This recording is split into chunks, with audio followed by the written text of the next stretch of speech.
Chapter 1. The initial sign-in of the Supreme Imperial Weapon, the Chaos Bell. In the northern Dipper Star, within the eastern region, lies the Daoyuan Sect. The Daoyuan Sect is comprised of 7 principal peaks, with the mightiest individual upon each peak referred to as the chief seat. The 7 principal peaks are as follows: Daoyuan Peak, Daoyuan Peak, Daoyuan Peak, ThingI Peak, Shuan Peak, Wujiping Peak, Dishen Peak. Hua Yunfei, the son of the 99th chief seat of Daoyuan Peak, assumed the mantle of the 100th chief seat after his father embarked on a journey. Daoyuan Peak resembles a celestial paradise, imbued with a rich aura and a breathtaking landscape. Should one arrive from any other principal peak, they would discern that the spiritual energy at Daoyuan Peak is several dozens of times denser than that of the others. This knowledge is a secret known only to the sect leader, Yun Tianjin, as no one else can tread upon Daoyuan Peak without Hua Yunfei's permission. He has inscribed a formidable defensive array upon the surface of Daoyuan Peak, one that can only be breached by a sage. In this grand era, with no emperors emerging and sages remaining concealed, the most formidable beings are merely those of the temporal Dao realm. Standing at the precipice of the peak, Hua Yunfei gazes upon the mist-laden scenery, whispering, "Commence sign-in." Ding! Sign-in successful, cumulative sign-in duration, exactly 100 years. Unbeknownst to me, a century has passed.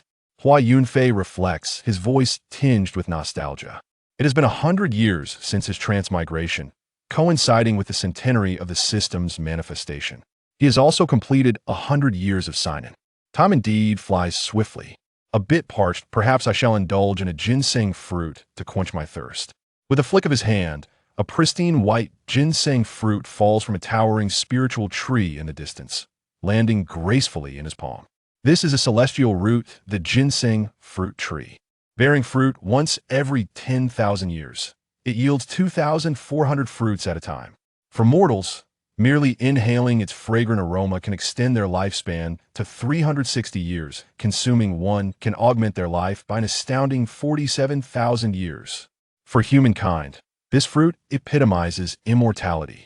This ginseng fruit tree was a precious gift from the system when Hua Yunfei completed 50 years of sign-in, and he has planted it upon Daoyuan Peak, enhancing the spiritual ambience of the entire peak. The region surrounding the Daoyuan Sect has been subtly influenced, with the aura growing ever denser and the abundance of precious herbs and spiritual materials increasing. Elders often ponder aloud, why does it feel like breakthroughs have become increasingly effortless? With a crisp bite, the fruit is delectably crunchy, its rich fragrance enveloping him, as the juice flows down his throat and into his belly, bringing him immense comfort. Ding! Congratulations to the host for receiving the 100-year sign-in reward. Supreme Imperial Weapon, the Chaos Bell. Hua Yunfei discards the remaining half of the ginseng fruit, his expression one of astonishment. This reward is indeed an extraordinary imperial weapon. It is a weapon of ancient emperors, the pinnacle of humanity, hence termed supreme. Across the northern Dipper Star, only a handful of sacred sites and ancient clans with legacies exceeding 1,000,000 years possess such supreme imperial weapons, due to their ancestors having once been formidable beings at the level of ancient emperors. Yet now, he has acquired a supreme imperial weapon merely through the act of sign-in, all within the span of a century. In the present day, within the entirety of the Eastern Domain, only the sacred land of Yaoguang and the Sun Moon Divine Sect possess imperial weapons. Yet, he is destined to acquire the 3rd supreme imperial weapon of the Eastern Domain. It seems I shall be able to traverse the Beidou Star with impunity. He mused, whoever dares to provoke me, a mere shake of the Chaos Bell could reduce them to ashes. Hua Yunfei envisioned. Despite his already formidable strength and adeptness at survival, he believed in the wisdom of preparedness should the day arise when he must emerge from seclusion. Possessing such a weapon would bolster his confidence. Safety is paramount. With a resounding boom, the heavens above Daoyuan Peak shattered, and from the void emerged an ancient, grand bell, the Chaos Bell. It pulsed with countless runes, resonating with a profound Dao rhythm, exuding an awe-inspiring aura, thick with chaotic energy and resplendent with celestial light. Upon its mere appearance, It seemed as though the myriad paths of heaven and earth began to lament, unable to withstand the imperial Dao laws radiating from the chaos bell. Boom! Crack! The 99 sacred formations Hua Yunfei had meticulously arranged around Daoyuan Peak trembled perilously, riddled with fractures, unable to bear the weight of the imperial Dao laws. The entire Kaoshan sect quaked as a mighty imperial might swept through the sect, radiating across the wasteland and dominating the eastern domain, surging toward the most prosperous central region. In an instant, within the depths of every sacred land-level force, ancient elders abruptly opened their eyes, casting their gaze toward the eastern domain. Elders from the two great sacred lands of the eastern domain also emerged from their secluded retreats, directing their attention to the Kaoshan sect. A manifestation of imperial might from an imperial weapon had appeared in the eastern domain, a weapon they had never encountered before. System, do you possess any awareness? I have told you multiple times to keep a low profile. Great transformation of the universe. Hua Yunfei lamented, then invoked his spatial powers, opening the purple mansion heaven within his dantian, reaching out to grasp the chaos bell. Upon his fingertips, myriad runes danced, deep with Dao rhythm, the laws swirling in the air. If the chaos bell were to remain suspended, the entire Kaoshan sect would be reduced to ashes beneath its imperial might. The Purple Mansion Heaven is a celestial realm that every practitioner unlocks upon reaching the Purple Mansion stage, serving not only as a sanctuary for their divine infant, but also as a secure storage for personal treasures, far more reliable than ordinary storage bags. The cultivation realms are delineated as Meridian Opening, Yuan Dan, Purple Mansion, Divine Infant, Celestial Being, Approaching Dao, and Sage, among others. An imperial weapon is not an ordinary armament typically. It is challenging for others to suppress it, let alone absorb it within one's body. However, Hua Yunfei found no significant difficulty with a simple gesture and the activation of his spatial powers. He successfully drew the chaos bell into the Purple Mansion Heaven. Within the dantian, the chaotic aura of the bell receded, gradually settling into tranquility. If this were not a gift from the system, would I even be capable of storing an imperial weapon within my dantian? Hua Yunfei raised an eyebrow and inquired. Indeed, the rewards from the system are inherently yours. From the moment the chaos bell manifested, it recognized you as its master, hence the ease of absorption, came the response. I found it peculiar. It seems that only the ancient emperors could adequately suppress such an imperial weapon. Hua Yunfei nodded, finally comprehending the rationale. At that moment, in the high skies beyond Daoyuan Peak, an elderly man with hair as white as snow approached, exuding an aura of unfathomable terror. His expression was notably grim. The venerable elder was none other than the leader of the Kaoshan sect, the esteemed Yuntian Jinren. Behind him trailed several middle-aged men. Their expressions equally grim, they were the foremost representatives of the other 5 peaks. Moments ago, the emergence of the Chaos Bell had unleashed an imperial might that nearly led to the annihilation of the Kaoshan sect. Had it not been for their timely intervention, laboring together to form a defensive array, the very existence of their sect might have been obliterated. The weaker disciples would surely have been reduced to mere ashes. It seems we have indeed stirred a considerable commotion. Hua Yunfei chuckled ruefully. Yet this predicament is entirely the fault of that system. It is deliberately causing me trouble. You are engaging in slander. I wish to disregard your insipid provocations, so I kindly ask you to remain silent. Hua Yunfei retorted, unwilling to entertain the system's lack of decorum.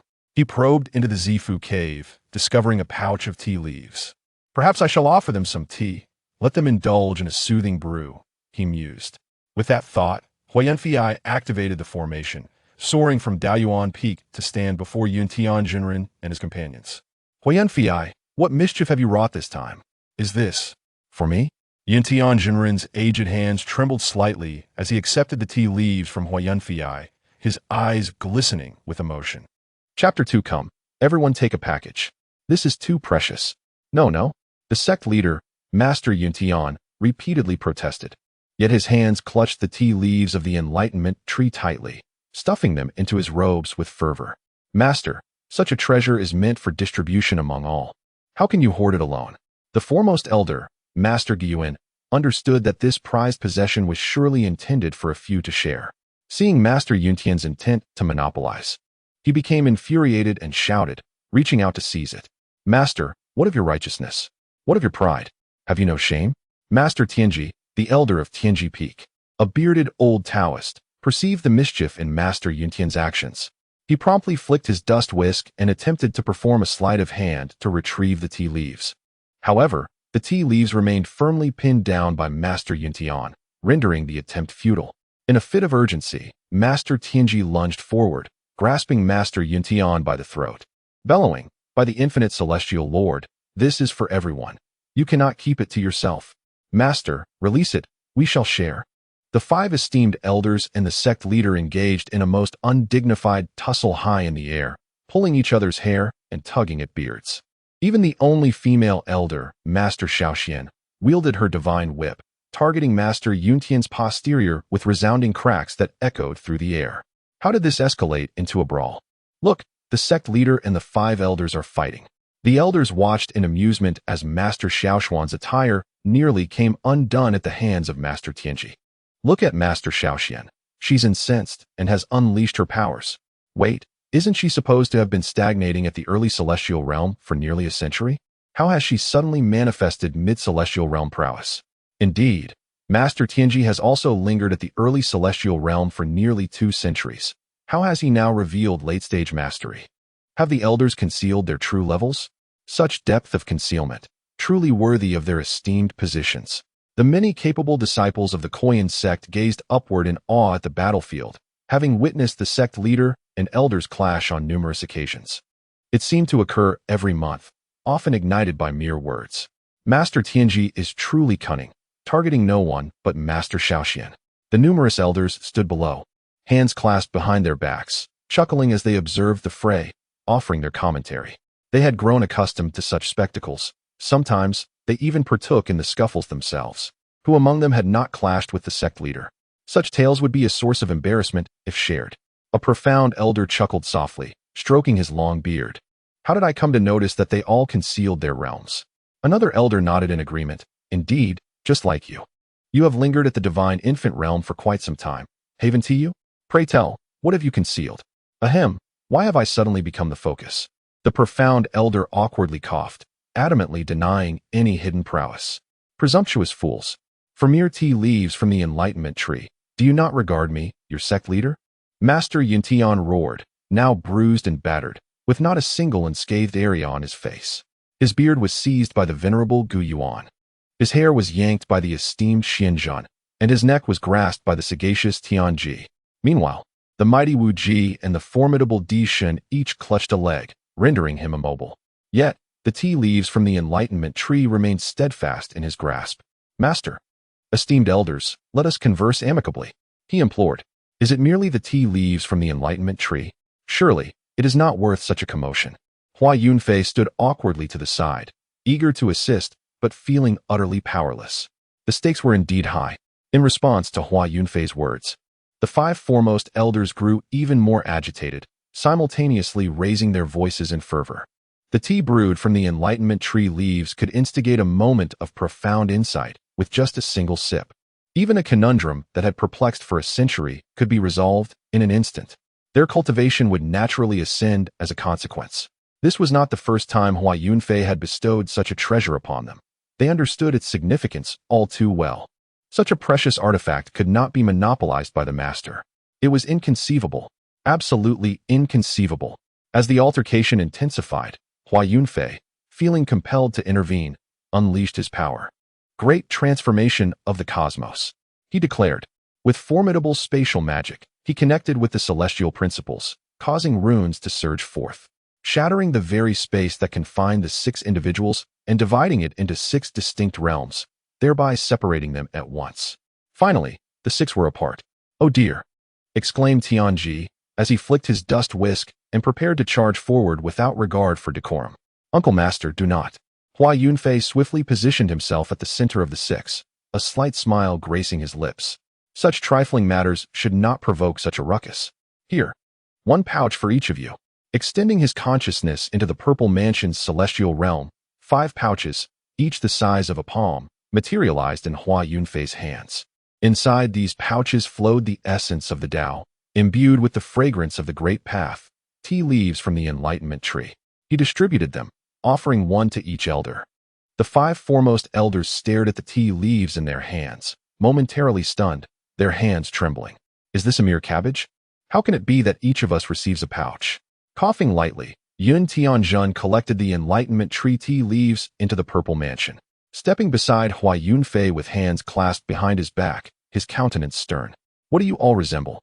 Is this the conduct befitting the foremost elder of a peak? To engage in such a fracas over mere treasures, what manner of decorum is this? Do you not regard me as your master? Do you not uphold the tenets of our sect? Tianji rolled his eyes, shaking his dust whisk, muttering under his breath about who initiated the ruckus. Yun Tianjun shot him a glare, and Tianji swiftly fell silent, afraid to utter another word. With a glance at the swelling bruise on Yun Tianjun's brow, Xianzhen couldn't suppress a chuckle. That laughter triggered a chain reaction, causing the other elders to erupt in mirth, breaking their composure one after another. The sight rendered Yun Tianjun's face a mottled green with indignation. Hua Yunfei found himself stifling laughter as well, each time he witnessed the master being bested.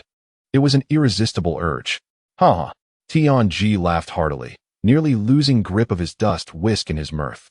With a thunderous clap, Yun Tianjun conjured a colossal hand that measured 1,000 meters, slapping down towards Tianji, who screamed, soaring away like a shooting star. Humph! Yun Tianjun channeled his spiritual energy, and the wounds on his face healed instantaneously. He cast a glance at the remaining 4 esteemed leaders and remarked, "Return now. There's no need to embarrass yourselves any further.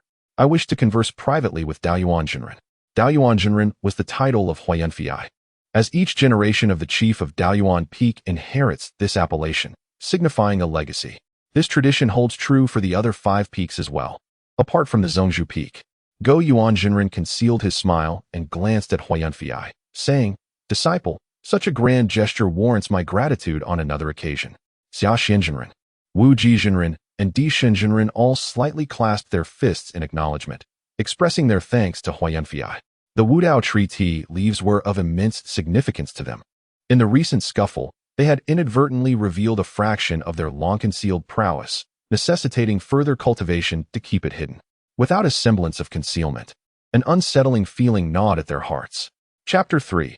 His eloquence is impressive. After Go Yuanjinren and the others expressed their gratitude, they turned to depart. Once they were at a distance, Xia Xianjinren furrowed her delicate brows, a hint of perplexity gracing her fair visage as she whispered, "You must have sensed it too, right? The prowess of Daoyuan just now." Di Shenjinren nodded gravely, affirming, "Our enigmatic disciple appears to be concealing more than just a modicum of strength. To ascend to the position of chief of any peak in the Kaoshan sect, one must possess at least the initial realm of the celestial being. Since Hua Yunfei became the chief of Daoyuan Peak 30 years ago, he too had successfully advanced to the early stage of the celestial being realm." With a smile on his face, Go Yuanjinren stroked his abdomen, seemingly savoring the Dao rhythm emanating from the Wudao tree tea leaves in his Zifu Dantian, and chuckled. "For our esteemed disciple's realm, we might as well reference his father. After all, it's best not to engage him in combat. Firstly, one cannot prevail, and secondly, offending him may lead to future losses and benefits." Di Shenjinren, not fond of idle chatter, nodded in agreement. Hua Yunfei's father, the previous chief of Daoyuan Peak, was undeniably a cunning individual, having stagnated at the early stage of the celestial being realm for years. Yet, during a skirmish with the sect master, he unexpectedly overpowered him, leaving the master momentarily stunned by the eruption of his strength. Xia Xianjinren's enchanting countenance broke into a smile as she remarked, "Our esteemed disciple is merely 100 years old. How can one possibly compete with that?" The group's spirits were buoyant, regardless of Hua Yunfei's prowess. He was still the chief of a peak in the Kaoshan sect, a comrade, providing a sense of security. At Daoyuan Peak, Hua Yunfei invited Yun Tianjinren inside, and the two sat across from each other at a jade stone table, savoring the tea with great care. This tea was not of exceptional quality. It was merely a common spiritual tree tea capable of substituting for a decade of cultivation. Yun Tianjinren cherished the tea, relishing the joy of feeling his Dao cultivation grow, and turned to Hua Yunfei, inquiring, what was the source of the imperial might earlier? Having just ascended to imperial status, I failed to exercise control. Hua Yunfei replied with a subtle smile, taking a delicate sip of tea and speaking in a tranquil tone. Yuntian Jinren shook his head with a smile. The cosmic Dao had seen no emperors for thousands of years, and it had only been 30,000 years since the passing of the Xianhuang Emperor. The laws of the imperial path suppressed the heavens, overshadowing all other Dao principles. Thus, no one could claim the title of emperor. The next opportunity for ascension would require at least another 70,000 years, with the likelihood being exceedingly slim. Since the ascension of the Emperor Xianyuan, the suppression of the celestial and terrestrial principles has only intensified. In the present day, it is exceedingly difficult for even a single sage to emerge from the northern dipper. The laws of heaven and earth impose an overwhelming restraint. How could Hua Yunfei, having cultivated for merely a century, possibly ascend to the throne? To reach the initial stage of the celestial being realm is already a remarkable feat. Hua Yunfei, reluctant to elaborate, found that Master Yuntian refrained from further inquiries, stating, "Not long ago, your father reached out to me, requesting that I convey a few matters to you." "Oh, that old rascal still remembers me?" Hua Yunfei chuckled in surprise. 30 years prior, his father, the Daoyuan Jinren, had departed from the sect under the pretense of seeking opportunities for breakthroughs, citing his dwindling lifespan. Yet, Hua Yunfei knew the true nature of his father. Dwindling lifespan? Despite being pressed to consume ginseng fruits, he refused, even spitting out the flesh when forcefully placed in his mouth. Therefore, he dismissed his father's reasoning entirely. This man simply wished to shed the burdens of the sect and revel in freedom. Master Yuntian, being a close friend of the previous Daoyuan Jinren, was well aware of his character. He shook his head with a smile, saying, "He asked me to relay 2 matters to you, which you must certainly accomplish." "What are they?" Hua Yunfei inquired. "The first, find him a daughter-in-law. He wishes to embrace a grandchild." Hua Yunfei's expression darkened. "And the second matter?" Master Yuntian replied, "To accept a disciple for Daoyuan Peak, and subsequently pass the position of the sect leader to him." Hua Yunfei regarded Master Yuntian with intrigue. "Isn't that position meant for his son? I recall that since the inception of Daoyuan Peak, the position of the sect leader has consistently been held by the ancestors of the Hua family. It has been 100 generations since then." Master Yuntian chuckled awkwardly, explaining, "Your father claims that we are exploiting the labor of your Hua family, and he no longer wishes to continue this tradition into your generation." Hua Yunfei was taken aback, pondering the absurdity of it all. His father had never mentioned such matters before. Indeed, he had little interest in continuing the family line. Women, to be frank, seemed rather troublesome. Suddenly, Hua Yunfei's brow furrowed as he sensed something amiss. He retrieved a stone from the Zifu cave heaven. This was a communication stone, obtained through a system registration, allowing anyone to transmit messages to him regardless of distance. At that moment, it was the 99th Daoyuan Jinren attempting to reach him. Casting a glance at Master Yuntian, Hua Yunfei released the restrictions on the communication stone. "Hello, Yunfei, are you there? Can you hear me?" "Yes, I can hear you." "What is it, old man?" "Oh, it's nothing much. Just wanted to check if the sect leader is beside you." Hua Yunfei looked towards Master Yuntian, who shook his head. He then said, "He is not here. Feel free to speak." The communication stone emanated a glow as the voice continued. "Your father wishes to tell you to promptly find a disciple, relinquish the sect leader position, and then hurry back to find him. I have discovered a place of extraordinary amusement." "What about the sect? Are you just going to abandon it?" "The sect? Huh. That fool Yuntian, like his master and his master's master, continuously exploits our Hua family. Do you have any idea how many of our ancestors lie in the ancestral tomb of the Reliant Mountain Sect? The other principal peaks have only passed down their legacies for a few decades, but our Daoyuan Peak has maintained its lineage for a full century. Why is that? Because the Huajia bloodline is exceptional. Each member is a prodigy who swiftly transcends the superficial strength of the sect, successfully entering the ancestral tombs, where they achieve a seemingly tranquil repose, thus enriching our sect's foundation. If it weren't for your father's quick escape, I too would be resting within." Hua Yunfei cast an awkward glance at the increasingly irate Yuntian Jinren, his face darkening like the bottom of a pot, leaving him at a loss for words. He had been so overtly candid. Father, I understand. Is there anything else?" Hua Yunfei remarked, feeling the communication stone in his hand akin to a scalding hot potato. Eager to conclude the conversation, he could already sense Yuntian Jinren's palpable desire to tear his father apart. Moreover, You must hastily find a wife and bear me a robust grandson. Your mother is eagerly awaiting her grandchild. You know her temperament. If she is displeased, we both shall face her wrath." Hua Yunfei rolled his eyes, expressing his disinterest in a partner. "Is there anything else?" "Hey, you rascal. It's not easy for me to chat with you. Why are you so impatient to hang up?" Yuntian Jinren could no longer contain himself. "Hua Sanqiong, you scoundrel." The transmission abruptly ceased, and the communication stone was locked, rendering further attempts futile. Master, you know how my father is. He's all talk, really." Hua Yunfei was at a loss for a proper explanation. Chapter 4. Hua Yunfei descends the mountain. System version 20. Yuntian Jinren patted his chest, striving to quell the rising ire within. This old fool dared to call me a simpleton. After sipping deeply from his tea, he felt considerably better. Upon hearing Hua Yunfei's words, Yuntian Jinren replied, "You need not defend him. If he dares return, I won't hesitate to skin him alive. Just don't try to stop me." Hua Yunfei whispered, "I fear you might not be his match." "What did you say?" Yuntian Jinren fixed his gaze on Hua Yunfei. Hua Yunfei quickly shook his head. "Nothing, but master, I truly have no interest in taking disciples." Beep, system issues disciple recruitment task. Stop. I refuse this. Rejected. In his heart, Hua Yunfei decisively dismissed the system's task. He had no desire to roam the world chasing after tasks, feeling akin to a slave. System acknowledged, task rejected. Task cancelled. Hua Yunfei nodded in satisfaction. Although Yuntian Jinren was angry, he spoke earnestly. Disciples are the very foundation of a sect. You, Hua Yunfei, as the youngest celestial realm cultivator of our sect, cannot neglect its welfare.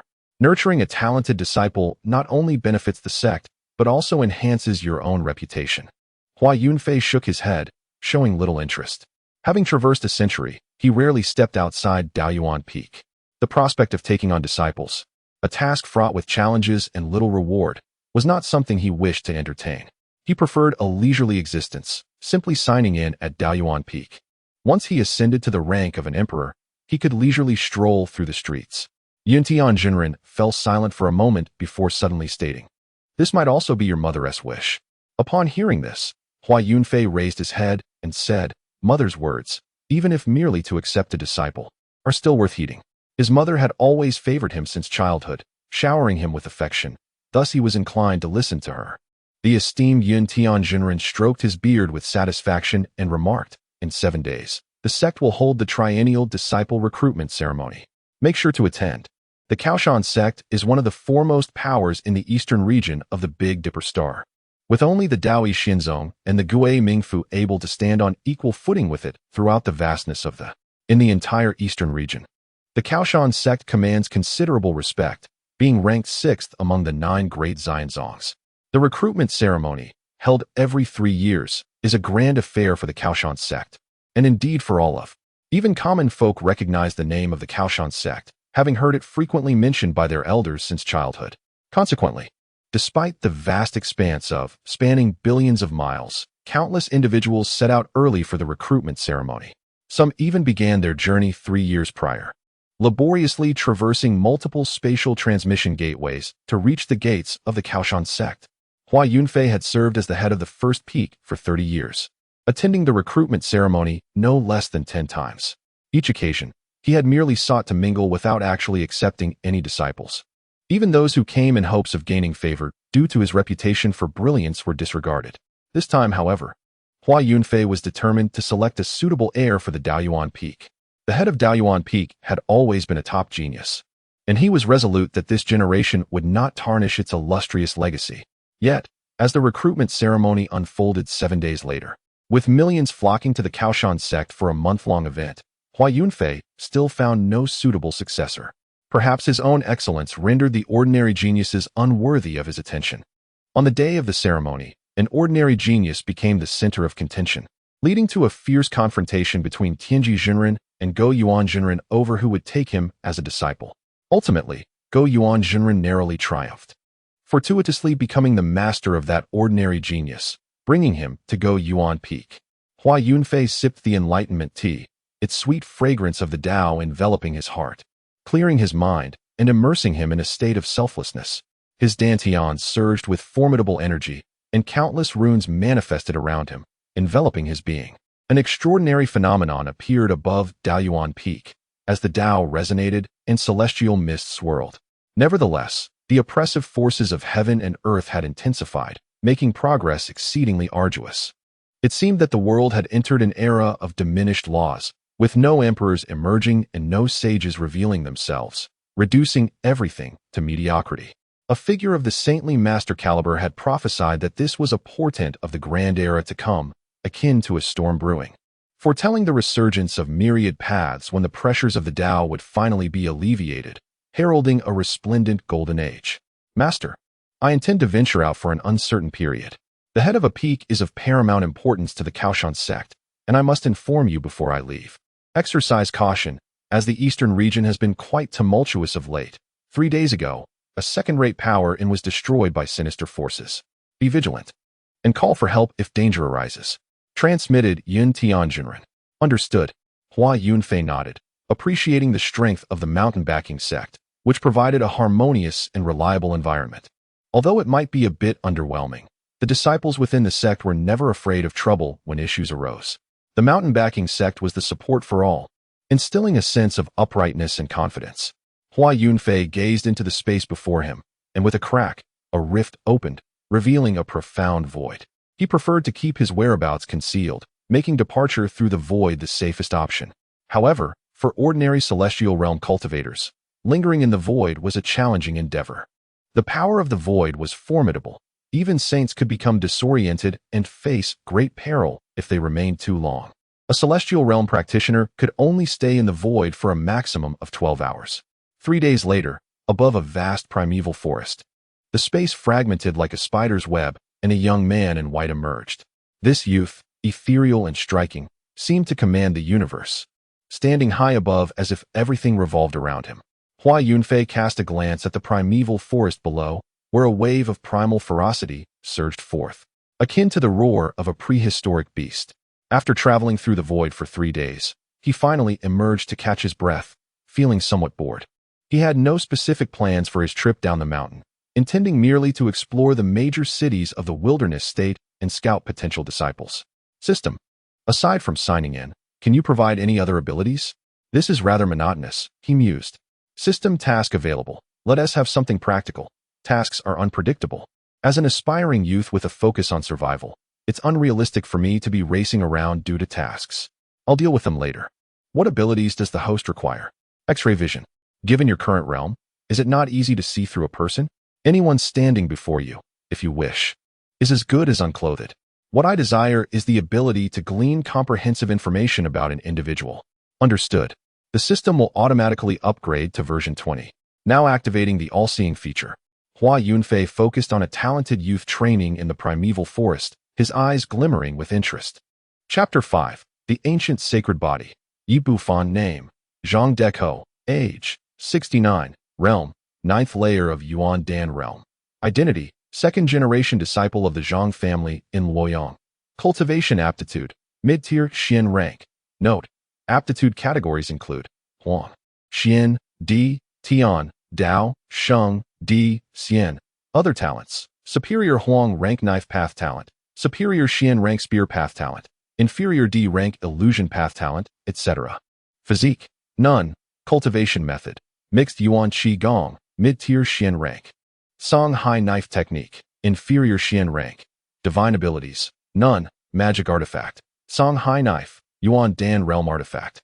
Fortune. Yellow. Fortune levels. 10 colors including black, white, yellow, green, cyan, blue, red, purple, orange, gold. Hua Yunfei nodded in satisfaction. With the all-seeing function, he would now be able to discern the details of anyone he encountered. Hua Yunfei pressed one eye shut, and in that fleeting moment, the vast expanse trembled. Above the primordial forest, a colossal pupil materialized abruptly, captivating and terrifying. What was this? An eye without bounds. How immense! Which formidable being gazes upon us? Could it be a celestial entity of legend? It is said that such beings can pluck stars from the sky, and in their wrath, can suppress the forces of the universe. Yet, can even a celestial being accomplish such a feat? Countless wandering cultivators, scions from noble families, and prodigies from various sects stared in horror at the enormous pupil above. Some were so frightened they collapsed to the ground, For that pupil was unimaginably terrifying.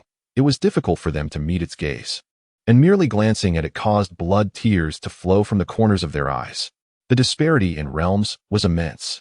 Name: Li Dachui. Age: 99. Realm: third layer of Yuan Dan. Cultivation aptitude: medium quality of Huang tier. Other talents: none. Name: Wang Cheng. Age: 133. Realm: third layer of Zi Fu. Cultivation aptitude: superior quality of Xian tier. Other talents: inferior quality of Earth tier sword talent. Hua Yunfei also wished to remain low-key. Yet the primordial forest was vast beyond measure, nearly the size of Blue Star. If he did not employ his divine abilities, it would be a tremendous waste of time. After reviewing the talents, he felt disheartened. None caught his eye. Some were indeed renowned prodigies, but to him, they seemed rather ordinary. Even when compared to his father, Hua Sanqiong, or his grandfather, they fell short. Hua Yunfei was somewhat indolent. He could transform ordinary individuals into powerful beings. But the time investment was too great for his liking. It was far more convenient to find a genius, provide them with a few imperial scriptures for self-cultivation, and be done with it. In the region of, the three most powerful sects were the Kaoshan Sect, Daoyuan Immortal Sect, and the Ghostly Underworld. Why not seek out disciples in the Daoyuan Immortal Sect and the Ghostly Underworld? The major sects have a larger pool of talents, and perhaps there might be a suitable candidate. Considering this, Hua Yunfei decided to consult with his elders about acquiring a promising disciple for himself, offering them some benefits in return. With that thought, he shattered the fabric of space with a mere gesture and vanished into the void. A day later, at the Daoyuan Immortal Sect. The Daoyuan Immortal Sect, with its myriad floating celestial mountains and the 9 heavens divine river cascading against the horizon, was rich in Taoist essence and spiritual aura.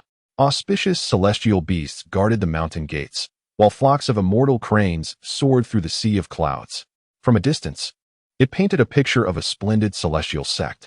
On the surface, the Daoyuan Immortal Sect was slightly superior to the Kaoshan Sect, embodying the grandeur of a major sect and fulfilling the fantasy of a sacred place for cultivation. The Kaoshan Sect, however, remained more understated. Above the sea of clouds, Hua Yunfei stood with his hands clasped behind his back, admiring the celestial scenery. At that moment, he turned his gaze toward a valley outside the mountain gate of the Daoyuan Immortal Sect. Boom!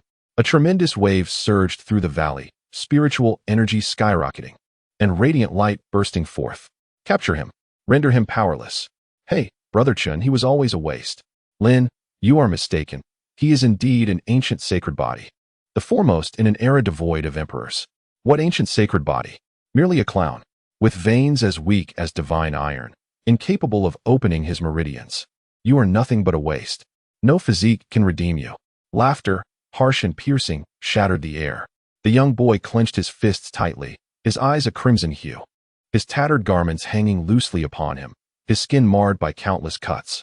The blood flowing from his wounds shimmered with a golden hue, yet at this moment, it seemed rather lackluster, devoid of the ancient splendor it once possessed. Surrounding the boy were 10 peers of similar age, their faces twisted in mockery, hurling derisive taunts and vile insults at him. All were cultivators of the Meridian realm. Despite their similar ages, the boy had long been left behind, unable to cultivate.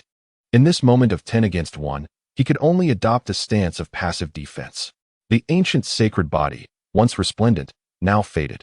Yet his physique remained as unyielding as divine iron, capable of moving mountains.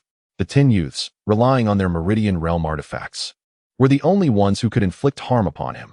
Hearing their scornful words, the boy tightened his fists, gritting his teeth, suppressing a torrent of emotions. Humiliation, resentment, and fury, all buried deep within. He was a weakling. Words would bear no weight. Victory could only be achieved through the might of his fists. I am worthless. You 10 against 1, and yet after an hour, you have failed to bring me down. It is you who are truly inept. His words pierced the hearts of the 10 like a dagger, inflicting profound anguish. Yi Bufan, you seek death. The skirmish reignited as one boy lunged at Yi Bufan, his sword gleaming with a cold light, slashing through the air as if capable of rending space itself. Fueled by fury, Yi Bufan chose not to evade this time. He raised his arm to block, and the sword bit into his flesh, blood spraying forth. The strength of the ancient sacred body was formidable, halting the blade midway, embedding it within his bone. The boy's expression morphed into one of shock. Before he could withdraw his sword, Yi Bufan roared, his fist driving through the boy's chest, blood splattering across Yi Bufan's face. Crazy lunatic. The boy coughed up blood, life force rapidly dissipating, and as he neared death, he finally extracted his sword, intent on taking Yi Bufan down with him. Crack! Yi Bufan wrenched the boy's arm from his body, sending him hurtling away, breath extinguished. Altogether, avenge Brother Chun, shouted the boy known as Lin, wielding an artifact resembling a bright lantern. He activated the artifact, and a fierce blaze erupted from the wick, surging toward Yi Bufan. The other 8 boys followed suit, unleashing a torrent of attacks, their combined might creating a terrifying spectacle, as if the very fabric of space were fracturing. Yi Bufan remained silent, charging forward, enduring each assault. The searing flames blistered his skin, charring it black. Yet the excruciating pain did not elicit even a flicker of discomfort upon his brow. He seized the lantern from Lin's grasp, and with a powerful squeeze, shattered it into fragments. The sight left the 9 in stunned disbelief. Could the dormant, ancient sacred body possess such terrifying prowess? To shatter an artifact with bare hands? No, no, no. Lin, gripped by Yi Bufan, was lifted off the ground, his face a mask of terror, the yellow liquid seeping from his lower body, reeking foully. Do not kill him, stop. Lin was the only remaining leader. His demise could not be permitted. Crack! Yi Bufan tightened his grip around Lin's neck, twisting it violently. Blood gushing forth, staining Yi Bufan entirely. Subsequently, Yi Bufan seized the headless corpse of Brother Lin and hurled it at an approaching youth. With a resounding thud, the 2 bodies collided, and the youth let out a harrowing scream as his internal organs were instantaneously shattered, his body splitting apart, leading to his swift demise. Brother Lin's headless body disintegrated upon impact. Chapter 6. You old wretch, bullying the young are you? Yi Bufan snatched a sword from a young man and swiftly cleaved him in 2, his entrails spilling onto the ground, blood gushing forth. I will kill you, you worthless fool. A bald-headed youth bellowed as he charged forward, wielding an axe raised high above his head, ready to bring it down with force. Employing the same tactic, Yi Bufan blocked the strike with one arm and, in an instant, severed the bald youth's head from his shoulders. The battle fell into an abrupt silence. The remaining 5 youths were thrown into a panic, their legs trembling, nearly paralyzed by fear, retreating uncontrollably, their bodies shaking and faces paling, unable to steady their weapons. Yi Bufan, grievously wounded, bore a mixture of his golden red blood and that of his foes. He resembled a blood-soaked celestial king, exuding an imposing aura. Even on the brink of death, he would fight until the very last moment. As combat resumed, the 5 youths, with no avenue for escape, rallied their courage despite their terror and charged towards him. Surrounding Yi Bufan, they launched their attack simultaneously. With a thrust, one youth's sword pierced Yi Bufan's back, embedding itself 3 inches deep and becoming lodged. As he attempted to withdraw, Yi Bufan pivoted and delivered a powerful punch. The impact was explosive, obliterating the youth's head, brain matter and blood splattering across the ground. In that instant, the attacks from the other 4 youths found their mark, piercing Yi Bufan's body. He winced in pain, blood trickling from the corner of his mouth, his eyes ablaze with fury as he locked onto one youth, lunging forward to grasp the youth's head, and then violently smashed his own head into the youth's. The ancient sacred body, as resilient as divine iron, rendered the youth no match for him. In an instant, the skull caved in, bones splintering outward, and the youth met a swift end. Yi Bufan let out a roar of rage, swinging the lifeless body of the youth around to strike at the other 3. In an instant, one youth was obliterated. The remaining 2 were sent flying. As they landed, Yi Bufan closed in, forcefully driving one into the ground and severing his neck from behind. Only one remained. Despite his severe injuries, Yi Bufan seemed oblivious to the pain, his expression impassive as he fixed his gaze upon the last youth, not far away. He picked up a nearby broadsword and began to advance slowly towards him. Please, do not kill me. I was wrong, truly wrong. The youth, seated on the ground, retreated in a frantic manner, shaking his head as if caught in a frenzy. His mind clouded with the vision of a vengeful spirit approaching. With a thunderous crash, Yi Bufan stood before him, exhibiting no hesitation as he raised his sword, poised to deliver the fatal blow. Suddenly, a surge of overwhelming power surged through the air, striking Yi Bufan forcefully and sending him flying. With a violent cough, Yi Bufan, having endured such a lengthy battle without spilling blood, was now forced to spew forth a torrent of crimson. His ribcage shattered in several places, his organs displaced, and his meridians severed. He fell to the ground, struggling to rise, yet finding it increasingly difficult to move.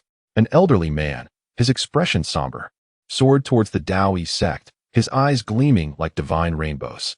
The very atmosphere trembled under his formidable presence, as if the space itself lamented, and the ethereal energies of the heavens swirled in retreat. His mere aura seemed to encapsulate an entire realm, exerting immense pressure upon Yi Bufan, akin to the weight of a celestial mountain. The elder's face was gaunt, his eyes profound, with a pronounced nose and thin lips. He cast a glance at the remaining youth, his eyes brimming with murderous intent. Such a young boy, so malevolent, had the audacity to slay 9 fellow disciples. The elder surveyed the scene of carnage, his fury igniting as he fixed his gaze upon Yi Bufan. He recognized the child as the famed ancient sacred body, renowned across the ages. Yet, how long ago was that? Since the last great sacred body perished during the tumultuous upheaval, it seemed the fortune of the sacred bodies had been exhausted. The subsequent generations of ancient sacred bodies found their paths fraught with challenges, failing to replicate the splendor of yore. When the Daoyuan sect opened its gates to recruit disciples, Yi Bufan's arrival had caused quite a stir, but it soon became a jest for the entire sect. The great sacred bodies subdued the heavens and could contend with the mightiest of the human emperors. But what of it? The current sacred body was but a shell, struggling to cultivate. Such is the reality of the cultivation world. In times of glory, one is revered. In times of despair, one is scorned. Everything hinges upon strength. Kill him, Elder Wang. Quickly, eliminate this lunatic. The remaining youth, frenzied and fierce, bellowed in rage. Elder Wang discerned the boy's mind was shattered, having suffered a tremendous blow, rendering him effectively broken. With his hands clasped behind his back and a grim countenance, Elder Wang addressed Yi Bufan. Today, I, as an elder of the Daoyuan sect, pronounce your death sentence. Do you acknowledge this? Yi Bufan, bloodied and unable to rise, dug his fingers deep into the earth, glaring defiantly at Elder Wang. If Elder Wang believed they alone held the power to kill him, while he could not retaliate, then let him act. Impudence. A thunderous roar reverberated through the skies, momentarily deafening Yi Bufan, leaving his mind blank and teetering on the brink of unconsciousness. Elder Wang raised his hand, declaring, "Today, I sentence you to death." His hand transformed into a colossal palm, descending ominously upon Yi Bufan. Wait. From above, a young man in white stood with poise. His simple words resonated with authority, shattering the illusion of Elder Wang's massive hand. Who are you? Elder Wang regarded Hua Yunfei with suspicion, his aura surging like a tidal wave. Hua Yunfei descended slowly, undeterred, and approached Yi Bufan, asserting, "I shall protect Yi Bufan." Both Elder Wang and Yi Bufan turned their attention to Hua Yunfei. Elder Wang's expression darkened as he fixed his gaze upon him. "Young man, I advise you not to meddle in affairs beyond your scope. A modicum of strength should be tempered with humility. And if I do not heed your counsel?" Hua Yunfei replied, calm and unafraid, meeting Elder Wang's stare with unwavering determination. "Humph." Elder Wang sneered coldly. "Indeed, youth brims with arrogance. Do you grasp who I am? Do you know my standing?" Hua Yunfei countered with a smile. "And do you comprehend who I am?" The rapid exchanges of retorts caused Elder Wang's expression to darken further, as he unleashed his divine infant realm aura, saturating the surroundings with overwhelming might directed at Hua Yunfei. Hua Yunfei met his gaze. "Old man, do you intend to intimidate the young with your age? I am an elder of the Daoyuan immortal sect. How can I deceive you?"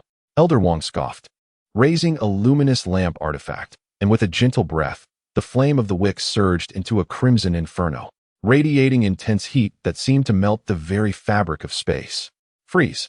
With that single word, the world fell silent.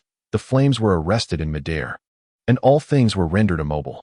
Elder Wang lost control of his body, his eyes wide with horror, his complexion paling. A single word of truth.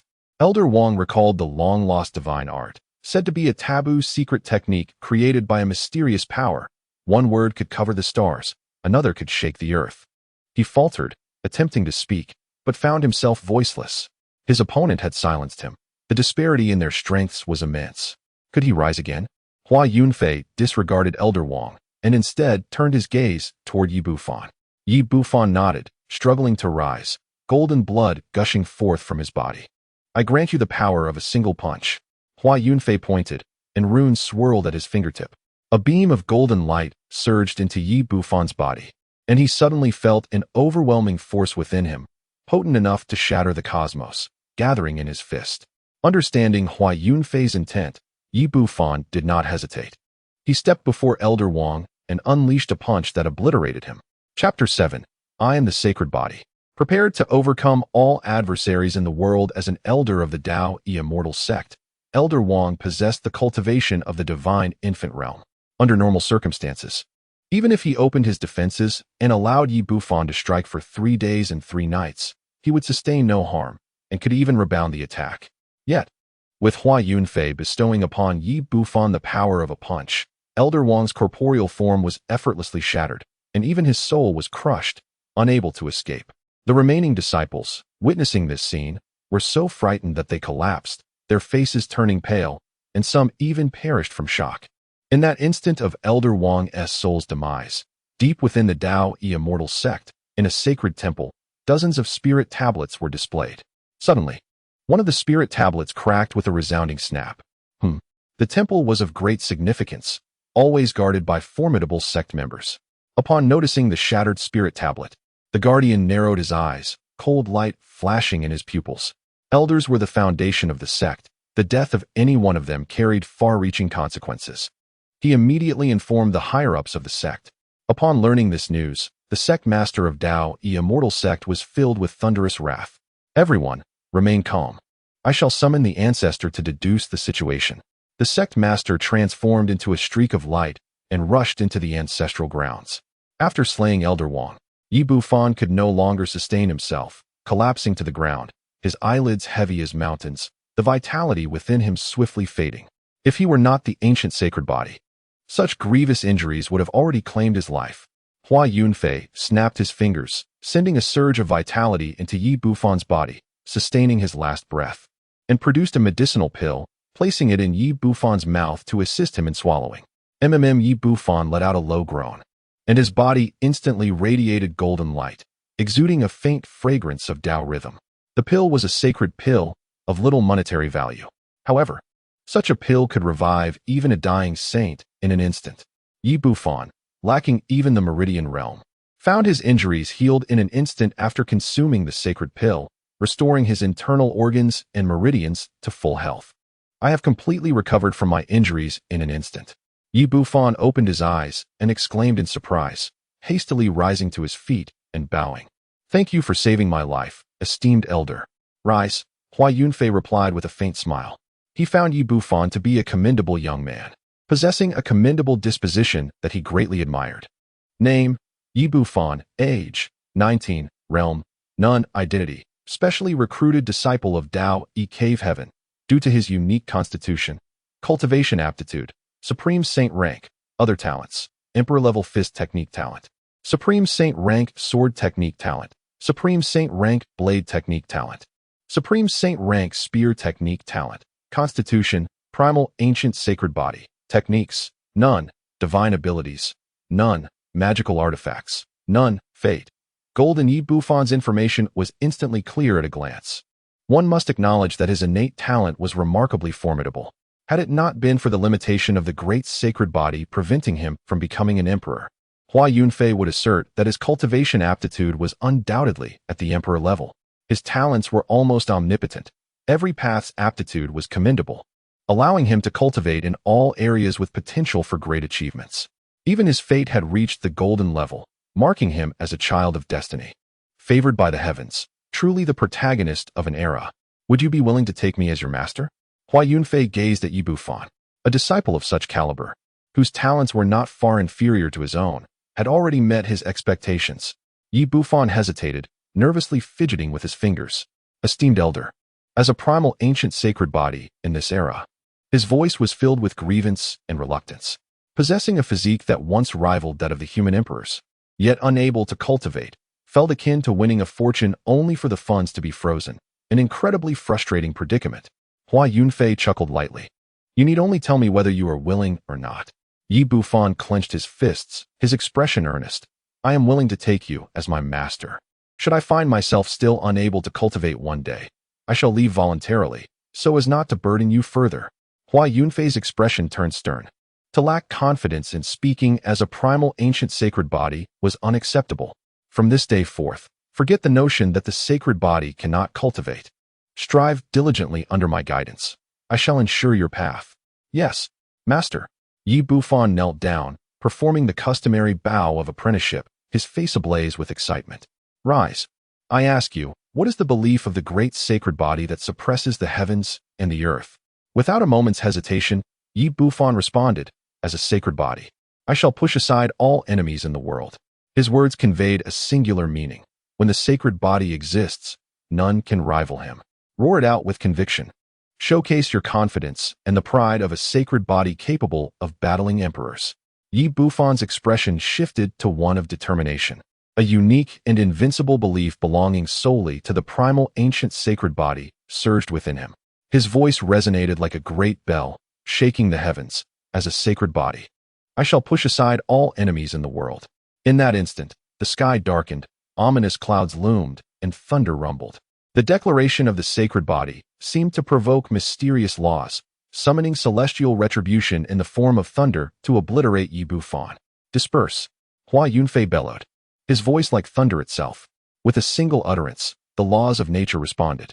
The ominous clouds above were instantly shattered, and golden sunlight poured down. As though nothing had transpired, Yi Bufan glanced at Hua Yunfei, feeling a deep admiration for his master's formidable realm. It seemed truly extraordinary. As the Grand Master of the Kaoshan sect, I hereby appoint you as my chief disciple. Yes, master, Yi Bufan replied earnestly, bowing respectfully. Come, follow me back to the sect. Within the ancestral grounds of the Daoyi Xinzong, an elderly man, gaunt and seemingly on the brink of death, was seated. Before him lay several tortoise shells, emanating a faint glow. The old man scrutinized the shells, shaking his head and murmuring, "This cannot be. This cannot be." The sect leader of Daoyi Xinzong stood before the elder with utmost respect, inquiring expectantly, "Master, have you discerned the outcome? Who is the perpetrator?" Strangely enough, I cannot fathom this. In this desolate region, there exists a person capable of evading my calculations? The elder shook his head and declared, "I refuse to accept this. I shall attempt once more." With that, he spat a mouthful of blood onto the tortoise shells and chanted an incantation. Instantly, threads of fate appeared throughout the heavens and the earth, multiplying rapidly. The elder's spirit traversed these threads, swiftly locating the strand belonging to Elder Wang. Following the causative thread of Elder Wang, he eventually arrived at a valley and beheld a face. The visage was hazy and indistinct, impervious to his magical efforts. Regardless of how intensively he exerted his power, this indicated that the individual's cultivation far surpassed his own, rendering them beyond his reach. Suddenly, the face turned towards him, its gaze like lightning, and with a casual command, uttered, "Annihilate."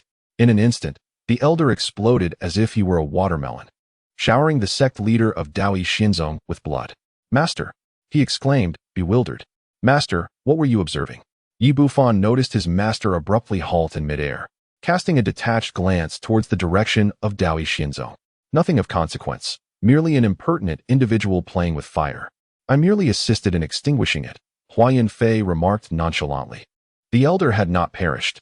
Rather, it was a lesson imparted by Hua Yunfei. The Daoyi Xinzong bore no enmity towards the Kaoshan sect. To eliminate him would only provoke unnecessary trouble. Should Daoyi Xinzong summon a formidable figure to investigate the circumstances of his demise? It was not fear of Daoyi Xinzong that restrained him. As a sect that valued survival, the Kaoshan sect preferred to avoid conflict. "As long as you do not overstep, I shall refrain from striking you." Having grown up in the Kaoshan sect, Hua Yunfei shared a similar sentiment. The elder was merely attempting to discern the truth. And as he failed, a lesson was sufficient. Moreover, such an effect was more advantageous than outright elimination. This fright would assuredly compel the individual to abandon their inquiry into Elder Wang's death, thereby averting any offense towards him. Chapter 8. Signing in with 3 drops of imperial blood. Within the ancestral grounds of Daoyi Xinzong, the elder's dismembered form gradually reassembled, regaining human shape, albeit significantly weakened and aged. This was a formidable and enigmatic power, likely not of the 3 sects. The 3 sects refer to Daoyi Xinzong, Kaoshan sect, and the ghostly underworld. Having interacted over many years, they possessed a profound understanding of one another. Such a powerful being was beyond the cultivation capabilities of the three sects. They must originate from a sacred-level force. They were not to be trifled with. The life of a mere elder was insufficient to warrant a confrontation with a sacred-level power. The master of the Dao Immortal Sect wore a grave expression, having been genuinely startled moments before. He nodded and said, "Indeed, master. Perhaps we should let this matter go. Even if we were to uncover the truth, it would serve no purpose."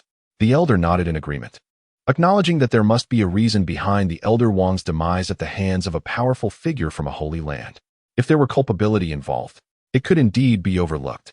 "Master, could you deduce the cause of Elder Wang's death and ascertain if there were any others present at the scene aside from that esteemed individual?" "This matter is quite simple to unravel. I have already contemplated it in my mind," the elder replied. A conflict arose among several disciples, escalating into violence that resulted in a fatality. Elder Wang happened to pass by, intending to reprimand the disciple responsible for the murder. Suddenly, that esteemed figure appeared, seeking to protect the disciple in question. Elder Wang, in a fit of rage, attempted to leverage the name of the Dao Immortal Sect to eliminate his opponent. Upon hearing this, the master of the Dao Immortal Sect trembled with anger. "What a fool! Is he blind? He nearly brought ruin upon our sect. His death would be no great loss." Meanwhile, Hua Yunfei soared high above with Yi Bufan, weaving through the clouds. Hua Yunfei had initially intended to traverse the void directly to save time, but Yi Bufan expressed a desire to experience the sensation of flight. Naturally, Hua Yunfei acquiesced, guiding him through the skies to enjoy the feeling of riding on clouds. "By the way, I haven't checked in this month. I was planning to take on a disciple, but it completely slipped my mind. System, initiate the check-in." Beep, check-in successful. Total check-in duration, 100 years and 1 month. Check-in reward, 3 drops of imperial blood. To his astonishment, another exceptional reward. Hua Yunfei gasped, realizing he had no time to explain. He activated the spatial technique, swiftly drawing Yi Bufan into his sleeve. The emergence of imperial blood could obliterate him in an instant. Boom. The 3 drops of golden blood appeared, instantly filling the world with the essence of imperial laws. The great path resonated, and myriad forces bowed in submission as golden rays of light descended from the heavens. This was the blood of an emperor. 1 drop could annihilate a quasi-emperor. 1 drop could shatter a star domain. Hua Yunfei remained expressionless. Even he found it challenging to withstand the oppressive force of the imperial laws at such proximity. Should anyone else have been in his place, they would have been reduced to mere dust in an instant. He attempted to utilize spatial powers to store the imperial blood within his purple mansion, but it proved futile. The imperial blood, as the lifeblood of an emperor, possessed divinity. The imperial laws danced around it, making it impossible for anyone to contain it within the purple mansion. "Could you not prepare a vial for me?" Hua Yunfei said, irritation evident in his tone. "Sure." An ancient jade vial materialized, capturing the 3 drops of imperial blood, and tranquility returned to the world. Hua Yunfei concealed his aura and stored the ancient vial within the purple mansion. "Next time, be more astute in your actions. Do not compel me to chastise you. By the way, I have accepted my disciple. What about the reward? Wasn't there a task for accepting disciples? I completed it. Where is my reward?" The host rejected it, expressing unwillingness to undertake the disciple acceptance task. "That rejection was my concern. Now that I have taken on a disciple, you must provide the appropriate reward. One must adhere to reason. Are you certain you are adhering to reason?" "Host, to be frank, if I were human, I would certainly give you a good thrashing. But you are not. The task of accepting a disciple has been completed, and the rewards are now being distributed. Congratulations to the host for obtaining the Heavenly Emperor Scriptures and a volume of the ThingI sword technique." The mention of the Heavenly Emperor sparked a raised eyebrow from Hua Yunfei, who was taken aback. The title of Heavenly Emperor is not merely a special realm. It is equivalent to that of a human emperor. However, throughout history, few have been deemed worthy of such a title, with most having earned it through their formidable prowess. Within the realm of emperors, it stands as a pinnacle achievement. As the Heavenly Emperor Scriptures and the ThingI sword technique appeared in his grasp, Hua Yunfei decided to stow away the ThingI sword technique for the time being. His current cultivation and abilities were sufficient, and he held little interest in pursuing other techniques. To his astonishment, the Heavenly Emperor Scriptures were an exclusive discipline for the ancient sacred body. This scripture was compiled for the sacred body to attain the status of an emperor. Hua Yunfei found this notion absurd. Was there ever a precedent in the history of the Big Dipper for a sacred body to become an emperor? A fleeting sense of familiarity washed over him. Had he not encountered the concept of the ancient sacred body achieving imperial status somewhere before? Perhaps the heavenly emperor scriptures would be most suitable for Yi Bufan's cultivation. With a wave of his hand, Hua Yunfei summoned Yi Bufan. The latter appeared bewildered, gazing at Hua Yunfei in confusion. "Master, what has transpired?" "Nothing of consequence. We are returning to the sect," Hua Yunfei replied succinctly, resuming their flight toward the Mount of Reliance sect. As a mere mortal, Yi Bufan's stomach growled after a day of traveling through the skies. "A piece of fruit will suffice," Hua Yunfei remarked, producing a rare ginseng fruit and offering it to Yi Bufan. "Master, perhaps you could take me for a bowl of noodles instead." "I would prefer not to waste such a precious fruit," Yi Bufan suggested, recognizing the rarity of the ginseng fruit and feeling reluctant to squander it. "Very well. It has been ages since I last enjoyed a bowl of noodles.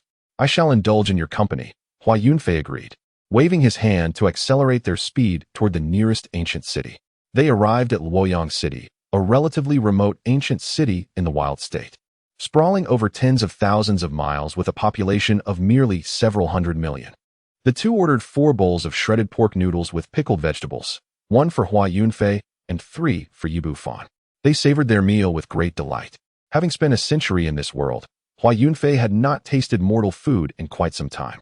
At his current level of cultivation, he had transcended the need for sustenance, yet indulging in a meal from time to time was a pleasant experience.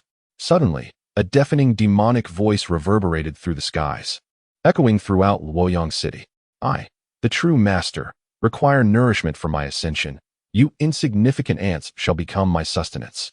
A monstrous creature, colossal in size, loomed above Luoyang City, its crimson form resembling that of a lion with 8 bovine heads, one of which had just spoken. "What is happening? A demon! A demon has appeared." The citizens of Luoyang City were in disbelief. How could a demon manifest here? "Everyone flee. Is there a powerful being resting in Luoyang City? Quickly summon someone to eradicate the demon." Panic spread among the masses as they gazed in horror at the creature overhead. Fear gripped their hearts, and chaos ensued as both mortals and cultivators abandoned their affairs, scattering in terror to escape the city and save their lives. "Quickly, exit the city."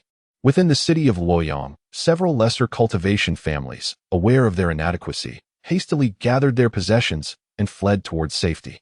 Even the personnel from the city lord's mansion were in a state of panic. In the chaos, some were trampled to death. "Ha ha ha," the blood-red demon cackled, reveling in the spectacle of the fleeing crowd below. "Tremble, shudder, and succumb to my might, becoming mere sustenance for my hunger." With a thunderous roar, the blood demon, with its 8 bovine heads, shook the heavens, unleashing sonic waves that left the weaker cultivators bleeding from their orifices, collapsing in despair. Just as the entire city of Luoyang succumbed to hopelessness, believing they would be reduced to the demon's prey, an abrupt voice resonated through the cosmos. "Who dares to intrude?" The sudden inquiry startled the blood-red demon, which turned with a grin.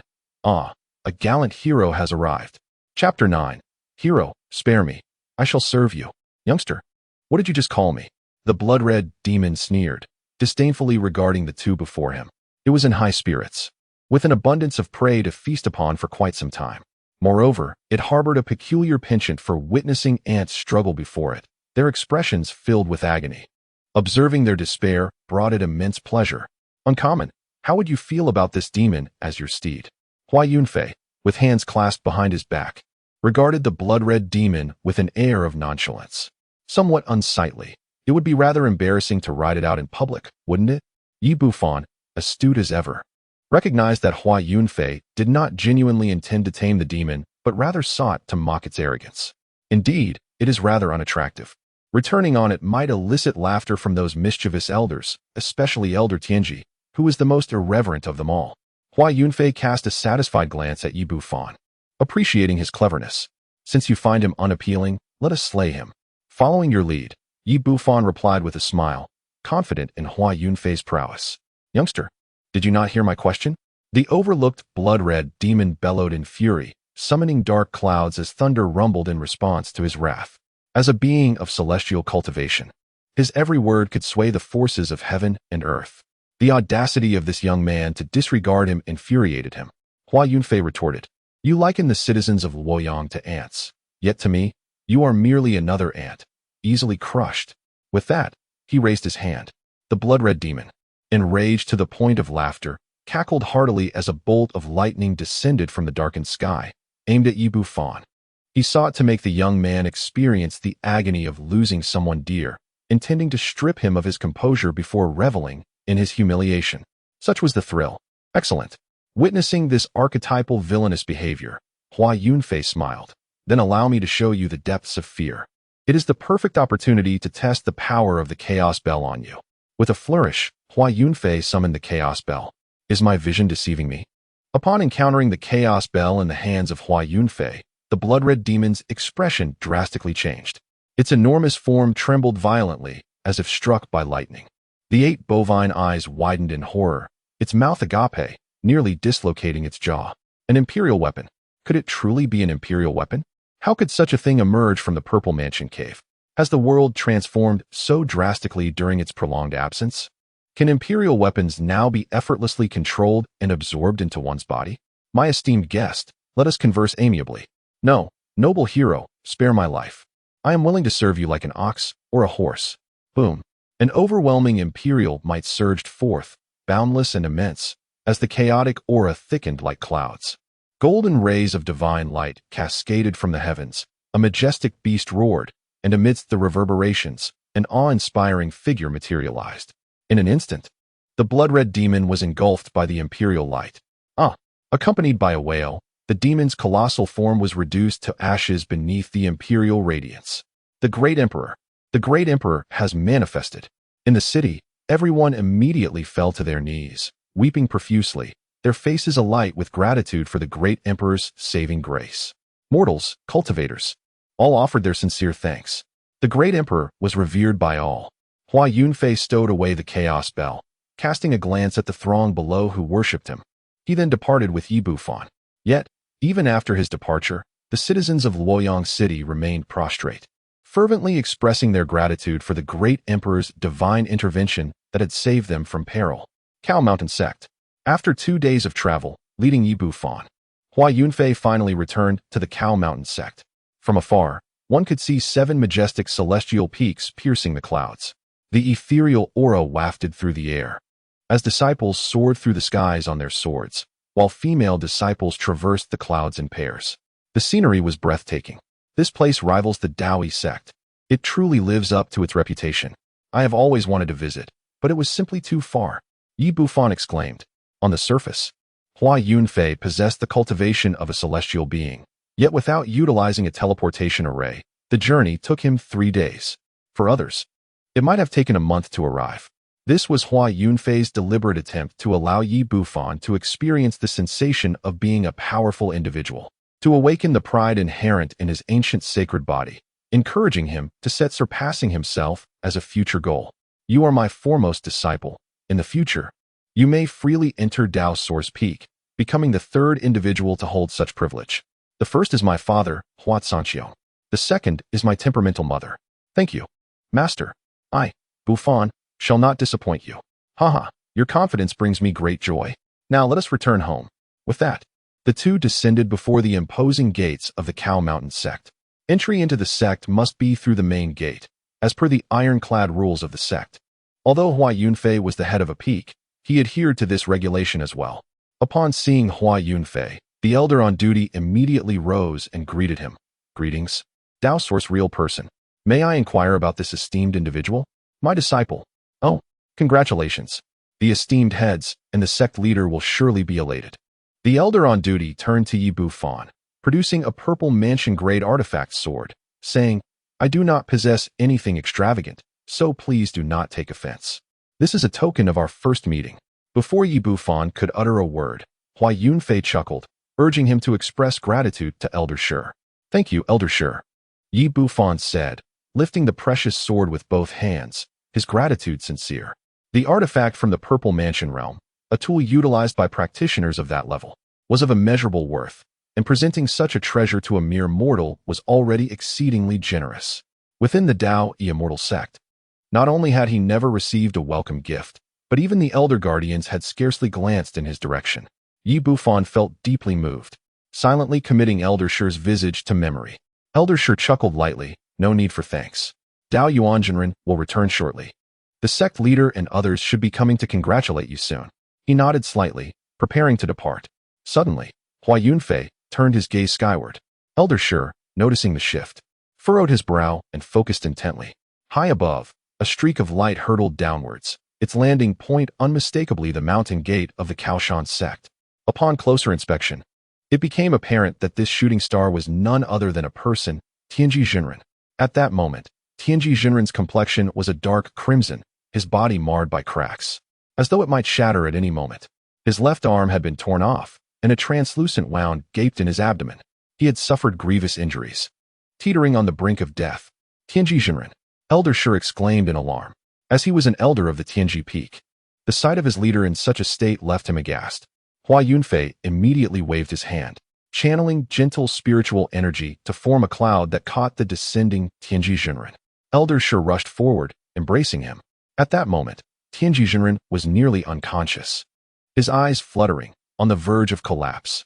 With the last vestiges of his strength, he managed to utter, "Damn it, there's an assassin."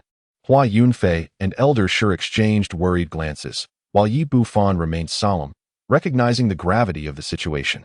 The assault on their leader was a serious matter. Laughter was utterly inappropriate. He cleared his throat, attempting to maintain decorum. Hua Yunfei averted his gaze, flooding Tianji Jinren's body with a substantial amount of spiritual energy to alleviate his internal injuries. He then retrieved a garment to cover the wounded man's form.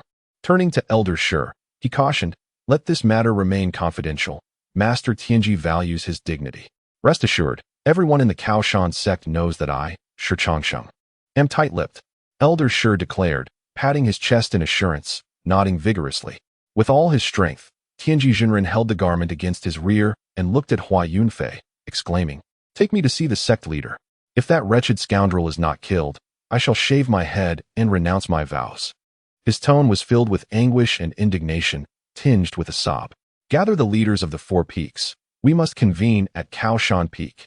Hua Yunfei lifted Tianji Jinren along with Yi Bufan as they soared towards Kaoshan Peak, while Elder Shi dashed towards the summit to summon the other leaders. What had transpired? Gazing upon the celestial figure sprawled on the bed, Master Yun Tian, initially consumed by rage, found himself momentarily speechless upon lifting the garment. "Oh, the boundless Lord," he exclaimed, his countenance shifting to one of fury. "Who has inflicted such harm upon my junior? Such malicious tactics are truly despicable." Aside from Hua Yunfei, the other peak leaders had once been prodigious disciples of the Reliance sect, naturally referring to one another as elder brothers and younger brothers. Master Tianji was on the verge of fainting, yet upon hearing Master Yun Tian's words, he suddenly grasped his hand, lamenting, "Brother Zhangmin, I am in agony. This is utterly intolerable. How could they treat me so?" Indeed, the pain was palpable, and even the sight of it was distressing. Master Yun Tian nodded in agreement, feeling a chill run through him. Hua Yunfei couldn't help but marvel inwardly at such a cruel method. It was indeed a blow to the pride of any self-respecting cultivator. An egregious insult. "Master, what has befallen my junior?" The first to arrive was Master Go Yuan, his expression fraught with concern. Having shared a close bond with Master Tianji since their youth, he was alarmed. However, when he unveiled the garment, a burst of laughter escaped him.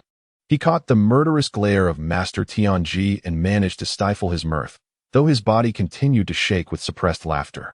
"What a rascal!" Master Tianji exclaimed, nearly on the verge of tears, when Master Xian and Wu Ji, alongside Master Di Shan, arrived. Their initial concern for Master Tianji's injuries led them to assist in his recovery. Yet, they soon noticed Master Go Yuan still quaking in a corner. Master Xian's delicate face hardened as she spoke. "One of our peak leaders has been attacked and nearly perished, and you appear quite amused. Can you not maintain a semblance of seriousness?" Master Wu Ji, known for his temper, interjected, "Indeed, sister is correct. This is excessive. How could you be so oblivious to the gravity of the situation?" Master Di Shun, typically taciturn, nodded in agreement. All right.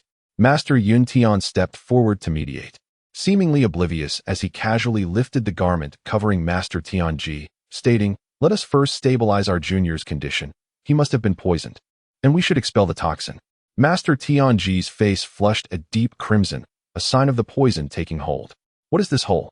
Master Wuji inquired, stepping closer for a clearer view, his expression growing increasingly peculiar as he sidled away, a smile creeping onto his lips. Master Di Shan, with keen eyes, quickly discerned the situation, clearing his throat discreetly while feigning ignorance, though a smirk began to form. Master Xian, momentarily taken aback, felt a wave of embarrassment wash over her as she turned away, chiding, Brother Zhongmen, how can you be so unseemly? To detoxify, must you expose his body? This is clearly intentional. Such impropriety. Master Yun Tian chuckled awkwardly, hastily covering Master Tianji once more. In the depths of his humiliation, Master Tianji had already succumbed to unconsciousness, realizing that, in the eyes of these old fellows, his injuries paled in comparison to that which they deemed worthy of their attention. Hua Yunfei interjected, I possess a medicinal pill, a fortuitous find from my recent travels. If Master Tianji consumes it, he should be restored to his former self. With that, he produced a sacred pill, grayish-white, and emanating a soft glow, its surface adorned with cloud-like patterns. Yun Tian, the true man, exclaimed with delight. The sacred pill infused with Dan Yun is truly exquisite. To use such a precious elixir for merely a minor injury seems excessively extravagant. As he spoke, he took the sacred pill and stored it within the Purple Mansion's realm. Let us first utilize our spiritual powers to heal our junior, and then administer some lower-grade pills. If all else fails, the sacred pill can serve to prolong his life. He muttered under his breath, this fellow is truly insatiable. Even the sacred pill bestowed by my disciple, he seeks to hoard for himself. Go Yuan, the true man, remained speechless, yet he refrained from voicing his thoughts. After all, he concurred that although the injury suffered by the heavenly mechanism true man was grave, it did not warrant the use of a sacred pill.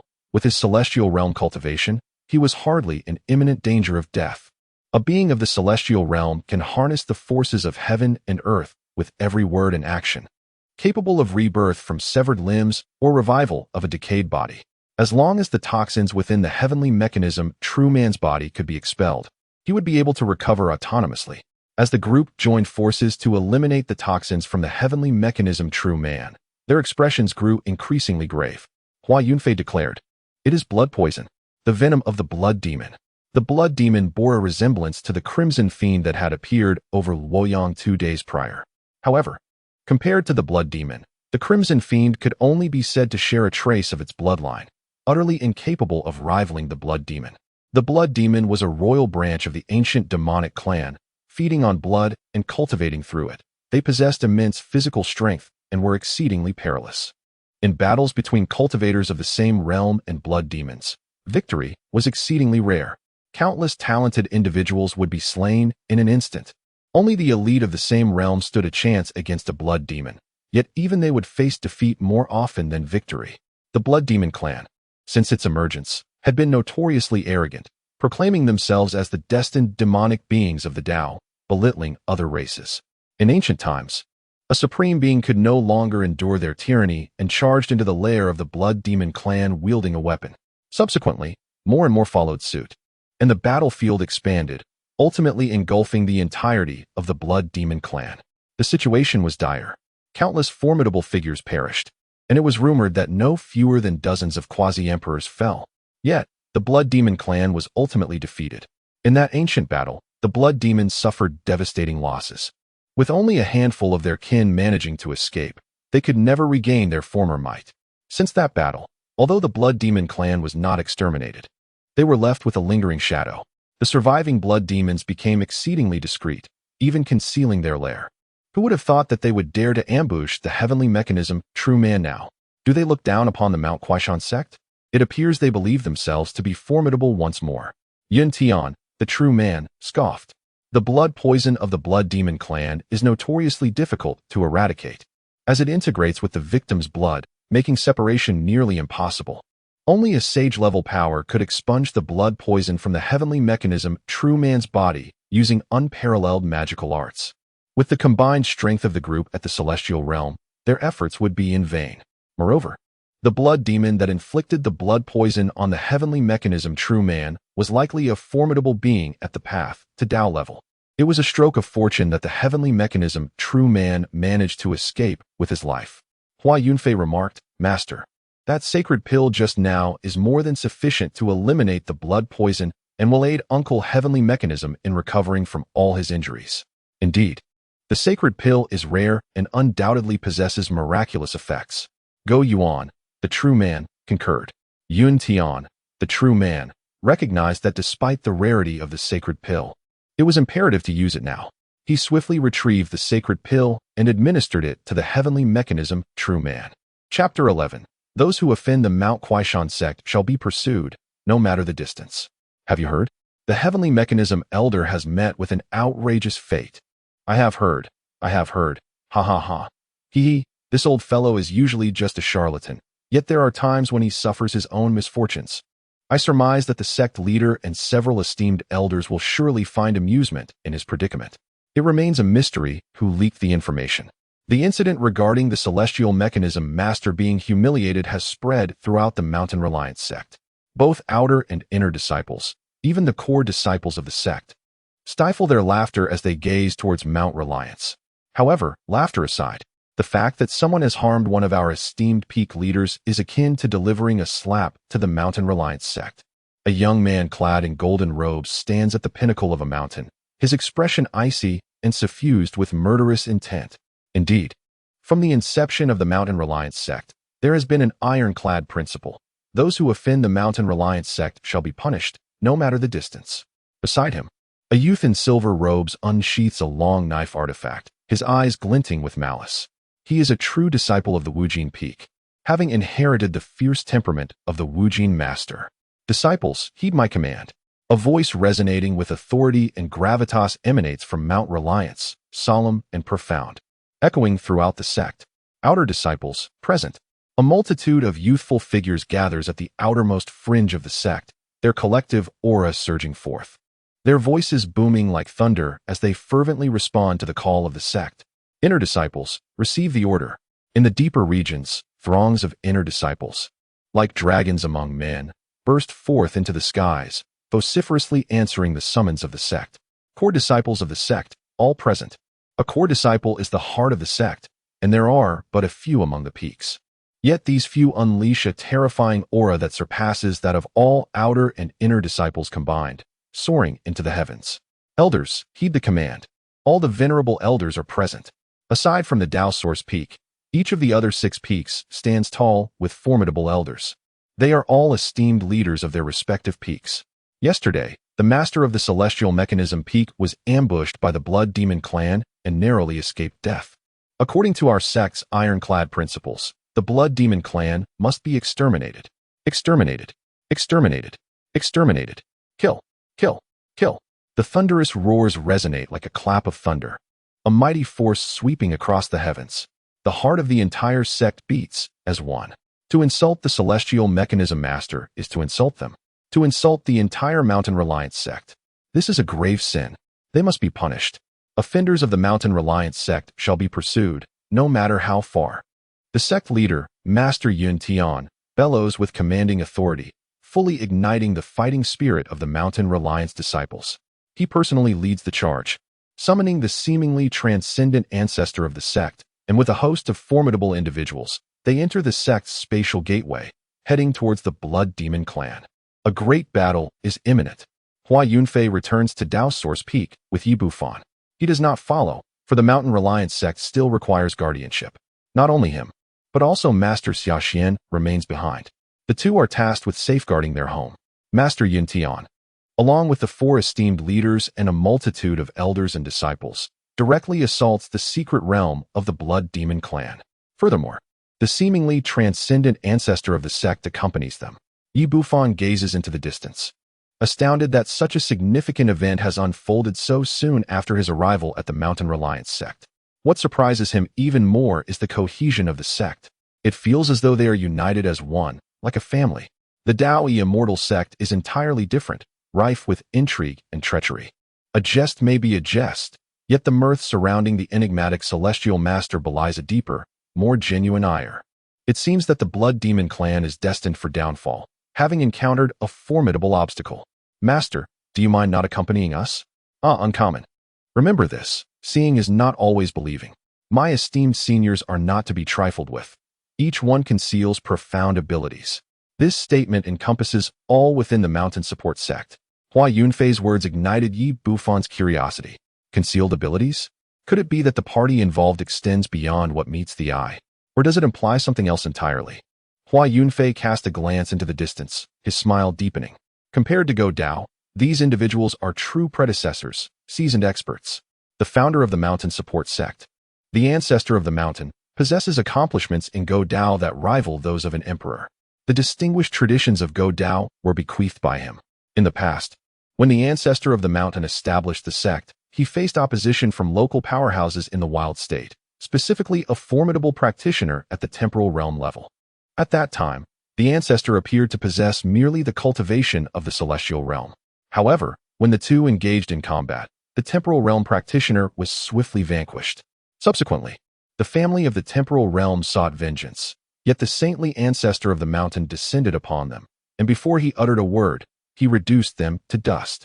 In comparison to the ancestor, they remain rather inexperienced. Now that the ancestor has ascended, it is their time to refine this craft to its pinnacle. Uncommon. From this day forth, I shall instruct you in your cultivation. Master, my meridians are exceedingly difficult to open. I shall assist you in this endeavor. Hua Yunfei radiated a formidable sacred aura, his eyes gleaming with golden light, exuding the presence of a celestial being. From the heavens above, golden rays of the great Dao cascaded down, enveloping Yi Bufang. The four ancient divine beasts, the azure dragon, white tiger, black tortoise, and vermilion bird, materialized around Hua Yunfei. In mere moments, the cries of countless divine beasts echoed, a terrifying spectacle filling the heavens and earth. In this current age, cultivation is arduous. Emperors remain hidden. Saints do not reveal themselves, and the ancient sacred body is particularly challenging to nurture. Yet, it is not impossible. With sufficient strength, one can carve a path for the ancient sacred body. The ghostly Nether Palace stands as one of the three superpowers of the wild state, alongside the Mountain Support Sect and the Dao Immortal Sect, and is recognized as one of the 9 great immortal sects of the Eastern Domain. The palace resides upon a floating island amidst a treacherous and toxic swamp that stretches for hundreds of miles. On this island, black mist swirls, shrouding the entire sect in an ethereal haze. The Mountain Support Sect has already set forth. Within the depths of the ghostly Nether Palace, a gathering of powerful figures convenes. The leader, clad in black chainmail, possesses an imposing demeanor and a fiercely aggressive gaze, as he regards the assembly and slowly speaks. It is the lord of the ghostly Nether Palace, Gui Mingzi. Those gathered are the elite of the ghostly Nether Palace. However, one stands out, towering at 3 meters, cloaked beneath a black robe, rendering his features indistinguishable. A sinister laughter emanates from beneath the robe, a sound both jarring and unsettling. The elders of the ghostly Nether Palace, notorious figures in their own right, now feel a shiver down their spines. He proclaimed, at this moment, "They must be heading towards my blood demon clan. How utterly oblivious they are." He holds the Mountain Support Sect in contempt, regarding it as merely a force guarded by a practitioner of the temporal realm. How formidable could they truly be? The blood demon clan has seen its glory fade. Yet there remains more than one formidable being of the transcendental realm. Can the Mount Support Sect rival that? The blood demon, concealed beneath a black cloak, spoke once more. "Leave the matter of Yuntian Jinren from the blood demon clan to me. The ghost underworld will be responsible for assaulting the Mount Support Sect. Once the task is accomplished, we shall divide the foundation of the Mount Support Sect equally." Agreed. Ghost Underworld Z responded readily, a flicker of a smile breaking through his austere visage as he said, "Let our collaboration be fruitful, and we shall effortlessly seize the Mount Support Sect, sharing the spoils." Casting a glance at Ghost Underworld Z's rather dismal smile, the black-cloaked blood demon cackled ominously before departing. "Huh. A mere blood demon clan wishes to partake in the spoils?" Ghost Underworld Z scoffed, his gaze glinting with cold malice, his aura exuding a chilling dread. An elder with white hair rose to clasp his fists. "Lord, we have received news from the Sun and Moon Divine Sect. They are already on their way." "Excellent," Ghost Underworld Z proclaimed. "After devouring the Mount Support Sect, the entirety of the Wilderness Prefecture will belong to the Ghost Underworld. The Dao Immortal Sect will eventually fall into our grasp as well." Chapter 12. Concealed amidst 1,000,000 points above the Dao source peak, golden light cascaded down. And the celestial sounds of the great Dao enveloped the entire Mount Support sect. Numerous disciples gazed towards the Dao source peak, the most enigmatic summit of the sect. Known for being the battleground of the sect leader and the 5 esteemed elders, the Dao source peak has always been regarded as a place shrouded in mystery among the disciples. Although it is one of the 7 peaks of the Mount Support sect, its presence is subtle. Many disciples are familiar with the name of Dao source Shinrin, but have never laid eyes on him. This is because the Dao source peak is guarded by 99 formations, combining various properties of defense, offense, concealment, and more. Without the permission of Hua Yunfei, no one may ascend the peak unaccompanied.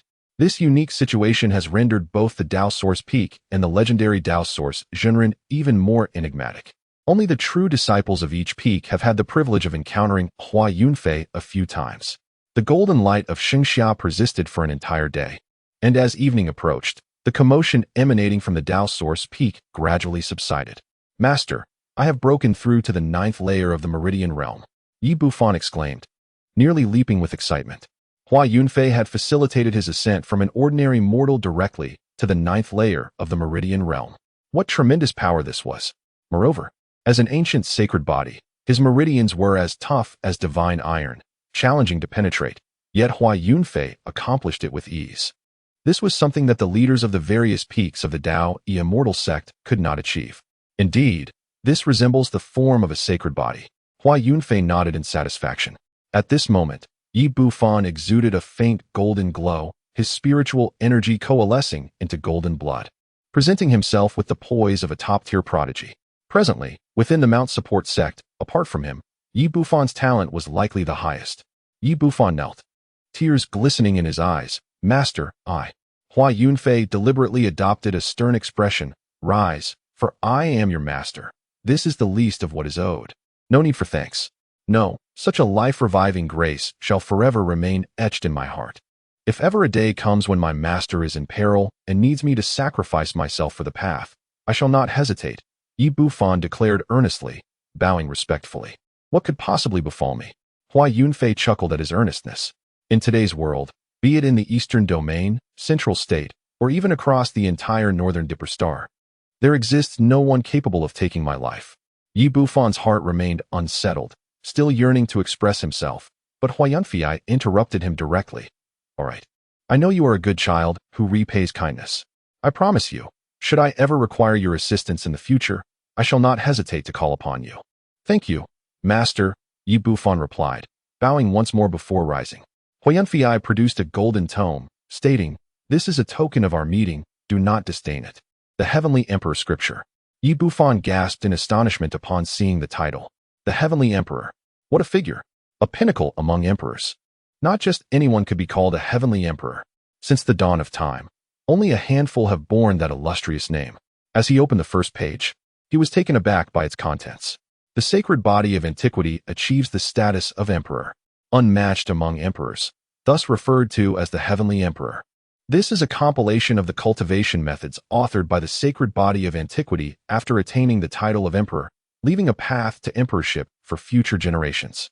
His heart raced as he delved into the section dedicated to the Meridian realm, engrossed in its teachings. Standing atop the mountain, he entered a state of complete immersion. As time trickled by, the golden blood flowing within him thickened, coalescing into a golden dragon soaring through the heavens. Indeed, it bore a faint resemblance to Hua Yunfei's demeanor in his younger days. Hua Yunfei nodded in satisfaction, feeling a joy that surpassed even his own breakthroughs in cultivation upon witnessing his disciples' remarkable potential. Such a sentiment was peculiar. He understood now why all formidable beings cherished taking disciples, passing on their knowledge. It was a form of pride in its own right. Daoyuan Jinren. Outside Daoyuan Peak, Xia Jinren hovered in the air with a young woman beside her. 99 formations barred their entry. Hua Yunfei waved his hand, opening a passage for them to enter.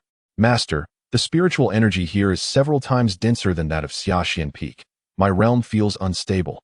"Hush, do not speak. I have my reasons for bringing you here," Hua Yunfei replied, guiding Xia Jinren to sit before him. The three sat facing one another. Hua Yunfei placed teacups before them and brewed a fragrant tea, imbued with the essence of the laws. "Is this the disciple that your nephew has taken?" Xia Xianjinren inquired. Her curiosity piqued as she observed Yi Bufan, who was deep in meditation, surrounded by a swirling aura of golden blood, embodying the spirit of a dragon among men. Being a disciple of Hua Yunfei, his innate talent must be exceptional. Out of respect, she refrained from prying and asked directly, "May I inquire about your beloved disciple's talent?" Hua Yunfei nodded. "I encountered him by chance. His talent is indeed commendable." Xia Xianjinren smiled genuinely, feeling delighted for Hua Yunfei. It was a momentous occasion for the strongest peak of the Reliant Mountain Sect to have a new successor. Had it not been for the incident involving ThingI, the sect leader and several senior brothers would have undoubtedly come to extend their congratulations by now. Lifting her teacup, she took a delicate sip and continued, "Might I ask, what level of talent does your cherished disciple possess?" Before leaving the sect, Hua Yunfei had attended the triennial disciple recruitment ceremony, which lasted a month. Yet he had encountered no disciples to his liking during that time. It is hard to fathom the height of his expectations. In today's world, talent is categorized as yellow, Xian, Earth, Heaven, Dao, Saint, Emperor, Immortal. Aside from the exceedingly rare imperial and celestial talents, the existence of other talents is nearly non-existent. For instance, possessing a low-grade saint-level aptitude guarantees that, barring any premature demise, one can ultimately cultivate to the saint realm. In the current era of waning spiritual energy, saints are a rarity. Even those with saint-level aptitude find it challenging to ascend to the saint realm. However, such talents are undoubtedly formidable. With just a stroke of fortune, one could soar to unprecedented heights. Similarly, those with heavenly-level aptitude are assured to reach the celestial realm, provided they remain alive. Additionally, those with Dao-level aptitude are guaranteed to attain the realm of Daoist, potentially becoming revered ancestors of a sect. Among the numerous top-tier geniuses of great factions, heavenly-level aptitude is the most common, while Dao-level aptitude is exceedingly rare. The emergence of saint-level aptitude can stir the entire Eastern domain. After all, in this era of declining spiritual energy, not only are saints seldom seen, but the probability of encountering individuals with saint-level aptitude is also diminishing. In prestigious sects, their saint disciples typically possess Dao-level top-tier aptitude, and saint-level aptitude is infrequent. In smaller regions like the, acquiring a disciple with heavenly-level aptitude is already a remarkable achievement, while Dao-level aptitude is a coveted rarity. The esteemed Master Xiaoshuan estimates that only top-tier Dao-level aptitude would meet Hua Yunfei's high standards. Hua Yunfei smiled faintly, casting a satisfied glance at the meditating Yi Bufan, and remarked, "To be candid, Master Xiaoshuan, Bufan possesses low-grade saint-level aptitude." He concealed a fragment of the truth, initially intending to mention Dao-level aptitude. However, Yi Bufan, being an ancient sacred body, undoubtedly possesses at least saint-level aptitude, a fact not shrouded in secrecy. Should Master Xiaoshuan scrutinize Yi Bufan closely, it would be apparent that his physique is indeed extraordinary, being a sacred body. At that point, the lie would be exposed. Thus, he opted to withhold a portion of the truth. Low-grade saint-level aptitude is already astonishing. Not a single individual in the entire Kaishan sect possesses such a talent. Master Xiaoshuan abruptly rose, gazing at Yi Bufan with eyes aglow. Low-grade saint-level. Is this truth? A falsehood will incur tenfold retribution. Hua Yunfei responded with confident amusement. Chapter 13. The incomplete Dark Night. Sacred Body. Master Xiaoshuan scrutinized Yi Bufan intently. The golden meridians coursing through him were akin to divine iron. His golden vitality resembled an ocean of liquid gold, surging with vigor like colossal waves. The ancient sacred body. Despite being several centuries old, Master Xiaoshuan appeared no older than 30, as age is trivial among cultivators. She possessed fair skin and beauty, her figure slightly plump yet alluring. Her hair elegantly styled with a wooden hairpin, adorned in a Taoist robe, exuding a unique charm. Yet, in this moment, her composure faltered, her demeanor disarrayed. The prowess of the ancient sacred body was a tale she had heard since childhood, a being capable of standing shoulder to shoulder with the emperors of humankind. The woman beside her, upon hearing these words, also rose in shock, her stunning features brimming with astonishment, fixated on Yi Bufan. Hua Yunfei calmly sipped his tea, his expression relaxed and unconcerned. When the Dao Immortal sect first discovered Yi Bufan, it must have been a similar scene. Regrettably, They lacked the capability to recognize the brilliance of the ancient sacred body, believing it to have faded into obscurity, rendering it incapable of cultivation, thus missing the opportunity to nurture a monstrous prodigy. Fortunately, Yi Bufan possessed golden fortune and encountered him. Otherwise, even if he were to meet a supreme sect of the highest order, without the heavenly emperor scripture, all efforts would be in vain. In this world, only Hua Yunfei could pave the path for the ancient sacred body to reforge its destiny. Xia Xianjinren inquired, Junior, is it not true that the ancient sacred body cannot cultivate? How is it then that Yi Bufan has already reached the 9th layer of the meridian realm, signifying the latter stages of this path, on the verge of attaining perfection? Moreover, from my observations, Yi Bufan's cultivation continues to ascend, presently immersed in a state of enlightenment. He hardly resembles one who cannot cultivate. With a slight smile, Hua Yunfei replied nonchalantly, in truth, the ancient sacred body is not incapable of cultivation, rather, it requires tailored methods for advancement. Beside them, a young woman remarked softly, Master, this esteemed head of the Tao source is quite mysterious, and so remarkably accomplished at such a young age. Xia Xianjinren adjusted her posture and settled down anew, stating, This is my youngest disciple, Mu Qiuxue, whom you have not encountered before. She has been diligently cultivating at the Xiaxian Peak for many years, seldom venturing out. The head disciple is indeed a direct disciple. A core member of our sect, Hua Yunfei assessed. Mu Qiuxue possessed a sweet appearance, her features exquisite, clad in a flowing white gown, her hair tied in a ponytail, embodying youth and vitality. Name, Mu Qiuxue, age, 24. Realm, 2nd layer of the Yuan Dan realm, surface. 4th layer of the Yuan Dan realm, actual, identity, true inheritance disciple of the Xiaxian Peak. Kaishan sect, cultivation talent, inferior Dao grade talent, other talents, exceptional dark talent of Dao grade, exceptional sword Dao talent of heavenly grade, medium grade talisman Dao talent, physique, night fairy body, extremely incomplete, not awakened. Cultivation techniques, life-forgetting technique, no grade, inherited from Kaishan sect. Unperceived breath concealment technique, sex inherited stealth technique. Vast sword technique, exceptional heavenly grade. Divine abilities, none, magical artifact, Songhai sword, Yuan Dan realm artifact. Fortune, azure night fairy body? Hua Yunfei was taken aback. This too was a supreme physique. Legend has it that the greatest assassin dynasty of the Northern Dipper Star, the first generation of its sovereign, possessed the night fairy body. A physique born specifically for hunting. However, Mu Qiuxue's physique was severely incomplete, far from being as formidable as its legend suggests. Nonetheless, even in its flawed state, the accompanying dark talent reached an astonishing Dao grade of exceptional quality. Such talent was comparable to that of the sacred offspring from the most esteemed sections. It seemed that Mu Qiuxue remained unaware of her night fairy body, nor did she perceive that her dark talent far surpassed her current cultivation in swordsmanship. Uncle Master, your young disciple is quite talented. Hua Yunfei expressed his genuine admiration. Initially, he regarded her aptitude as commendable, but upon witnessing Yi Bufan, Xia Xianjinren felt a sense of dismay at the stark contrast. The disparity was overwhelming. It appeared that the ancestral lineage of the Kaishan sect would soon boast yet another formidable foundation. Uncle Master, there is no need for such concern, Hua Yunfei chuckled. Inferior Dao grade talent can still be considered extraordinary throughout the Northern Dipper Star. His words rang true. In this era of diminished spiritual pathways, Dao grade talent, once deemed inadequate, now stood as a rare and powerful asset. Many of the sacred offspring from esteemed sects possessed only exceptional Dao grade talent. Is it possible that my disciple could discern the talents of Qiuxue at a mere glance?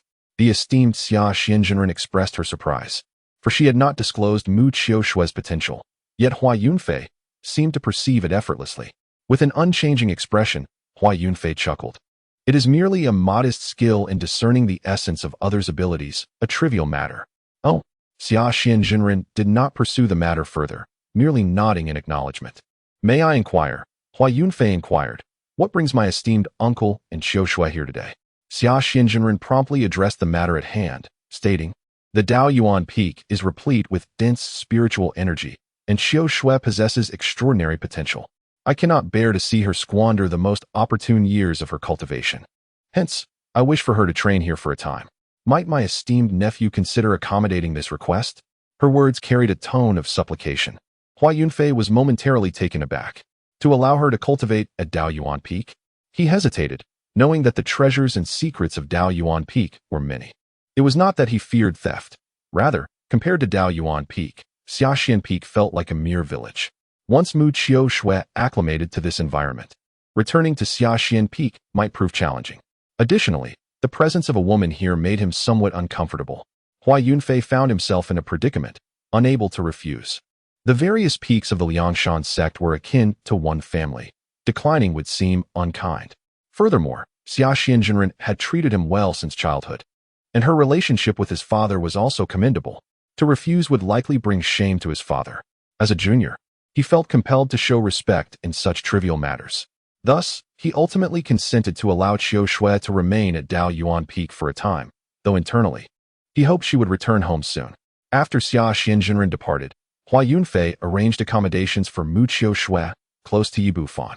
As night fell, Yi Bufan remained in a meditative state, golden blood energy swirling around him like an ocean, surging upwards into the heavens.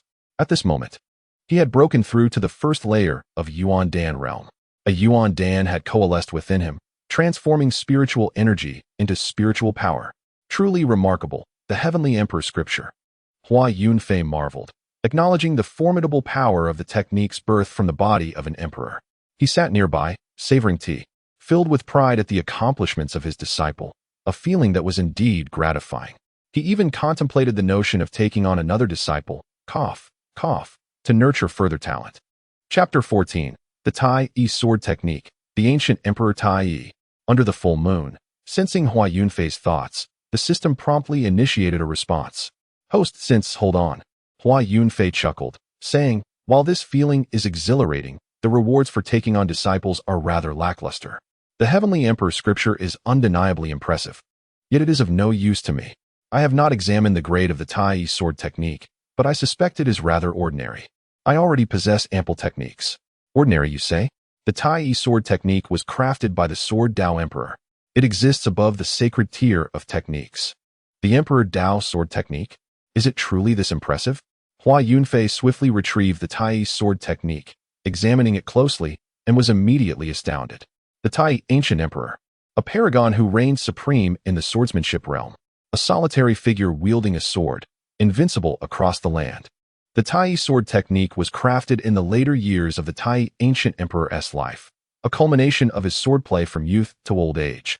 I thought you would discern this, but it seems you are quite oblivious. Could it be that after a century of signing in, the abundance of treasures has left you bewildered? Hua Yunfei felt a tinge of embarrassment. He hastily committed the ThingI sword technique to memory, intending to practice it when time permitted, thereby enhancing his strength. Are you still going to undertake the disciple recruitment task? The rewards are undoubtedly generous. Not inferior to what you would acquire from a decade of uninterrupted signing in. Not inferior to a decade of continuous signing in? Hua Yunfei's expression shifted, filled with excitement.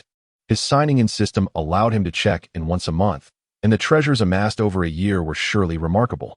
Over a span of 10 or 20 years, the rewards would be even more exceptional. At the very least, they would be treasures of the saint rank or above.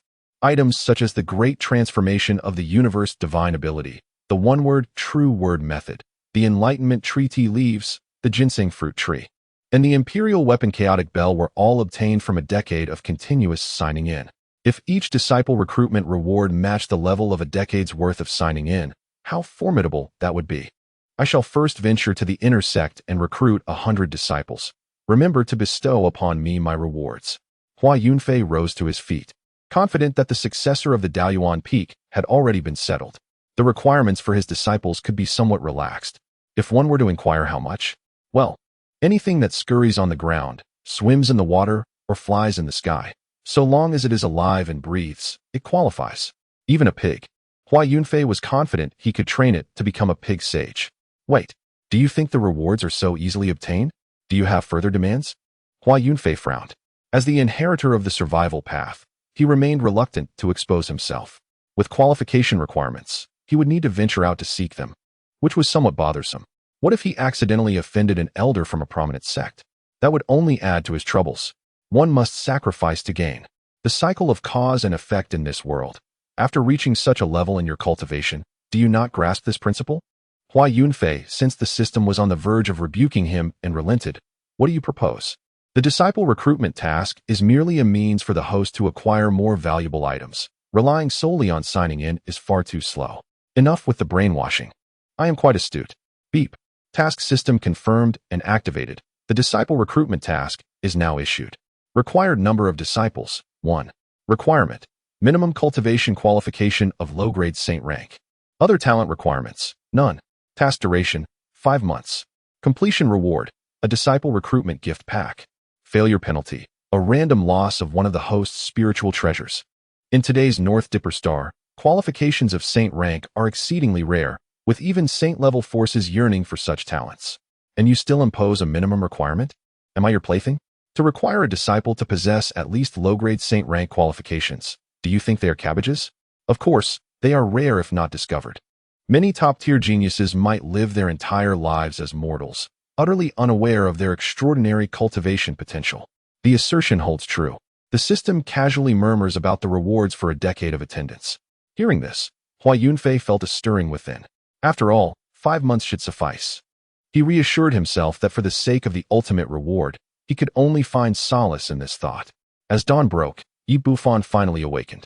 His demeanor was composed, revealing no extraordinary traits. Yet, to the discerning eye, it was evident that he harbored a dormant volcano within him, ready to erupt with unparalleled force. His cultivation had ascended to the second layer of the Yuan Dan realm, achieved in merely a day and a night. Emerging from his cultivation cave, Hua Yunfei smiled gently and pointed towards the ginseng fruit tree. You must be hungry. When cravings strike, feel free to pluck a fruit from that tree.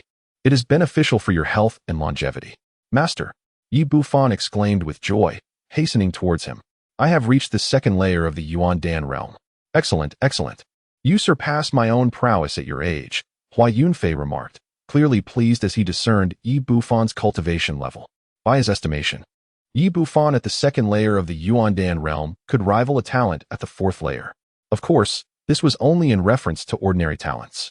The top-tier geniuses and prodigies faced significant challenges when attempting to surpass their peers, as they belonged to the core of their sects, practicing elite techniques that bestowed them with exceptional combat abilities. Engaging in battles beyond their rank would defy the laws of the Tao. I possess a rather ordinary technique. The Tai Sword Classic. You may practice it at your leisure. Hua Yunfei produced the Tai Sword Classic and handed it to Yi Bufan. The Tai Sword Classic. Yi Bufan clutched the text tightly, enraptured. He understood that his master, while claiming it to be ordinary, was anything but. Even the heavenly emperor's scripture was deemed commonplace in his master's eyes. Upon opening it, Yi Bufan discovered that the Tai Sword Classic was indeed crafted by the ancient Tai Emperor, a scripture of imperial swordsmanship. It would be a rare find even throughout the entire Big Dipper constellation. Yet, his master casually presented it, labeling it as merely average. At that moment, Mu Xiuxue appeared. Her curiosity piqued upon noticing Yi Bufan's awakening. She approached with a gentle smile and said, "Hello, I am Mu Xiuxue." Her sweet smile and youthful countenance, tied back in a ponytail, easily garnered the favor of others. Caught off guard by the sudden approach of a beautiful woman, Yi Bufan felt a blush creep onto his cheeks. Hello, I am Yi Bufan, a disciple of the Daoyuan Peak. He promptly tucked the Tai Sword Classic into his clothing. He would not expose his master's gifts to outsiders without permission. An imperial sword technique could stir up turmoil wherever it appeared, and he did not wish to bring trouble upon his master. Bufan, Hua Yunfei said with a slight smile, Xiuxue is the youngest true disciple of the Xian Peak, possessing exceptional talent. Yesterday, the head of the Xian Peak personally sent her to the Daoyuan Peak for further training. You both should get along well. Yi Bufan nodded earnestly. I will remember this, master. Hua Yunfei nodded in affirmation, then turned to Mu Xiuxue, pausing momentarily before speaking. Xiuxue, do you feel as though you stand in the light, even amidst darkness? How does the head of the Daoyuan Peak know this? Only master is aware of this matter. Just as Mu Xiuxue intended to continue conversing with Yi Bufan, she was taken aback by Hua Yunfei's words and gazed at him in astonishment. I have cultivated the eye technique, and I previously mentioned this to your master, Hua Yunfei remarked. I see. Mu Xiuxue tightened her garments and inquired, Daoyuan, your sudden mention of this matter, is there an issue at hand? Do you wish to understand why you are different from others? Chapter 15. A Visit from the Underworld. The Arrival of Gui Mingzi. Naturally, Mu Qiuxue was eager to know. Each night, the world, dark as ink, appeared to her as bright as day. Only the moon in the sky signaled that it was indeed nighttime. Before she stepped into the realm of cultivation, this question had plagued her for quite some time. For mortals require sleep, and if everywhere was perpetually day, it would greatly disrupt her rest. Over time, her body grew increasingly frail. Ultimately, she resolved to embark upon the path of immortality. After much hardship, she arrived at the Mount of Reliance sect and participated in the disciple selection ceremony. Eventually, she became a disciple under the esteemed Xianzhenren. Even after becoming a cultivator, her circumstances remained unchanged, yet her dependence on sleep diminished. She could now replace sleep with cultivation to alleviate this vexation. This peculiar phenomenon had been a topic of discussion between Mu Qiuxue and Xianzhenren, but the latter had been unable to ascertain the cause. Gradually, Mu Qiuxue began to forget about it. It was only when Hua Yunfei suddenly brought it up that she recollected the matter. I certainly wish to know, but even my master is uncertain about the situation. Mu Qiuxue replied. The Dark Night Celestial Body. Hua Yunfei chuckled. Have you heard of it? The Dark Night Celestial Body? Mu Qiuxue shook her head. Having never heard of such a thing. Yi Bufan interjected. Master, could this Dark Night Celestial Body be a special constitution akin to mine? Yet, why have I not heard of it? It is quite normal that you have not heard of it. The Dark Night Celestial Body has only manifested once. Belonging to the first sovereign of the Killer Dynasty, the Eternal Night Emperor. His constitution was the Dark Night Celestial Body. Of course, the Eternal Night Emperor possessed a flawless version of it, whereas Mu Qiuxue's is severely incomplete. This is a secret, merely a legend. Hua Yunfei came to know of it by chance, and it is understandable that Xianzhenren is unaware. Initially, Hua Yunfei also believed it to be just a tale. After all, it has been 1,000,000 years since, and the truth of the Eternal Night Emperor's story is difficult to ascertain. The only ones truly aware of the facts may be the dynasty itself, yet they seldom make an appearance. Even the Supreme Holy Lands fear them, for they are the true assassins. It is rumored that they have targeted ancient emperors of unparalleled strength. While few believe this, it has instilled terror in countless hearts.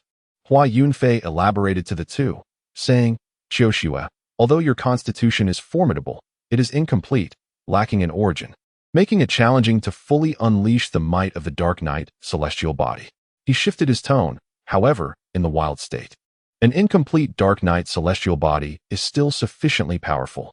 Mu Qiuxue felt a surge of excitement. Her cheeks flushed. Then how can I activate the Dark Night Celestial Body? Even if it pales in comparison to the Eternal Night Emperor's Dark Night Celestial Body, she was still exhilarated. A special constitution is the aspiration of every cultivator. It greatly enhances combat prowess and solidifies her future cultivation path, making her practice all the more effortless. It's quite simple, you just need to activate it. And how does one activate it? Mu Qiuxue gazed at Hua Yunfei with eager anticipation. Her master often spoke of her senior apprentice, Daoyuan as the most enigmatic figure of the Kuaishan sect, possessing countless treasures, a discerning eye, extraordinary talent, and formidable cultivation. However, upon witnessing the situation, she felt the praise was somewhat understated. With a single glance, he discerned her unique constitution and articulated it with precision. Such insight is indeed rare in this world.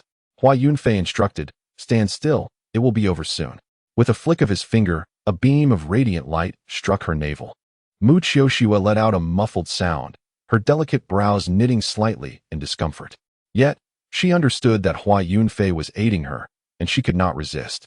Soon, Yi Bufan, standing nearby, noticed that Mu Qiuxue seemed to have acquired something new, something akin to his own essence, residing within her abdomen, profound and unfathomable.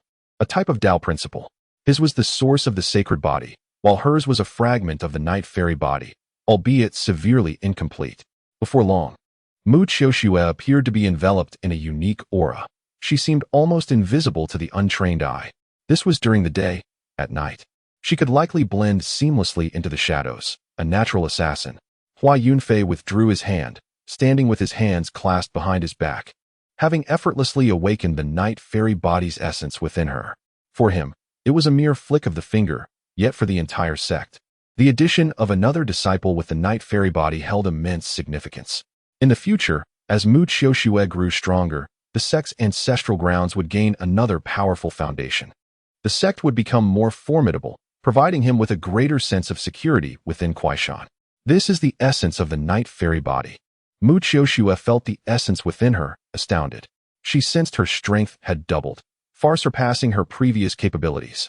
Even in its severely incomplete state, she could only imagine how powerful she would become if she could one day restore the missing essence.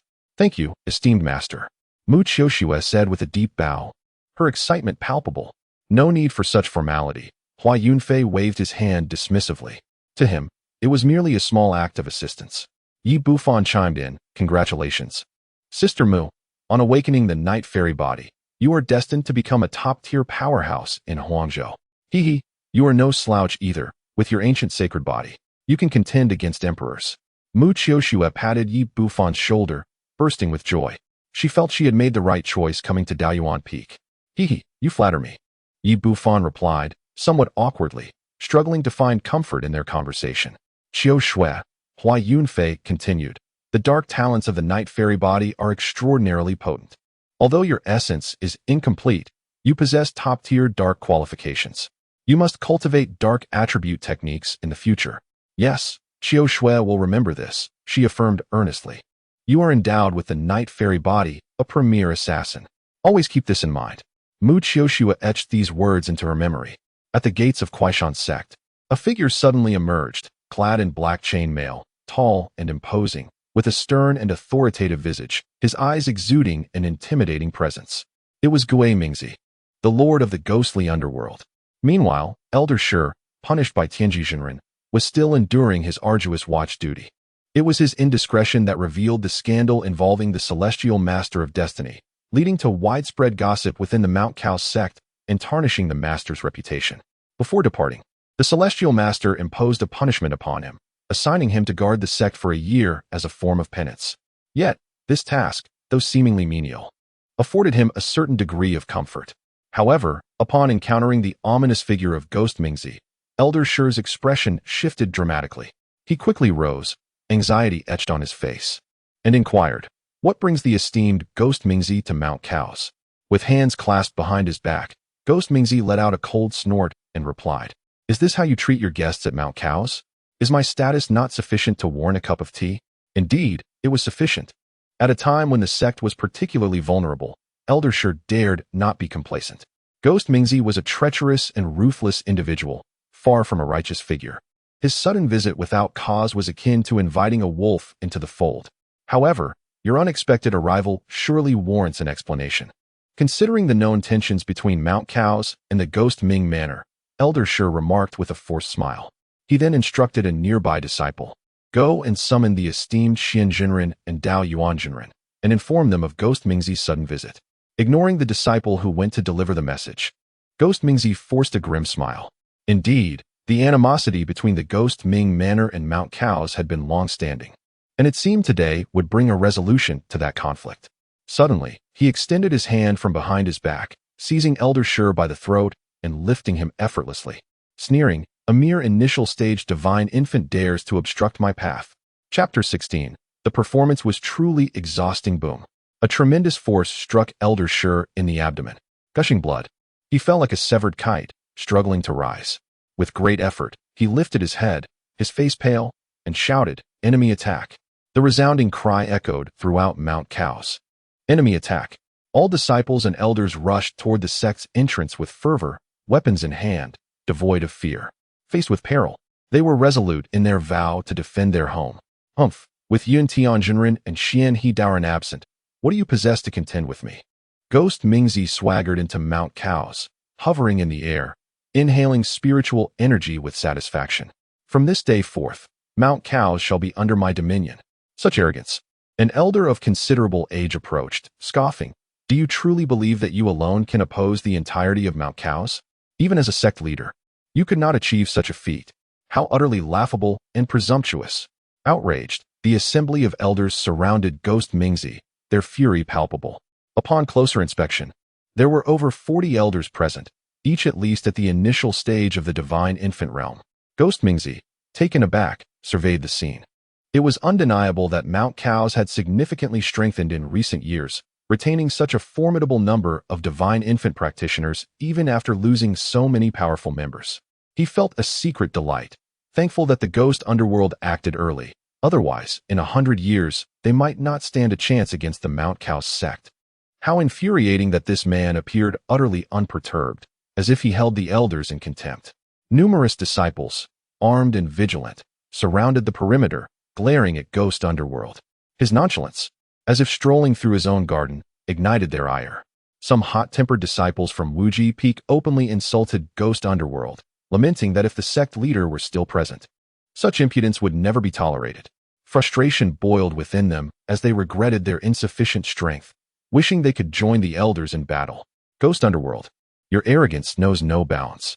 As Xian Jinren arrived, wielding a fiery red divine whip, a formidable artifact passed down by her master, she radiated immense power. After so many years, Xian Jinren's beauty surpasses even the past, remarked Ghost Underworld, his rigid face breaking into a lewd grin as he leered at her. Might I be so bold as to indulge in your beauty and fulfill my desires? Such blasphemous words ignited an uproar among the onlookers, who furiously pointed and cursed at him. Begone!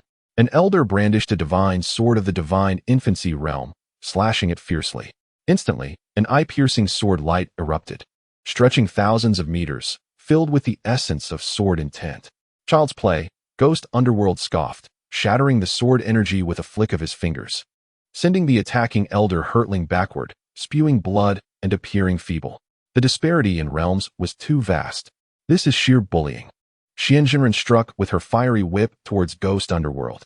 He neither dodged nor flinched, effortlessly grasping the whip, rendering her attempts at escape futile. Now do you comprehend the difference in power? Ghost Underworld sneered, pulling the whip to draw Xian Jinren closer. Do you truly believe you alone can disregard the entirety of Mount Cao's sect? Are we without defenders? The numerous elders united their formidable spells, overwhelming Ghost Underworld with a relentless assault. Even with his prowess, it was impossible for him to fend off the combined strength of over 40 divine infancy realm attackers while contending with Xian Jinren. He promptly released the whip, allowing her to escape. Then, with a sudden thrust of his hands, he unleashed a potent aura that resonated with the laws of heaven and earth, summoning divine thunder to shatter the elder's spells. Some elders, slightly weaker in realm, were immediately struck by the backlash, spitting blood. Yet, no one retreated. They remained steadfast, determined to stand with their sect through thick and thin. Do you understand why you cannot break through to the celestial realm? Ghost Underworld surveyed the crowd. It is not due to lack of talent, but your ignorance. You know not what it means to be celestial. Now, let me enlighten you on the essence of the celestial. He raised his hands high above his head, dark clouds gathering over Mount Cao's, the laws of heaven resonating in response to his call. In an instant, the winds howled and the skies roiled. A celestial, through mere words and actions, can command the laws of heaven and earth. Gui Mingzi, a formidable figure at the 9th level of the celestial realm, wielded powers that far surpassed those of the initial phase of the 2nd level, represented by the likes of Xian Jinren. In that moment, he appeared as a colossal titan gazing down upon the crowd, his expression indifferent as he proclaimed, "Do you now comprehend the disparity between us? With Yun Tian Jinren and Xian He Daoren absent, none can stand against me." Under the weight of his celestial might, all present felt their powers suppressed. The elders and disciples gritted their teeth in frustration, yet found themselves utterly powerless. Xian Jinren clutched her fiery red whip tightly, her delicate countenance grave. Gui Mingzi's strength was indeed overwhelming. Even if she were to unleash her hidden potential, she could only hope to evade him briefly, for defeating him was out of the question. However, Xian Jinren's gaze shifted toward Daoyuan Peak as Hua Yunfei approached, landing beside her with a stoic demeanor. Gui Mingzi, have you ever heard of capturing a turtle in a jar? Upon seeing Hua Yunfei's arrival, standing alongside Xian Jinren, several disciples quickly recognized his identity as Daoyuan Jinren. Indeed, it was he, rarely seen but now emerging in the face of the sect's peril. With a handsome visage, he was hailed as a peerless talent. Many disciples gazed at Hua Yunfei with expressions of elation. Though numerous individuals had never encountered him, many had merely glimpsed him once or twice. His arrival stirred excitement among them. The sect leader had mentioned that Daoyuan Jinren was the most elusive, leaving them uncertain if this was indeed true. Gui Mingzi scrutinized Hua Yunfei, remarking, "You are the elusive head of Daoyuan Peak?" Even he, in his esteemed position, had heard whispers of the enigmatic Daoyuan Jinren from the Kuaishan sect. Ignoring Gui Mingzi, Hua Yunfei addressed the elders, "Gentlemen, please step back. I would not wish for you to be splattered with blood." Ha ha. Gui Mingzi laughed derisively, his expression mocking. "Are you implying that I am the turtle in the jar you just mentioned?" Hua Yunfei merely smiled. "I trust you will still be able to laugh shortly." Before his words faded, he gestured with a finger, causing the 7 main peaks of the Kuaishan sect to tremble violently, erupting with intense energy. A grand aura manifested, forming a bowl-shaped protective barrier in the sky. "You must be familiar with the protective formation of our sect, I presume? I imagine the Gui Ming house possesses something similar." Suddenly, Xia Xian Jinren, who had maintained a solemn demeanor, broke into a smile. The act she had just performed was indeed taxing. The other elders also chuckled, sheathing their weapons and preparing to enjoy the spectacle. Elder Shi, rubbing his belly, staggered to his feet and grinned at Gui Mingzi, revealing that it was all a facade. By the heavens, the disciples were utterly bewildered, their eyes wide with confusion. Gui Mingzi's expression darkened, his demeanor as icy as a winter's night. Chapter 17. While I was pretending, you were still in your infancy. Gazing at the protective formation above, Gui Mingzi narrowed his eyes and directed his words at Hua Yunfei and Xia Xianjinren. "You intentionally allowed me entry? Who do you think you are? Surely, you do not believe that merely possessing celestial cultivation grants you unfettered access to the Kuaishan sect? Surely not. Who would have thought that the esteemed lord of Gui Ming House could be so naively innocent?" Several elders smirked, their tones filled with delight. Before departing the sect, the esteemed Yun Tian, the sect leader, had discreetly issued a secret directive regarding this matter, instructing them to remain inconspicuous while secretly preparing. Little did they anticipate that they would indeed catch a formidable fish. "You." Gui Mingzi glared at the elders, then turned his gaze towards the adept Xia Xian and Hua Yunfei. "How did you know I was coming?" Only Gui Mingfu, the Blood Demon clan, and the Sun Moon Sacred Cult were aware of this. They are aligned with Gui Mingfu, and it is inconceivable that they would disclose any information. Hua Yunfei replied, "It is not difficult to deduce. The Celestial Machine Adept was injured within the territory of Gui Mingfu by the Blood Demon clan. From this alone, it hardly suffices to conclude that Gui Mingfu was secretly orchestrating a scheme, does it?" Gui Mingzi was wholly unconvinced by Hua Yunfei's words. "Hardly sufficient?" he scoffed. Hua Yunfei smiled, a sardonic expression gracing his face. "If it were anyone else, it might indeed be insufficient. However, you specifically targeted the Celestial Machine Adept, who cultivates the path of causality. To attack him is to taint the celestial machinery, entangling yourself in causality, a stain you cannot wash away. A simple deduction would unveil the desired conclusion." Infuriating, the realization struck Gui Mingzi, and his anger flared. After plotting for so long, he had stumbled into a trap. He was furious with the imbeciles of the Blood Demon clan for choosing to attack the Celestial Machine Adept of all people. It was utterly foolish. Yet, he soon regained his composure, presenting a feigned smile. "The protective array of the sect merely prevents my escape. However, you do not seem to be my match. In a confrontation, your defeats would far outweigh your victories." "Heh," Xia Xian chuckled coldly. "You will be disappointed. The protective array of the Kaoshan sect has been modified by the Dao Source Adept, now possessing the ability to counterattack internally. Though termed a modification, it was, in fact, Hua Yunfei's clever use of the Qiankuan array Dao Pin acquired through sign-in, which altered the array patterns within the protective formation. Some defensive patterns had been transformed into offensive ones, granting the protective array an aggressive quality, albeit at the expense of its defensive capacity. "What?" Gui Mingzi hastily looked up and saw that the protective array had severed his connection to the powers of heaven and earth. To his horror, a terrifying thunderstorm was coalescing above him, aimed directly at him. Hua Yunfei interjected, "Just a reminder, the Kaoshan sect's protective array is of the low-grade sacred tier." "What? Wasn't it of the mid-grade Dao tier?" Gui Mingzi was astonished. The entire Wilderness Province was aware that the Kaoshan sect's protective array was considered the least impressive among the 9 great sects of the eastern region, rated only as mid-grade Dao tier. How had it suddenly transformed into a low-grade sacred tier? His expression shifted dramatically. A low-grade sacred tier protective array with offensive capabilities could inflict serious harm upon him. An elder scoffed, "Everyone knows this. It must have been leaked by our Kaoshan sect." You fool! Who would divulge their secrets to you? Ha ha! The disciples below erupted in laughter, feeling immensely gratified. Despicable! You petty miscreants! Everything you present is a facade. Gui Mingzi's face turned a shade of green with rage. This is the path of survival. You know nothing. As Hua Yunfei and Xia Xian commanded the protective array, they simultaneously pointed in unison. Suddenly, a brilliant light emanated from the thunder above Gui Mingzi's head, and with a resounding roar, a massive bolt of lightning, as thick as 100 meters, struck down. This thunder, bearing terrifying destructive power, manifested as a thunder dragon that instantaneously appeared above Gui Mingzi, piercing through the crown of his head. Ah! Gui Mingzi screamed in agony, his black chainmail smoking from the impact. Yet, almost immediately, he erupted into laughter. Ha ha! A treasure lamp appeared in his hand, and as the thunder touched it, it disintegrated into nothingness. What? What kind of artifact is this? The elders gasped in shock. Their composure shattered. Hua Yunfei narrowed his eyes, sensing the gravity of the situation.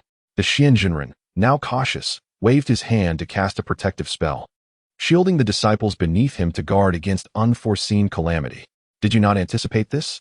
With the treasure lamp in hand, Gui Mingzi wore a mocking expression, his rigid face contorted with derision. You may possess skills, but I possess far greater. Such mere theatrics are child's play.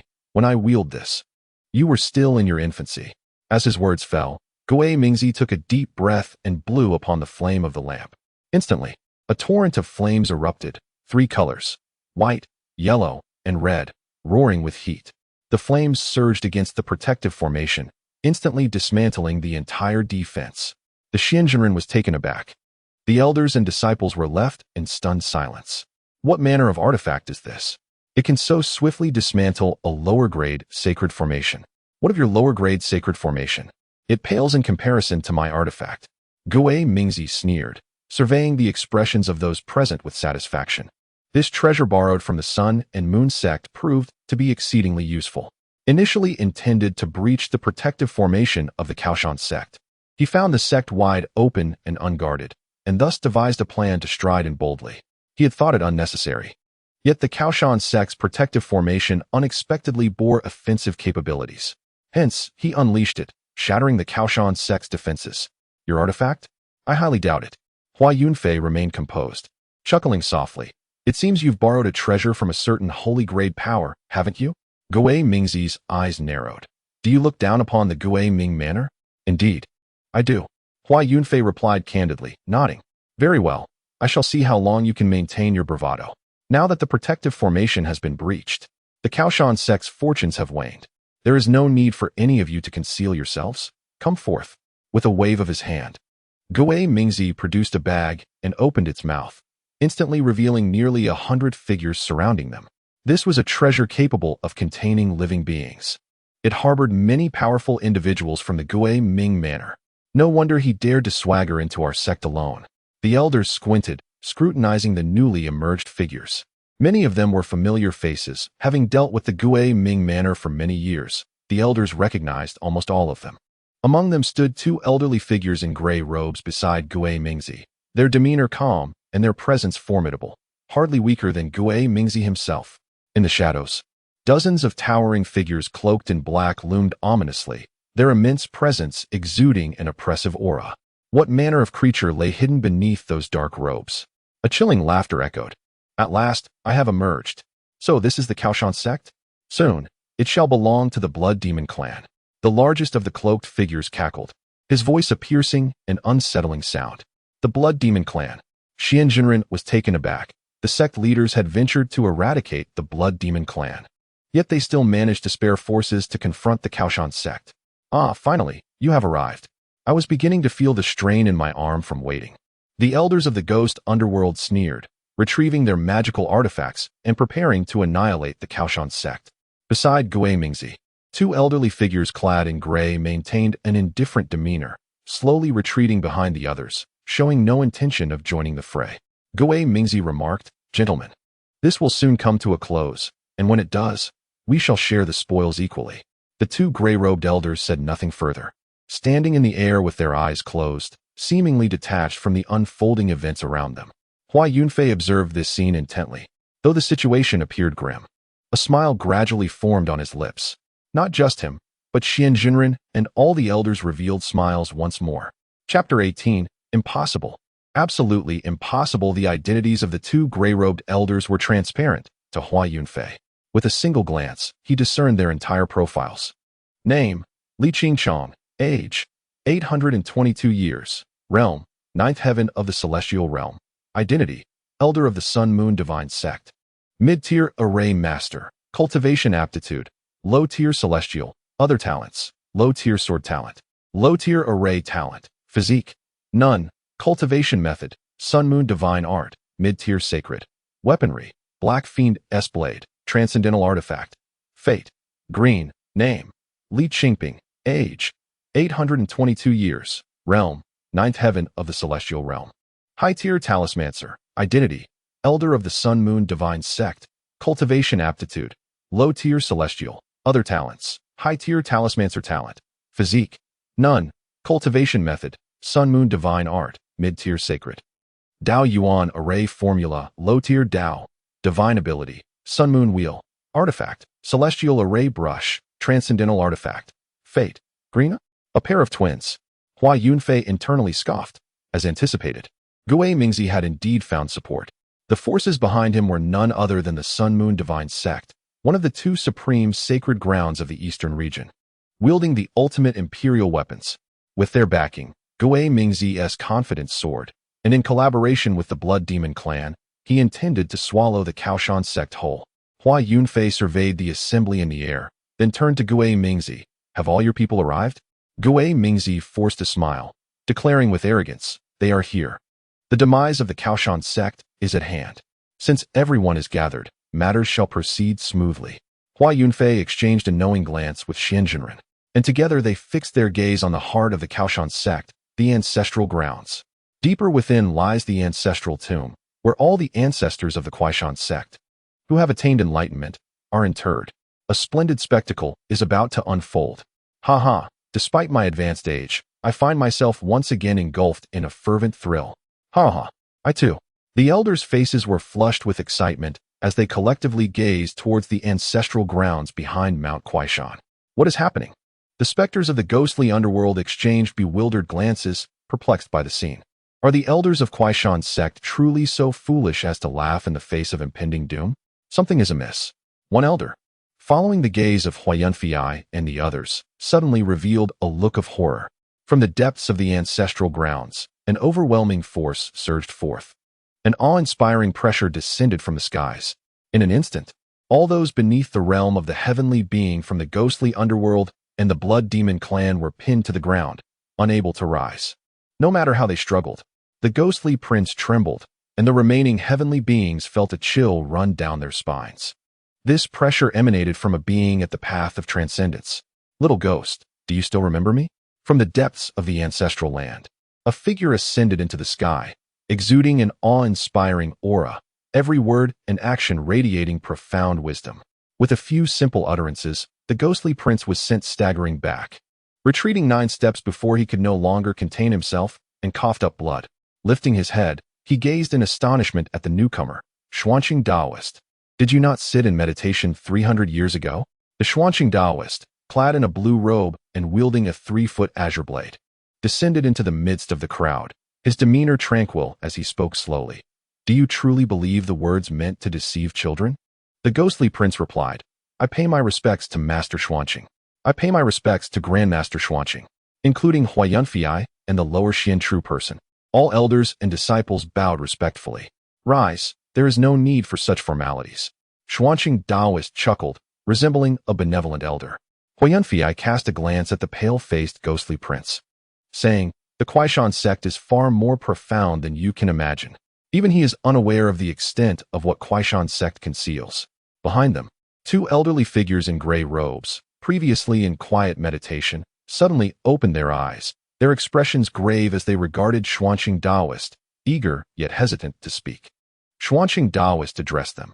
Li Qingchong and Li Qingping of the Sun and Moon Divine Sect, I trust you are in good health? The 3 were old acquaintances, figures from an era long past. Li Qingchong, with an unusual expression, remarked, I did not expect my brothers to possess such sacred resources, yet still lag behind you in cultivation. Haha, it is merely talent. Xuanqing Daoist waved his hand and inquired, will you leave of your own accord, or shall I invite you to depart? The brothers exchanged glances, revealing faint smiles as they replied, Xuanqing, although you have attained the path of transcendence, today, with just you alone, you shall still find it difficult to safeguard the Daoyuan sect. Upon uttering these words, the ghostly prince, under their indication, retrieved another pouch. Instantly, 3 figures erupted from the pouch. Immediately, the terrifying might of the path of transcendence intensified within the realm. The elders of Daoyuan sect led their disciples to retreat to a safe distance. Even Hua Yunfei and the lower Xin true person had no choice but to withdraw from the presence of the 4 beings at the path of transcendence. For beings at the path of transcendence. Li Qingping chuckled, Xuanqing, what do you think? Are you satisfied with this grand gift? Xiancheng Daoist narrowed his eyes as he gazed upon the 3 individuals before him, 2 of whom he recognized. One was an elderly figure clad in black robes, the venerable Gue Xian Daoist, the master of Gue Mingzi. The other was Li Chun Xiao, the father of the brothers Li Qing Chong, associated with the Sun and Moon Divine sect. The final figure, though resembling a human, was entirely blood red, adorned with a pair of bull-like horns and razor-sharp fangs. Exuding a menacing aura, an elite from the Blood Demon clan at the Lingdao realm. Xiancheng, I never expected you to still be alive. Gue Xian Daoist sneered. As long as you remain alive, I certainly cannot perish, retorted Xiancheng Daoist, his expression turning grave. Facing 3 opponents, he felt no assurance of victory. The Blood Demon, dismissive, declared, a mere first layer of the Lingdao realm. I could easily slay you with a mere gesture. Indeed, although you may surpass my 2 sons today, you shall meet your demise. Li Chun Xiao brandished a demon-suppressing pestle, a formidable artifact of the highest caliber in the Lingdao realm. He had once wielded it to vanquish a foe at the 4th layer of the Lingdao realm, despite having only attained the 3rd layer at that time. Among the 3, Li Chun Xiao was the most powerful, having reached the 5th layer of the Lingdao realm, while Gue Xian Daoist and the Blood Demon stood at the 4th layer. Xianqing Daoist, however, was merely at the 1st layer, placing him at a distinct disadvantage. Enough of this idle chatter. I shall strike first. The Blood Demon, unable to contain his murderous intent, sought to slay Xianqing Daoist and consume his blood. Having reached the pinnacle of the 4th layer of the Lingdao realm, he believed that devouring Xianqing's essence would enable him to ascend to the 5th layer.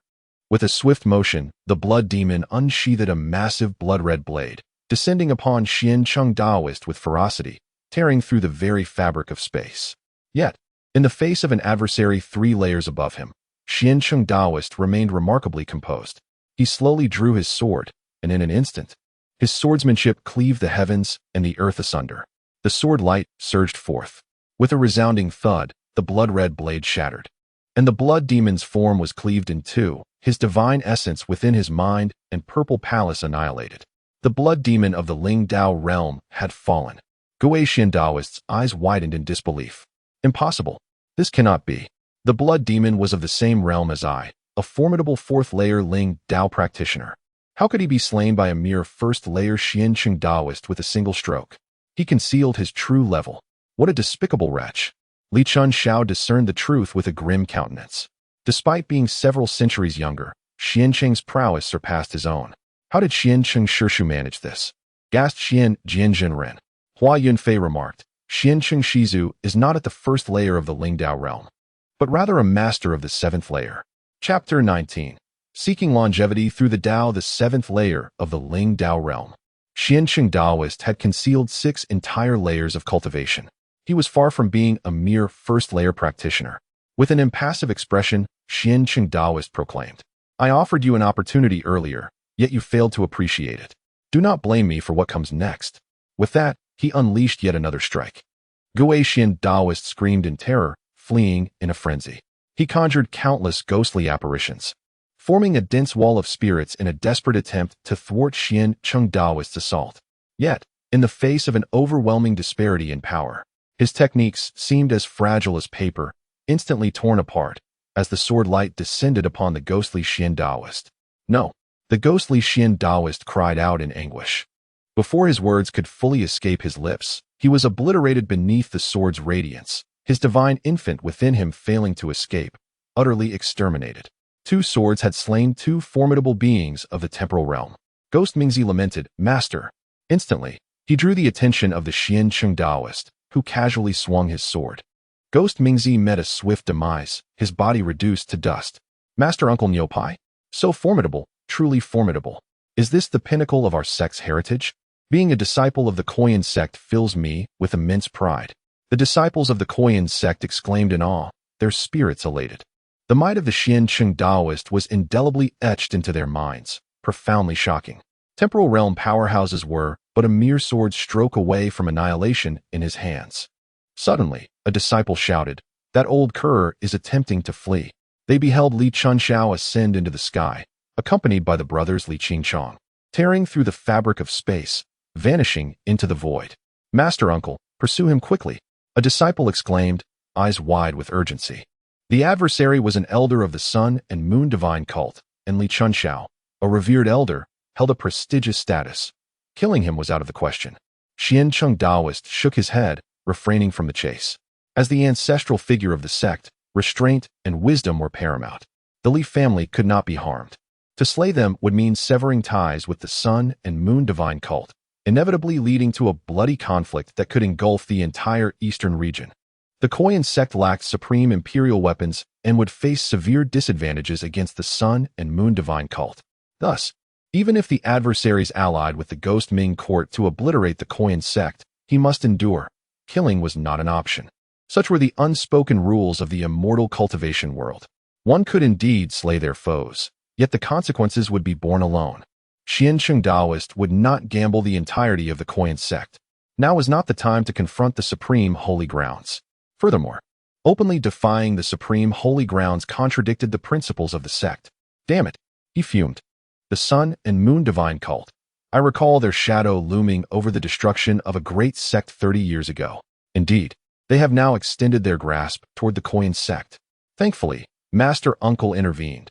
Had Master Uncle Xian he not been present, the sect would be in grave peril. The disciples, incensed, pounded their chests in frustration. Alas, the Sun and Moon Divine cult was a colossal entity, wielding supreme imperial weapons, and openly challenging them was beyond the capacity of the Koyan sect.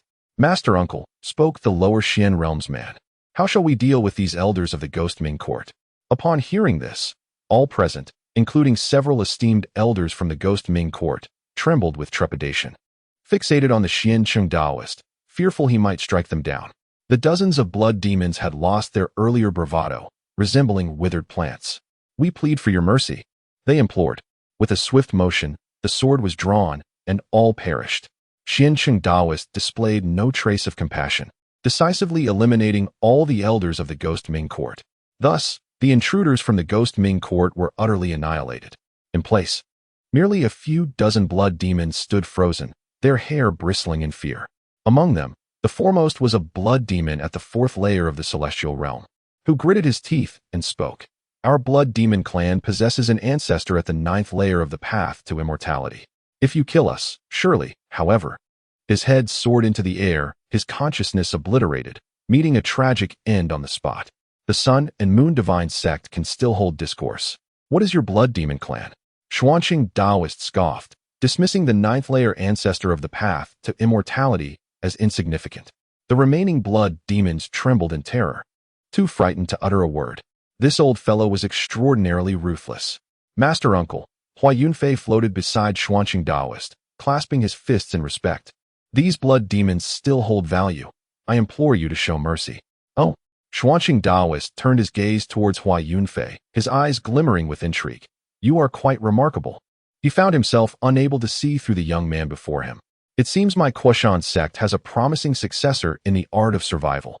Xuanqing Daoist, who had transcended and retreated 3 centuries ago, did not recognize the merely 100-year-old Hua Yunfei. "Master Uncle, I am Hua Yunfei, the 100th generation head of Daoyuan Peak." Hua Yunfei introduced himself. "Ah, the son of Zhang Qiong." Xuanqing Daoist laughed heartily, patting Hua Yunfei on the shoulder in astonishment. "A tiger begets no dogs. Before I transcended, he insisted on never retreating in such a manner. How is he faring now?" Recalling his father's carefree departure, Hua Yunfei chuckled awkwardly. My father has laid down his burdens and is off on a spiritual journey. Ha ha ha, good lad. He truly went ahead and did it. Xuanqing Daoist showed no signs of disapproval, rather appreciating Zhang Qiong's choice. He too had once contemplated such a course, but after receiving a beating from his own father, he had obediently settled into his transcendence. I truly envied Zhang Qiong, Xuanqing Daoist remarked. Yunfei, you just mentioned these blood demons have some utility. Pray tell what purpose do they serve? Hua Yunfei replied. Our sect seeks longevity through survival, primarily hinging on the concept of endurance. If word spreads that our Daoyuan sect can simultaneously assault the blood demons while annihilating an equally ranked force, the ghostly underworld, it would surely thrust us into the limelight. It won't be long before the entire eastern region knows that our Daoyuan sect has concealed its strength.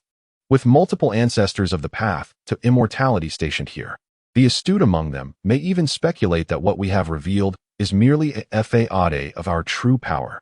You have made a valid analysis. I was indeed reckless, nearly leading the sect into a grave error. I shall offer incense to our revered ancestor to seek his forgiveness.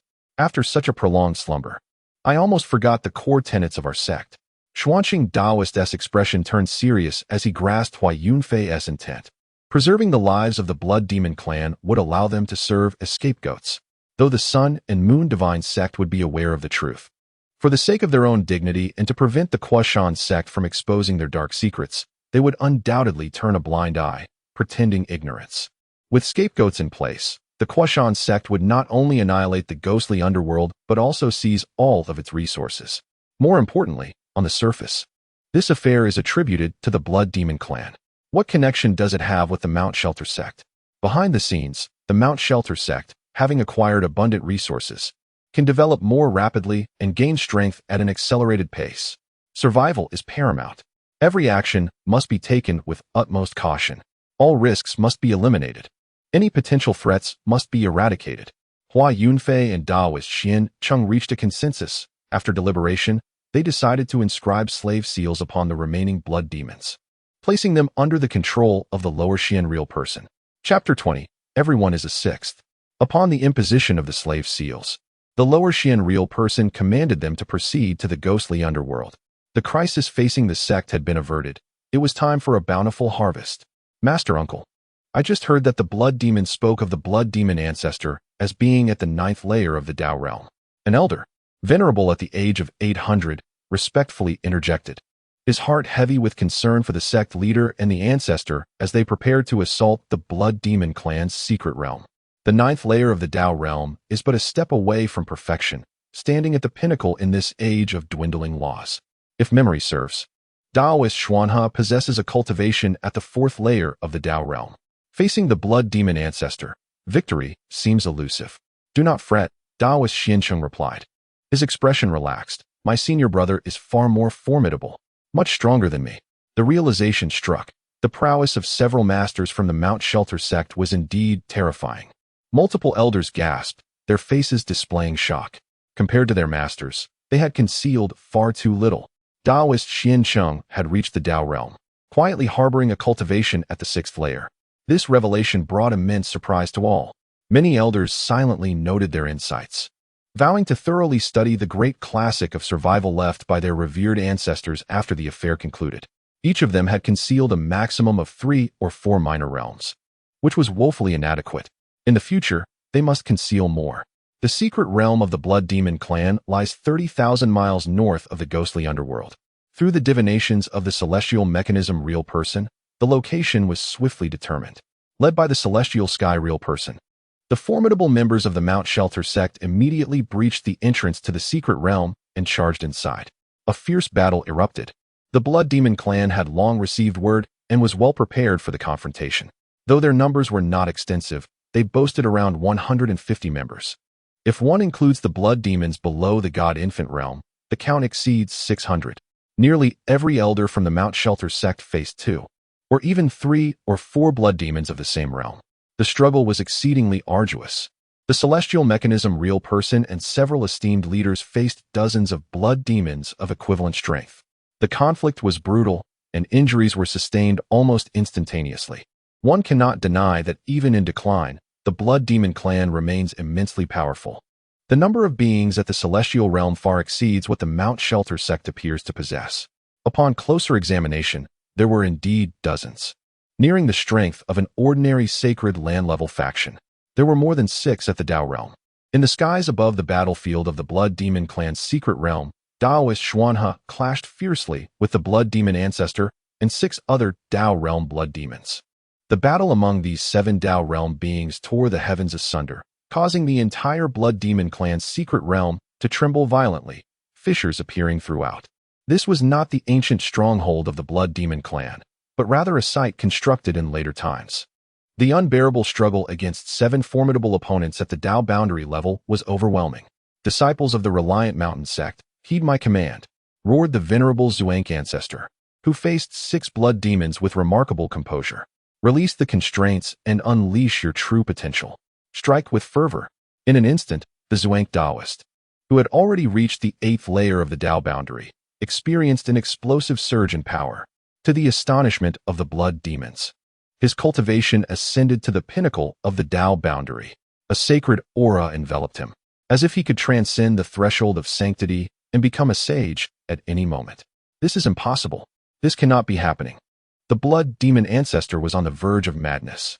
The Zhuang Daoist, initially at the 4th layer of the Dao boundary, had transformed into the 6th layer amidst combat, then surged to the 8th layer, and now he had discarded all pretense, revealing his full cultivation.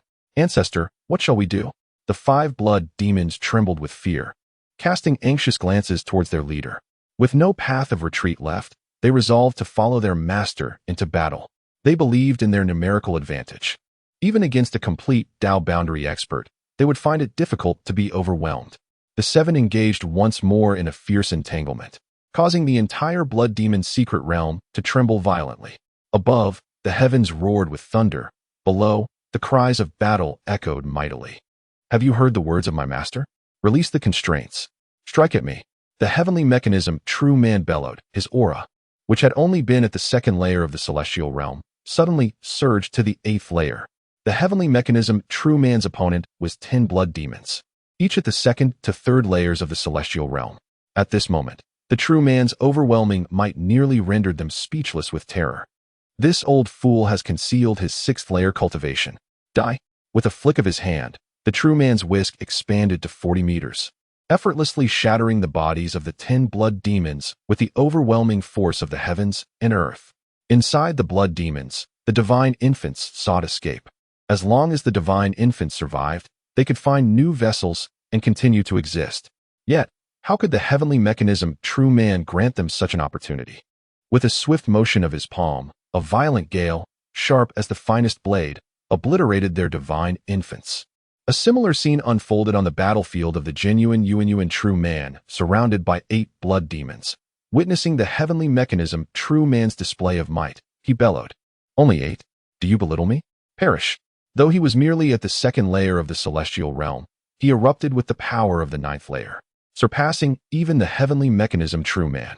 Before the 8 blood demons could utter a word, they were instantly reduced to mere fragments, meeting a tragic end on the spot. You old coot, hiding your strength even better than I. The heavenly mechanism True Man, not far away, was incensed to find himself eclipsed. Ha! Now you understand. Genuine Yuan True Man felt a surge of elation. After dispatching his opponents, he intended to support others. Nowhere to run. In the distance, the infinite True Man wielded a 40-meter-long great sword, relentlessly pursuing nearly 20 blood demons of the celestial realm, cutting them down with devastating efficiency. The scene was nothing short of breathtaking. The infinite True Man emanated an aura of the 9th layer of the celestial realm, and under the might of his colossal sword, all 20 blood demons met their demise within mere moments. This fellow, he seemed to be at the 1st layer of the celestial realm not long ago, did he not? The old man boasts daily of his straightforward nature and lack of hidden motives, yet it is evident he deceives only himself. The eyes of the celestial mechanic turned red with jealousy, realizing that his own realm is the lowest. No, there is another. He swiftly cast a glance at the divine adversary. In an instant, his jaw nearly dropped in astonishment. The divine adversary was soaring towards the battlefield of the transcendent realm, emanating an unmistakable aura of the 1st layer of that very realm. By the heavens, this fellow, usually so reticent, has evidently been hiding his prowess and has broken through to the transcendent realm. The celestial mechanic felt utterly disheartened, vowing to obliterate them upon his return. Go Yuan observed the divine adversary and mused that this individual would soon reach a state of transcendence, perhaps even prepared to sit in meditation. But what of the sect leader? Go Yuan surveyed the battlefield and soon realized that Yun Tian had already concluded his battle.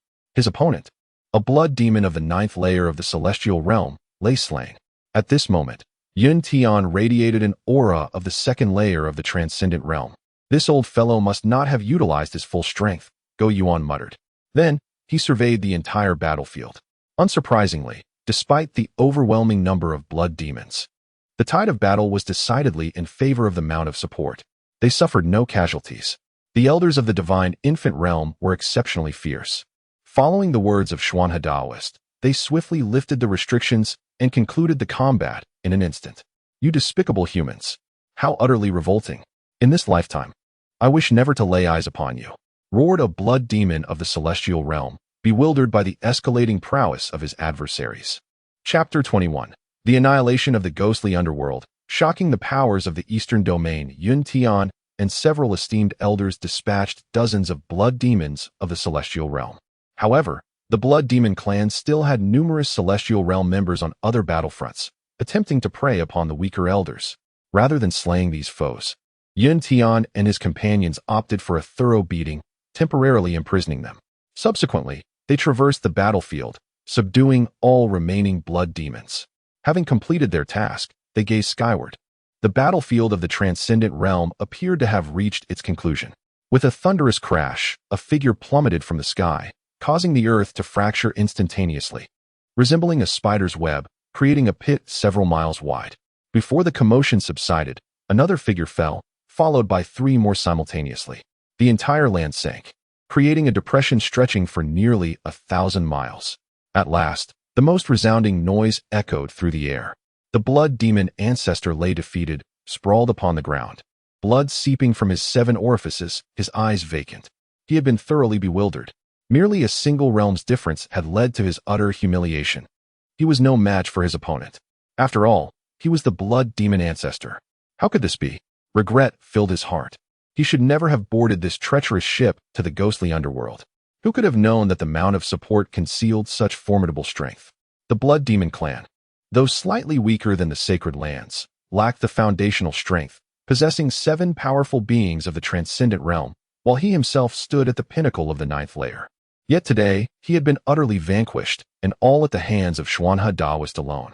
The blood demon ancestor was plagued by a peculiar illusion, as if the Zhuang River Daoist had yet to unleash his full power. The Zhuang River Daoist, concealing his aura, descended from the heavens, gazing upon the blood demon ancestor, and raised his hand to cast a rune. The rune surged into the blood demon ancestor's consciousness, suppressing his divine infant and inscribing a slave mark upon him. You shall not prevail. The blood demon ancestor bellowed in fury. With a resounding thud, the Zhuang River Daoist kicked him into unconsciousness, coldly scoffing, "How tiresome." Subsequently, he inscribed slave marks onto the remaining 5 blood demons, thoroughly subjugating them. Once the Zhuang River Daoist completed this task, the celestial master Yun Tian and his companions inscribed slave marks into the remaining members of the blood demon clan. The entire blood demon clan was now firmly under their control. Huh, you old rascal, even at the celestial realm, you still pretend to be at the mid-stage of the divine infant realm. Shameful, isn't it? Humph. You dare criticize me while you two are at the celestial realm? Haha. A mutual understanding. The battle concluded splendidly, with several elders exchanging playful banter, teasing one another about concealing their true levels, creating a jovial atmosphere. Perhaps the only one who felt out of place was the celestial master of heavenly mechanisms, for at the 8th level of the celestial realm, he found himself the weakest among them. Each of them was exceedingly formidable, especially that enigmatic god of enemies, who, despite his usual silence, turned out to be the most exceptional of them all. He had already reached the Dao realm. All right, it's not a big deal, consoled the celestial master Gui Yuan, patting his shoulder. Get lost, roared the celestial master of heavenly mechanisms. Enough. The Zhuang River Daoist, with his hands clasped behind his back, calmly stated, the battle has concluded. Let us clear the battlefield and take away all valuable items from the Blood Demon clan. Once we finish here, we shall head to the ghostly underworld. I expect the sect's matters there have also been resolved. On this day, the myriad clans of the eastern region were left in shock. The ghostly underworld, ranked 7th among the 9 great immortal sects of the eastern region, had been annihilated. This ancient sect, with a legacy spanning millennia, was breached by the Blood Demon clan, resulting in the deaths of ghostly Xian Daoist and the Lord of the Underworld, Gui Mingzi. Not a single soul remained alive within the ghostly underworld.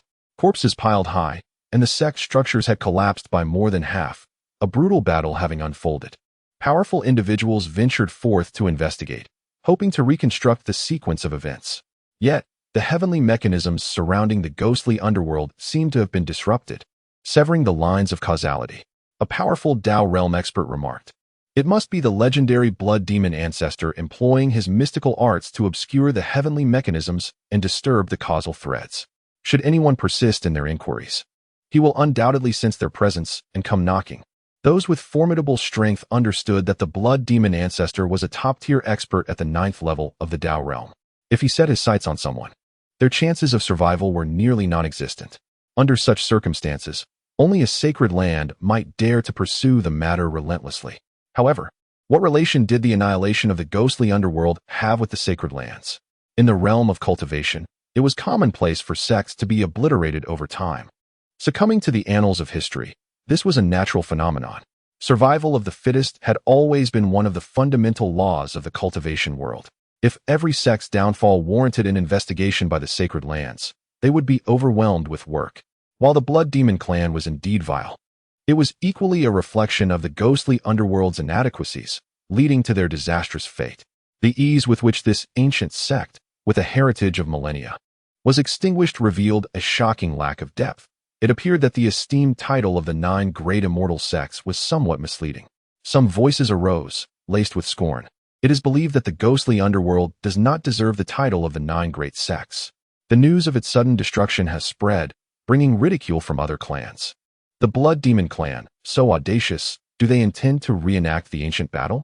An elder of the sect, filled with trepidation, hesitated to speak, fearing that the Blood Demon clan might target them next.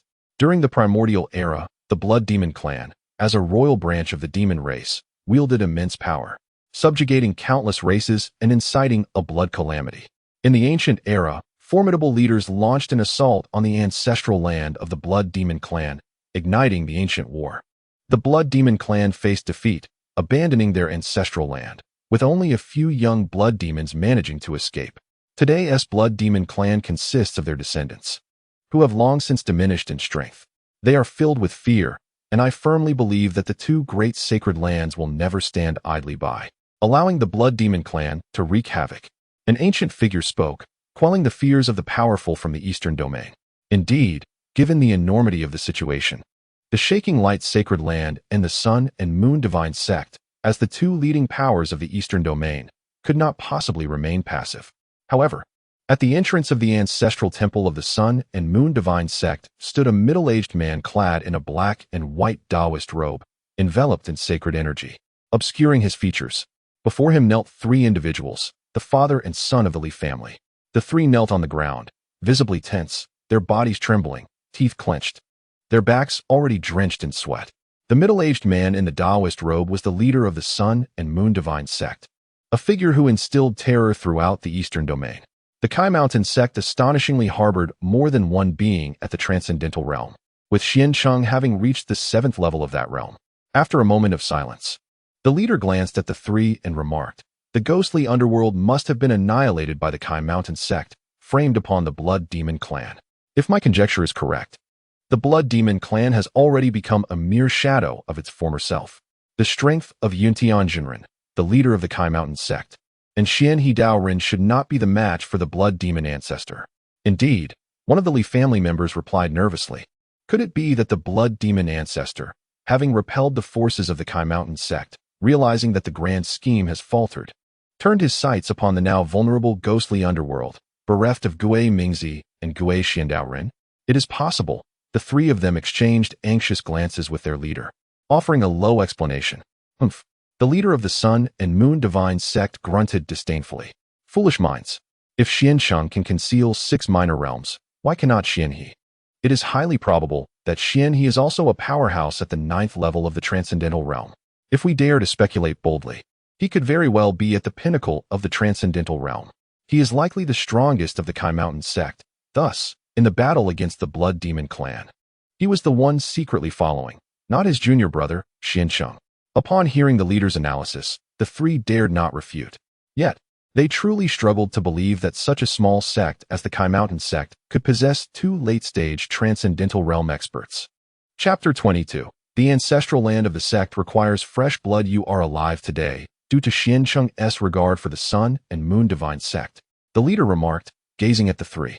Were it not for our Extreme Dao Imperial weapon, I assure you, you would face certain death. We are, after all, an extreme sacred land. Even in the absence of an imperial weapon, with a mere gesture, the leader pointed, and Li Qingchong collapsed to the ground. A gaping hole in his forehead, blood gushing forth, his consciousness severely wounded. Leader, please show mercy. Li Chunxiao and Li Qingping hurriedly pleaded for clemency. If the leader of the Sun Moon sect had been more ruthless, Li Qingchong would have perished. Within the sect, I may show leniency due to their foolishness.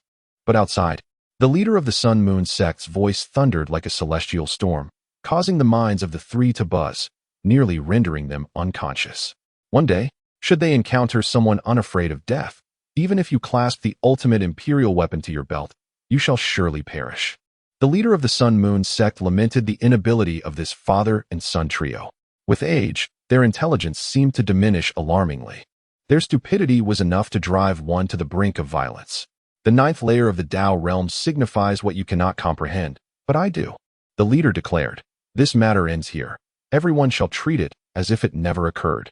As for the annihilation of the ghostly underworld, send someone to investigate. Just a perfunctory measure will suffice. If others inquire in the future, simply state that it was the Blood Demon clan that did it. Our sect possesses leverage over the Mountain Support Sect. While we may disregard it, we are not yet at the stage of severing ties with the Radiant Light Sacred Land. If we can yield a bit, let us do so. Li Chunxiao and Li Qing stabilized Li Qingchong's divine essence and promptly responded, yes, we shall remember. In the Sun Moon sect, hierarchy is strictly observed. Though the three are elders, with Li Chunxiao being the Grand Elder, they are still subordinates before the leader. Go and receive your punishment. One must face severe consequences for wrongdoing. The leader's tone was icy. If you fail again, I shall show no mercy. Yes, depart. The three felt as if they had been granted a reprieve, immediately retreating. Once they were at a distance, they hastened away, vanishing in the blink of an eye. With such imbeciles, the future of our sect is indeed worrisome. The leader rubbed his temples, overwhelmed by a headache. At over 1,000 years of age, they still fail to discern such trivial matters, causing him undue alarm. Utterly foolish. At the Mountain Support Sect, the leader revealed a faint smile. As a celestial phenomenon of sun and moon arose behind him, an uncanny sight. Though he stood there, it seemed as if he transcended this realm. 2 days later, amidst the cheers of the elders and disciples of the Mountain Support Sect, Yun Tianjinren and others returned triumphantly. Through this battle, the Mountain Support Sect acquired vast resources, sufficient to cultivate numerous top-tier talents for the next millennium. The ancestral grounds and tombs would undoubtedly welcome new members. The 5 chief seats and the sect master convened at the Mountain Support Sect, deliberating significant matters. Xia Xianjinren remarked, Sect Master, my fellow brother. In light of this incident, I fear we have exposed our strength, and other sects may have spies among us.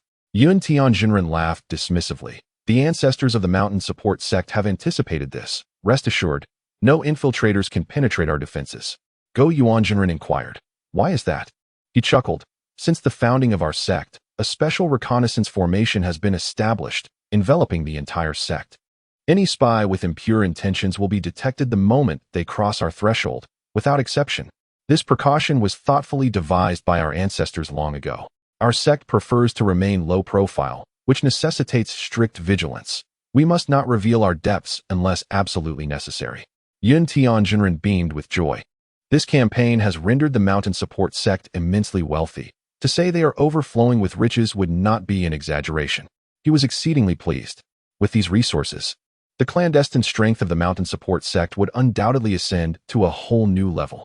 The Master of Heavenly Secrets let out a cold snort, remarking, How deeply hidden these matters are, even we are unaware. His discontent was palpable, eyes glinting with resentment, as if he wished to strike anyone in his path. The others, understanding his mood, tactfully chose to ignore him.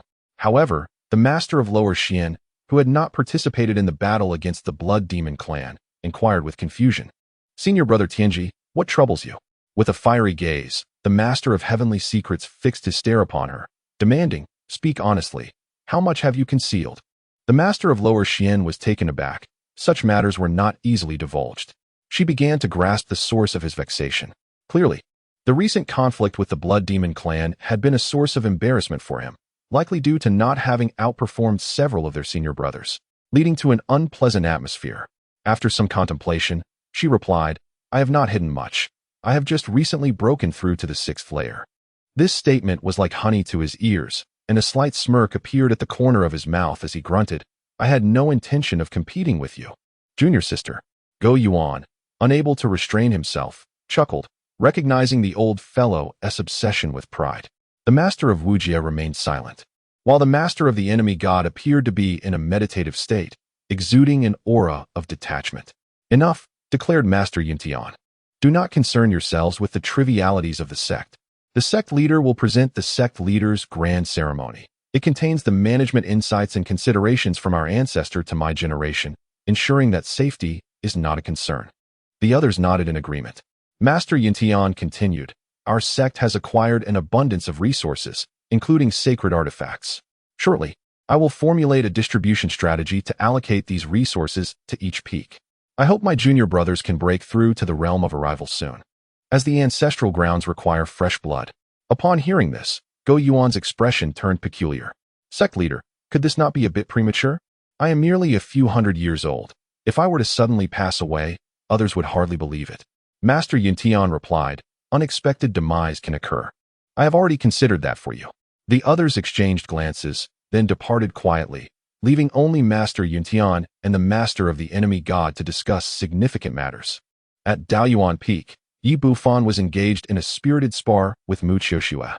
One was an ancient sacred body, the other a fragmented shadow immortal body. The clash of these unique physiques was truly captivating. Their exchanges were lively, the intensity palpable, yet it was evident that Yi Bufan held the upper hand. Though Mu Qiuxue was outwardly at the 2nd layer of the Yuandan realm, she could only rely on her realm advantage to parry against Yi Bufan, who was at the 1st layer. Fortunately for her, Yi Bufan's short cultivation time rendered him inexperienced, allowing her to barely withstand his attacks due to her higher cultivation level. Truly, it was difficult for anyone to match the ancient sacred body. Hua Yunfei took a sip of tea, satisfied with Yi Bufan's combat prowess. This was the essence of an ancient sacred body. However, a bolder thought crossed his mind. Having decided to make Yi Bufan his successor and the next head of Daoyuan Peak, he realized that his current efforts were insufficient. Hua Yunfei aspired for Yi Bufan to become the strongest sacred body since ancient times, surpassing even the one who compiled the Heavenly Emperor scripture. This was the modest goal he set for Yi Bufan. Uncommon indeed. Hua Yunfei summoned Yi Bufan and said, "You have performed admirably since joining our sect, and it is time to impart to you the true core techniques of our order." "Thank you, master." Yi Bufan's face lit up with surprise. Hua Yunfei produced a small booklet and handed it to him, saying, "This is the unperceivable breath technique, the core method of our sect. Devote yourself to its cultivation." Unperceivable breath technique. Yi Bufan inquired with curiosity, as it appeared to be a form of concealment skill. Chapter 23. The world is treacherous. Keeping a reserve is crucial. Noticing his confusion, Hua Yunfei elaborated. This technique was passed down from the founder of the Kaoshan sect, and it is truly remarkable. It contains 36 supreme concealment methods, along with 72 secondary ones. Master these techniques, and when harmonized, they will culminate in the unperceivable breath technique. In the future, even if a sage stands before you, they will be unable to discern your true level of mastery. Upon hearing this, Yi Bufan's eyes sparkled as if he had stumbled upon a new realm. "Master, are you instructing me to be discreet?" He pondered, interpreting it as a lesson to not display his true capabilities openly and to reserve some strength for when it is truly needed. Yi Bufan, possessing high comprehension, quickly grasped Hua Yunfei's intent. At the same time, a question arose in his mind. Could it be that all disciples of the Kaoshan sect practice the unperceivable breath technique? This is for you to keep on your person. Hua Yunfei then produced a jade pendant and hung it at Yi Bufan's waist. Master, what is this? Yi Bufan asked. Hua Yunfei explained. This is the concealment pendant, created by the ancestor of Kaoshan. At first glance, it appears to be an ordinary pendant, but its material is unique and can disrupt others' attempts to peer into your essence, significantly aiding in the concealment of your true capabilities. This serves as a double layer of protection. Every disciple of the Kaoshan sect possesses one. On the surface, it is a symbol of our sect. Yi Bufan turned the pendant over, and indeed, his name and identity information were inscribed on the back. He couldn't help but feel deep admiration for the unseen ancestor of Kaoshan, whose attention to detail was remarkable. The world is perilous. Keeping a reserve is key, Hua Yunfei imparted, successfully instilling the philosophy of survival within the inexperienced Yi Bufan. Yi Bufan listened intently, nodding as he contemplated how much to conceal in the future. Junior brother, this is a compulsory lesson for every disciple of the Kaoshan sect. Mu Qiushua chimed in, raising her identity pendant. Yi Bufan suddenly regarded her with seriousness and asked, Sister, do you also conceal your true level? During their earlier spar, he had sensed fluctuations in her power, leading him to realize it was not merely his imagination. Not at all, you are overthinking it. Girls are innocent. How could we entertain such profound thoughts? Mu Qiushua met his gaze directly, shaking her head with a smile, refusing to acknowledge it. This is also one of the sect's principles. As long as you are not caught in the act, deny it to the bitter end. You have no evidence, right? Yi Bufan chuckled, not pressing further, content with his understanding. You have not yet reached the Purple Mansion realm, so you lack a place to store certain items. Therefore, I am giving you a storage ring for the time being, Hua Yunfei said, producing a golden ring adorned with a jade stone engraved with the character Fan. This is not merely a storage ring, it also possesses powerful concealment spells. Once you wear it, it will greatly assist you in hiding your presence. This can be considered the third layer of protection bestowed by the master upon the disciple. He felt that the 2 layers of protection from the sect were insufficient, and a third layer would provide greater security. Moreover, the storage ring could also shield against the deductions of formidable beings, enhancing safety. Additionally, the storage ring would project its own essence to rescue Yi Bufan should he encounter life-threatening peril. Naturally, there was no need for Yi Bufan to be aware of any of this. It was best kept hidden.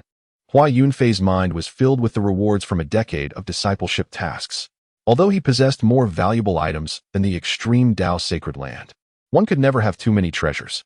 Thus, 3 days later, after meticulously outlining the precautions for Yi Bufan's life at Daoyuan Peak, Hua Yunfei quietly departed from the Kaoshan sect. This journey could prolong for an indeterminate period. Hua Yunfei regarded it as a leisurely excursion. After traversing a century, he had yet to truly explore this world, and this time he intended to savor the experience. Of course, without revealing his presence. As a diligent aspirant of the path, one of the cardinal taboos was to allow others to trace one's whereabouts. Who could tell if he might encounter treachery akin to that faced by the celestial mechanism master? Caution was paramount. Hua Yunfei retrieved a flying vessel from the Zifu cave, a sacred artifact of the saint level. Its most notable feature was its remarkable speed and ability to conceal itself, making it perfect for travel. The last time he left the sect, relying solely on flight had proven rather exhausting. This time, he had learned to relish the journey. The interior of the flying vessel was a realm unto itself, replete with a variety of delectable dishes and even recreational amenities.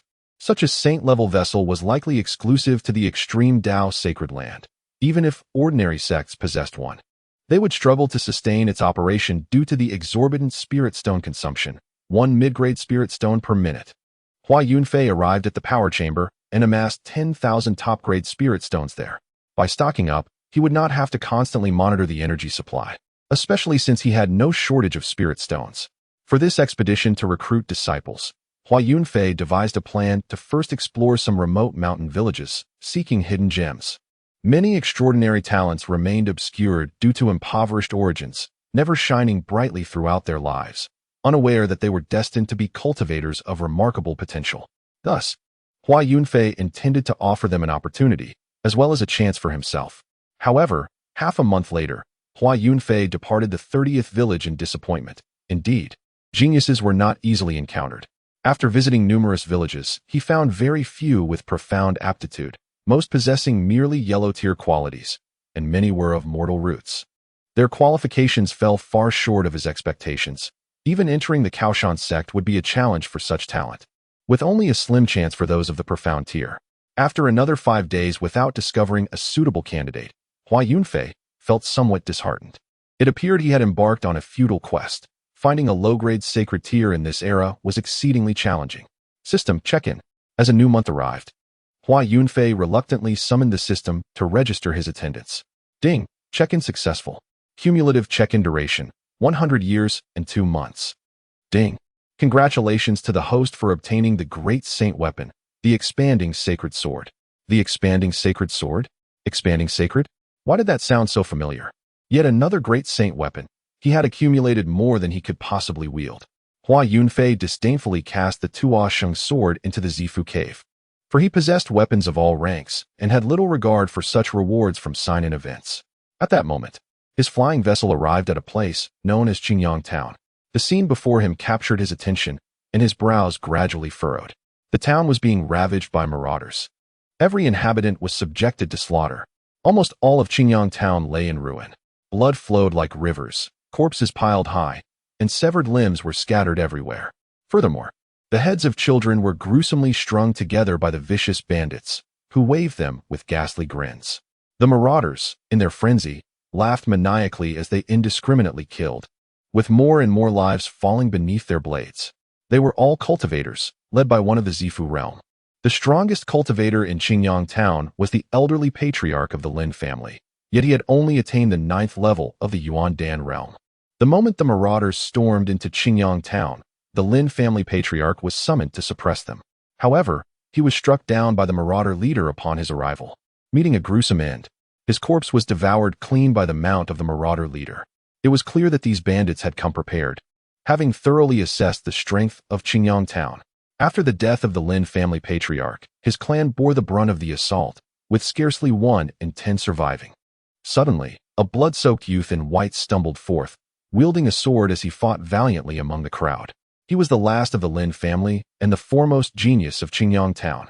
Just yesterday, during the grand competition of Qingyang Town, several young talents from various families had engaged in friendly sparring, and he had emerged victorious. Yet before he could bask in his triumph, calamity struck Qingyang Town without warning.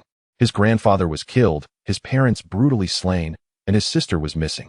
The overwhelming grief nearly drove him to madness. He charged recklessly into the marauders, swinging his sword with fervor, desperately seeking to take vengeance upon his family's murderers. But he was too weak. Soon, he was gravely injured and collapsed, unable to rise again. Lin Yang, a young woman, rushed towards him, the childhood companion of the youth and the daughter of the Mu family's head. Upon seeing Lin Yang in peril, she dashed forward with all her might. However, thud, a marauder severed her arm, subsequently grabbing her hair and forcing her to the ground. A group of marauders quickly surrounded her. Before Lin Yang's eyes, her clothes were torn away one by one. Mu Qingqing. Chapter 24. The Sect of Reliance needs such talent. Lin Yang cried out in despair, his eyes nearly bursting with rage. They had been childhood friends, their bond profound. Yet he was compelled to witness her humiliation. No. With a surge of strength he did not know he possessed, Lin Yang staggered to his feet, clutching his broken sword, undeterred by the prospect of death as he charged forward. Mu Qingqing struggled, desperately turning her head. Lin Yang, escape. She could not bear to watch Lin Yang throw his life away. Even if she were to suffer indignity, as long as Lin Yang could survive, that would suffice.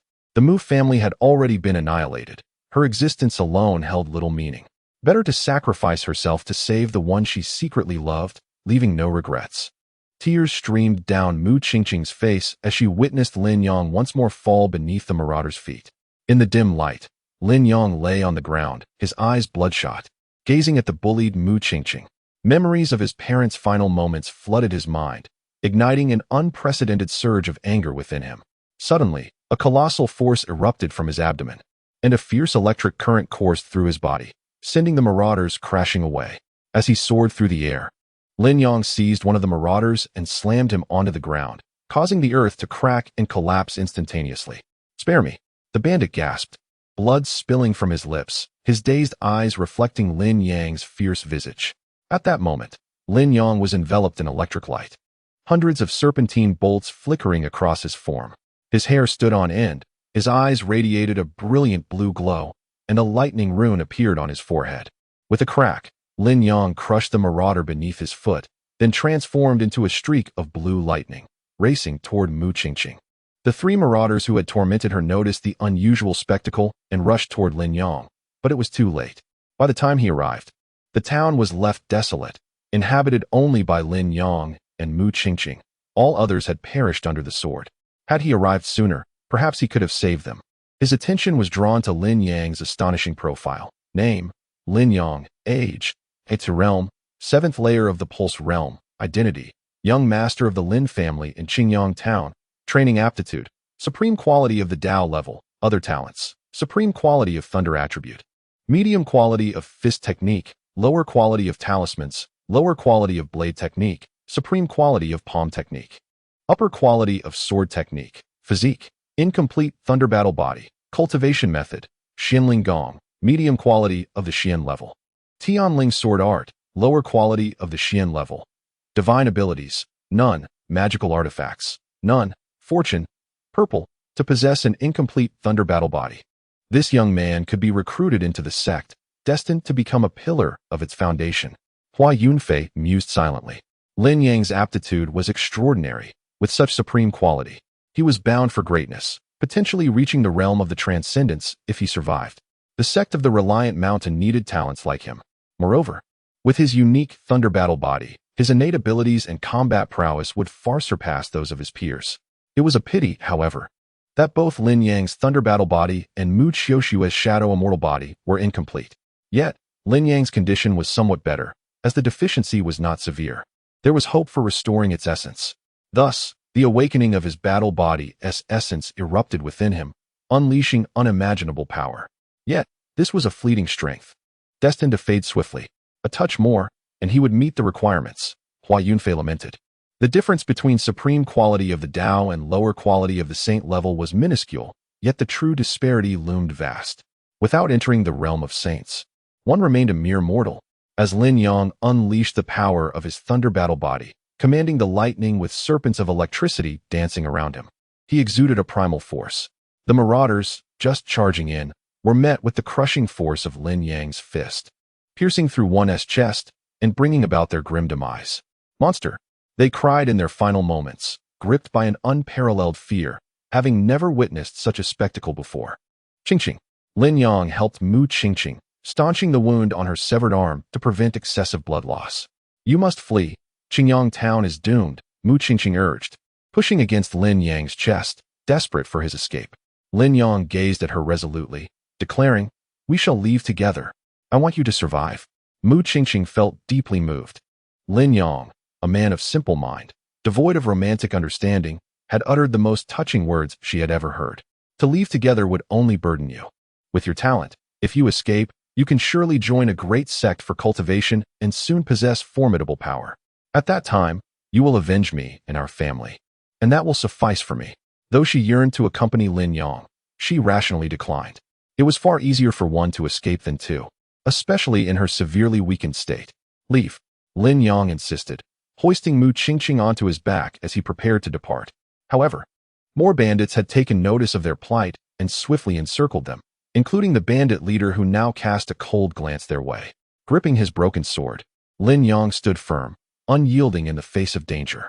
The power of the thunder battle body still surged within him, enabling him to wield strength beyond his realm. Kill him, commanded the bandit leader, perched atop a six-winged demon tiger, his voice chilling. Instantly, over a dozen bandits revealed their menacing grins, leering at Mu Qingqing with lascivious intent. Wait. Near the mountain of corpses that littered Qingyang town, a young man clad in a blood-red robe approached, having noticed the commotion. Young master, all present, including the bandit leader, bowed respectfully. The blood-robed youth halted before Lin Yong and Mu Qingqing, his expression one of astonishment. The thunder battle body, impressive. You are worthy of becoming my servant. Submit to me, and you shall live. Over my dead body, Lin Yong retorted without a second thought. This individual was the true leader of the bandits, responsible for the death of his kin. He would never submit. You dare to refuse me? The blood-robed youth's eyes narrowed. a glint of cold light flashing. No one had ever dared to reject his invitation. With unparalleled talent, he sought Lin Yang for his own purposes. Yet Lin Yang proved to be utterly ungrateful. Seeking death, the young master offers you servitude as a favor, and you fail to recognize the honor. The bandits erupted in rage, raising their weapons, eager to tear Lin Yang apart. Do you know who I am? What my status is? You dare to refuse me? Low-grade saint-level talent. Found it. Hua Yunfei gazed at the blood-robed youth with delight. This man, who had initially gone unnoticed, was, in fact, a genius possessing low-grade saint-level talent. Hua Yunfei swiftly examined his information. Name, Haochen. Age, 25. Realm, 7th layer of Yuan Dan. Identity, young master of the Blood Spirit Sect, disciple of the Blood Spirit Saint's remnant soul. Cultivation aptitude, low-grade holy class. Other talents, low-grade holy class blood cultivation talent, low-grade holy class fist technique talent. Physique, none. Techniques, blood spirit art, mid-grade celestial. Blood drinking spell, mid-grade holy. Hunyuan fist technique, supreme Dao. Divine abilities, none. Magical artifact, blood drinking sword. Fortune blue. The young master of the Blood Spirit Sect? The Blood Spirit Sect? I have no recollection. It must be a provincial sect. Hua Yunfei shook his head, focusing his attention on Haochen's second identity, the disciple of the remnant soul of the Blood Spirit Sage. A remnant soul of an old man? My goodness, what an advantage. With mere blue fortune, he possesses the assistance of a sage-level remnant soul. He truly has stumbled upon extraordinary luck. Chapter 25. Shouldn't I be arrogant given my strength? Not only does he have a sage's remnant soul as a mentor, but Haochen's innate talent is also exceptional. A low-grade holy class aptitude places him at the pinnacle across the entire eastern region. With normal growth, his future achievements are boundless. He could stand shoulder to shoulder with the Holy Land's holy sons. Low-grade holy class aptitude, the potential of a sage. Such talent was not uncommon 30,000 years ago, during the era of the Xianyuan Emperor. Even the top geniuses of the Supreme Dao Holy Land were predominantly of sage potential. However, in today's age of diminished laws, sage potential is exceedingly rare, with only one emerging among millions. Due to the suppression of the laws of heaven and earth, those who might have been great sages or quasi-emperors 30,000 years ago are now constrained to low-grade holy class. Born in the wrong era, it affects one's entire life. To change one's fate, the age of diminished laws must pass. Only then can one's talent be elevated. The goals set by the system are indeed lofty. According to Hua Yunfei's own thoughts, aside from the inheritors of the Dao Source Peak, it suffices for other disciples to remain at the Dao level. Such high demands are exceedingly difficult to fulfill. Nevertheless, he has finally encountered one. Haochen. Hua Yunfei gazed at him, yet his brow furrowed slowly. He realized that although this individual possessed remarkable talent, his character was deeply flawed. He was a despicable person. Lin Yang, hearing Haochen's words, let out a cold laugh and said, "What is your identity to me?" Haochen snorted disdainfully and suddenly smiled, saying, "In truth, they are not bandits, but disciples of the Blood Spirit Sect. Proper disciples." He emphasized the term proper disciples deliberately, intending to remind Lin Yang. It was I who commanded them to slaughter everyone in Qingyang town. Lin Yang immediately erupted with rage, his eyes bloodshot as he stared at Haochen. Why do this? What benefit does it bring you? Why? Haochen chuckled with a hint of malice. Answer not worthy of asking why. If I want you dead, you shall die. If I wish for your life, you cannot even wish for death. This is the power that comes with strength. You, mere frogs at the bottom of the well, will never comprehend. Ha ha. Haochen's words pierced Lin Yang's heart like needles, painfully revealing the harsh truth. The annihilation of Qingyang town and the massacre of the Lin family stemmed from their weakness. When the strong wield the blade of slaughter, the powerless have no means to resist. You seem not to have experienced the final despair yet. Bring that woman from him. I shall humiliate his woman before his very eyes until he kneels and begs for mercy. Haochen sneered. A group of disguised bandits from the Blood Spirit Sect approached Lin Yang with lewd smiles on their faces. At that moment, Hua Yunfei appeared in the center of the scene, emanating a formidable aura that instantly sent all the Blood Spirit Sect disciples surging towards him, flying away. With a gentle wave of his hand, all the impostors, including the bandit leader of the Purple Mansion realm, were reduced to ashes, leaving no remains behind. Who are you? Haochen asked warily, unable to discern how this person had materialized. Moreover, the strength he exhibited seemed exceedingly formidable. Young master, this individual poses a danger. Two elder figures clad in blood-red robes suddenly appeared, shielding Hua Yunfei behind them. They were elders of the Blood Spirit Sect, entrusted with the covert protection of the young master's safety. A practitioner of inferior holy rank was worth any cost to the Blood Spirit Sect. Provided he could successfully develop, not only would he reach the Saint Realm, but he might even attain the Dao Realm, bringing unimaginable benefits to the Blood Spirit Sect. Hua Yunfei gazed at Hua Yunfei with profound disappointment, lamenting the wasted potential. It was rare to encounter someone with suitable aptitude. Yet he turned out to be of dubious character, fundamentally flawed. Such a person was unworthy of becoming his disciple, let alone a disciple of the Reliant Mountain Sect, even if he possessed exceptional talent. You too. Come here. Hua Yunfei beckoned Lin Yang and Mu Qingqing. Senior. Lin Yang hesitated, yet approached. Sensing no ill intent from Hua Yunfei, and believing he could trust him. Stand behind me, and I shall ensure your safety, Hua Yunfei assured them. Upon hearing this, Lin Yang and Mu Qingqing nearly wept with joy, hurriedly expressing their gratitude. Thank you, senior. In the future, Hua Yunfei waved his hand dismissively. No need for thanks, it was but a small effort. Had it not been for Lin Yang's commendable aptitude and Mu Qingqing's decent abilities, I might not have appeared at all. Senior, Lin Yang continued, the adversary is the young master of the Blood Spirit Sect, and these two may be sect elders. The Blood Spirit Sect? Merely an inconsequential force, Hua Yunfei retorted nonchalantly. Such a trivial sect could be dealt with effortlessly, as easily as blowing away a cloud, rendering their existence insignificant. What audacity! Hua Yunfei crossed past the two elders, fixing an icy glare upon Hua Yunfei. You do not appear much older than I. Yet your arrogance exceeds mine. With such strength, is it not justified to speak boldly? Hua Yunfei replied with a faint smile. You. Hua Yunfei was momentarily at a loss for words, caught off guard by the audacity. How infuriating. Have you ever encountered someone so shameless, so brazenly self-aggrandizing? Young sir, it would be wise to temper your arrogance at such a tender age, one elder interjected, his eyes glinting with menace. I am an elder of the Blood Spirit Sect. Should you choose to depart now, I can overlook this incident.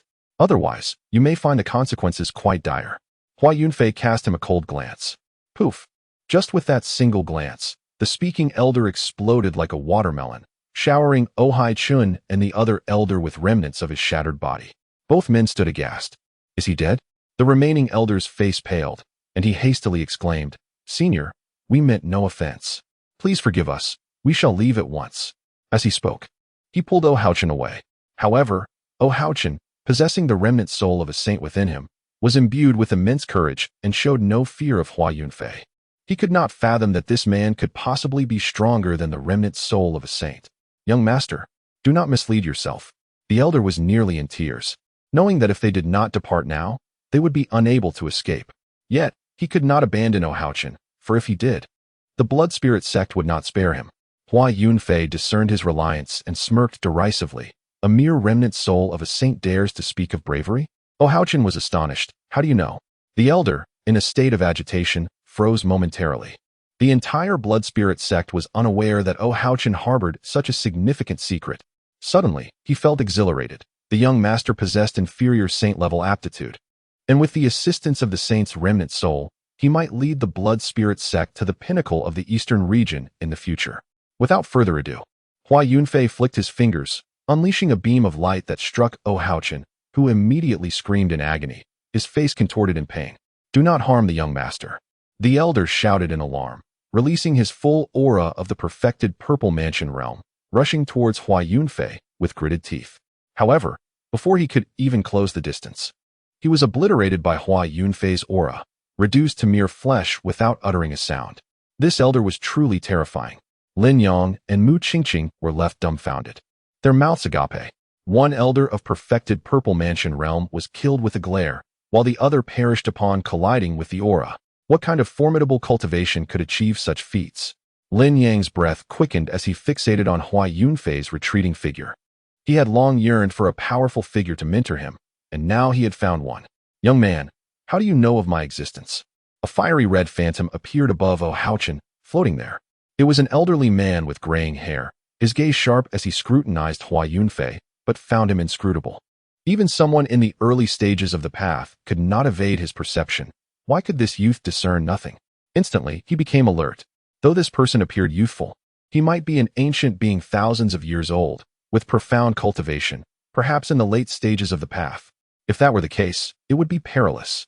His current strength was no match for a contemporary master of the late path stage. He bellowed at Houchen, "Disciple, flee quickly. I cannot contend with him." Chapter 26. The young hero has words to share as a former powerful saint. The fiery red figure was undeniably astute and far from foolish. He was not obstinate. When faced with insurmountable odds, he acted without hesitation to escape.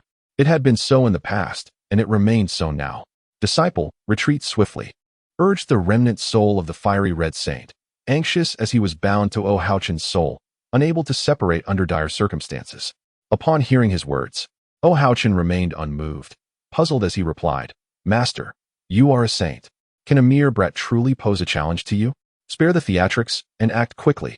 I can hardly wait to use the blood-drinking curse to absorb his blood." Houchen's countenance was one of exhilaration. In his eyes, a saint was invincible, although his master was merely a remnant of a soul and could not be invincible. This was only in the presence of the lord of the sacred land or the ancestors of a sect. Hua Yunfei appeared to be unremarkable, seemingly no more than a century old. How formidable could one be at such an age? I am utterly exasperated. The remnant of the sage was on the verge of cursing, agitated like an ant on a hot stove. Turning around, he saw Hua Yunfei gazing intently at him, a smile playing on his lips. The more he looked, the greater his fear became. His instincts were undeniably correct. This individual was beyond their capability to confront. Houyan. This person must be over 1,500 years old. His youthful appearance is surely a result of consuming special elixirs. Do not be deceived by this fade. Retreat swiftly. Heed my words. The remnant of the sage urged, but alas, his spirit could only persist by tethering to Houchen's soul. If they were to part, he would quickly dissipate. Otherwise, at the moment Houchen had spoken, he would have left in a fit of rage. What? So he is not merely slightly older than me? Houchen, not lacking in wit, quickly realized, silently chastising himself for being ensnared by Hua Yunfei's appearance. With that, he turned and fled, the remnant of the sage floating behind him, incessantly urging, "Hurry, hurry, use your movement technique." As he spoke, he raised his hand, unleashing a stream of light that entered Houchen's body. Instantly, Houchen's speed surged, a series of afterimages trailing behind him. Subsequently, the remnant of the sage turned to cast a bewildering spell, attempting to conceal their whereabouts and ensure a greater chance of escape. For he understood that, relying solely on Houchen, the likelihood of fleeing was zero. A blood-red mist suddenly enveloped Qingyang town, obscuring spiritual senses, with visibility not exceeding a yard. After completing these actions, the remnant of the sage still felt insecure. He extended his hand, pointing to cast multiple streams of light onto the corpses lying in Qingyang town. In an instant, those corpses stirred, rising up, roaring grotesquely, their eyes glazing over as they charged towards Hua Yunfei. "I am profoundly disappointed. It was my folly to harbor hope for you. Disperse." A single word of truth uttered, the surrounding mist and entrapment instantly dissipated, and the running zombies collapsed, powerless. In the eyes of Hua Yunfei, the remnant of the sage's magic was utterly inconsequential. Hua Yunfei raised his hand in a grasping motion, and the already fled over 100 miles Houchen and the remnant of the sage were abruptly lifted off the ground, hurtling back. They landed before Hua Yunfei. Rendered immobile, "Young hero, let us converse." The remnant of the sage rubbed his hands together, a sycophantic smile adorning his face. He was entirely unconcerned with his sage identity. Preserving his life took precedence. How much worth did face hold? "Senior, I possess inferior aptitude at the saint level. Spare me, and I shall take you as my master. Surely, you would desire a disciple of saint-level aptitude to enhance your prestige." Houchen exclaimed. He could not believe that Hua Yunfei would not be tempted by a disciple of saint-level aptitude. Who could resist such an enticing prospect? "You are the most foolish person I have ever encountered, without exception. Even the fisheye rays are more astute than you." Hua Yunfei lamented deeply, his heart pained. Yet he decisively ended Houchen's life. With a flick of his finger, a blood hole appeared in Houchen's brow, his eyes glazing over as he collapsed. "I am unwilling." "Why?" "The remnants of the saint's soul have awakened. yet it has done nothing. What a tragedy! With the death of Ohauchen, his soul has perished, and the remnants of the saint's soul, which resided within him, are now destined to vanish as well. Unless a new vessel is found immediately, extinction is inevitable. Hua Yunfei observed the wailing figure before him, his heart undisturbed. Reflecting on the previous behavior of the saint's remnants, a sudden insight struck him. This individual, as a remnant of a saint, held himself in high regard, yet when sensing defeat, he unhesitatingly chose to retreat, disregarding his own dignity. His character must be exceedingly humble. Such a person could only have attained the status of a saint through sheer perseverance. It stands to reason that he would be well suited to the Kaoshan sect. Perhaps, in the future, the remnants of the saint's soul could seize the opportunity to reincarnate and transform into a true saint. With this thought, Hua Yunfei resolved to act, gesturing to stabilize the dissipating remnants of the saint's soul. Predecessor, the remnants of the saint's soul, still shaken, were addressed as such. Do not refer to me as old. Hua Yunfei waved his hand, stating, I offer you a chance at life. It is for you to decide its worth. I will cherish it. I, a mere mortal, will treasure this opportunity greatly. Whatever conditions you impose, as long as I live, I shall comply. The remnants of the saint's soul exhibited the utmost flexibility, prioritizing survival above all else. Hua Yunfei nodded and turned to Lin Yang and Mu Qingqing, saying, You two are currently without a home. Would you be willing to return to the sect with me? What is your sect? Mu Qingqing began, but Lin Yang suddenly pressed her hand, signaling for him to speak. Predecessor, both Qingqing and I are willing, he declared decisively. Many predecessors possess peculiar temperaments. Having saved you first and now offering refuge, it would be unwise to focus too much on the sect's name, as it might provoke displeasure. Excellent. Hua Yunfei regarded Lin Yang with appreciation. In that case, you two shall be disciples of the Kaoshan sect. Given your talents, particularly you, Lin Yang, becoming an inner disciple is assured. Lin Yang boasted exceptional aptitude, classified as top tier in the Dao realm, coupled with the Thunder Battle Body. A true inner disciple was a certainty. As for Mu Qingqing, Hua Yunfei had reviewed her information. Her aptitude was second only to Lin Yang in Qingyang Town, classified as mid-tier in the Heaven realm. If fortune favored her, she too could ascend to the realm of a celestial being. Bringing these two back would surely delight Master Yuntian, especially with the added bonus of the saint's remnants. The Kaoshan sect, one of the 9 great immortal sects of the Eastern Domain. Lin Yang and Mu Qingqing were filled with astonishment, realizing that the predecessor before them was a formidable warrior of the Kaoshan sect, explaining his extraordinary prowess. Hua Yunfei nodded and looked toward the remnants of the saint's soul. Predecessor, the remnants of the saint's soul rubbed his hands together, striving to present a friendly smile. Your situation is unique, and I have urgent matters to attend to. Thus I cannot return to the sect at this moment. Hua Yunfei turned to Lin Yang and declared, Lin Yang, henceforth, the remnants of the saint's soul shall accompany you. Huh? Lin Yang was taken aback. The remnants of the saint's soul were to be entrusted to him? Chapter 27. The saint contemplates that this matter requires careful deliberation. While the remnants of the saint's soul may not embody a true saint, his cultivation methods, insights, spells, and secret techniques are invaluable treasures. Especially in this era, where true saints are scarce, they are rendered even more precious. To be mentored by a sage is a privilege that many a genius would scarcely dare to dream of. Senior, this is the remnant soul of a sage. Keeping it will undoubtedly be of great benefit to you, as the techniques and insights he cultivated could provide invaluable guidance when you ascend to sagehood in the future. Lin Yang expressed his true desire, albeit tempered by rationality. What if this was a test of his character set by his senior? Would he not fall into a trap? Assist me? Hua Yunfei chuckled, amused. Did he truly believe he required the assistance of a sage's remnant soul to retreat from his own path? Very well, I have no need for such things. However, I see that you possess exceptional talent and are on the verge of becoming a true disciple of our sect. Therefore, I shall bestow this upon you. Do not refuse. With those words, before Lin Yang could respond, Hua Yunfei beckoned with a single finger, drawing the sage's remnant soul closer to Lin Yang. Relax your mind and body. Do not resist. Lin Yang complied instantly, sitting cross-legged on the ground, closing his eyes, and striving to achieve a state of relaxation. Hua Yunfei placed his other hand atop Lin Yang's crown, applying gentle pressure before swiftly withdrawing, extracting a faint white shadow from Lin Yang's body. It was Lin Yang's very soul. Quickly, quickly! This sage shall live once more.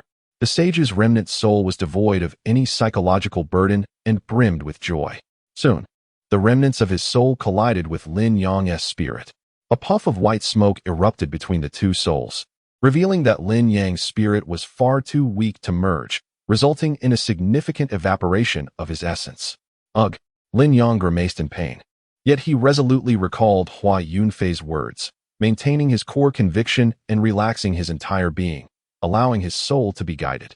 Lin Yang, you can do this. Mu Qingqing watched anxiously, her heart racing. What are you laughing at? Quickly suppress the intensity of your spirit. Do you wish to court death? Hua Yunfei, observing the mirthful demeanor of the sage's remnant soul, barked a reprimand. The little one wishes to live, wishes to live. The sage's remnant soul hurriedly attempted to suppress its spiritual intensity, but it only slowed the evaporation of Lin Yang's soul marginally. At the level of the meridian opening stage, Lin Yang's spirit was exceedingly fragile. Yet to ascend to the essence dance stage, he had yet to unlock his sea of consciousness, rendering him ill-equipped to withstand such a soul melding. However, this was no challenge for Hua Yunfei. He expelled a breath of celestial energy, which encircled Lin Yang's spirit. The moment the soul's evaporation ceased, a flawless fusion with the sage's remnant soul commenced. My soul's intensity has instantly reached the purple mansion level.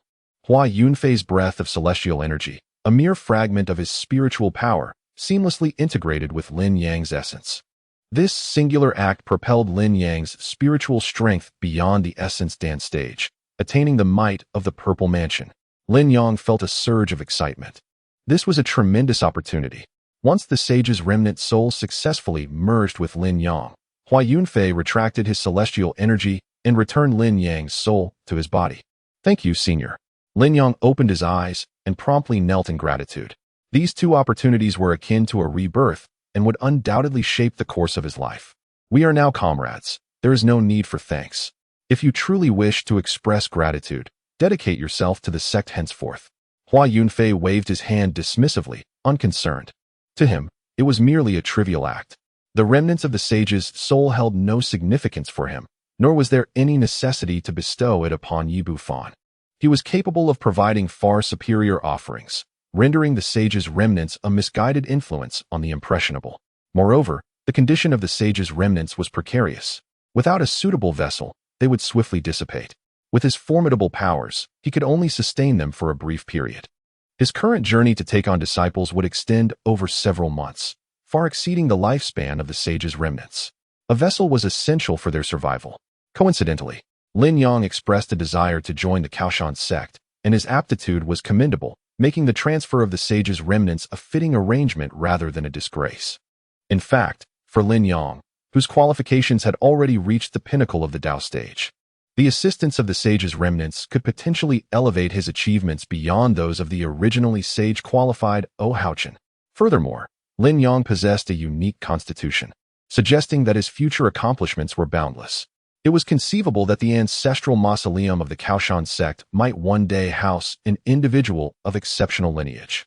As he departed from Qingyang town, Hua Yunfei dispersed the surrounding celestial machinations, thwarting any attempts by others to deduce the events that had transpired. Drawing from his previous experience with the Daoyuan sect, he exercised heightened caution on this outing, eliminating all risks of exposure. Even the slightest possibility had to be extinguished at its inception.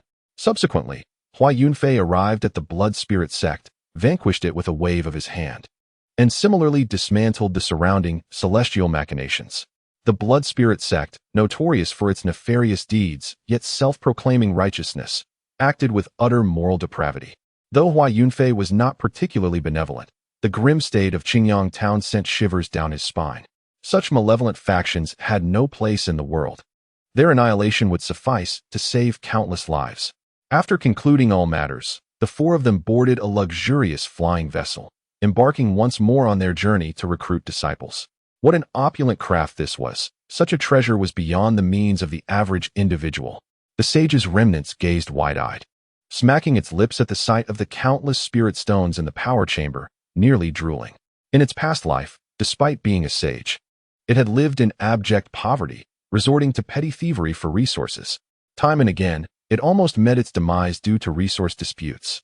1,000 top-grade spirit stones equated to 100,000 mid-grade stones, or 10 million low-grade stones. The sheer abundance of these stones, carelessly piled for the vessel's usage, spoke volumes of extravagant wealth. Lin Yong pursed his lips, equally mesmerized.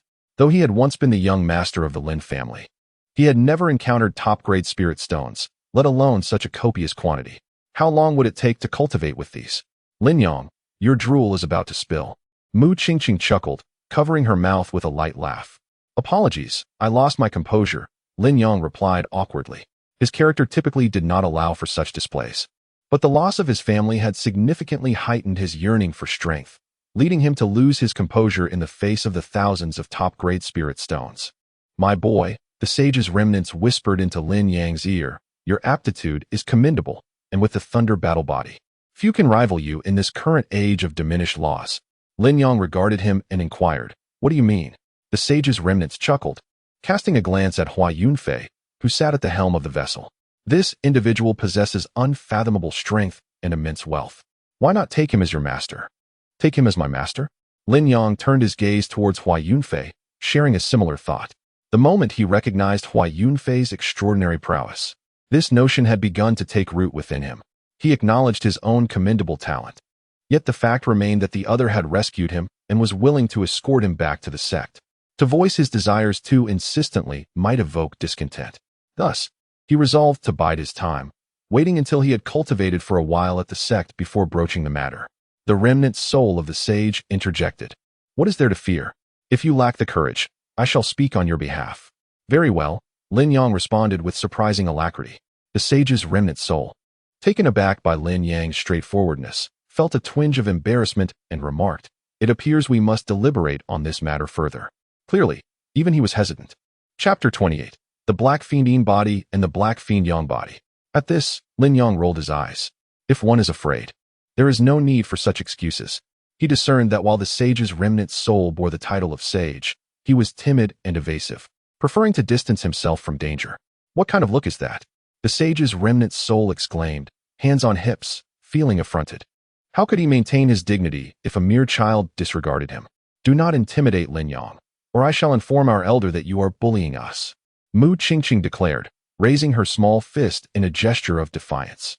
She stood firmly by Lin Yang's side, even willing to sacrifice herself for him. Clad in a flowing green dress, her demeanor was poised, her complexion fair, and her features delicate. Though not the epitome of beauty, she possessed a captivating charm. Qingqing. Lin Yong chuckled softly, taking her hand to suggest she show the sage's remnant soul some respect. Startled by his gesture, Mu Qingqing froze, her cheeks flushing involuntarily. She sensed a change in Lin Yang's demeanor towards her compared to before. Well, the sage's remnant soul whistled, smacking his lips and instantly shattering the enchanting atmosphere between the two. Lin Yong retorted, in truth, there is no need to overly respect him, for he himself lacks any sense of honor. Why should we extend him such courtesy? Uft. Mu Qingqing stifled a laugh, her heart racing as she admired Lin Yang's profile, realizing he had indeed changed. At the bow of the flying vessel, Hua Yunfei reclined in a chair, leisurely sipping tea. Although the trio's conversation was deliberately hushed, how could it escape his notice? If this young one were to speak up, would he deny him? Hua Yunfei hesitated. Lin Yang's character was commendable, he possessed remarkable talent, and his unique constitution made him a worthy candidate for apprenticeship. Yet, he remained contemplative. Agreeing would mean assuming responsibility for Lin Yang's future, intertwining their destinies. For one who adhered to a philosophy of caution, entanglements of fate were best avoided. In the ensuing 2 months, the flying vessel traversed the desolate states, ultimately entering Qingzhou, the domain of the radiant light, sacred ground. The eastern region comprised the desolate state, Qingzhou, and Songzhou, while the opposing extreme, the Sun-Moon divine cult, resided in Songzhou, an elusive find indeed. Hua Yunfei stood at the vessel's forefront, hands clasped behind his back, gazing at the clouds whizzing by, feeling somewhat resigned. 2 months had passed without encountering a single individual of low-grade saintly aptitude. It was indeed a formidable challenge. If one cannot succeed, then perhaps one should resort to binding a genius from the sacred land of the extremes. They must surely harbor a few prodigies of low-grade saintly aptitude. Yet, such a notion merely flickered through Hua Yunfei's mind before being promptly dismissed. How could he, a mere youth of the path, stoop to such actions? Should they become incensed and summon an elder to deduce his identity, it would surely bring trouble to his sect. Over the past 2 months, however, he had not returned empty-handed. Currently aboard the flying vessel, there were 2 additional individuals, both possessing Dao-level aptitude, and they were a pair of twins. He intended to bring them back to the sect for cultivation. With such talent, they should be capable enough to enter the ancestral tomb in the future. Name, ThingI. Age, 20. Realm, None. Identity, Mortal. Cultivation aptitude, medium-grade Dao. Other talents, medium-grade Earth attribute talent, low-grade sword path talent, high-grade array path talent. Physique, Black Cheyenne body, awakening pending. Techniques, none. Divine powers, none. Magical artifacts, none. Fortune, purple. Name, ThingI. Age, 20. Realm, none. Identity, Mortal. Cultivation aptitude, medium-grade Dao. Other talents, medium-grade Earth attribute talent, low-grade sword path talent, high-grade array path talent. Physique, Black Cheyenne body, awakening pending. Techniques, none. Divine powers, none. Magical artifacts, none. Fortune, purple. The 2 were nearly identical, save for their unique physiques. Notably, the Black Cheyenne body and Black Cheyenne body, when considered alone, do not possess overwhelming strength. Although their physiques are perfect, they pale in comparison to Lin Yang's incomplete Thunder Battle body. However, this is in isolation. When the Black Cheyenne body and Black Cheyenne body manifest together, their combined strength at the same realm could even challenge an ancient saint body.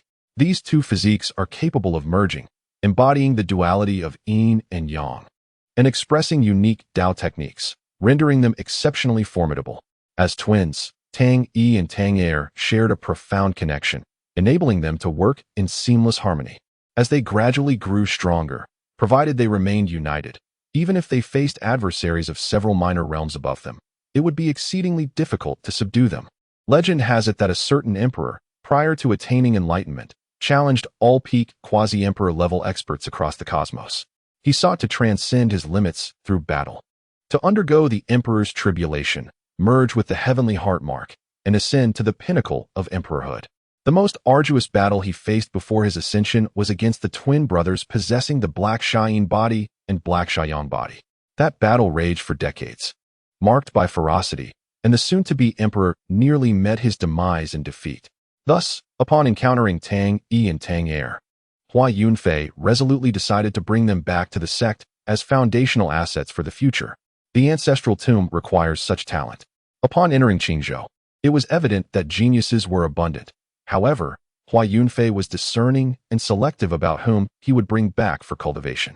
With the profound heritage of the Reliant Mountain Sect and his elevated standards, he did not permit any other individuals aboard after ThingI and ThingI. Once again, it is January, and the vessel is about to depart from Qingzhou, entering the territory of Zhangzhou, under the influence of the Sun and Moon Divine cult. On the outskirts of Qingzhou, today marks the grand ceremony for the recruitment of disciples by the Qiankuan Cave Heaven, one of the 9 great immortal sects. Millions of people converge upon the square at the entrance of Qiankuan Cave Heaven, creating a dense throng. Numerous prodigies gather, the atmosphere is fervent, and the square is filled with animated discussions. A young man clad in a yellow robe, possessing an unremarkable appearance, stands there as if everything around him is of no concern.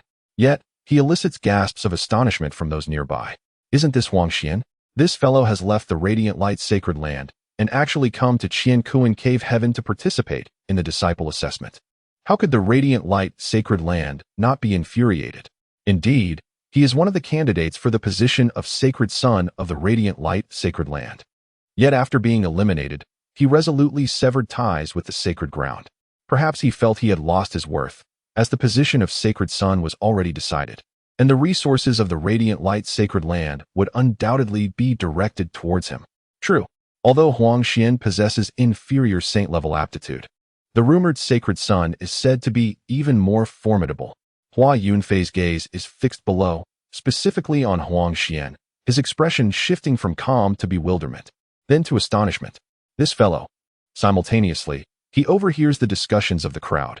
If this man has been rejected for the position of Sacred Son, what kind of individual must the actual Sacred Son of the Radiant Light Sacred Land be?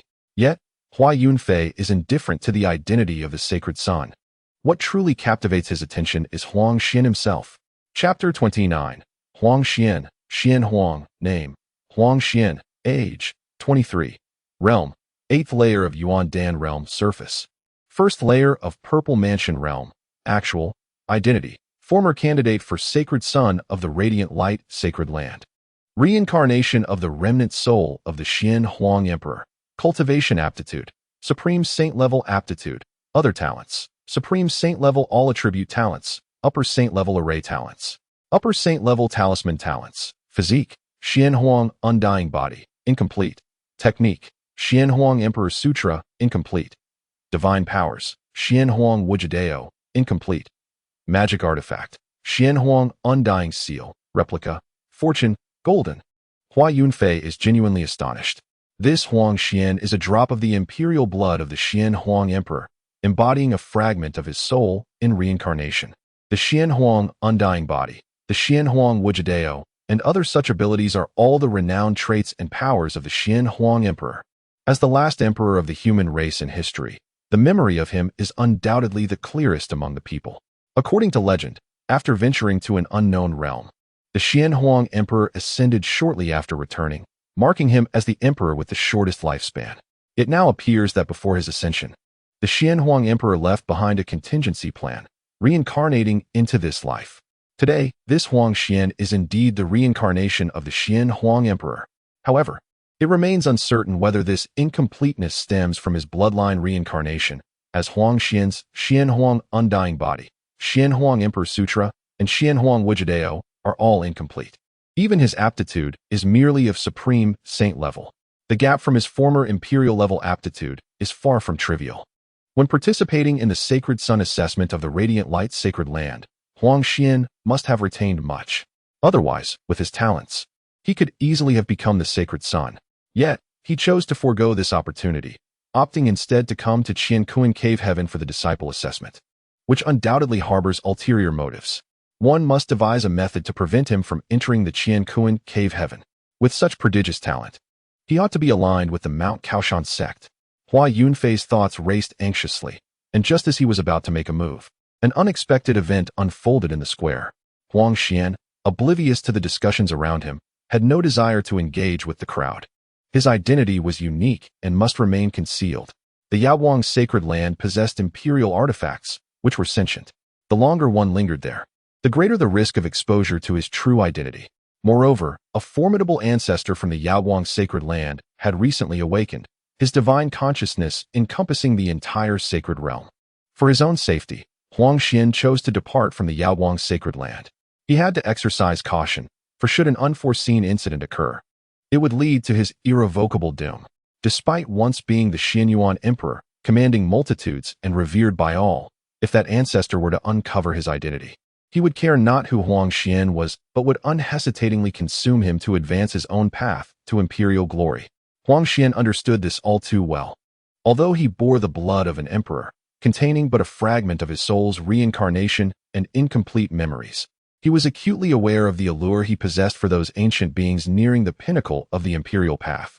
Thus, leaving the Extreme Dao Sacred Land early was a measure of self-preservation.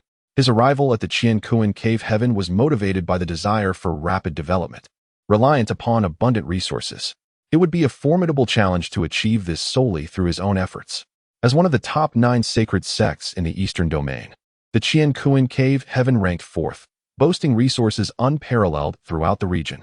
Although he had only revealed a low-grade saintly aptitude, joining the Qiankuan Cave Heaven in this era should be a trivial matter. Once he acquired ample resources and dedicated himself to a century of cultivation, he would be poised to seek out the Xianyuan Emperor's tomb. His memories were fragmented, his foundation incomplete.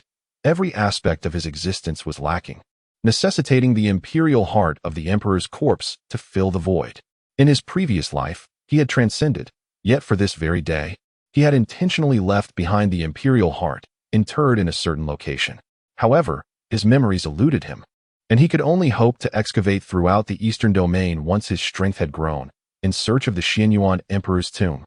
At that moment, the magnificent gates of the Qiankuan Cave Heaven swung open, and a celestial crane descended, alighting above the crowd.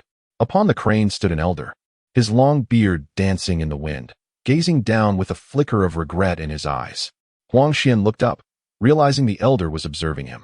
The onlookers sensed this as well, casting envious glances toward Huang Xian. Indeed, only a low-grade saintly aptitude could warrant such personal attention from an elder of the Qiankuan cave heaven. It was evident that with sufficient aptitude, one would be sought after wherever they went. Having departed from the Yaoguang sacred land, he too could easily attract the interest of the other 9 sacred sects.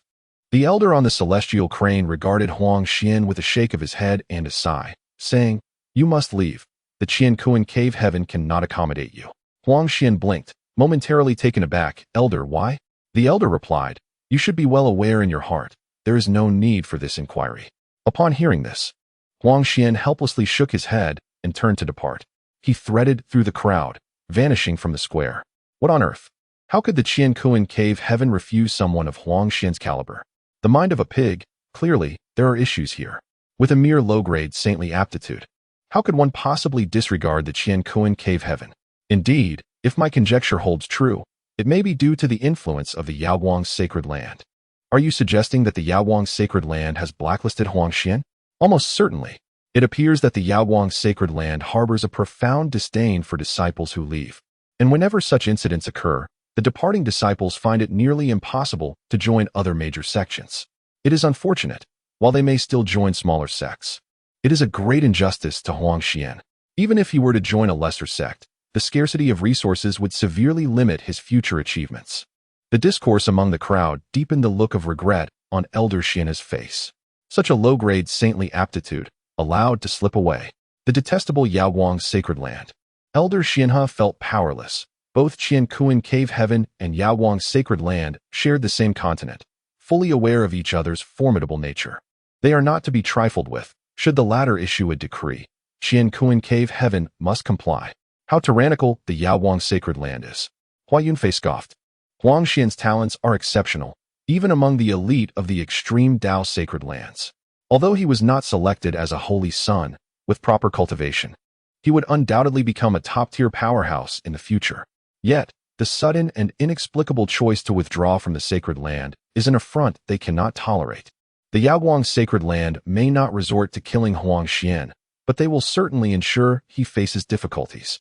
By blacklisting his name among the 9 great sects of the eastern region, the top powers will not permit him to be received as a disciple. Qiankuan cave heaven dares not act, yet I shall. Hua Yunfei muttered softly, having devised a counterplan. As long as he operates discreetly, erasing all traces, even the Yaoguang sacred land would be unable to trace him. Of course, he did not fear the Yaoguang sacred land. He merely wished to avoid causing trouble for his own sect. With this thought, Hua Yunfei maneuvered the flying vessel closer to the departing Huang Xian. Simultaneously, he utilized his formidable power to erase all traces, causing the entire vessel to meld into the void and traverse away. Chapter 30. Qiankuan Cave Heaven is a master of deception. None of these sects dare to offend the Yaoguang sacred land. Alas, it seems I must rely on myself. Huang Xian left Qiankuan Cave Heaven, filled with melancholy, soaring into the clouds, moving towards the horizon. Given the Yaoguang sacred land's tyrannical nature, they should have been eradicated in my past life. Huang Xian thought fiercely. An unparalleled emperor could annihilate any force with a mere gesture. Even the Extreme Dao sacred lands are but trifles. Yet now, words serve no purpose. Returning to the Yaoguang sacred land is utterly unfeasible. No Extreme Dao force can be approached. Living under the shadow of an imperial weapon poses too great a risk. Furthermore, it is unlikely that any of the 9 great sects of the eastern region would offer me refuge. It appears I must initially join some smaller sects, seeking ways to acquire more cultivation resources in the future. I recall that the nearest sect should be Huangfeng Valley. I shall head there. With a clear destination in mind, Huang Xian quickened his pace, intending to reach the nearest city and use the spatial domain gate. The eastern region is vast and boundless. For an ordinary cultivator to fly, it would take centuries to reach the end. As one traverses the long journey, aside from the most formidable beings who can traverse the void, the most expedient and common method is to utilize the spatial domain gates. By simply teleporting to the nearest spatial domain gate in the Yellow Wind Valley, one can save a considerable amount of time. Please, young friend, halt. An elderly man clad in gray robes appeared on Huang Xian's path, standing there with a smile. Who are you? Huang Xian inquired warily, his eyes fixed on the stranger. Being high in the air and surrounded by nothingness, he felt the danger if the individual harbored ulterior motives. Upon noticing the 8 trigrams insignia on the old man's chest, he suddenly realized, "You are from the Qiankuan Cave Heaven." Indeed, the gray-robed elder chuckled, surveying Huang Xian with satisfaction. "Would you like to join our Qiankuan Cave Heaven?" Huang Xian, taken aback, replied, "Didn't you reject me before? What is the meaning of this charade?" He quickly comprehended, adding, "You were merely putting on a show for the Radiant Light Holy Land, were you not?" "Indeed, young friend, you are remarkably astute," the elder nodded. Increasingly pleased with Huang Xian, noting not only his exceptional aptitude but also his sharp intellect. Such talents are exceedingly rare in today's world. Thus, our Qiankuan Cave Heaven is willing to take this significant risk to recruit you. What say you? Consider it, the gray-robed elder urged, confident that Huang Xian would not refuse him. As anticipated, under the elder's expectant gaze, Huang Xian nodded, about to speak when, suddenly, a figure clad in white descended from the heavens. Hua Yunfei was truly impressed. The Qiankuan Cave Heaven was indeed a master of theatrics. Huang Xian had nowhere else to turn, and he could have easily garnered support from the Reliant Mountain Sect. Yet, unexpectedly, an unforeseen competitor had emerged. "Who are you, sir?" The gray-robed elder scrutinized Hua Yunfei, having been caught off guard as the individual descended from the sky, eluding his perception until he appeared in his line of sight. Without further ado, Hua Yunfei pointed at Huang Xian and declared, I shall take him. You may leave." Huang Xian gazed at Hua Yunfei in confusion, unsure of who this person was. "Senior, he tentatively began. However, before he could finish, the gray-robed elder suddenly snorted and retorted, "Huang Xian has already nodded in agreement to join my Qiankuan Cave Heaven. It would be improper for you to interfere." Were it not for his inability to perceive Hua Yunfei's true strength, he would not have bothered to engage in further discussion. "Indeed, it is improper," Hua Yunfei conceded. "But what of it? You?" The gray-robed elder's expression darkened. This person was evidently unappreciative of the situation. "Let us be fair. We shall allow Huang Xian to make his own choice. Should he opt for the Qiankuan Cave Heaven, I shall depart immediately, without regret," Hua Yunfei proposed, not being overly assertive. "Very well." The gray-robed elder's demeanor softened. Since the other was willing to reason, matters would be more manageable. He turned to Huang Xian and said, "Young friend, you have already nodded. Does that not signify your agreement to accompany me to the Qiankuan Cave Heaven? Here, I can assure you that upon your agreement to join our sect, we shall allocate resources to you generously and cultivate your talents vigorously." Upon hearing this, Huang Xian felt a surge of desire. What he lacked most at present were cultivation resources. With such resources, he could rise swiftly and gain the strength to seek the Su Huang imperial tomb. At this moment, Hua Yunfei transmitted 4 words to Huang Xian. In an instant, Huang Xian's eyes widened. Then he abruptly turned to Hua Yunfei. After a prolonged silence, Huang Xian gazed at the gray-robed elder and said, "I apologize, senior. I am willing to depart with this esteemed individual, and I sincerely appreciate the intentions regarding the Qiankuan Cave Heaven." "Why?" As the gray-robed elder expressed disbelief and sought to press further, Hua Yunfei interrupted, saying, "Now that Huang Xian has made his choice, there is no need for further discussion. Return to your sect and report." "You." The gray-robed elder's chest heaved, nearly provoking him to take action. How infuriating. The prize was so close, and now it has slipped away. Who is this sudden intruder, and what means did he employ to elicit such an unhesitating choice from Huang Xian? The elder seethed with rage. With a flick of his sleeve, he stormed away, his countenance dark with fury. Remaining any longer might compel him to act rashly. Suddenly, a smirk curled at the corner of Hua Yunfei's mouth as he fixed his gaze upon the retreating figure of the gray-robed elder, his eyes shifting to a golden hue, with a deep purple brilliance emanating from within. The gray-robed elder suddenly clutched his head, a pained shriek escaping his lips as his face contorted in anguish. He sensed a formidable surge of spiritual power invading his consciousness. This force was forcefully altering his memories. The elder attempted to resist, but to his astonishment, he found himself utterly powerless against this sudden onslaught of spiritual energy, despite his celestial realm cultivation. In less than the time it takes to brew a cup of tea, the gray-robed elder stood there with a perplexed expression, murmuring, "Huang Xian has vanished without a trace. This lad is remarkably swift." truly deserving of the title of a top-tier prodigy. He then resolved to return and report to the cave master, hoping that his failure to capture Huang Xian would not reflect poorly on him. His figure faded away, disappearing from the scene. Meanwhile, Hua Yunfei and Huang Xian surged into the higher clouds, entering a concealed flying vessel. The environment is quite pleasant. Huang Xian, being a reincarnation of a great emperor, had witnessed many wonders. As he surveyed the luxurious flying vessel, which would leave even the remnants of saints envious, he merely remarked on its adequacy. Upon their return, Lin Yang and the other four approached them eagerly. None of them had seen Huang Xian before, their faces filled with curiosity. Who was this individual that warranted Hua Yunfei's personal reception? Huang Xian, however, was too preoccupied to engage with them, as the four words Hua Yunfei had transmitted to him echoed in his mind, causing his heart to race even now. Xian Huang, Great Emperor. This was how Hua Yunfei had addressed him, with an air of certainty, as if he recognized Huang Xian as the Xian Huang, Great Emperor himself. Huang Xian was baffled. They had never met before, so how could Hua Yunfei possibly know his true identity? Could it be that this individual not only possessed an unparalleled imperial weapon, but was also a formidable sage-level powerhouse? To discern his identity, one would need a minimum cultivation level of a sage or possess an imperial weapon of extreme caliber. Others would have to closely probe his body with their consciousness to uncover the truth. Yet, upon observing Hua Yunfei, he did not wield such an imperial weapon, nor did he appear to be of sage-level cultivation. What was the source of this mystery? Chapter 31. Master, please accept Huang Xian's bow. Even if Huang Xian were the great emperor of the human race in his past life, possessing extraordinary vision, he could never have anticipated that an entity known as a system had unveiled his true nature. Hua Yunfei would certainly not admit it. Noticing Huang Xian's unwavering gaze, he chuckled lightly and turned to Lin Yang and the others, saying, "You may proceed with your cultivation. Feel free to utilize the resources aboard the flying vessel. I have matters to discuss with him." Lin Yang and the others nodded, understanding the hint, and departed. Once they were at a distance, the remnant soul of the sage tugged at Lin Yang, stealthily peeking out with ears perked in an attempt to eavesdrop.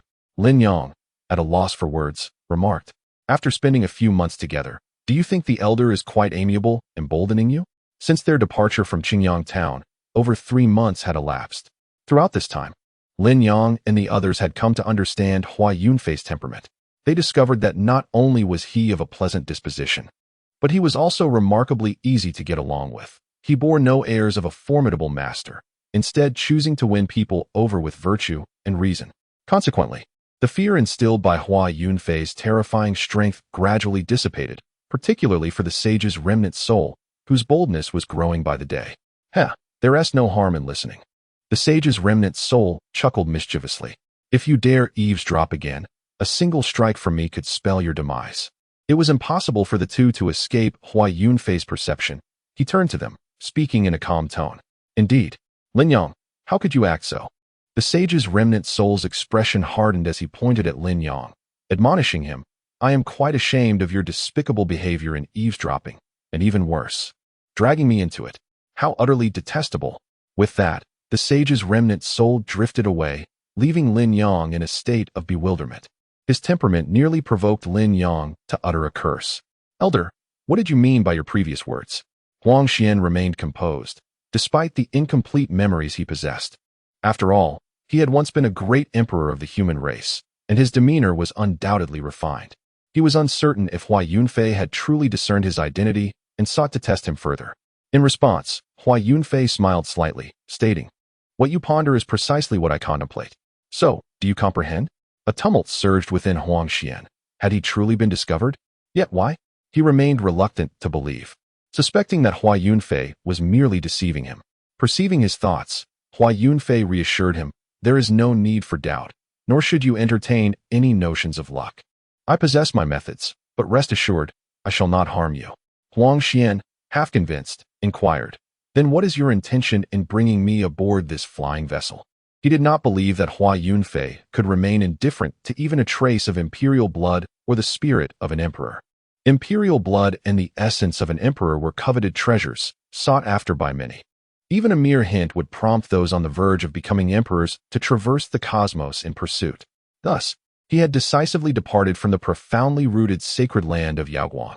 According to the fragmented memories of his past life, the foundations of these sacred lands were formidable, far more complex than they appeared.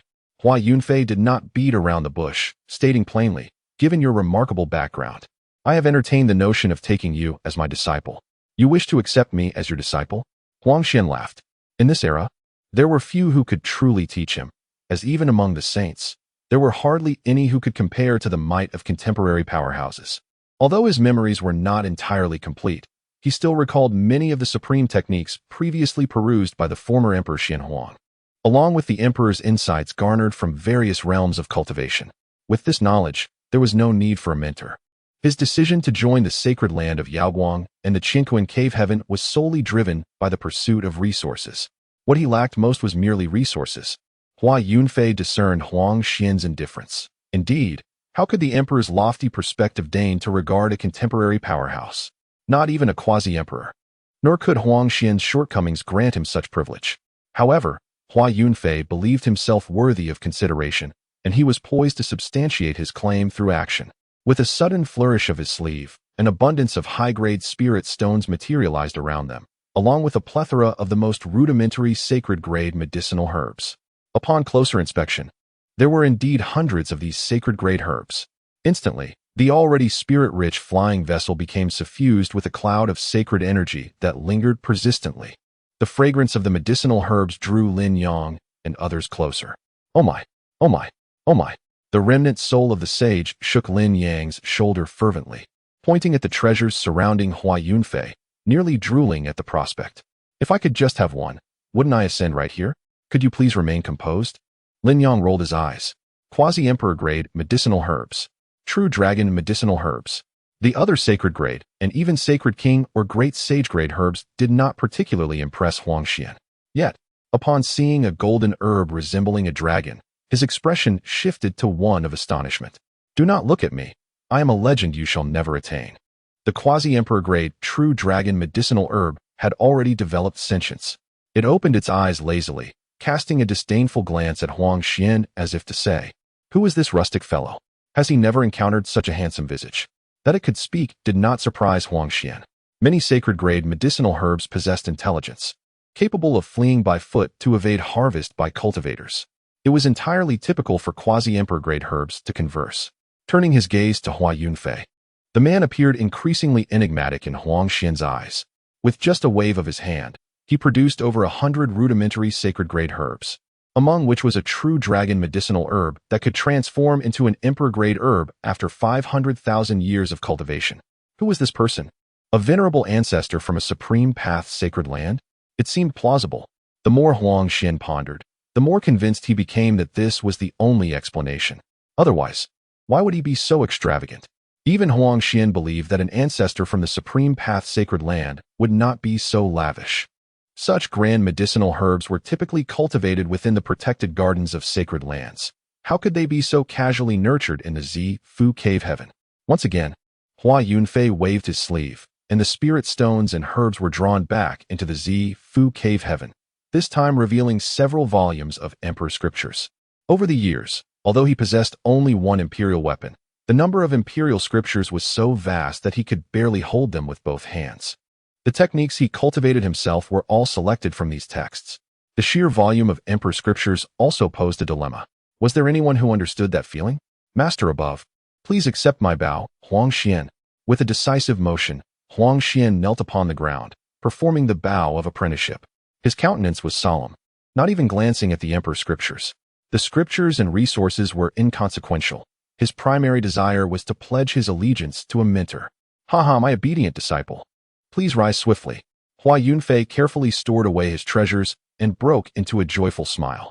Huang Xian possessed unparalleled talent, having once been a great emperor of the human race in his previous life. With a bit of nurturing, he would undoubtedly become an invaluable asset to the Daoyuan sect, capable of resting deep within the ancestral tombs. Hua Yunfei retrieved the imperial sword technique, the ThingI sword technique, and presented them to Huang Xian, saying, "Master has little of worth. This ordinary technique shall serve as your initiation gift. Do not dismiss it." Huang Xian accepted the ThingI sword technique, his expression earnest. "Master, though the gift is modest, the sentiment is profound. I am grateful for your bestowal of the sword technique. Excellent, excellent, excellent, Hua Yunfei exclaimed thrice, thoroughly pleased with Huang Xian. Initially, he had assumed that given Huang Xian's previous life as an emperor, he might possess a certain rigidity. After all, having looked down upon all beings, it would be difficult to adjust to treating others as equals. However, it appeared he had overestimated the situation. Huang Xian was remarkably adept, showing no signs of stiffness or pretentiousness. He did not place himself in the role of an emperor, recognizing that times had changed, and he was no longer the emperor of humanity. Ding. Second disciple, Huang Xian, successfully accepted. Rewards are now being calculated. Chapter 32. Simply extravagant. Ding. Congratulations to the host for obtaining the Xian Huang ancient scripture. Ding. Congratulations to the host for acquiring a pool of celestial river water. Ding. Congratulations to the host for receiving 1 ton of eternal celestial gold. Ding. Congratulations to the host for obtaining a special innate constitution, the innate Dao embryo. By the heavens, Hua Yunfei was astounded. What divine rewards were these? They were simply extravagant, compared to the rewards he received when accepting Yibu Fan. The rewards for accepting Huang Xian were astonishingly superior. He was unsure what the celestial river water was, but eternal celestial gold was a coveted material sought after by emperors for crafting artifacts. When an emperor infused just a hint of eternal celestial gold or other celestial gold of similar rank into their artifact, it could drastically enhance its strength. Artifacts forged with special celestial gold and those without it were fundamentally different. In combat, the latter would surely suffer disadvantage. To receive a ton of such gold as a reward for accepting a disciple was beyond comprehension. How many top-tier artifacts could he forge with this, particularly for his own life artifact?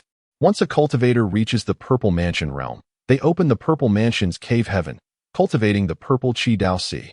This not only allows for the storage of anything, but also initiates the process of nurturing their life artifact within the Purple Qi Dao Sea. Every cultivator possesses their own life artifact, and Hua Yunfei was no exception. His was a 9-tiered pagoda. However, due to his lofty aspirations, it had only just begun to take shape, lacking even a name. He had been waiting for powerful crafting materials to be infused into his life artifact to enhance its formation, ensuring that its innate qualities reached an extraordinary level. Now, with the emergence of eternal celestial gold, his needs were met. Moreover, Huang Xian's Xian Huang indestructible body appeared capable of nurturing the Xian Huang maternal qi, a primordial essence akin to the qi of the East, which was a treasure of equal rank. If infused, his life artifact would undoubtedly grow stronger. In the future, upon becoming an emperor, his life artifact alone could rival that of an emperor-level artifact. Of course, that was a matter for another time. The innate Dao embryo. Hua Yunfei recalled that he possessed a unique constitution inherently attuned to the Dao. His thoughts and reflections resonated harmoniously with the great Dao, enabling him to attain insights with remarkable ease, thus allowing for rapid advancement in his cultivation. He remembered that the primordial sacred body and the innate Dao embryo seemed capable of giving rise to the innate sacred body Dao embryo, which represented the true essence of the Dao concealing constitution. It was said that the innate sacred body Dao embryo was regarded as the foremost constitution, destined to be a sage from birth, and almost certain to ascend as a great emperor. Hua Yunfei contemplated finding a spouse for Yibu Fan, ideally a woman possessing the innate Dao embryo, to bear a genius of imperial caliber and strengthen the foundation of the Kaoshan sect. He queried the system regarding the nature of the Xinhe water. Could it truly be the water from the legendary Immortal River? Indeed, the Immortal River was once but a small stream in the immortal realm eons ago, mere mortal water, which transformed over countless years into a divine river through the awakening of spirit, the system replied. If you wish to know its effects, one bath will reveal all. It continued. A bath. Hua Yunfei pondered, suddenly enlightened. Once I return to Daoyuan Peak, I shall give it a try. I hope the Xinhe water will not disappoint me. Subsequently, the innate Dao embryo merged with his constitution, and within his purple mansion, a small figure seated in meditation appeared. Upon closer inspection, it was a miniature version of Hua Yunfei himself. This was the Dao embryo, naturally attuned to the Dao, constantly perceiving and cultivating, providing feedback to Hua Yunfei. System. From now on, transmit the Xianjin and similar items directly into the Purple Mansion without fanfare. I've told you numerous times. Do you not comprehend the essence of discretion? You seem to revel in ostentation. Indeed, I am somewhat addicted, the system confessed. If the system had a physical form, Hua Yunfei would surely have delivered a resounding slap. He held his disdain for the system's lack of understanding of the subtle philosophy of survival in high regard. Hua Yunfei had long perceived the system's intentions. Whenever it acquired something valuable, it insisted on making a spectacle of it. Despite the 99 layers of protective formations at Daoyuan Peak, it could not conceal the system's ostentatiousness. Lin Yang and the others, having seen Hua Yunfei and Huang Xian conclude their conversation, approached. Earlier, from a distance, they had been struck by Hua Yunfei's wealth and generosity. Not only had Huang Xian been impressed, but they too were in awe. Lin Yang gazed enviously at Huang Xian, wondering if this individual possessed greater talent than himself. Capable of becoming a senior disciple, doubt crept in. Would a request from him truly be met with agreement from the senior? Mu Qingqing grasped his hand, offering a gentle smile. The most crucial thing is to have confidence, regardless of whether you can become a disciple of the senior. I believe you will shine with your own brilliance within the Kaoshan sect. Thank you. Lin Yang regained his confidence. Indeed, he must believe in himself. Even if Hua Yunfei was unwilling to accept him as a disciple, he could not lose heart. After all, he too would become a true disciple of the Kaoshan sect. Not far behind, Hua Yunfei surveyed the group with a smile. Having been out for a few months, it is time to return to the sect. At his words, the group beamed with joy. They were finally heading back. In the sacred land of Yaoguang, deep into the night. With silence enveloping the realm and the bright moon hanging overhead, two elderly men clad in golden and silver robes stood atop a structure, gazing up at the moon. The elder in golden robes remarked, "A transformation is imminent in the eastern domain. The fall of the ghostly nether realm is merely the beginning." The elderly man in the silver robe nodded and remarked, "Indeed, the primordial races seem to have awakened. Recently, a disciple discovered traces of their presence. At this juncture, it is time to compel those reclusive families and sects to reveal themselves. The 9 great immortal sects now exist merely in name. Their strength no longer aligns with the grandeur of the 9 sects, especially as a great era slowly approaches. It has been 30,000 years since the ascension of the Xian Huang Emperor, and the entire cosmos has languished in silence for 3 decades. Without the might of a sage, traversing the starry expanse is perilously dangerous." The elderly man in the golden robe sighed, lamenting the swift passage of time. This has led to a disconnection between the Big Dipper and other major stars over the past 10 millennia. Contact the Sun and Moon Divine Sect to initiate the immortal ranking plan, instilling dread in the awakening primordial powers. I believe the other 4 domains will also take action against the impending resurgence of the primordial races. Tomorrow, I shall personally pay them a visit and inquire whether they still possess any semblance of dignity. He scoffed. As a supreme holy land, what means do we lack to uncover even the faintest clues? The annihilation of the ghostly Nether Palace bears the shadow of the Sun and Moon Divine Sect. They discovered that before the ghostly Nether Palace's downfall, it maintained close ties with the Sun and Moon Divine Sect. A formidable entity from the ghostly Nether Palace led a powerful figure from the Divine Sect into their fold. On that very day, the ghostly Nether Palace fell. To claim they were uninvolved is utterly preposterous. By the way, the elderly man in golden robes suddenly said. The disciple with a detached saintly aptitude who went to the Qiankuan cave to attend the disciple recruitment ceremony has been rejected. The elderly man in the silver robe snorted disdainfully and remarked, "To leave the Holy Land without permission is not something the Holy Land will obstruct, but he will undoubtedly face consequences. Which force in the eastern region, or even the entirety of the Big Dipper, dares to disregard my Yaoguang's authority?" The golden-robed elder chuckled, shaking his head. His life is effectively forfeit. Joining a lesser sect will only lead to his complete obscurity. Even with saintly aptitude, he will find it impossible to cultivate to profound realms. The two felt a mixture of regret and anger regarding Huang Xian's departure from the sect. Yaoguang Holy Land had invested considerable resources in his cultivation, yet he chose to leave merely because he did not become the Holy Son. Such behavior is entirely devoid of decorum. Huang Xian's failure to become the Holy Son stemmed from his insufficient ability. After all, the current Holy Son possesses extraordinary talent beyond his reach. Chapter 33. Will the Celestial Mechanic truly obliterate his fellow disciples? Recently, the Celestial Mechanic has undergone a profound transformation, locking himself within his cave dwelling and seldom venturing out. Even when he does emerge, he wears a stern expression, as if everyone owes him a debt. It has been 2 months since his last appearance. The disciples of Celestial Mechanic Peak dabble in the art of celestial mechanics and karmic transcendence.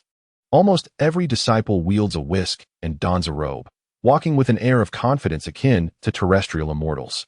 What has become of our master? A young man inquired, gazing at the tightly shut cave with furrowed brows.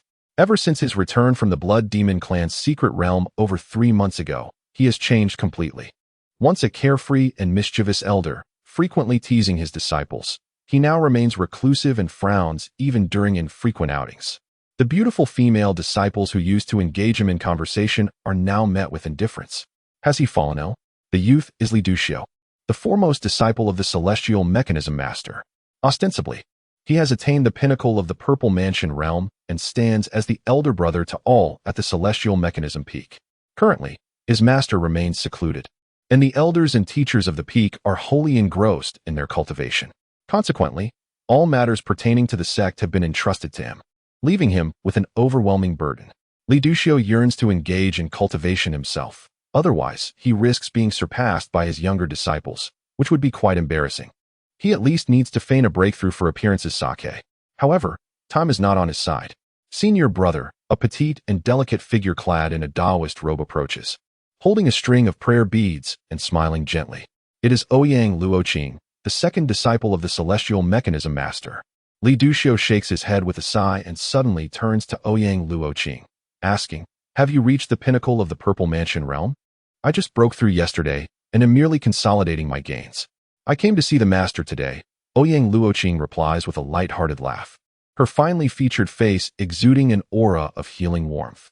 "Seems I've been outpaced by you, junior sister. I must put in more effort." Li Duxiu responds with a wry smile, acutely aware that Ouyang Luoqing, despite being younger, has already caught up to him in cultivation. "That's all right. It is merely a fade, isn't it? You have your secrets, senior brother, while I have none to speak of," Ouyang Luoqing remarks sincerely, her petite and exquisite appearance making her words seem easily believable. Yet, as the elder brother of the Celestial Mechanism Peak, Li Duxiu is astute. Having received the true teachings of the Celestial Mechanism Master, he would not be so easily deceived. He lets her words drift in one ear and out the other. In the entire Mount Kaishan sect, anyone claiming they have no secrets is merely fabricating tales, blatant falsehoods. Nevertheless, no one seems to mind. After all, if one does not acknowledge it, there is little that can be done. I observe that Master appears troubled and burdened with unspoken thoughts.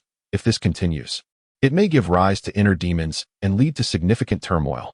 Li Duxiu expresses his concerns. Ouyang Luoqing replies, "I inquired at other peaks, and it seems that Master S state may be related to a few of the other head disciples, particularly the enemy god disciple." "What do you mean by that?" Li Duxiu questions, as he lacks the time to investigate himself. All the mundane affairs of the Celestial Mechanism Peak rest squarely upon his shoulders. Master, along with the sect leader and several other head disciples, has gone forth to combat the Blood Demon clan. Each of them has displayed their hidden strengths to some extent. It appears Master may not have fared as well against the other head disciples, Ouyang Luoqing elucidates. Realization dawns on Li Duxiu. Is he feeling disheartened? Ouyang Luoqing nods in affirmation, stating, "We can only wait for Master to catch up to the realms of the other disciples before he may emerge from his seclusion. Otherwise, it will be difficult to see him in the near future." Li Duxiu turns his gaze toward the other main peaks, exclaiming in resignation, "It seems that while Master appears to possess the deepest cunning, he is, in fact, the most innocent." Indeed, Ouyang Luoqing agrees with a thoughtful nod. The other head disciples have been rather competitive, which has left Master quite dispirited, particularly the enemy god disciple, who is rumored to have been scolded by Master for quite some time, being labeled as a brooding man. Suddenly, the entrance to the cave opened, and the Master of Heavenly Mechanism stepped out with a stern expression, addressing the two individuals with reproach. "Do you think your master is of such petty disposition? Do not heed the nonsensical chatter of others. The notion that I have not engaged with the other esteemed elders out of a fit of temperament is entirely unfounded, a mere fabrication. Do not dare to mention it again." Li Duxiu and Ouyang Luoqing exchanged solemn glances and nodded, affirming, "Understood, Master. The others are merely speaking out of turn. Our Master is simply in a state of reflection and tranquility." Indeed, the Master of Heavenly Mechanisms acknowledged, his visage devoid of expression, yet internally he seethed with indignation. Those rascals shall await their reckoning. If I do not bring them to account, I shall not be called Hankishin. He instructed them to keep his words close to their hearts, to refrain from idle thoughts, and to focus on their cultivation. Remember, it is imperative to devote yourselves to your training and not to be outshone by the true disciples of other peaks. I shall make a brief visit to the Daoyuan Peak and return shortly. With a flourish of his robe, the master of heavenly mechanisms summoned a cloud beneath him, ascending into the sky towards Daoyuan Peak. Master is still so proud. Ouyang Luoqing chuckled lightly, exchanging a knowing glance with Li Duxiu, both shaking their heads in resignation. Their master was resolute in his demeanor. Li Duxiu gazed towards Daoyuan Peak and remarked, I fear our master will return disappointed from his search for the esteemed elder of Daoyuan. The master of heavenly mechanisms had seldom ventured out in recent months, yet each outing was invariably to Daoyuan Peak. However, the master of Daoyuan had been absent for over 3 months and had yet to return to the sect. The resources of Daoyuan Peak are vast and plentiful. Our master is likely hoping to acquire some treasures, Ouyang Luoqing speculated. Daoyuan Peak was the foremost peak of the Mount of Support, where each generation of the Hua family produced top-tier talents.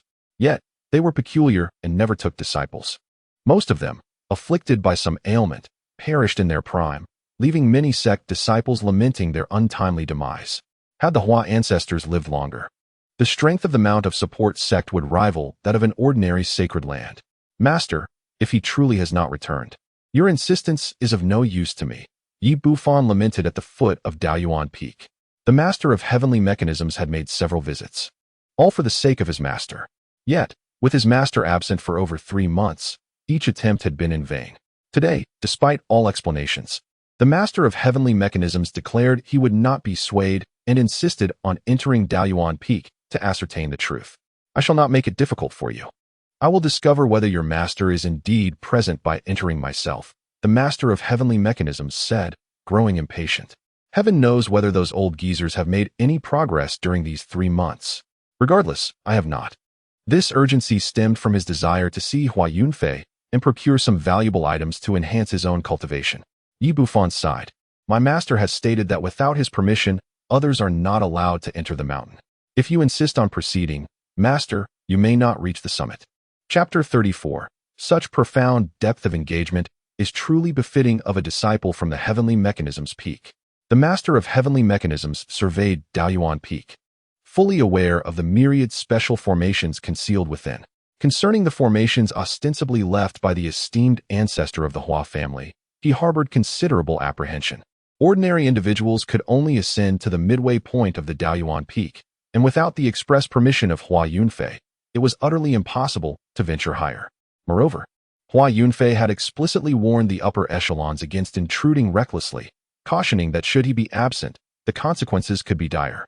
The enigmatic Master Tianji's nostrils twitched as he inhaled the dense ethereal energy surrounding Daoyuan Peak, which was significantly more potent than that of other peaks, igniting a yearning within him. A clever idea formed in his mind, and he remarked, noteworthy. My esteemed uncle seeks an audience with your master for a matter of great importance. Although he had been away for several days, it had now been over 3 months, and he anticipated that the return would not be long delayed. His uncle would find a place to stay at Daoyuan Peak and await his arrival. The matter at hand necessitated an immediate discussion. Yi Bufan was momentarily taken aback. Was there any distinction between waiting here and at Tianji Peak? Why must they linger at Daoyuan Peak? Before he could voice his thoughts, Master Tianji, with a genial smile, draped an arm around Yi Bufan's shoulder and guided him towards the summit of Daoyuan Peak. Yi Bufan, not one to articulate his objections easily, found himself unable to resist the insistence of Master Tianji and was led upward. The methods of controlling the formations of Daoyuan Peak had been entrusted to him by Hua Yunfei before his departure. Now, equipped with the golden ring bestowed upon him by Hua Yunfei, Yi Bufan could manipulate the various grand formations of the peak. In this domain, even the esteemed sect leader, Yun Tianzi, might not prove to be a match for Yi Bufan. As they ascended, they frequently encountered disciples practicing in secluded corners along the lower slopes of Daoyuan Peak, where formations were scarcely discernible. These individuals were, of course, not disciples of Daoyuan Peak, but rather those from the other 6 peaks. The rich spiritual energy enveloping Daoyuan Peak rendered the very air infused with a fragrant herbal aroma, creating an unparalleled environment for cultivation. Here, breakthroughs in practice were far more attainable. The very scent of the air seemed to invigorate the spirit, imparting a sense of longevity. Perhaps it was merely an illusion. Yet many disciples were unwilling to forego such a treasure trove of cultivation opportunities. Some disciples from the Scroll King had even established their own cultivation caves on the lower slopes of Daoyuan Peak, residing there long-term for their practice. It was no surprise that those who undertook such endeavors had already distanced themselves from their peers in terms of cultivation prowess. Notably, Master Tianji's second disciple, Ouyang El-Kuqing, had also constructed a cultivation cave in this vicinity. This was a matter unbeknownst to both Master Tianji and his elder brother, Li Duxiu. Indeed, Daoyuan Peak was remarkable. The very fragrance in the air was utterly enchanting. With a smile gracing his face, Master Tianji felt a warmth in his heart. If he were to cultivate here for a decade or so, even that introverted disciple of the enemy god would find it impossible to surpass him. Upon the return of his nephew Yunfei, he would certainly engage in a thorough discussion. Suddenly, Master Tianji noticed a disciple from Tianji Peak diligently excavating a cave. The disciple toiled enthusiastically with a magical shovel, his swift movements accompanied by bursts of laughter. Ha ha! From this day forth, this shall be my home, Wang Shower. Who would ever return to Tianji Peak after residing here? Master Tianji cast a fleeting glance at him and remained silent, yet the smile on his face broadened. Indeed, he has truly grasped the essence of my teachings.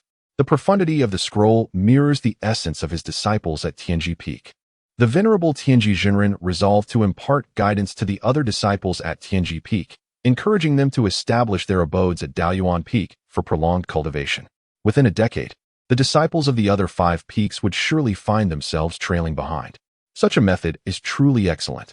Ha ha! The Tianji Zhenren could not help but burst into laughter, startling Yi Bufan, who shuddered at the sound. This granduncle seems to have a few screws loose. Will bringing him back to Daoyuan Peak prove problematic? Yi Bufan harbored doubts about inviting a wolf into his den.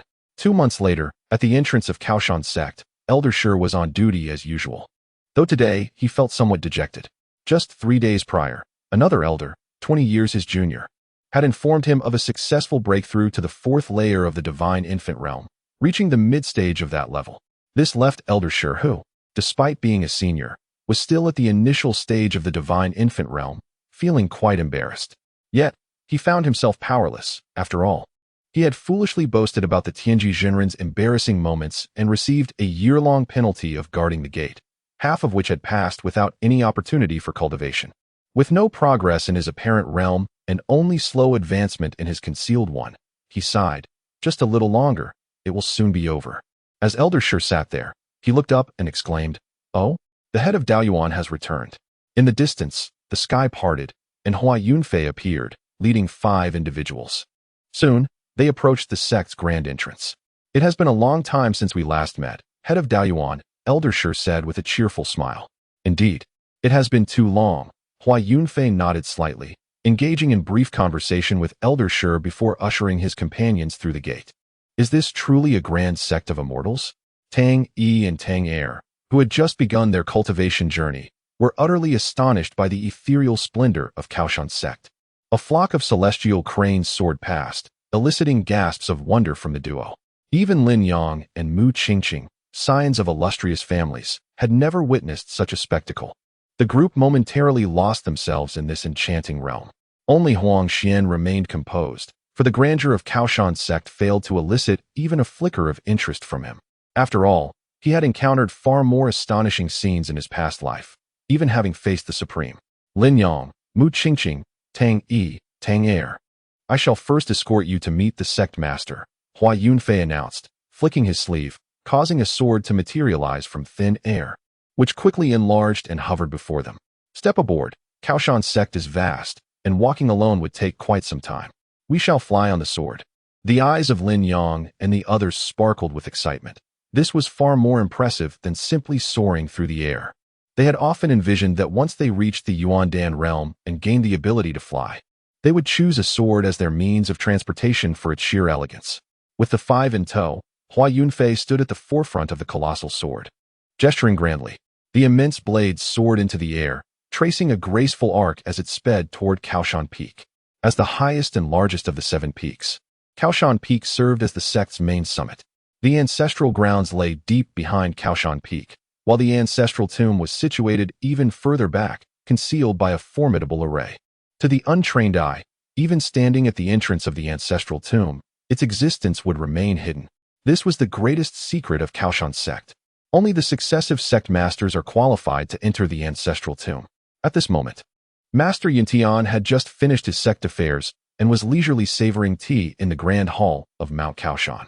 Master Uncle, it has been half a year since we last met, and your strength has grown even deeper, Hua Yunfei remarked with a smile as he led 5 individuals into the hall.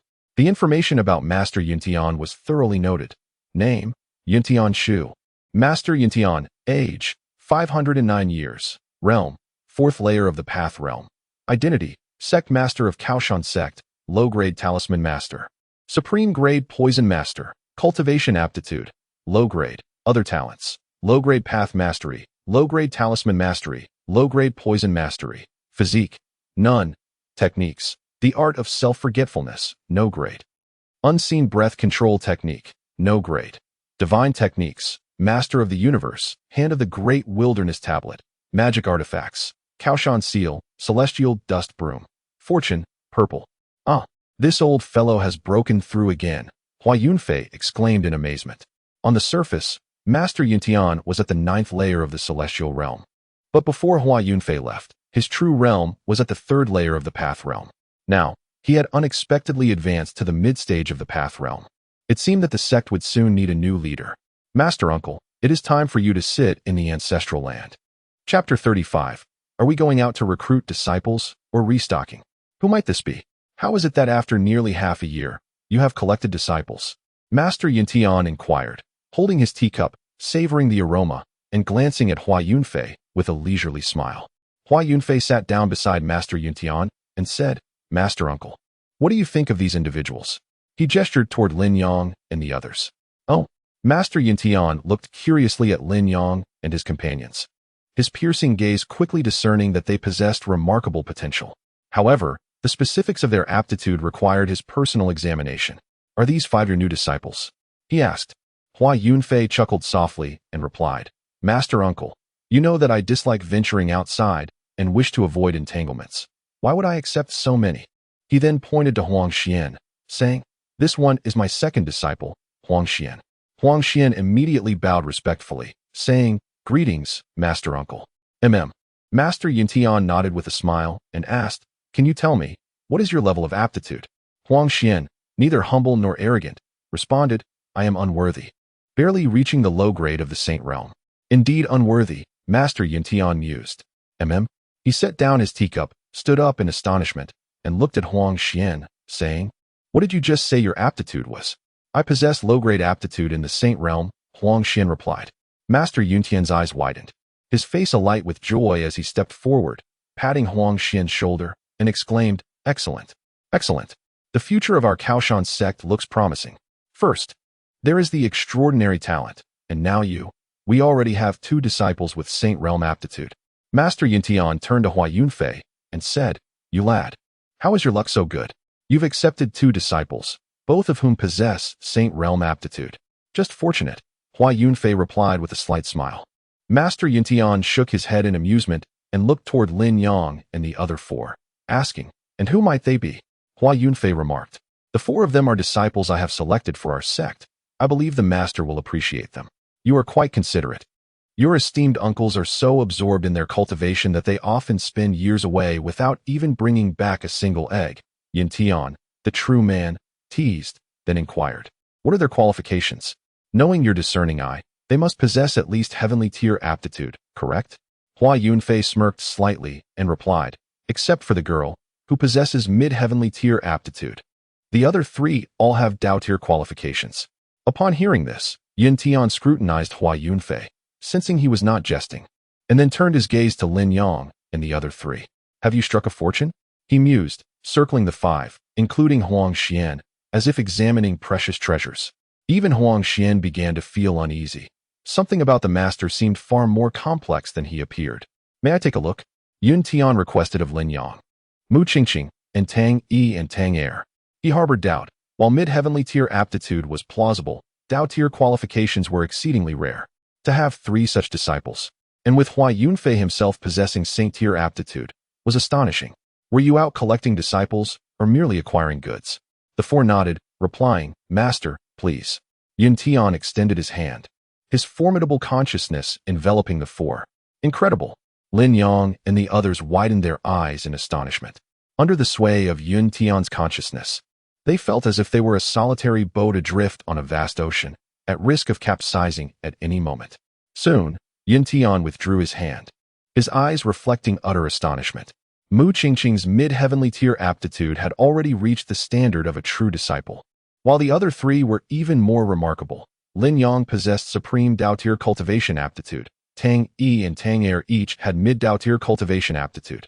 Furthermore, his consciousness had sensed peculiar, profound Dao fluctuations emanating from their dantians. This indicated that not only did these 3 possess extraordinary qualifications, but they also harbored unique physiques. Did this lad truly venture out to procure such talents? Is it truly so easy to find geniuses? Hua Yunfei chuckled. Now you believe me, right? You know I never boast. Yun Tian beamed, declaring, Indeed, our Kuaishan sect has a promising future. Master and Uncle Xuanqing will be exceedingly pleased to hear this. They might even exceptionally consider accepting all 3 as disciples. Yun Tian resumed sipping his tea. Regarding Hua Yunfei, you have indeed put forth great effort this time. These 4, along with your 2 disciples, will surely fortify our Kuaishan sect strength. Hua Yunfei nodded. I understand. This is merely the surface. Ha! You truly comprehend me. It's sufficient for our Kuaishan sect to hold some influence in the eastern domain. There is no need for excessive rivalry. Yun Tian laughed heartily, clearly elated. To acquire 4 disciples of true disciple caliber at once was a cause for celebration. After sipping his tea, Yun Tian's gaze drifted over the rim of his cup to Lin Yang, and with a slight smile, he inquired, What is your name? Lin Yang hurriedly introduced himself. My name is Lin Yang, comprising the character for Forest and Morning Sun. Quite a fine name, indeed, remarked Master Yun Tian. Your aptitude is sufficient to qualify you for the position of Holy Son of the Kaoshan sect. However, as the eastern region is on the verge of great change, my expectations have risen as well. To become the Holy Son, your aptitude must reach at least the lower tier of the saint level. You still fall slightly short. Upon hearing this, Lin Yang's expression darkened. Though he felt disheartened, he recognized this was a matter of innate capability, beyond his control. However, Master Yun Tian continued, Should you perform admirably in the future, I possess a means to help you complete your foundation. It will certainly surpass your current state, and your aptitude may very well ascend to the saint level. Lin Yang immediately bowed, filled with excitement, declaring, I shall devote myself entirely to the service of the sect. Master Yun Tian nodded, stating, I share this with you to provide motivation. Joining the Kaoshan sect will undoubtedly not disappoint you. Hua Yunfei was taken aback by Master Yun Tian's words, exclaiming, It seems that even if I become the master of a peak, my understanding of the Kaoshan sect remains woefully inadequate. He was unaware that the sect possessed the means to rectify one's physical foundation. This was a matter beyond his grasp, or rather, exceedingly difficult. A flawed foundation is innate. Without complete pathways, one cannot unlock the secret treasures of their physique, and thus the true power of their constitution remains dormant. Each unique constitution harbors its own exclusive treasures, which, once awakened, grant formidable techniques tailored to that particular constitution. Therefore, should Lin Yang succeed in completing his foundation, his future achievements would be extraordinary, perhaps even leading him to rest within the depths of the ancestral tomb. Master Yun Tian smiled enigmatically. If you wish to become the sect leader, the secrets of the Kaoshan sect will be unveiled to you. Hua Yunfei, with his exceptional aptitude, had broken through to the celestial realm at the tender age of 100, displaying remarkable intelligence. Should he assume the role of the Kaoshan sect leader, Master Yun Tian would feel entirely at ease. This matter had previously been discussed with Hua Yunfei's father, the former head of Daoyuan Peak, Hua Zhangqiu. At that time, Hua Yunfei was merely 20 years old, and Master Yun Tian had intended to cultivate him as a potential leader. However, Hua Zhangqiu had declined without hesitation, stating, Can you not exploit my Hua family? Is it entertaining to have your gaze fixed on us daily? Are the ancestors of the Hua family resting in the ancestral tomb not sufficient? Enough talk, or else I shall take action. You know you cannot defeat me. Hua Yunfei shook his head, chuckling, I have no desire for that role. Knowing the sect's secrets is of little importance. What matters is being grounded in reality. Chapter 36. The Master of Destiny has lingered here for 2 months. After conversing with Master Yuntian for a while, Hua Yunfei took his leave, returning to Daoyuan Peak with Huang Xian. The 4 of Linyang were entrusted to Master Yuntian's arrangements. With their aptitude, their standing in the Kaoshan sect would undoubtedly be elevated. Becoming direct disciples was the bare minimum. Linyang, however, might ascend even further. Hua Yunfei and Huang Xian soared into the sky on their great sword, piercing through the clouds towards Daoyuan Peak. As they approached, Hua Yunfei gazed back, raising an eyebrow, his expression turning peculiar. Lo and behold, Daoyuan Peak has truly flourished. With these inner disciples, my heart is greatly comforted.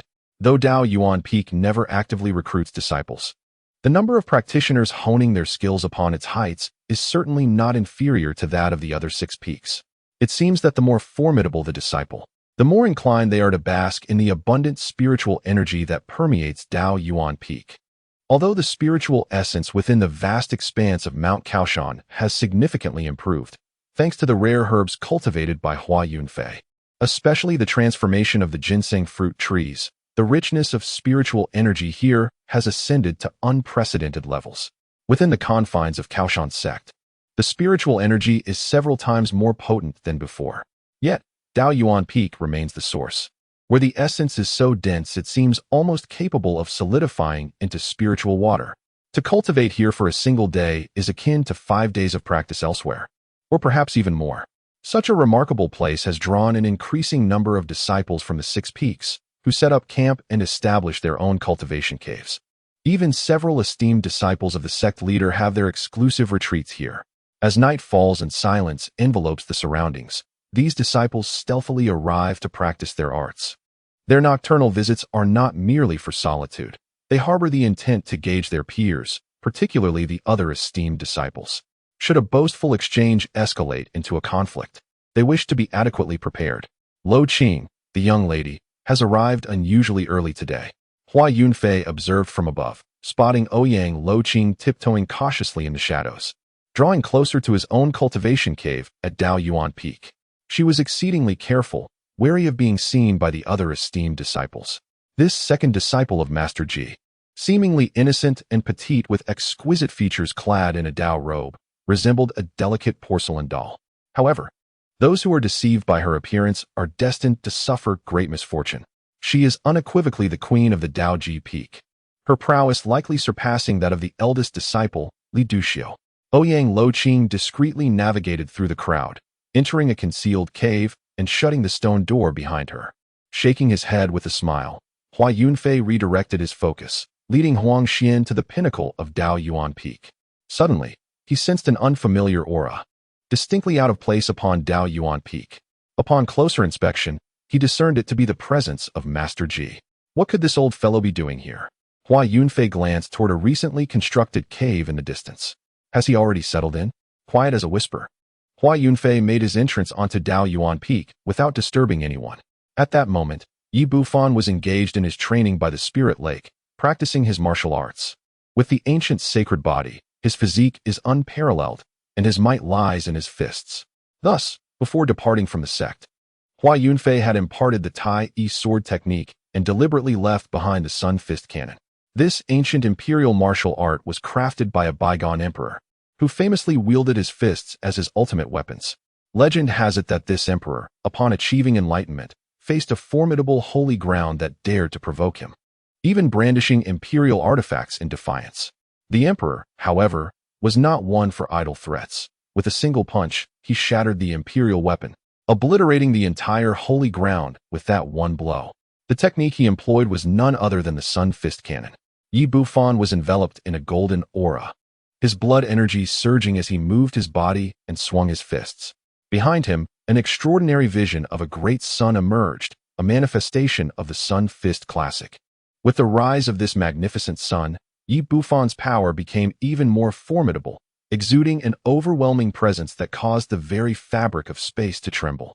In the midst of his grand movements, a golden dragon of blood energy soared into the sky before descending gracefully, dancing around the great sun behind him.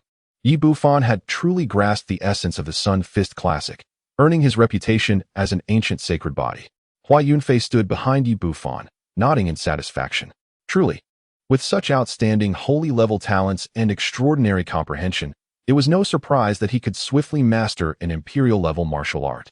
Presently, Yi Bufan wielded 3 imperial techniques: the Heavenly Emperor Scripture, the ThingI Sword Technique, and the Sun Fist Classic, making him nearly invincible among his peers. Even if Hua Yunfei were to challenge him, his chance of victory would hardly surpass 90%.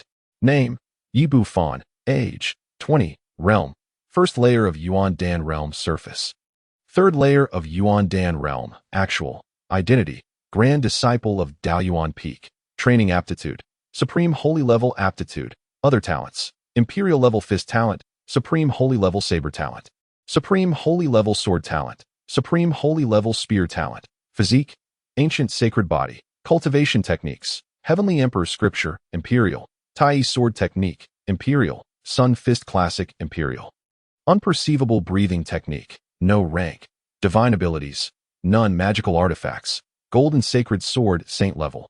Fortune: Golden. In just 6 months, he had broken through 2 layers of the heavens. A talent that could only be described as monstrous. Hua Yunfei nodded in approval, sensing that it would not be long before he could hand over his position to Yi Bufan. Moreover, he noted that Yi Bufan was quite astute. After mastering the unperceivable breathing technique, he had suppressed his surface realm to the first layer of Yuan Dan, creating the illusion of stagnation for half a year. While in reality, he had already reached the 3rd layer of Yuan Dan. A promising disciple indeed. At that moment, Yi Bufan retracted his fists and turned around. Momentarily startled, "Master?" He then joyfully rushed to Hua Yunfei and inquired, "When did you return?" "Just an hour ago," Hua Yunfei replied with a smile. "I witnessed your achievements over the past 6 months. You have done remarkably well." "Thank you, Master," Yi Bufan said, elated by Hua Yunfei's praise. Although not one for many words, his admiration for his master was profound. Since arriving at Daoyuan Peak and experiencing this wondrous world, he understood that his master was no ordinary individual, and his respect grew deeper.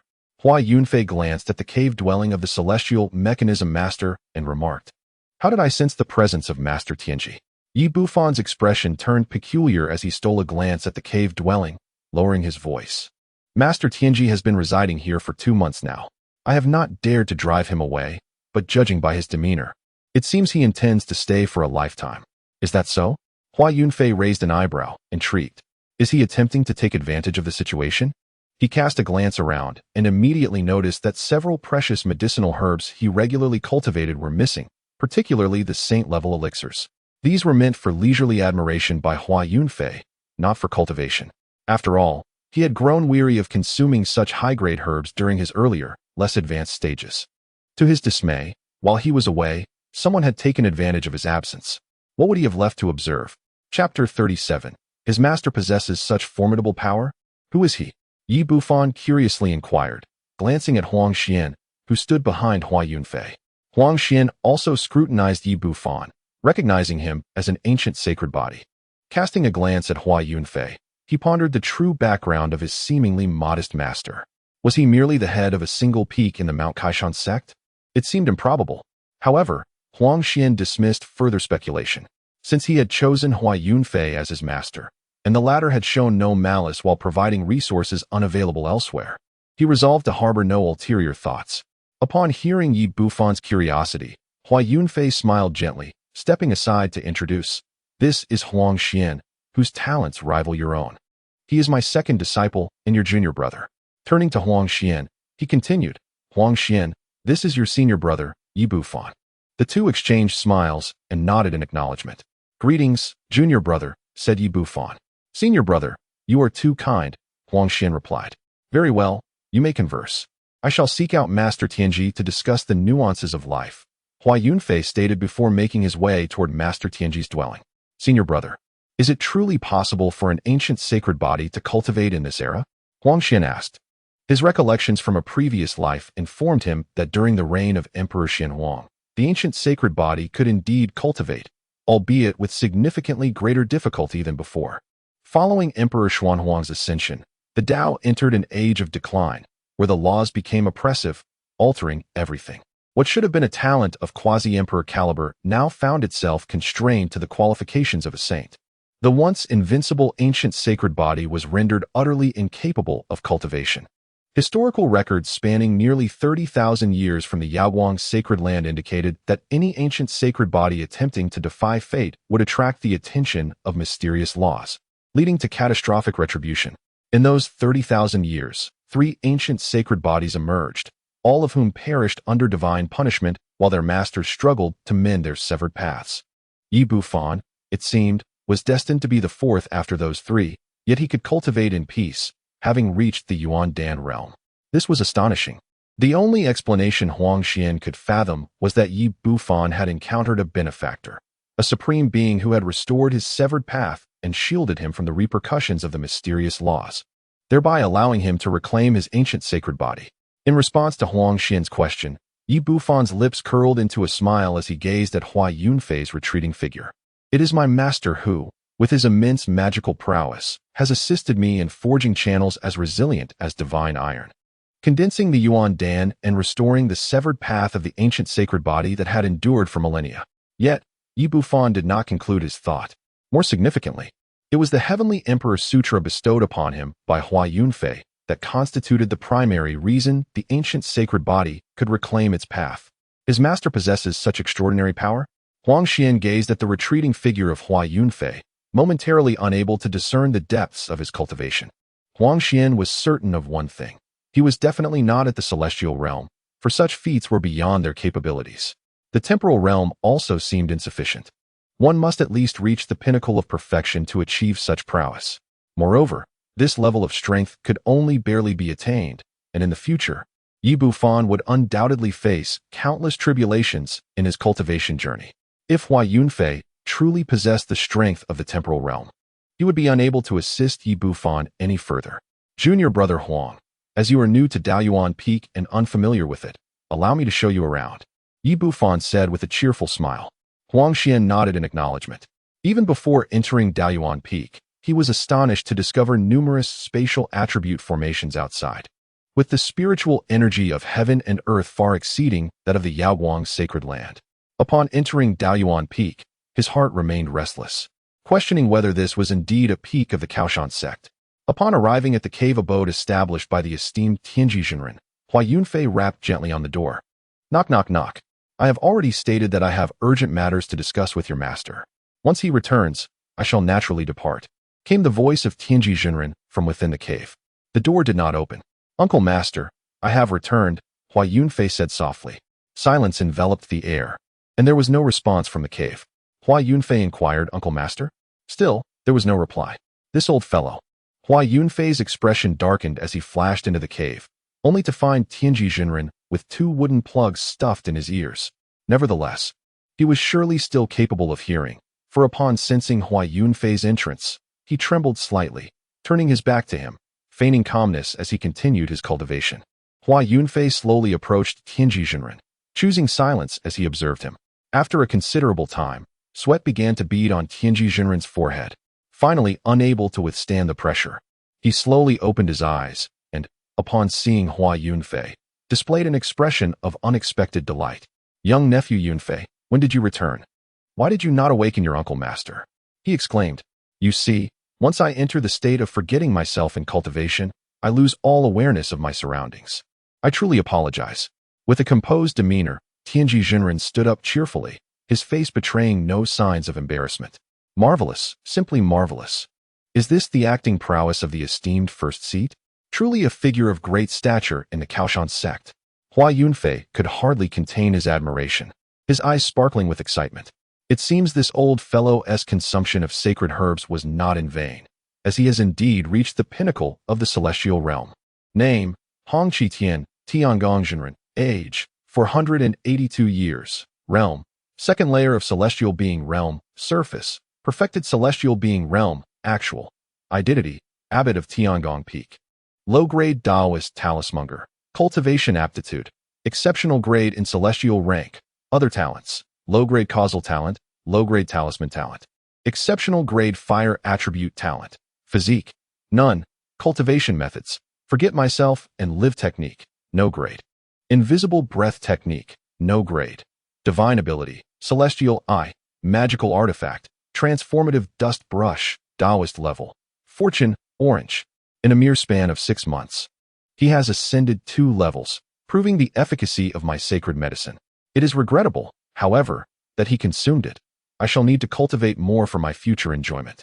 Hua Yunfei shook his head in resignation, pondering whether he should truly allow himself to be put out by the trifling matter of a few worthless herbs.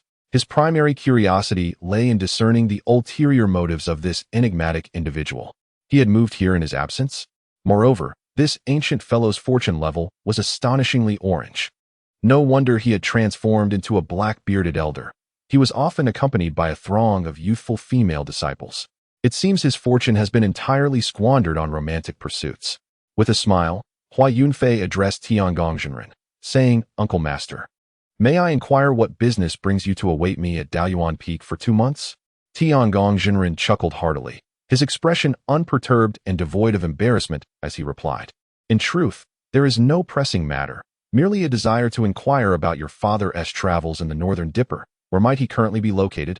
Hua Yunfei recognized this as a premeditated excuse. Did he truly care about his father? When Hua Zhangqiong was present, Tiangong had often been on the receiving end of his ire.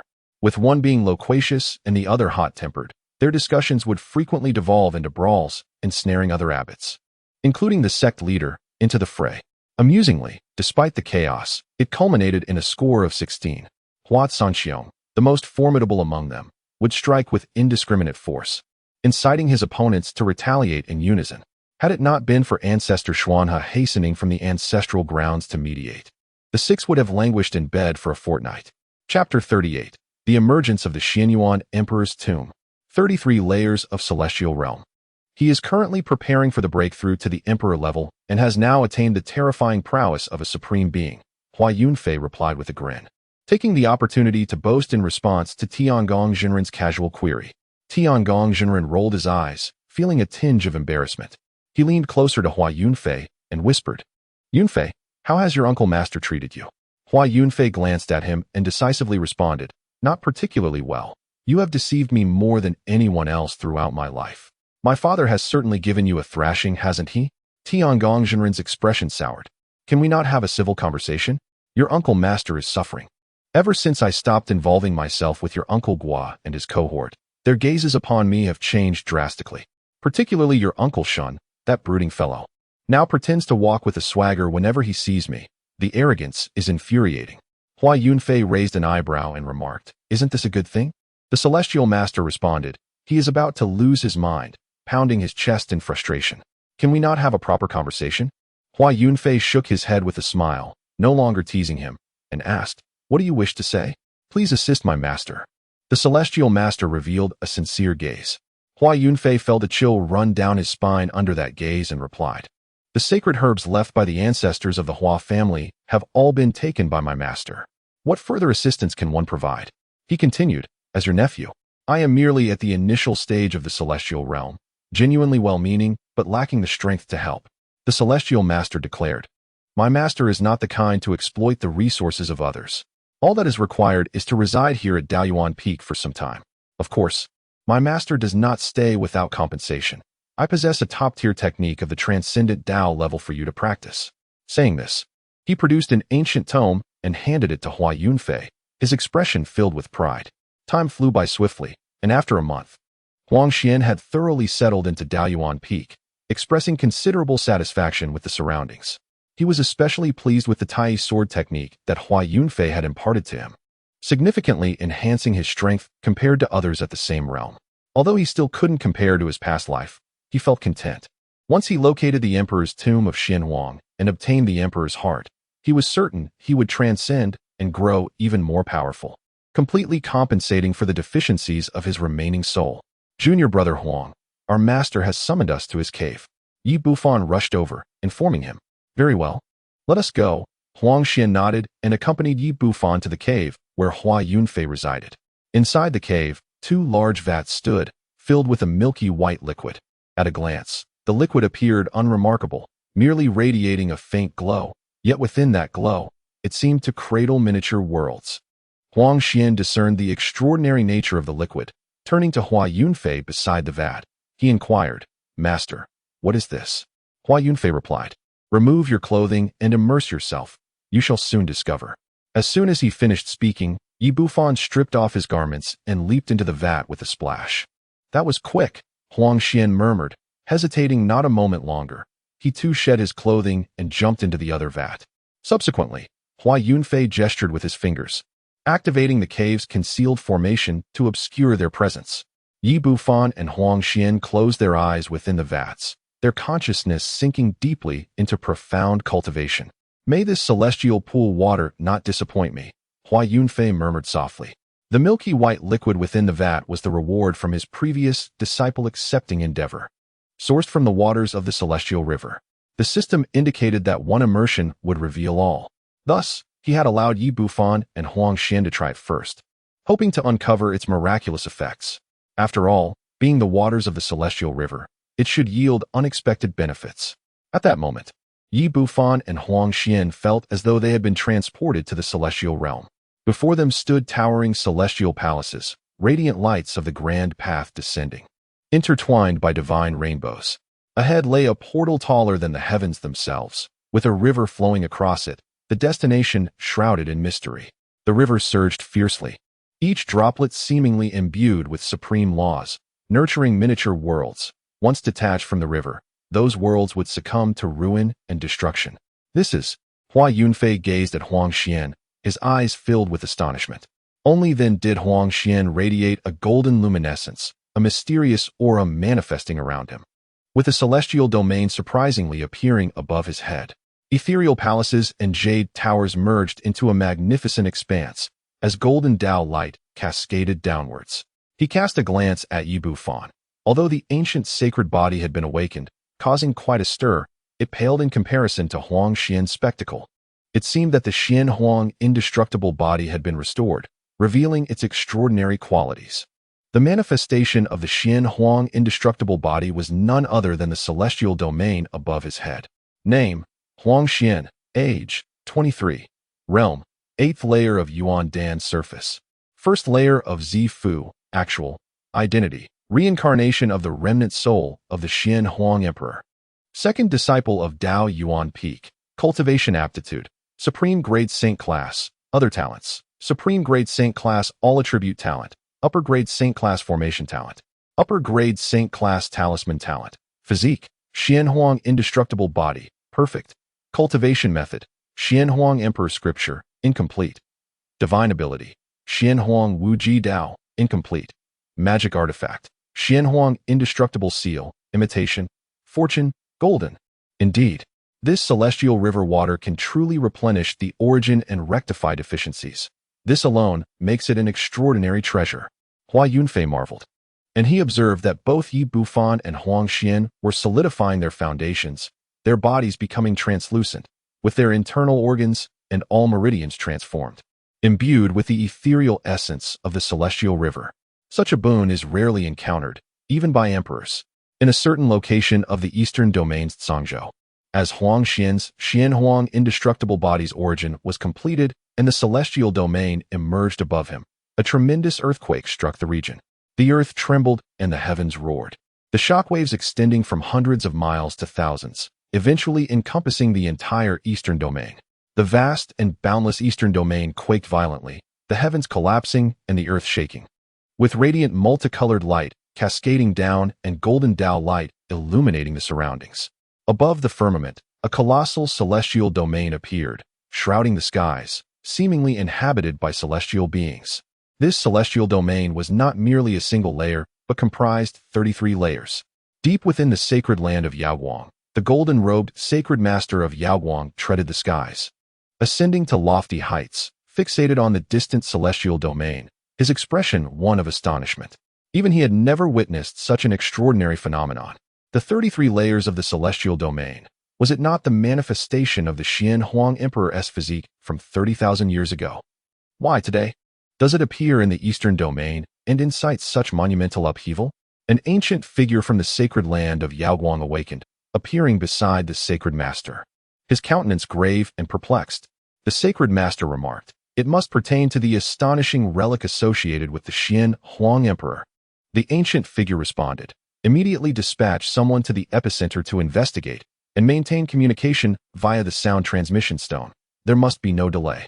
Indeed, the venerable figure before him possessed strength nearing that of a saint and was the sacred master's uncle, having remained in seclusion for several centuries. Meanwhile, the scene unfolding in the sacred land of Yaoguang echoed across all sects within the Eastern Domain. Chapter 39.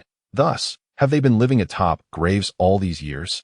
The 9 great sacred sects of the Eastern Domain are Sacred Land of Yaoguang, Sun and Moon Divine Sect, Yinyang Sacred Sect, Qiankuan Cave Heaven, Daoyuan Immortal Sect, Reliant Mountain Sect, Ghostly Nether Realm, Death, Sacred Qian Gate, and Immortal Abode.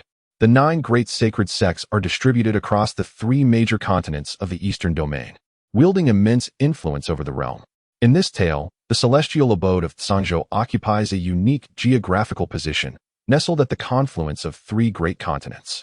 Today marks a momentous occasion for the entire sect, as it commemorates the birth of the celestial abode 30,000 years ago. The founding patriarch established the mountain gate on the edge of Zhangzhou, conveniently located near a mountain range that borders the other 2 continents. The day of celebration dawns bright, and early in the morning, the celestial abode comes alive with festivities, hosting a grand banquet in joyous unison. In this rare moment of revelry, the disciples cast aside their usual restraint, allowing the intoxicating effects of wine to liberate their spirits. Typically, they toil relentlessly to uphold the prestige of the 9 great sects, leaving little room for leisure. However, on this day, the sect leader has graciously permitted indulgence, treating all to a splendid feast.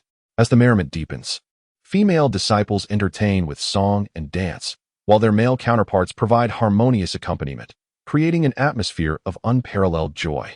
Even the sect leader takes to the stage to demonstrate the celestial techniques of a transcendent being, igniting within all disciples a fervent yearning for such power. Yet, amidst the revelry, an unexpected occurrence disrupts the festivities. The statue of the founding patriarch suddenly fractures.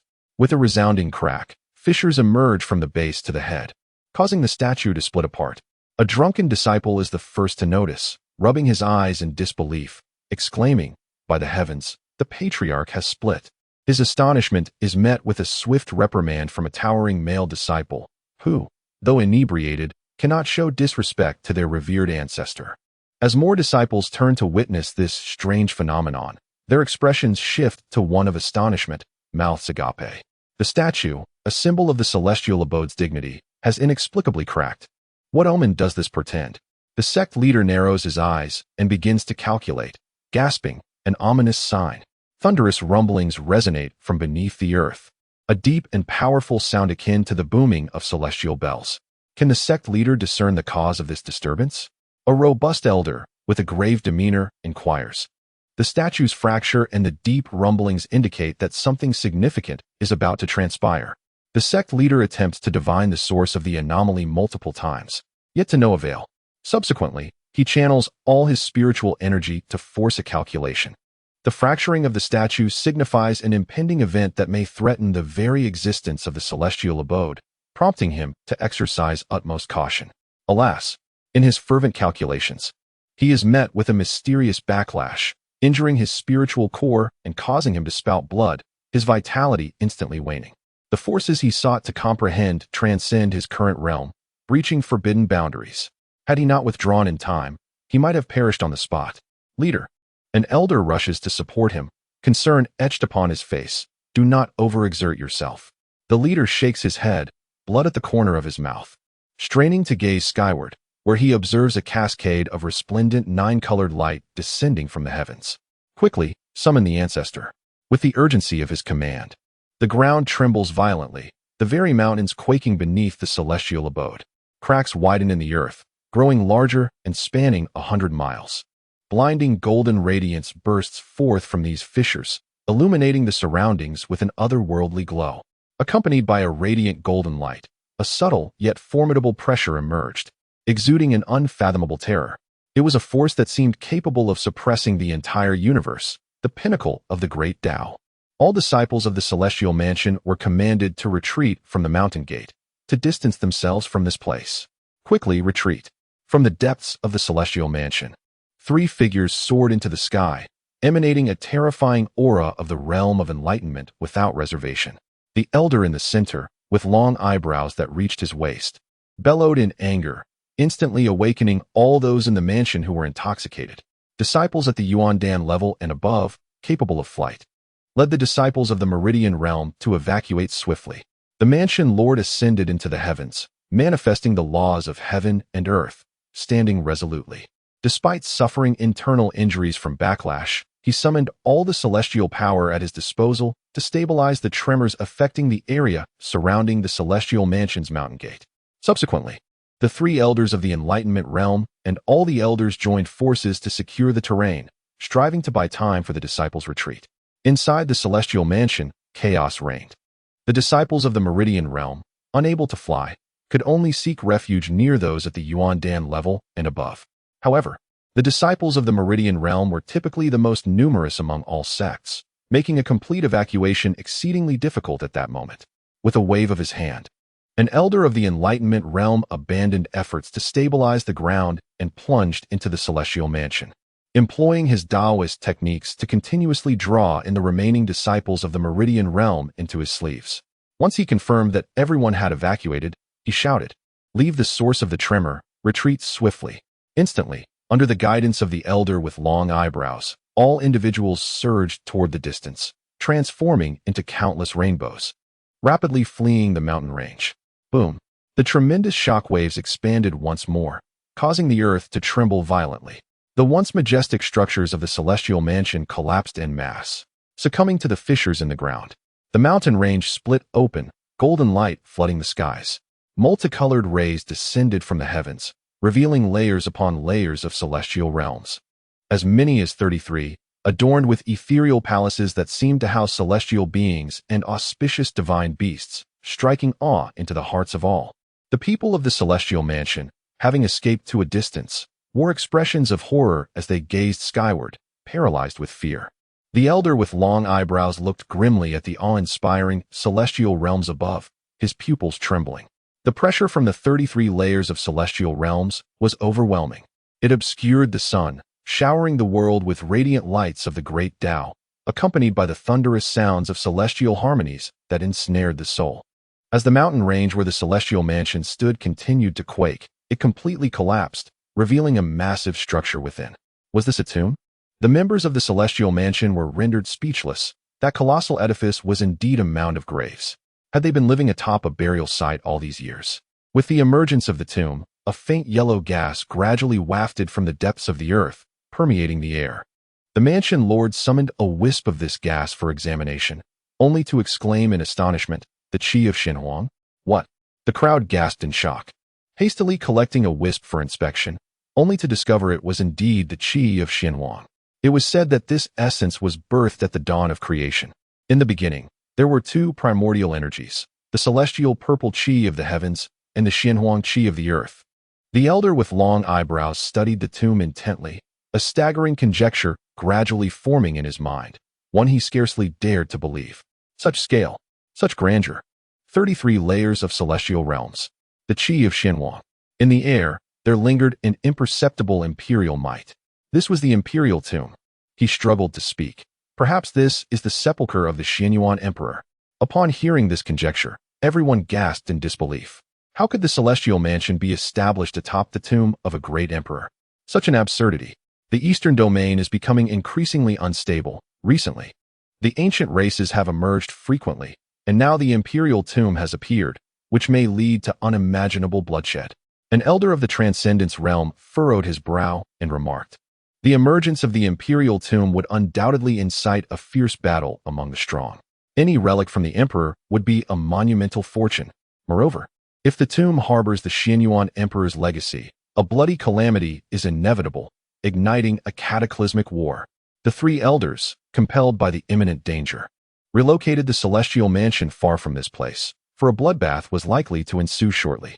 Meanwhile, tremendous tremors swept across the eastern domain, resulting in countless mortals perishing beneath the catastrophic quakes, while numerous cultivators were astounded by the abrupt upheaval. Chapter 40 heralds the advent of a brand new, glorious era. The earthquakes in the eastern domain persisted for 3 whole days. Yet, The 33 layers of the celestial realm above remained undiminished, towering majestically like a fairyland. Whenever someone gazed upward, they could not help but feel a profound shock within. Wandering beneath the celestial expanse, even the mightiest of the transcendence realm felt diminutive, as if a mere streak of light falling from the heavens could obliterate them. An elder from a sect emerged from the ancestral grounds, his expression one of awe. The 33 layers of the celestial realm. Was this not the handiwork of the Xianyuan Emperor of yore? Only a being of such caliber could conjure such terrifying phenomena.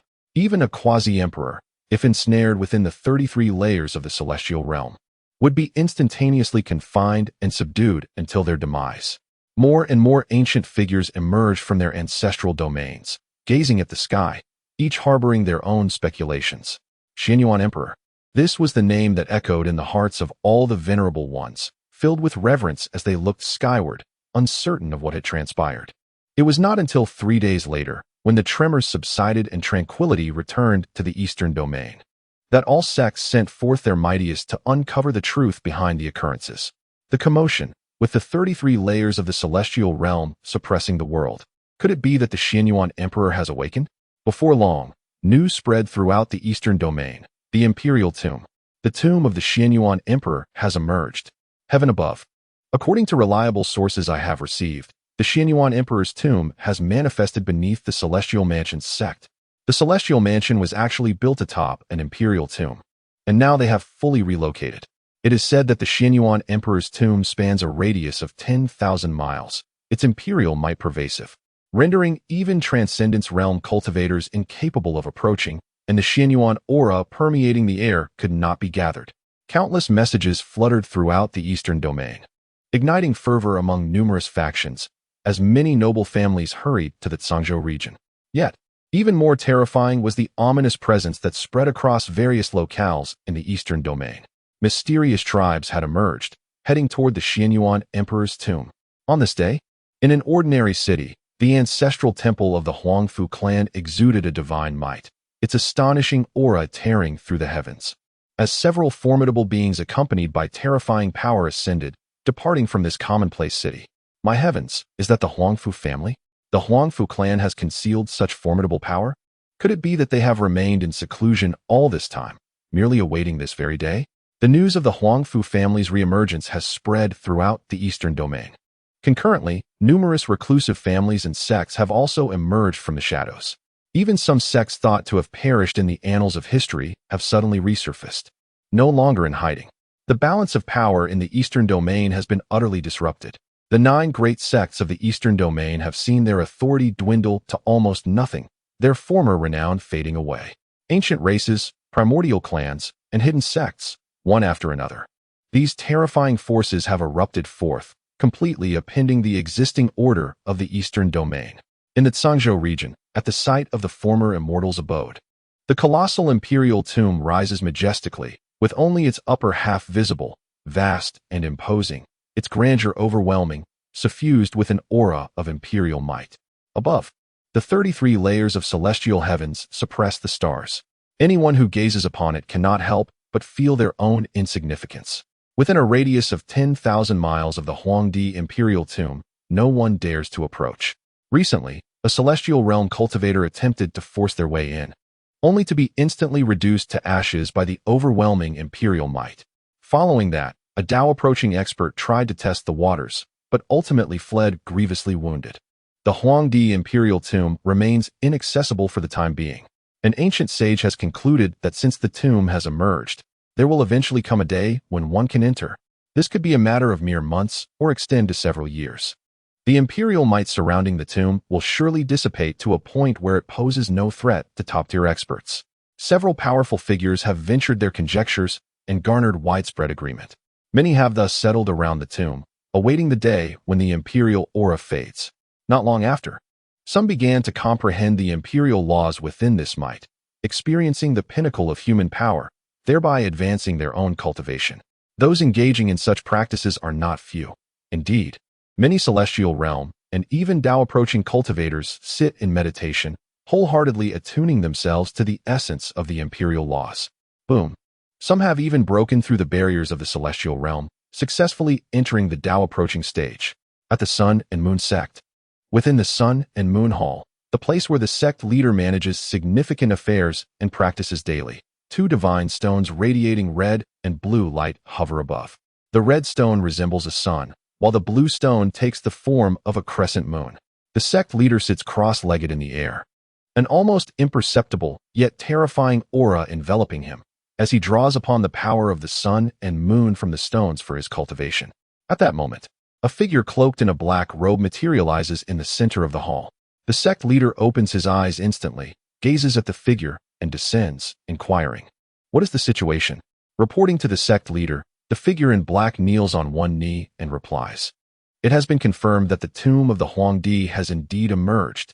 Countless powerful beings have already surged into Zhangzhou, eager to uncover the truth of the tomb. However, with an imperial aura enveloping a 10,000-mile radius, even Dao-approaching cultivators who recklessly step in would suffer grievous injuries. Should they force their way deeper, they would be struck down instantly." Upon hearing this, the sect leader's eyes narrow. This imperial might cannot persist indefinitely. There will surely come a day when it dissipates. At that moment, it shall become an opportunity for all, and a bloody calamity is unavoidable. The imperial mausoleum, anything associated with the great emperor, cannot be trivial, especially when it is the tomb that houses the remains of the great emperor. You may proceed. Report any news at any time. The leader of the Sun and Moon Sect waved his hand, and the figure cloaked in black immediately vanished from sight. Why has the Xianhuang Imperial Mausoleum suddenly emerged? This may not be a mere coincidence, mused the leader of the Sun and Moon Sect. In recent years, ancient races have frequently surfaced, and hidden families and sects have been emerging one after another. Now, with the sudden appearance of the Xianhuang Imperial Mausoleum, it heralds the dawn of a magnificent new era. The eastern region is on the brink of transformation. Given this, the greatest beneficiary of the Xianhuang Imperial Mausoleum must be the Sun and Moon Sect. For the next several millennia, even amidst great upheavals, the Sun and Moon Sect shall remain eternal and unchanging. With these words, the leader of the Sun and Moon Sect dissipated into thin air. He journeyed deep into the heart of the sect, to the ancestral ground. Here lies the foundation of the Sun and Moon Sect, where the formidable figures of its history are in slumber. Before he could utter a word, an elderly man clad in blue robes, marked with a crescent moon insignia on his forehead, suddenly appeared at the entrance of the ancestral ground. The old man's face was gaunt and weathered, betraying his advanced age, with a physique so frail it seemed little more than skin and bones. He regarded the leader of the Sun and Moon Sect and said, "I am already aware of what has transpired. Leave this matter to me." Upon hearing this, the leader nodded and inquired, "Should we take the Sun and Moon Star Seal?" The Sun and Moon Star Seal is the sect's treasured imperial weapon. Once wielded by the sacred emperor of the Sun and Moon, the founding master of the sect. The elder replied without hesitation, "No need. In this current era, without a sage, there are few who can rival me." With that, he waved his sleeve and produced a golden ancient war chariot. He entered the chariot and sped into the void, disappearing at an astonishing pace. Sigh. The leader of the Sun and Moon Sect gazed into the distance, contemplating whether it would have been more prudent to take the imperial weapon. Who knows if the shaking light sacred land might seize the imperial weapon? Those individuals, despite their outward decorum, harbor far more malice than the Sun and Moon Sect, which is openly disdainful. Chapter 41. Signing in at the Temporal Divine Realm.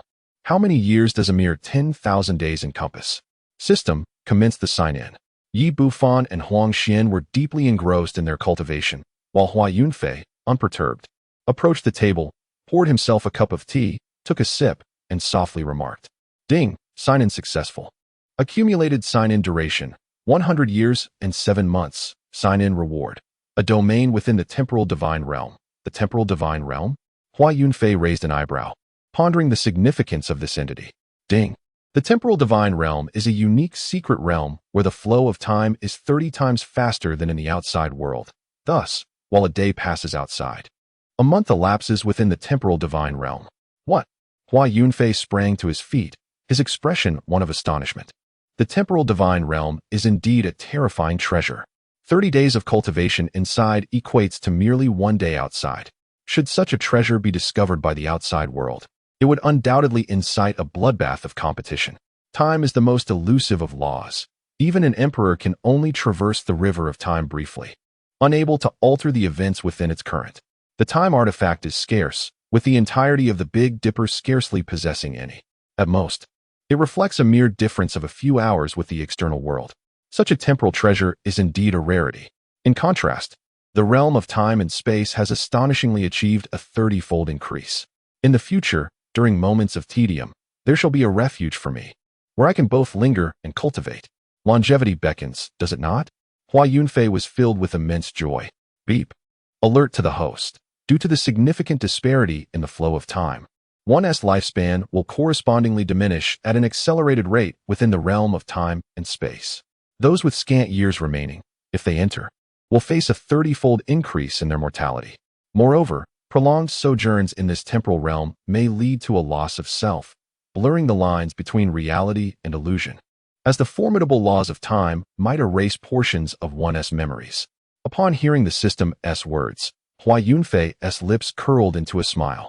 He conceived a method to deal with those ancient figures who might trouble him in the future. These venerable beings are typically of advanced age. Whoever offends me shall be imprisoned within the realm of time and space, allowing the ravages of time to claim their lives. Thus, I would be spared the need to act. At that moment, an ancient token materialized in Hua Yunfei's hand, its surface a dark gray adorned with blue stripes. The reverse inscribed with the characters for time and space. The realm of time and space resides within this token. With a mere thought, the host can enter it. I wish to inquire, does this realm possess any offensive capabilities? No. Then what can I control? The host may manipulate the internal temporal laws of the realm, concentrating all temporal forces upon a single individual, instantaneously accelerating that person's time flow to 110,000 times. How many years does 10,000 days constitute? As Hua Yunfei pondered this, suddenly, the entire Daoyuan Peak began to tremble violently. Array activate. Hua Yunfei furrowed his brow, remaining composed amidst the chaos, and with a gesture, he activated all the arrays of Daoyuan Peak, stabilizing the mountain. Instantly, the tremors diminished to a mere whisper of vibrations. What is happening? Hua Yunfei emerged from his dwelling. And at that moment, Master ThingI also stepped out, his expression one of astonishment. Master ThingI pressed a finger to his forehead, and a vertical eye manifested above it, radiating golden light that was mesmerizing. This was Master ThingI's divine ability, the heavenly eye. He opened his heavenly eye and surveyed the vicinity of the Daoyuan Sect for thousands of miles, discovering that the entire earth was quaking under the influence of a mysterious force. He gazed into the distance, and to his shock, it appeared as though the entirety of the eastern domain was in upheaval. Master ThingI closed his heavenly eye and exchanged a glance with Hua Yunfei. Both recognized that a significant event was imminent. Soon after, the Xuanhe Daoists of the Daoyuan Sect emerged from their ancestral grounds to assess the situation, followed by the Xuanqing Daoist. The two pondered for a considerable time, yet could not ascertain the cause of the phenomenon. However, the deeper they probed, the more their hearts raced, ultimately leading them to abandon their efforts. Subsequently, the Xuanhe Daoist refrained from dispatching any disciples of the Daoyuan Sect for reconnaissance. Instead, they summoned the Blood Demon clan, capable of controlling life and death, to venture forth from the Blood Demon's secret realm for investigation. In extraordinary times, extraordinary measures were necessary. Safety remained paramount. The Daoyuan Sect, having endured through the years, was built upon a foundation of caution and prudence. Every action was taken with utmost care.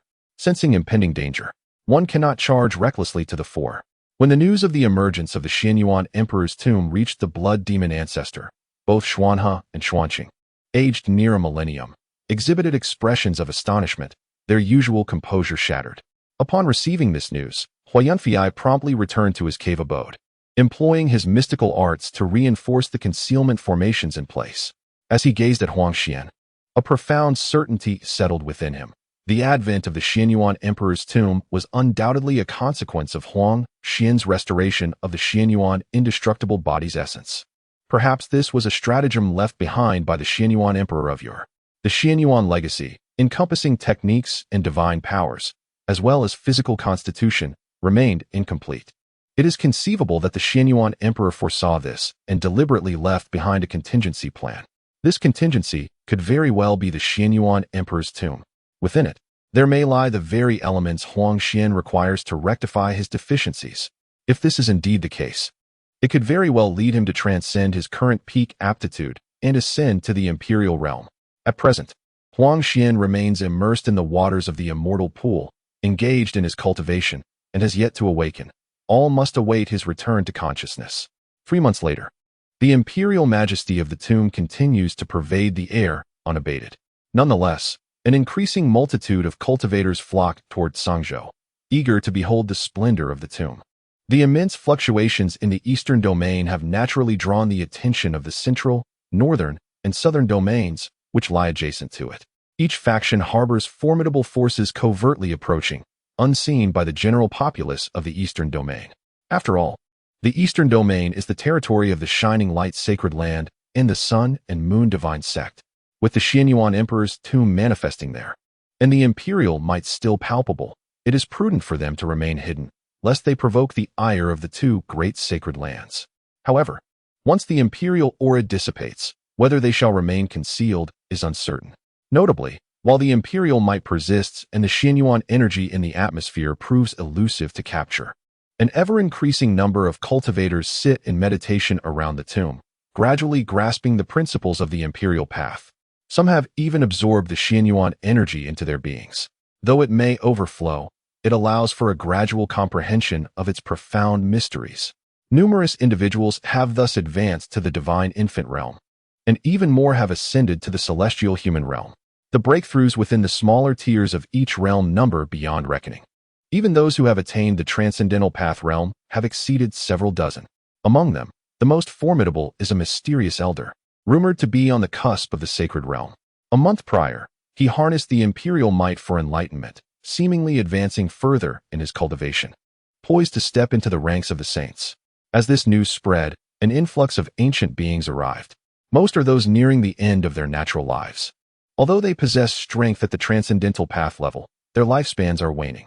If they fail to break through, it will not be long before they transcend into the immortal realm.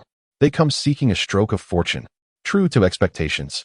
Some of these ageless beings have indeed broken through their confines, extending their lifespans and temporarily alleviating their existential worries.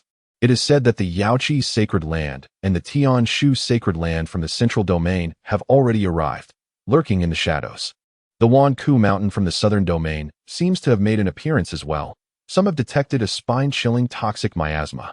The northern domain appears to be represented by the enigmatic Kunlun Divine Palace, whose ancestors are rumored to hail from other star realms. Whispers among the strong suggest that the turbulent currents surrounding the tomb have been in motion for 3 months now. Although the Dewey sect has not vanished, certain extreme forces have long been prepared. Chapter 42, The Philosophy of the Sect, encapsulated in a single word, survival. While all in the eastern region are enraptured by the astonishing news of the emergence of the Xianyuan Emperor's tomb, another equally explosive announcement has emerged from the two supreme holy lands of the eastern region, the immortal ranking. The contest for celestial status is about to commence once more. The prestigious titles of the 9 great immortal sects of the eastern region will be reclaimed. A reselection of the 9 great immortal sects will take place, with the Yaoguang Holy Land and the Sun-Moon Divine Cult extending invitations to the newly emerged ancient clans and hidden sects to participate. The competition for the immortal ranking represents the voice of authority on the eastern region's soil. Given that those ancient clans and hidden sects have chosen to reveal themselves, they will undoubtedly seize this monumental opportunity and strive to secure one of the 9 great immortal sects. Naturally, the current titles of the 9 great immortal sects cannot simply be relinquished at the whim of the 2 holy lands. Prominent figures from the Yaoguang Holy Land and the Sun-Moon Divine Cult have been dispatched to convey the realities to the upper echelons of the immortal sections. The eastern region is currently unstable, with ancient races, venerable clans, and hidden sects emerging one after another, all possessing formidable strength and resources. Some even hold the potential to establish themselves as holy lands, lacking only perhaps an imperial weapon. Thus, the influential representatives have presented a starkly pragmatic issue to the current leaders of the 9 great immortal sects. Their foundational strength and sectal authority are no longer sufficient to maintain their positions. Indeed, some may no longer merit inclusion in the ranks of the 9 great sections. If they forcibly cling to their positions, They will inevitably become thorns in the sides of the ancient clans and hidden sects, who will not let them off easily. A mismatch between strength and status suggests that it is prudent to remain in the shadows. Otherwise, they will be the first to fall. The present 9 great immortal sects are understandably reluctant to concede. After all, these titles were hard-won by their ancestors thousands of years ago during the last contest for the immortal ranking. The idea of surrendering them so readily is intolerable. Yet, reason dictates that the demand from the 2 holy lands to relinquish the titles is ultimately for their own benefit. Otherwise, they may face the peril of sect annihilation in the future. Of course, the current 9 great immortal sects, believing themselves sufficiently powerful, still aspire to compete in this upcoming contest for the immortal ranking. If their strength is adequate, they could still secure their place among the 9 great immortal sections. However, aside from the Yaoguang Holy Land and the Sun Moon Divine Cult, who dares to claim they can contend with those ancient clans and hidden sects that boast lineages spanning at least several million years? News of the immortal rankings initiation has naturally reached the Kaoshan sect. The Xuanhe Daoist personally emerged from his ancestral ground to descend upon the Kaoshan sect, convening all elders and the chief of the 7 peaks for deliberation. In the grand hall of Kaoshan Peak, every seat was filled. Nearly all elders still present at the Kaoshan sect attended, while those absent were mostly engaged in pressing matters outside. A glance around revealed over 130 elders from the 7 peaks of the Kaoshan sect, each at least at the early stage of the divine infant realm. Compared to the number during the Ghost Underworld's assault on the Kaoshan sect months ago, the attendance has notably increased. The sect leader, Yuntian Jinren, and the Xuanhe Daoist sat at the forefront, flanked by the heads of the 6 peaks on either side, while the remaining elders of the 7 peaks occupied the lower seats. They observed the proceedings quietly, their gazes fixed upon Yuntian Jinren and the Xuanhe Daoist. The removal of the title of the 9 great immortal sects is indeed a significant matter. Not long ago, a prominent figure from the Radiant Light Sacred Land, responsible for the persuasion, had just departed. Su Nhd Orn then stepped out from his ancestral ground to convene this meeting. Yntnrn cast a glance over the assembly, his expression unperturbed, and remarked, "The title of the 9 great immortal sects has been stripped away, rendering the efforts of our ancestors from the Mountain Support Sect thousands of years ago futile. What are your thoughts on this matter?"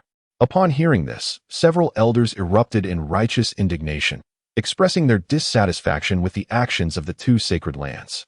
With just a few words, they had stripped away the fruits of our ancestors' labor. Our forebears shed much blood to attain the status of the 9 great immortal sects. The sect leader, "I believe that the stripping of the titles signifies the demise of the 9 great immortal sects, is, in fact, a blessing," Guoyuan said, exhibiting no urgency, his head nodding slightly with a smile. "Oh," Yntnrn responded with a smile, turning his gaze towards Guoyuan. "What do you mean by that?" Guoyuan elaborated. "Although our mountain support sect possesses profound foundations and fears no challenges, the philosophy of our revered ancestor is encapsulated in the character Gua, which implies caution. While we are untroubled, we must also be prudent. Should we insist on retaining the title of the 9 great immortal sects, our sect will inevitably become a thorn in the side of those ancient clans and renowned sects that emerged during this new era. Consequently, in a bid for self-preservation, our sect would be compelled to reveal its true strength and showcase its foundations, thereby intimidating them. Wouldn't that contradict our sect's principles? Exposing our foundations to the world. How could we continue to remain inconspicuous thereafter, even if we do not need to exert our full strength?" Shisu and Zhnrn interjected, nodding in agreement. Indeed, what Guoyuan Sh11 states is reasonable. The title of the 9 great immortal sects is undeniably significant. Over the past several millennia, this title has certainly facilitated our sect's endeavors, as many sects would readily cooperate upon hearing that they were dealing with the mountain support sect of the 9 great immortal sects. However, if we are to continue exposing our foundations and engage in a relentless struggle against those ancient families and hidden sects for the sake of a mere title, I believe it is not worth the effort. Our revered ancestor would also find such actions inappropriate, as they contradict the ethos of our sect. Yntnrn nodded in agreement, his smile reflecting his satisfaction with Guoyuan and Shisu Zhnrn's remarks. Indeed, While the title of the 9 great immortal sects is of great importance, the principles of our sect hold even greater significance. Although on the surface, the Mountain Support sect has existed for tens of thousands of years and has only attained the 6th position among the 9 great immortal sects, this is merely superficial. Now, as the eastern region undergoes transformation, numerous ancient clans and hidden sects emerge. If they desire the title of the 9 great immortal sects, let it be theirs. There is no need to expose our strength in a futile confrontation. In the future, even if the Mountain Support sect is no longer part of the 9 great immortal sects, our strength and foundations will remain intact.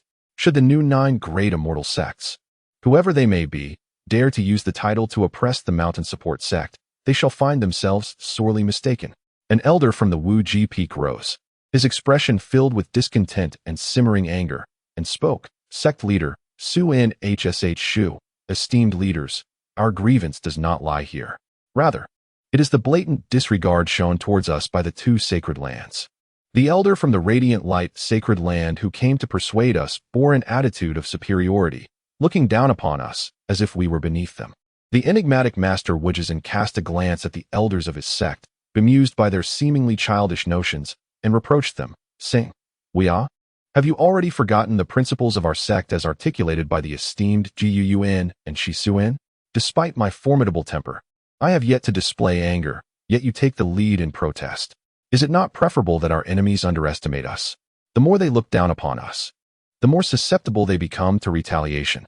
Our sect, Kuaishan, thrives on the disdain of those powerful clans. Let them dare to confront us, and we shall upheave their ancestral graves."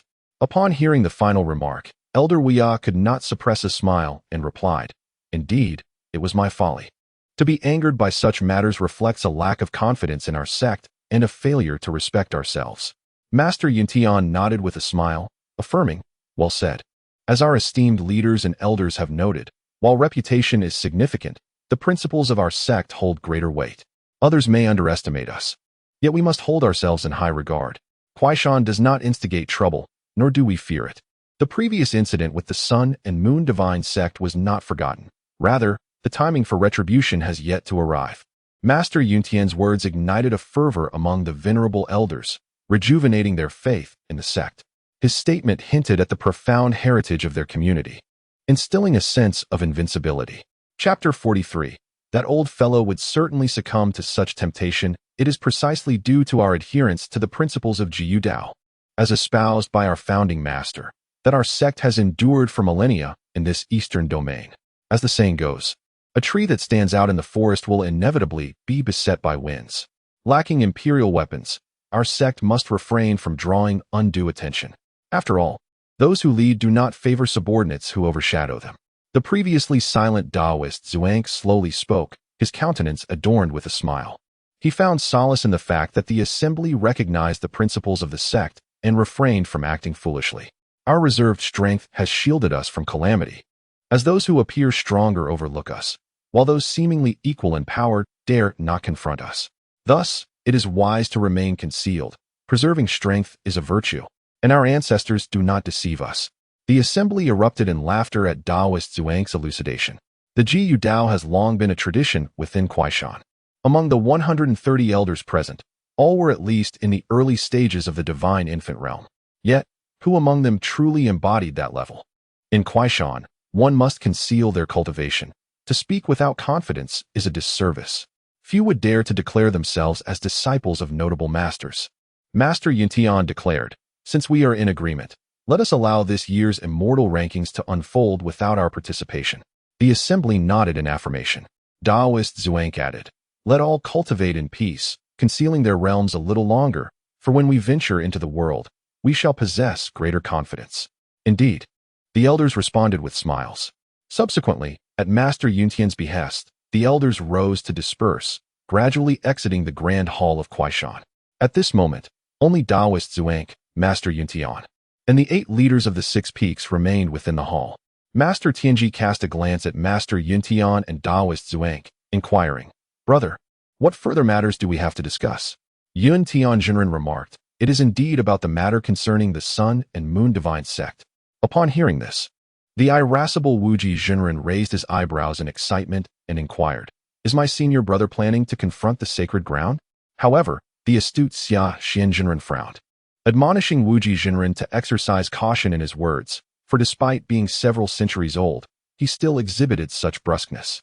Wuji Jinren, somewhat embarrassed, scratched his head and reiterated, "Has my senior brother devised a strategy to deal with the Sun and Moon Divine Sect?" Yun Tian Jinren smiled faintly and replied, "While I do not possess a strategy per se, the sect is on the verge of welcoming a significant figure back. After I communicated this matter to him, he has already departed for the Sun and Moon Divine Sect. Already gone." Upon hearing this, even the usually reserved Di Shinjinren turned his gaze in astonishment. What sort of eminent personage possesses such a temperament that he would directly storm into the Sun and Moon Divine Sect? That is, after all, an extreme sacred ground. Yun Tian Jinren then cast his eyes towards the indifferent Hua Yunfei, who, momentarily taken aback, ventured a tentative guess. Could it be my father? His father, Hua Sanqiong, had been absent from the sect for 30 years, and aside from occasional communications via sound stones, there was little information about him. He was entirely unaware of his father's current whereabouts, only certain that he was not in the Eastern Domain. Who else within the entire Kaishan sect possesses a temperament more formidable than your father's? In terms of temperament, even Wuji Shirshu would have to address him as elder brother. Yun Tian Jinren chuckled, amused by the unexpected revelation that Hua Sanqiong, upon learning of the sect's peril, had turned on his heel in anger and charged towards the Sun and Moon Divine Sect. Go Yuan Jinren, rendered speechless, commented, 3 decades have passed, yet he remains unchanged. In terms of cultivation, he is the most cautious, but in temperament, he is the fiercest, and in strength, he is the most formidable. Tian Jinren scoffed. If I had also been nurtured on Daoyuan Peak since childhood, I would have achieved greatness as well. Do not pretend, with your heaven-grade aptitude. You should not be seeking to capitalize on others' achievements. Go Yuan Jinren replied with a low chuckle, casting a sidelong glance at Tian Jinren and bluntly retorting. I find myself vexed by this fellow, Tian Jinren thought, itching to silence him. Wuji Jinren similarly regarded Tian Jinren with a knowing glance, suggesting that he ought to maintain a low profile, considering his innate talents. Their words, laden with implications, alluded to matters concerning the Blood Demon clan's secret realm. Tian Jinren fell silent, a cold smile forming within. Having recently ascended to the peak of the celestial realm, he was but a step away from the Dao realm. You old men may revel in your pride, but once I procure further benefits from Daoyuan Peak, I shall undoubtedly surpass you. When the time comes, I will seek a reason to engage in battle with you, and you shall understand why flowers bloom so vibrantly. Upon realizing the truth about his father, Hua Yunfei felt somewhat at a loss for words. This old man, who often dismissed the affairs of the sect with a nonchalant attitude, was now impulsively rushing towards the Sun and Moon Divine Sect in response to a crisis. And let us not forget, his mother also possesses a fiery temper. Fear not. Fort Sanqiong's intent in going to the Sun and Moon Divine Sect is merely to observe. He will not act unless the opportunity arises, for they are indeed an extreme sacred ground. Even one as stubborn as he knows that recklessness leads to demise, Yun Tian Jinren stated, expressing his confidence in Hua Sanqiong's capabilities. 30 years ago, upon departure, he appeared to be at the mid-stage of the transcendental realm. Now, with 30 years having elapsed, his true strength should rival that of Master Xuanha. Hua Yunfei remarked, I hope he can truly endure. Should the Sun and Moon sect dispatch a high-ranking individual on a solitary venture upon hearing this, the several realms of Yuntian nodded in agreement. Indeed, that old rascal would undoubtedly succumb to such temptation. How could a fierce wolf resist the allure of sheep passing directly before him? Very well. Matters concerning the firmament shall be left to his own discretion. I trust he will refrain from any excessive actions. Since our sect does not intend to partake in the contest for the immortal rankings, we may soon confront the troubles posed by the newly appointed 9 great immortal sects. Realms of Yuntian stated, those ancient clans and reclusive sects have long evaded the world. Their resources are nearly depleted. In a bid to expedite the development of their sect's strength and to elevate their own renown, they may very well turn their blades upon the former 9 great immortal sects. By stepping upon the remnants of the former 9 great immortal sects, they can assert their dominance over other clans and subsequently seize all resources from the vanquished sections. Such occurrences are inevitable. Thus, the foremost priority for the sect is to fortify its grand formation to ensure that several of the ancestral formations are mobilized as a precaution. Those ancient clans possessed numerous stratagems. For instance, last time, the ghostly netherworld easily breached our sect's low-tier sacred formation by utilizing the Sun and Moon sect's array-breaking artifact. This time, we must be adequately prepared. Hua Yunfei proposed. The Daoyuan Peak possesses a secluded formation, the Shattered Void Array, which can serve as the eye of the sect's grand formation and is immune to most array-breaking artifact spell encroachments. Realms of Yuntian smiled. Excellent. Our sect indeed has countermeasures in place. However, a dual approach will enhance our safety. Junior brother Goyuan Realms of Goyuan immediately responded. Leave this matter to Daoyuan Peak. I shall collaborate with nephew Yunfei to ensure its resolution.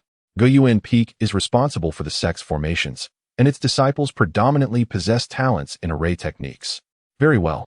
In light of this, let the storm gather as it may.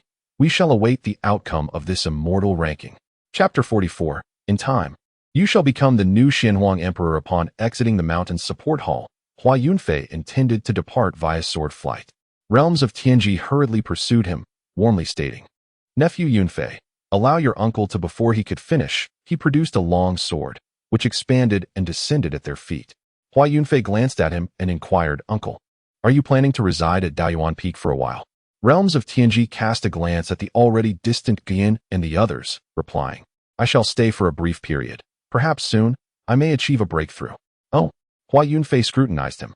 Once cultivators reach the Purple Mansion realm, their cultivation speed significantly diminishes, which is why many take centuries to reach the threshold of the celestial being realm.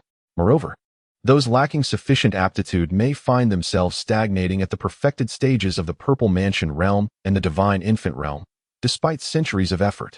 Although Daoyuan Peak possesses unparalleled conditions, it seems incongruous for realms of Tianji to cultivate at such a rapid pace. Prior to departure, he was merely at the 8th layer of the celestial being realm, yet upon returning after 6 months, he has attained the perfected stage. Now, he is on the verge of yet another breakthrough? Is it towards the threshold of the transcendental realm? In this current age of diminished laws, how could one breach the transcendental realm with such ease? Hua Yunfei summarized that this old fellow was boasting. My father is returning soon. Are you not afraid? Hua Yunfei kindly reminded him. Considering that the celestial mechanic had previously suffered greatly, his father was not one to hold back. The celestial mechanic instinctively took a step back, then realized he could not lose face. He cleared his throat and declared with pride, What do I have to fear? Your father is neither a wolf nor a tiger. Surely, he can be reasoned with. He added, I shall depart once I break through to the transcendental realm. Your father is busy blocking the entrance to the Sun and Moon Divine Sect, so he should still require some time before returning. I should be able to avoid him. However, his tone grew increasingly uncertain. I hope you truly can evade him, Hua Yunfei replied with a smile, choosing not to say more. Should they genuinely cross paths, the celestial mechanic would undoubtedly retreat. Upon their return to Daoyuan Peak, the celestial mechanic glanced at the distant ginseng fruit tree. He was unaware of what type of tree it was, but he could sense that the abundant spiritual energy at Daoyuan Peak was largely due to this singular tree. The fruits upon it must surely be of great value. After watching the celestial mechanic enter his cave dwelling, Hua Yunfei also deactivated the cave's restrictions and stepped inside. Discovering that Yi Bufan and Huang Xian had just opened their eyes, both appeared somewhat dazed after 3 months of profound cultivation, which was still somewhat overwhelming for their levels of mastery. Moreover, the celestial realm they glimpsed deep within their consciousness. Where was it? The vast expanse of the Big Dipper did not seem to contain such a paradise. It was akin to a heavenly palace, a place that seemed to be inhabited solely by immortals. Upon seeing Hua Yunfei enter, both immediately bowed respectfully and addressed him, Master. Hua Yunfei nodded with a smile, scrutinizing the two with a glimmer of delight in his eyes. Name, Yi Bufan, age, 20, realm, 2nd layer of the Yuan Dan realm, surface, 9th layer of the Yuan Dan realm, actual, identity, senior disciple of Daoyuan Peak, cultivation aptitude, Supreme Saint grade, other talents, Emperor level fist technique talent, Supreme Saint grade sword technique talent, Supreme Saint grade saber technique talent, Supreme Saint grade spear technique talent, physique, ancient holy body, source celestial energy, techniques, celestial emperor scripture, emperor level, Supreme sword technique, emperor level, solar fist scripture, emperor level, unseen breath technique, unranked, Divine abilities, none. Magical artifacts, golden holy sword, saint level. Fortune, golden name. Huang Xian, age, 23. Realm, 9th layer of the Yuan Dan realm, surface. 4th layer of the Purple Mansion realm, actual. Identity, reincarnation of the blood remnant soul of the Xianhuang Great Emperor. Second disciple of Daoyuan Peak. Cultivation aptitude, Supreme Saint grade, other talents. Supreme Saint grade all attribute talent. Supreme Saint grade array talent. Supreme Saint grade talismans talent. Physique, indestructible Xianhuang body, source celestial energy. Techniques, Xianhuang Emperor scripture, incomplete. Supreme sword technique, emperor level. Divine abilities, Xianhuang infinite Dao, incomplete. Magical artifacts, indestructible Xianhuang seal, replica. Fortune, golden indeed. Yi Bufan's realm has advanced by 6 minor levels, while Huang Xian, being in the Purple Mansion realm, has only progressed by 3 levels, which is still commendable. Hua Yunfei was exceedingly satisfied with the wondrous effects of the immortal river water. The transformation experienced by the two was not merely a superficial breakthrough in their realms. It could be described as a complete rebirth. After 3 months of immersion in the immortal river water, they underwent a profound cleansing, resulting in an internal and external metamorphosis. Their foundational strength had increased manifold. Undoubtedly, within the same realm, they were no match for their former selves just 3 months prior. Hua Yunfei inquired, "Have you sensed any differences?" Yi Bufan clenched his fists, feeling an overwhelming shock. He had ascended to the 9th layer of the Yuan Dan realm. His admiration for Hua Yunfei deepened, and he was profoundly moved that his master had bestowed such a precious gift upon them. Master, Huang Xian had never uttered those words with such heartfelt willingness before. He gazed at Hua Yunfei and proclaimed, "My Xianhuang indestructible body is now flawless." Upon saying this, he activated his Xianhuang indestructible body, and a small celestial dome materialized above his head, an extraordinary manifestation of his physique. In that moment, Huang Xian resembled a towering war god, enveloped in swirling Xianhuang energy, with the celestial dome above him, evoking the spectral presence of the ancient Xianhuang Emperor in his every gesture. Huang Xian felt a surge of excitement. He had not anticipated that Hua Yunfei could so effortlessly restore the essence of his physique. Given his memories from a past life, he understood that such restoration was an arduous endeavor. Unless one were an emperor of the human race, it would require the aid of rare celestial treasures.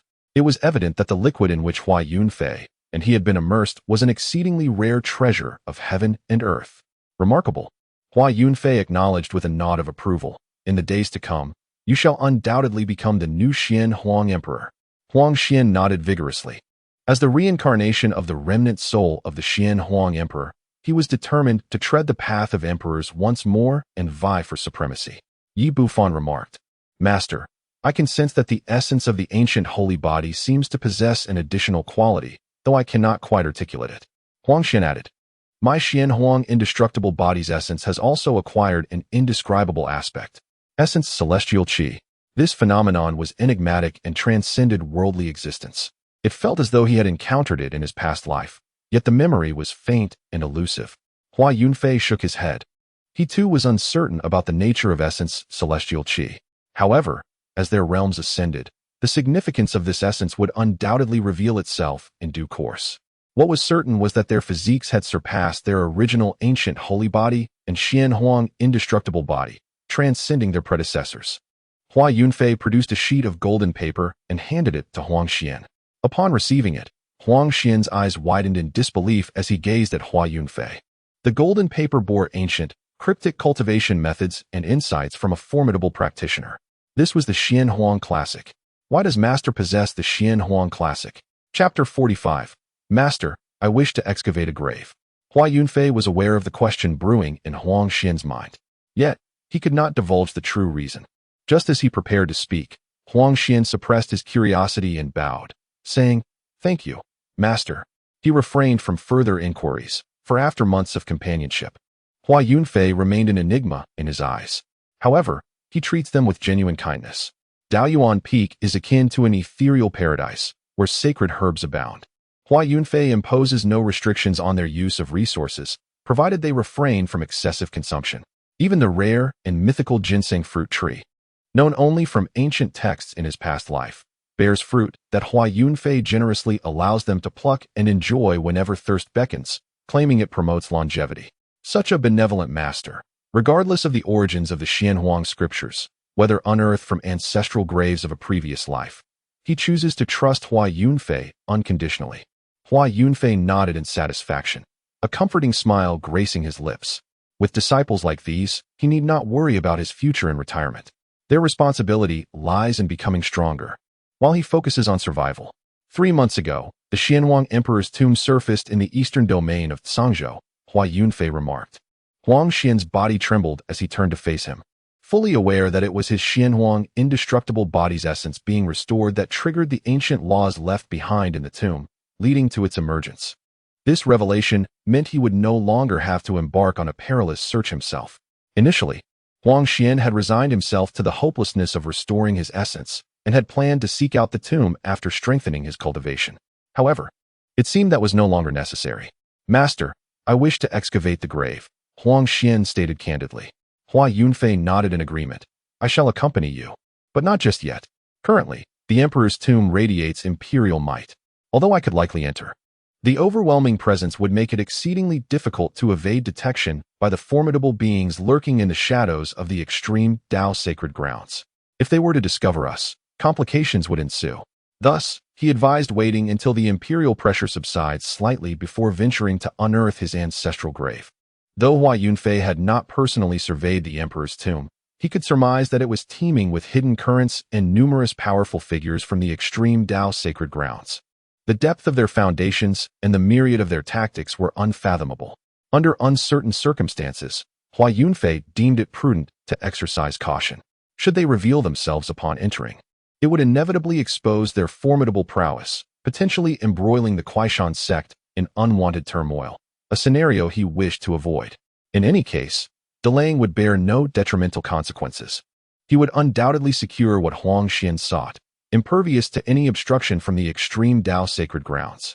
Thank you, Master, Huang Xian affirmed with a determined nod, brimming with confidence in Hua Yunfei. Observing the exchange, Yi Bufan regarded the two with a mixture of understanding and confusion.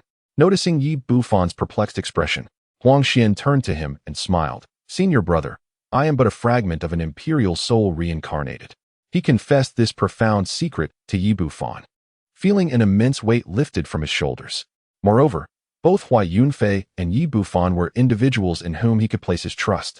For 23 years since his reincarnation, he had lived in solitude, constantly fearing the exposure of his secret, treading a treacherous path. Now, he finally had two trustworthy companions, granting him an unprecedented sense of relief. Yi Bufan's eyes widened in astonishment at Huang Xian's revelation. An imperial soul? The remnant of an emperor? Huang Xian nodded affirmatively. Indeed, the Xianhuang Emperor was my former self. However, I am no longer him. In this life, I am a new incarnation of myself, yet one aspect remains unchanged. I shall ascend to the imperial throne once more. Reaching the pinnacle of the Extreme Dao, his tone exuded confidence, embodying the essence of an emperor, one who harbors ambitions of unparalleled supremacy over the realm. Every great emperor has traversed a path devoid of defeat throughout their lifetime. This is a fundamental criterion for ascending the imperial road. An indomitable spirit and an invincible path are essential to forge a peerless human emperor. Yi Bufan smiled, his demeanor equally assured as he turned to Huang Xian and said, Junior brother Huang, should you ascend to the imperial throne one day, and I achieve the pinnacle of the sacred body, we shall surely contend against one another. The instances of a fully realized sacred body coexisting with an emperor are rare, and opportunities for combat are scarce. Thus, I yearn to ascertain whether a fully realized sacred body can indeed challenge an emperor. Huang Xian brimmed with self-assurance, asserting, Then let us make a pact under the witness of our master. One day, I shall be the emperor, and you shall be the fully realized sacred body. We must face off. Yi Bufan nodded earnestly, a delighted smile gracing his face. Excellent. Hua Yunfei's lips curved into a smile, appreciating the camaraderie between the two brothers. In the future, they would undoubtedly surprise him, bringing astonishment to the Daoyuan sect. Who knows, perhaps thousands or even tens of thousands of years hence. Both might become the ultimate foundation of the Daoyuan sect, presiding over the ancestral tomb. Subsequently, Hua Yunfei instructed Yi Bufan and Huang Xian to solidify their realms. The disparity in their levels was vast. They needed to reinforce their foundations to truly achieve invincibility within the same realm. Nevertheless, the celestial river water was no ordinary substance. Their foundations were already remarkably solid, and despite the significant gap in levels, it posed little concern. Hua Yunfei held high expectations, desiring them to advance further. They must not tread the same path as their predecessors. They needed to surpass them within the same realm. Far surpassing was the only acceptable outcome. Any hint of potential defeat was intolerable.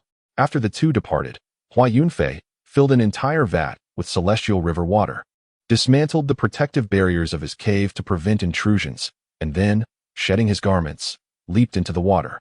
Having indulged his disciples, it was now his time to relish the experience. His deepest yearning was for longevity, to exist perpetually, and becoming an immortal was the sole path to that end.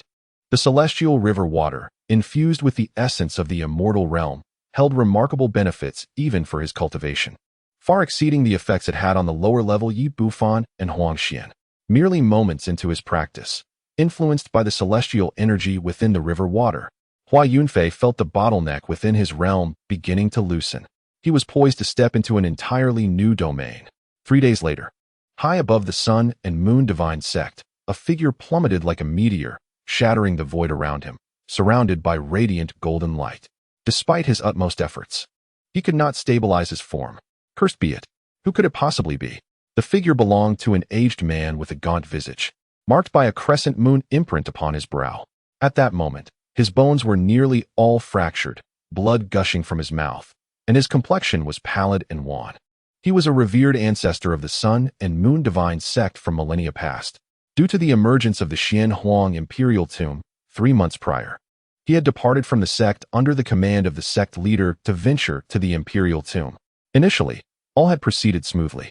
He concealed himself in the shadows, wary of other supreme holy lands, while harnessing the imperial laws and the Xian Huang essence for his cultivation. After a millennium of stagnation, his cultivation began to stir. In a daze, it seemed as though the threshold of the saintly realm beckoned to him. However, at the most crucial moment of his cultivation, a mysterious masked man suddenly appeared, striking him down to the ground with a single blow. The profound insights he had just attained at the saint level were thus rendered void. Enraged, he intended to retaliate, but to his horror, the opponent showed no signs of faltering and incapacitated him with 2 swift strikes, leaving him grievously injured, like a beaten dog, dragged back to the Sun and Moon Divine cult. "Old man, how furious I am! Who dares to challenge me?" he lamented, deeply regretting not heeding the words of the cult master and bringing the Sun and Moon Star seal as instructed.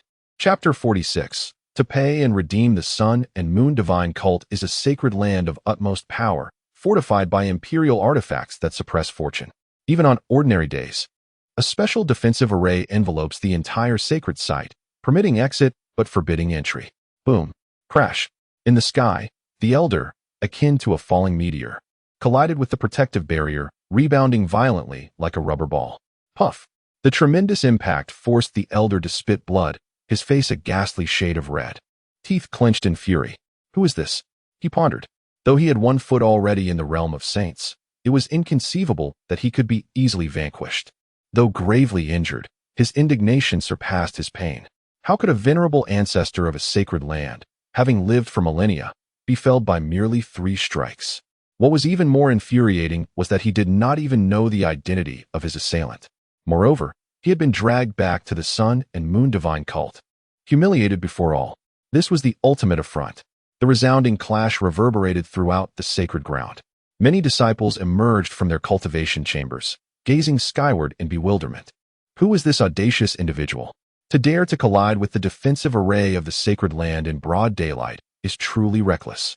This person would not strike our defenses without cause. Could he be plotting an attack against us? Impossible. The Sun and Moon Divine cult possesses imperial artifacts. Who would have such audacity? Suddenly, an astute disciple noticed the crescent moon pattern on the Elder's forehead, his pupils widening in astonishment. Look, this man's forehead bears the same mark as the right envoy of the Moon Shadow. He exclaimed. Could he be the right envoy of the Moon Shadow? Beneath the cult master, aside from the Grand Elder, the highest-ranking individuals are the left envoy of the Sun and the right envoy of the Moon.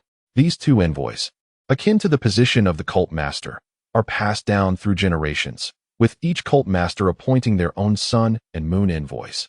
Another disciple remarked, "No, the right envoy of the moon shadow is a woman. This elder is clearly male. He must be an ancestor from our cult's history." As the realization dawned upon him, he exchanged a shocked glance with another. If this elder truly was the former right envoy of the moon shadow, then his collision with the sun and moon divine cult's defensive array could not have been without reason. They soon noted the elder's gruesome injuries. Finally grasping the gravity of the situation, "Who dares to harm our esteemed predecessor?" A furious roar echoed like divine thunder, followed by a figure bursting forth from the sun and moon divine cult, soaring towards the elder in the sky. He raised his hand to grasp the elder, intent on rescuing him. "It is the Grand Elder," exclaimed a disciple, his face alight with excitement. The Grand Elder is a formidable presence in the late stage of the path to enlightenment, possessing unfathomable power. Rumors abound that the Grand Elder is on the verge of taking a monumental step, achieving the pinnacle of the Dao realm. The Grand Elder is a middle-aged man clad in silver robes, exuding an air of dignity. He is tall and imposing, his countenance radiating authority without the need for anger. And with every gesture, the very heavens seem to bow in submission. His hand expands in the air, reaching out towards the right envoy of the moon shadow. Suddenly, just as the Grand Elder is about to seize the right envoy of the moon shadow, a man in black robes appears out of nowhere, repelling the Grand Elder with a mere wave of his hand. The Grand Elder stumbles back 7 steps in the air, his previously calm demeanor now disrupted. He struggles to suppress the blood rising in his chest, fixating his gaze on the black-robed man. The figure before him is tall and broad-shouldered, with hair cascading freely, emanating an aura of untamed power. Merely standing there, it seems as if the very cosmos revolves around him. An imperceptible pressure that makes the Grand Elder feel as though he is facing a formidable opponent. The man in black wears a bronze mask, its enchantments obscuring his true identity. He grips one of the legs of the right envoy of the moon shadow, dragging him like a lifeless dog. His voice raspy as he declares, "If you want him, pay the price. Money for the man." Upon hearing this, the Grand Elder narrows his eyes, a torrent of energy surging forth from his being. How could he, as the Grand Elder of the pinnacle of the sacred land, allow himself to be so easily manipulated, especially not in his own territory? However, the Grand Elder, despite his immediate response, is no fool. The fact that the black-robed man could inflict such serious injury on the right envoy of the moon shadow speaks volumes about his terrifying strength. It is entirely possible that he is outmatched. Yet, this is the very sky above the sun and moon divine sect, and the entire sacred land stands as his support. He knows that the higher-ups of the sun and moon divine sect have already prepared to strike at the black-robed man at any moment. Thus, his actions are resolute. After all, with his cultivation, he cannot possibly be without defense. However, with a swift motion, the black-robed man raises his hand and feigns a grasp towards the Grand Elder, who suddenly cries out in agony, his techniques dissipating, blood seeping from every pore. The sound of cracking bones echoes sharply, sending chills down the spines of the disciples below the sun and moon divine sect, causing them to break into cold sweat. The Grand Elder, in torment, struggles to look at the black-robed man, incredulous that he is being toyed with as if he were a mere child. He is a master of the 9th layer of the Dao realm. I refuse to believe it. He bellows, his eyes wide with rage, pointing with a flourish as a magnificent pagoda emerges from his inner realm. The pagoda, composed of 9 layers and adorned in a golden-gray hue, is ancient in design and expands as it ascends into the air. At its base, a portal opens, unleashing a powerful spatial force that attempts to ensnare the black-robed man. Yet, even under the pressure of such a formidable artifact, the black-robed man remains as immovable as a mountain. One hand clutches the right envoy of the moon shadow while the other feigns a grasp towards the Grand Elder, standing tall, entirely unaffected. "Impossible," the Grand Elder exclaims, his handsome visage nearly contorted with disbelief. This pagoda is a sacred artifact of the highest order, yet it cannot budge the black-robed man. What level of cultivation does he possess? A dreadful realization begins to dawn upon him. "Dare you?" As the elder exhausted all his strength, yet failed to shake the cloaked figure, the void surrounding the three suddenly became sealed. A resplendent golden bell shattered the fabric of space and surged forth from the abyss. Clang, clang, clang. The resonant waves of the bell reverberated through the heavens and the earth, transforming into tangible sound waves that coalesced into countless notes, forming a binding array that ensnared the cloaked man within. Soon, dozens of formidable members of the Sun and Moon sect emerged from the void. Among them, the sect master clad in black and white robes. The golden bell was indeed his magical artifact. Who dares to wreak havoc at the gates of my sect? The sect master's countenance was icy as he exerted all his power to command the bell and maintain the binding formation, preventing the cloaked man from escaping. Ha. The cloaked man suddenly laughed, his mirth combined with the eerie visage of his bronze mask, sending chills down spines. He gazed at the sect master and remarked, "So you are the sect master of the Sun and Moon? I grew up hearing tales of your legend, yet upon seeing you now, I realize it was all for naught. You are a misguided fool. At such an age, with such cultivation, and as the master of a sacred ground, boasting vast resources, yet you have merely stepped into the semi-saint realm. Upon reaching the consummation of the Dao realm, one cannot immediately ascend to the rank of saint. Between the two, there exists the transformations of the saint's heart, saint's body, and saint's law, commonly referred to as the three transformations of saints. Those who attain these transformations in the Dao realm are also known as semi-saints." Chapter 47. If one cannot walk. Do not blame the uneven road. Upon hearing the cloaked man's scornful words, the sect master of the Sun and Moon, who had lived for centuries, remained unfazed. His expression indifferent as he replied, "In this age of decline, who can achieve sainthood before a millennium? Even reaching 2 millennia is exceedingly difficult. Realms are not merely accumulated through time. Without the requisite aptitude, living for 1,000 years is futile. If a person fails, they blame the road." The cloaked man sneered, his head held high, looking down upon the sect master and his companions. The sect master narrowed his eyes, a glint of cold light flashing forth. This man's sharp tongue had thoroughly provoked his ire. "You are now ensnared by my magical artifact, yet you remain so arrogant? Have you considered the consequences?" With a flick of his finger, the golden bell hovering above the cloaked man began to resonate with bell waves. The waves surged like tumultuous tides, unleashing golden ripples that filled the sky with overwhelming power, pressing down upon the cloaked man's head. The golden bell was also a sacred weapon, once the life-s artifact of a saint-level ancestor of the Sun and Moon sect, under the control of the semi-saint sect master. The power unleashed by the golden bell far surpassed that of the saint-level pagoda wielded by the elder. Ridiculous, ridiculous. Such a paltry binding formation and such a lowly artifact. Do you think they can confine me? Dream on. The cloaked man cackled, standing firm as the golden bell descended upon him. As the terrifying sound wave attack from the golden bell bore down on him, it was halted 3 inches above his head by an unseen force, unable to descend any further. This man must be wearing a magical artifact of considerable grade. One of the Sun and Moon sect's experts discerned the truth, his expression darkening. "Let us strike together." With a furious roar, he struck first, his hands conjuring a pair of ethereal shadows that stretched an impressive 1,000 meters, crashing towards the figure clad in black robes. Simultaneously, dozens of formidable members of the Sun and Moon sect brandished their artifacts, unleashing a torrent of attacks that filled the heavens. The brilliant and resplendent assaults illuminated the sky, as conspicuous as the 33 heavens above.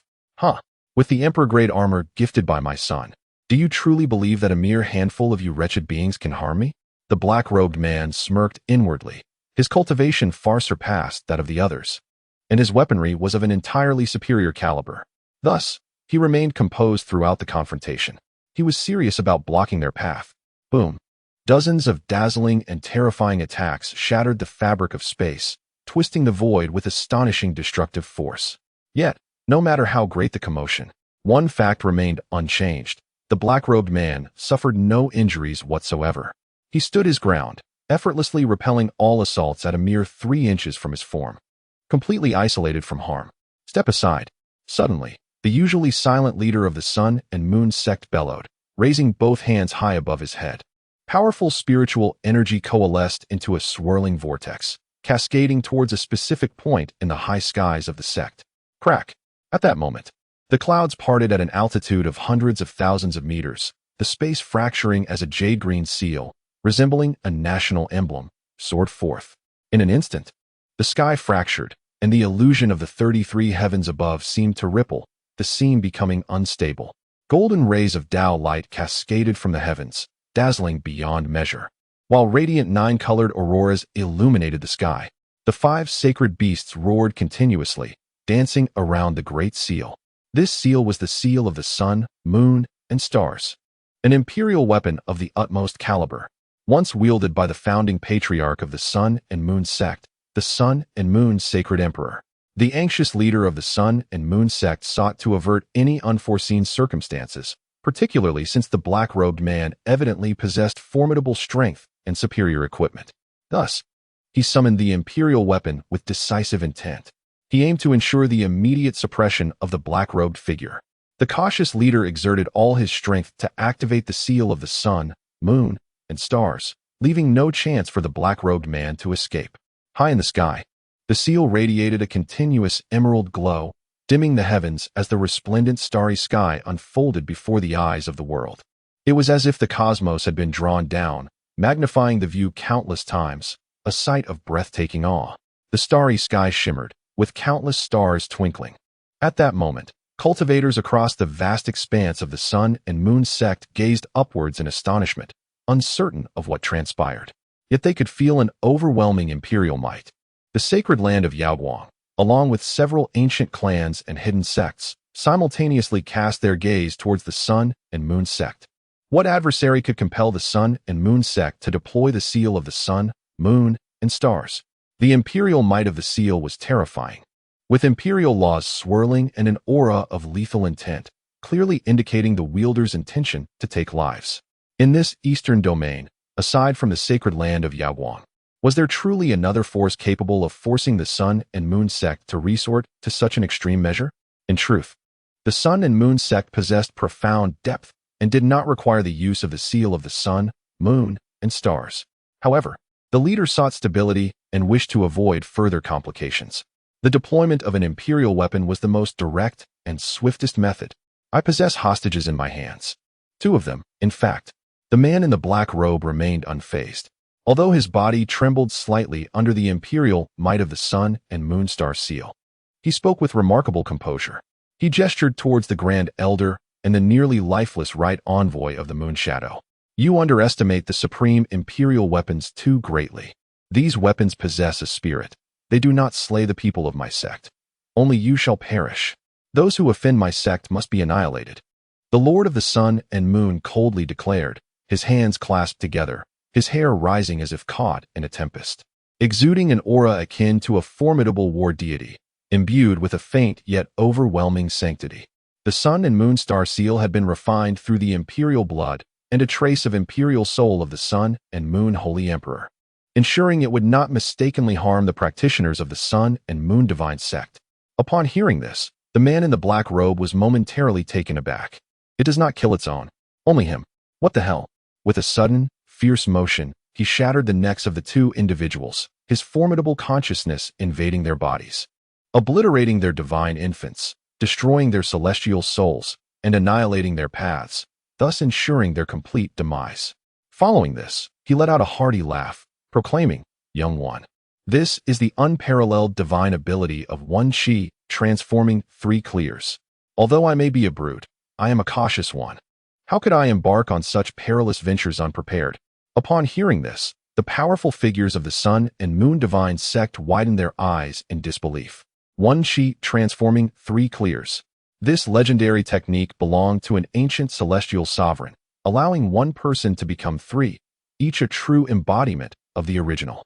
It was once remarked that this sovereign could dominate even among emperors. Such a supreme technique could indeed look down upon the past, present, and future.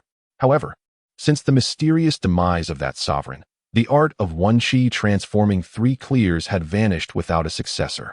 To their astonishment, this individual had inherited such an unparalleled divine ability. Words alone cannot sway us, they exclaimed. Indeed, that sovereign left no heir. The supreme technique of one Qi transforming 3 clears has long been lost to the annals of history. You have harmed the powerful of our sect. Today, you shall find no resting place. The formidable members of the Sun and Moon Divine Sect shouted in anger, undeterred by the black-robed man's intimidation. Believing him to be merely struggling in his final moments, they would not grant him an opportunity to escape. You have slain our venerable ancestor and the Grand Elder. You shall not be spared." The Lord of the Sun and Moon bellowed, as the Sun and Moon star seal descended from the heavens. Infused with the power of the stars, its imperial might poised to crush all in its path. The man in the black robe stood defiantly, offering no resistance, and was obliterated into dust under the assault, dissipating into the cosmos. "Ha ha! You wretched dogs of the Sun and Moon Divine Sect, let us continue our game. I have all the time in the world." Before the Lord and the others could revel in their triumph, an audacious laughter echoed from a distant direction, the source being none other than the man in the black robe, who had just perished beneath the Sun and Moon star seal. "This infuriates me," the Lord of the Sun and Moon roared, his body trembling with rage. Chapter 48. Who is this man? Such remarkable valor.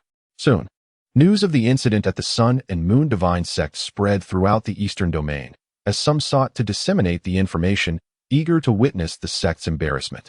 Various factions cast their gazes upon this extraordinary event, unable to believe it was true. An elder of the sect and a semi-holy ancestor were slain before the eyes of all the Sun and Moon Divine Sect members.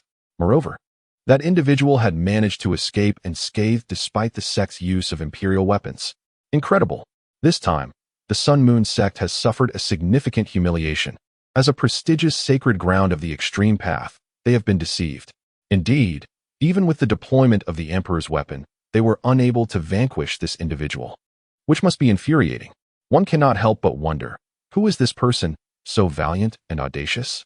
It seems the Sun-Moon Sect is equally eager to ascertain the identity of this formidable figure, having already proclaimed a reward of a sacred weapon for anyone who can uncover the truth.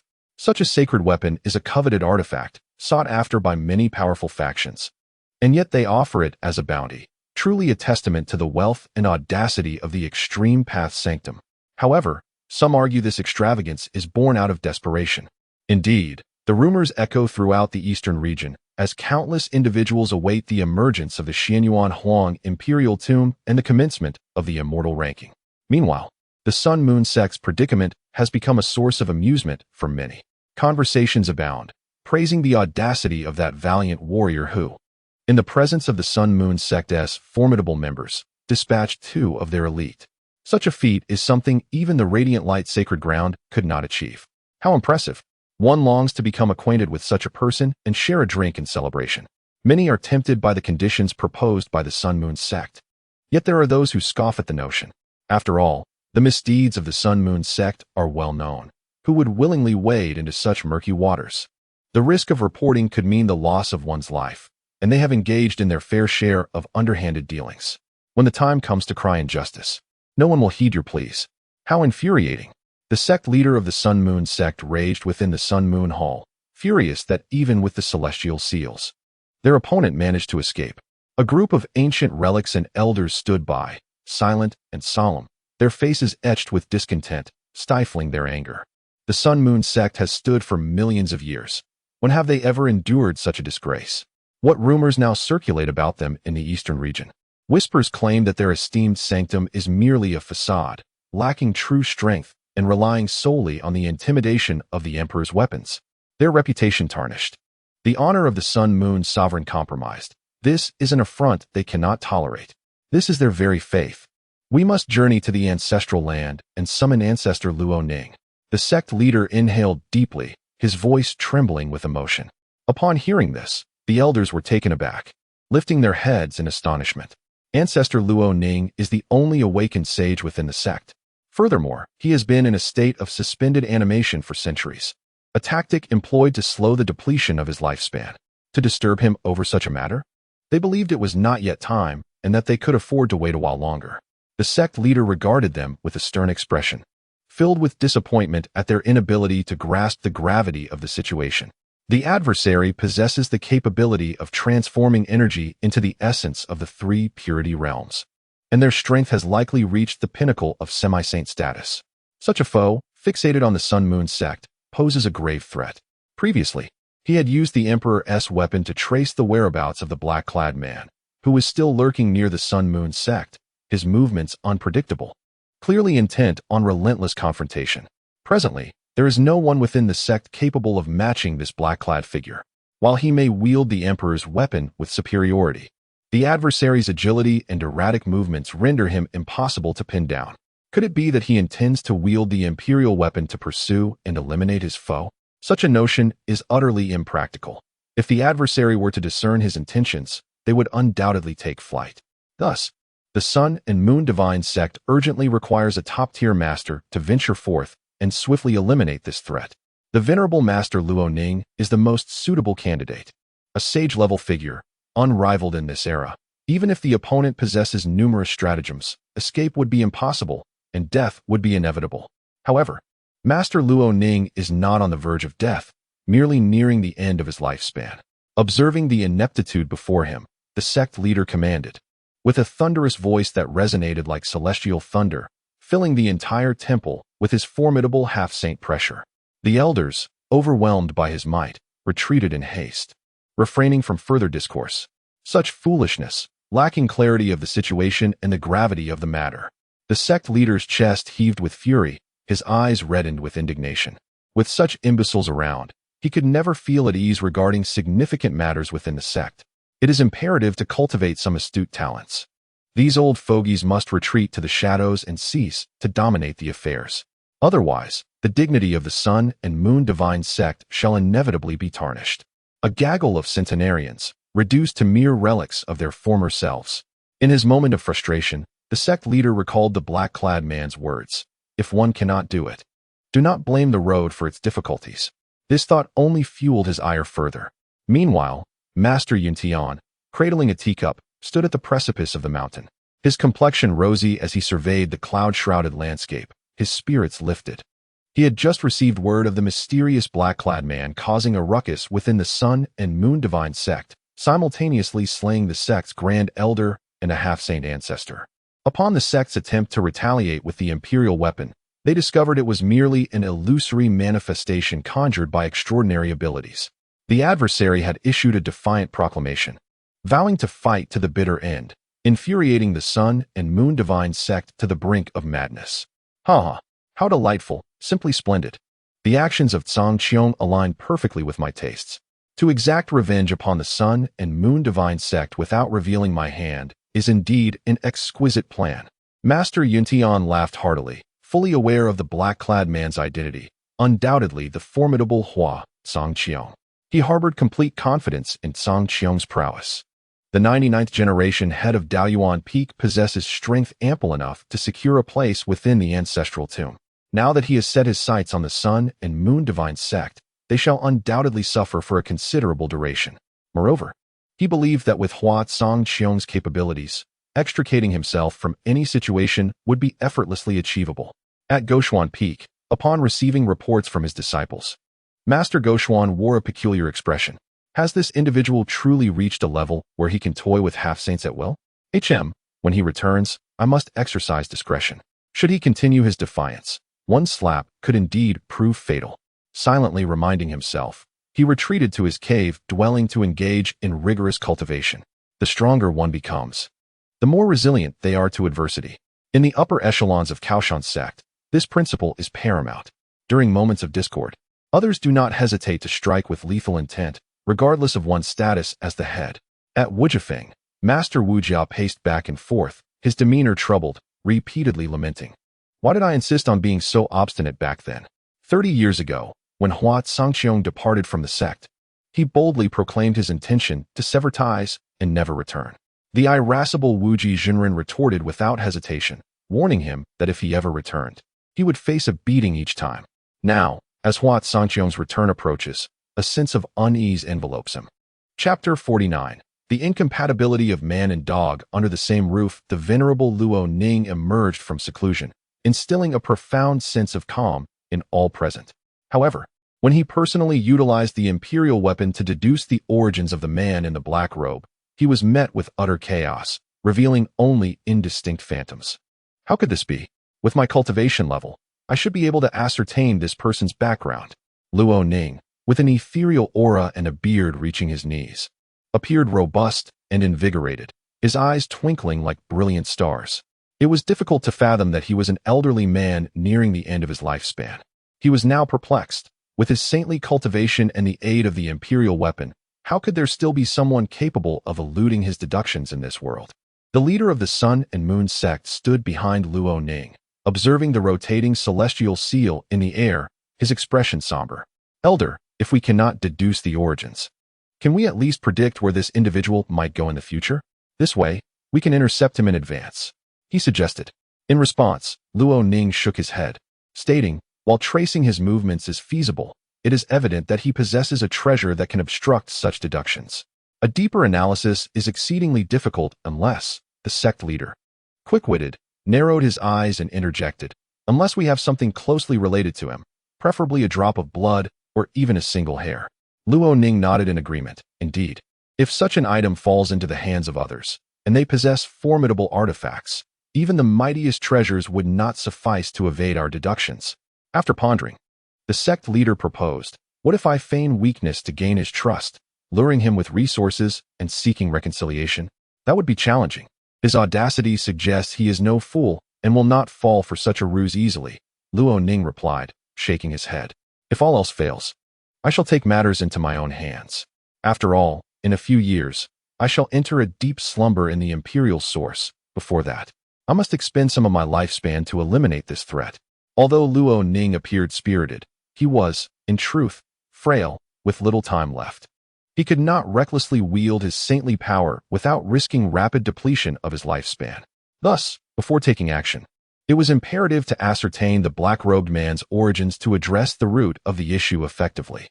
Yet, the adversary was evidently prepared, leaving only a rough trajectory of actions discernible, while his identity remained elusive. But how can we know without trying? If we do not fall for his tricks, it indicates we lack sufficient leverage. Sacred weapons. Sacred king weapons. Great sacred weapons. We possess them all. Why should we fear he will not be swayed? The sect leader proclaimed boldly. Though he is shrouded in mystery, it is highly probable that he is a powerful figure from a sect we once annihilated, returning for vengeance. Such individuals, appearing to have nothing left to lose, may seem intent on mutual destruction. However, paradoxically, they can be easier to conquer. If he truly possesses nothing, let us offer him everything. Our sect can provide the resources he seeks, and a sanctuary as well. Luo Ning, the venerable ancestor, turned to face the Lord of the Sun and Moon, taken aback by the unexpected brilliance of this leader. He had not anticipated such astuteness. If the other party's assumptions held any truth, there was indeed a chance of swaying him. A formidable figure, at least of the second transformation, undoubtedly warranted the interest of the Sun and Moon divine sect. As for the slain elder and the right envoy of Moonshade, in his eyes, the deceased had outlived their utility. It was the living man in the black robe who was far more valuable to recruit, should they successfully enlist the black-robed figure. The rumors circulating in the eastern domain would swiftly shift from derision to admiration. The Sun and Moon divine sect would be lauded for its cunning and magnanimity, capable not only of enticing the black-robed man, but also of embracing him, disregarding past grievances. Luo Ning deemed this strategy viable and genuinely wished to avoid conflict if possible. Once he engaged in battle, he would inevitably have to retreat into the depths of the imperial source, relinquishing his presence entirely. However, it was imperative for the Sun and Moon divine sect to have a sage-level ancestor on the front lines, ever vigilant and exuding authority. Luo Ning instructed, "You shall handle this matter. Should you fail, I shall intervene in due course. As long as he shows himself, even if he rebuffs us, we must seize the opportunity to collect a drop of his blood. If we cannot slay him, at the very least, we can track his whereabouts and origins." He prepared for contingencies. If the other party acquiesced to the summons, all would rejoice. If he refused yet dared to reveal himself, they would strive to capture a drop of his blood to unravel his location and background. Should he neither acquiesce nor appear, then Luo Ning would have no choice but to act personally, utilizing sage-level power to swiftly eliminate him and halt any further depletion of his lifespan. "Leave it to me." The Lord of the Sun and Moon nodded, responding, "Ancestor, please rest. I shall seek a location that he perceives as secure for our meeting, aiming to minimize his defenses. Around the area, I will employ imperial artifacts to conceal our traces and set a trap. Should he refuse, we shall strike first." Luo Ning nodded in satisfaction. "Excellent. Go forth. I have slumbered for too long. I must reacquaint myself with the sensations of the present. A sage-level intervention will undoubtedly cause significant ripples." and I wish to avoid drawing the attention of the sacred land of shaking light. After the Lord of the Sun and Moon departed, Luo Ning's expression fluctuated, his bright, star-like pupils seemingly reflecting the fall of a great star. That day, the Sun and Moon Divine Sect discreetly disseminated news, informing the black-robed man of their desire for dialogue, offering flexible terms in hopes of meeting atop Qingming Mountain. This operation was conducted in secrecy, with few privy to the details. Yet the sect was confident that the black-robed man would receive the message. Few would refuse the olive branch extended by the sacred land of Extreme Path, and even fewer would dare to do so.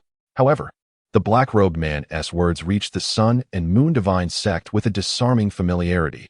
My mother always taught me that humans and dogs should not share the same roof, especially those rabid dogs that bite incessantly. Instantly, the upper echelons of the Sun and Moon Divine Sect erupted in outrage. Several elders leaped in fury, their faces flushed and bloodshot with indignation. The audacity of such an insult towards the Sun and Moon Divine Sect was intolerable. As a sacred land of Extreme Path, they had never been subjected to such treatment. Unlike their fury, the Master of the Sun and Moon maintained an unperturbed expression, and the black-robed man's reaction was well within his expectations. Nevertheless, he did not relent. If reconciliation was the aim, a fundamental attitude was essential. Others held the right to refuse, and he too must exhibit a persistent willingness for peace. Although he was unaware of the gentleman's identity, it was likely that past grievances lay at the root. Regardless, he declared, 3 days hence, atop the Qingming Mountain, the Sun and Moon Sect eagerly awaits your esteemed presence. Having conveyed this message, the Sun and Moon Sect remained silent, indifferent to the black-robed man's taunts, seemingly poised to await the negotiations on the mountain 3 days later. Atop a mountain peak, the black-robed man stood, his garments fluttering and hair billowing in the wind, his body adorned with yellow talismans. These talismans served to obstruct divination. Even a single one could thwart the projections of formidable figures. Feeling a sense of unease, he retrieved a stack and affixed them all over himself. Additionally, beneath his black robe, he wore a soft armor, a quasi-imperial artifact, designed to nullify divination attempts. Recently, he had sensed an enigmatic force seemingly searching for him, pursuing him through the ether. Thus, he had adorned himself with a plethora of talismans, complemented by the soft armor, to evade the scrutiny of divination. He was acutely aware that it was the Sun and Moon Sect utilizing an imperial weapon to probe his whereabouts. Moreover, he had distanced himself from the Sun and Moon Sect by at least 100,000 miles, seeking refuge far away. If he remained too close, the might of the imperial weapon would render evasion nearly impossible. Cunning as he was, yet it was his son who had prepared such an abundance of treasures. Thankfully, he had been astute enough to pilfer numerous life-saving artifacts before his departure. After 30 years of indulgence, they had certainly rescued him from peril on numerous occasions. He chuckled beneath his mask, reveling in his own cleverness. He was as steady as a rock. The black-robed man comprehended that a grand conspiracy lay behind the Sun and Moon Sect's overtures for peace. Such a supreme holy ground only valued its own reputation. If it could salvage its image, that would be most advantageous. However, should he fail to recognize their overtures, they would undoubtedly devise means to eliminate him and restore their dignity, proclaiming to the world that the Sun and Moon Sect was not to be trifled with. But would he be intimidated? With a swift flick of his sleeve, the formidable power of his sorcery enveloped the surrounding space, causing the mountain peak he occupied to vanish from sight. Once accomplished, he produced a communication stone, carefully unbinding the restrictions, enveloping the transmission in a shroud of concealment to prevent interception by others. Son, I am your father. Son, it's your old man, please respond. Strangely, the normally responsive communication stone remained silent this time. There was no reply from Hua Yunfei, or perhaps his message simply could not penetrate. The black-robed man furrowed his brow. Perplexed, such a situation had never occurred before. The communication stone in Hua Yunfei's possession was unique. Any consciousness paired with it could transmit messages regardless of distance, as long as they remained within the confines of the Big Dipper. The vastness of the Big Dipper was awe-inspiring, with ordinary cultivators unable to traverse its entirety in a lifetime. Could it be that this young man was unprecedentedly engrossed in his cultivation? The man in the black robe shook his head, stating, "No, he must have ventured into a place akin to a secret realm. The consciousness within my communication stone finds it exceedingly difficult to reach there." Subsequently, he relinquished the attempt to contact Hua Yunfei and turned away from the location. In the realm of time and space, after soaking in the large vat for an entire day and realizing the wondrous effects of the celestial river water, Hua Yunfei prepared to open the portal to the time and space realm for the first time with the vat in tow. Training within this realm promised to conserve time. One day in the outside world equated to 30 days within. Inside the cave abode, a single token floated in the air. Yet if one were to enter without meticulous scrutiny, they would overlook its presence. This was due to the token's clever concealment within the fabric of time and space. A self-protection mechanism activated upon the host's entrance into the time and space realm. Within this realm, no extraordinary features existed. It was merely a kaleidoscopic world stretching endlessly before the eye.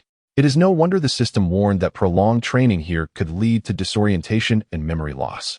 This place, adorned with vibrant colors, could overwhelm the eyes, and even without direct gazing, prolonged exposure could lead to mental fatigue, with one's consciousness susceptible to the encroachment of temporal laws, ultimately resulting in memory erasure. However, Hua Yunfei, a determined youth devoted to survival, paid little heed to such warnings. After having cultivated within the time and space realm for over 3 months, he suddenly opened his eyes and emerged from the vat, gazing at his clean, unblemished body with satisfaction. The benefits derived from the celestial river water were indeed substantial. Not only was his already impeccable physique further enhanced, but he also discerned 3 strands of celestial energy laws from the water. These laws were immensely powerful, unlike anything found in the mortal realm, capable of both offense and defense, providing formidable protection and striking power. Hua Yunfei was particularly fond of the defensive capabilities, which resonated deeply with him. Suddenly, he sensed a loosening of the constraints within his body, the burgeoning energy becoming somewhat uncontrollable, signaling an impending breakthrough. However, such a significant advancement necessitated the crossing of a tribulation. It appeared he would need to venture outside. The tribulation within the sect was fraught with peril. As he dispelled the barriers and exited the time and space realm, his communication stone began to flicker incessantly, indicating an incoming message. Upon retrieving the stone, a voice resonated within, exclaiming, "Son, son, it's your father." The mention of father caused Hua Yunfei to raise an eyebrow, pondering the purpose of his father's summons. He then infused his consciousness into the stone, attempting to establish a connection with Hua Songtian. Before long, Hua Songtian responded, his tone urgent, "Son, come quickly. Your father's in trouble, lives are at stake." Hua Yunfei's brow furrowed as he discerned chaotic sounds emanating from the communication stone, resonating with an intensity akin to a cataclysm, as if formidable beings were engaged in a fierce clash.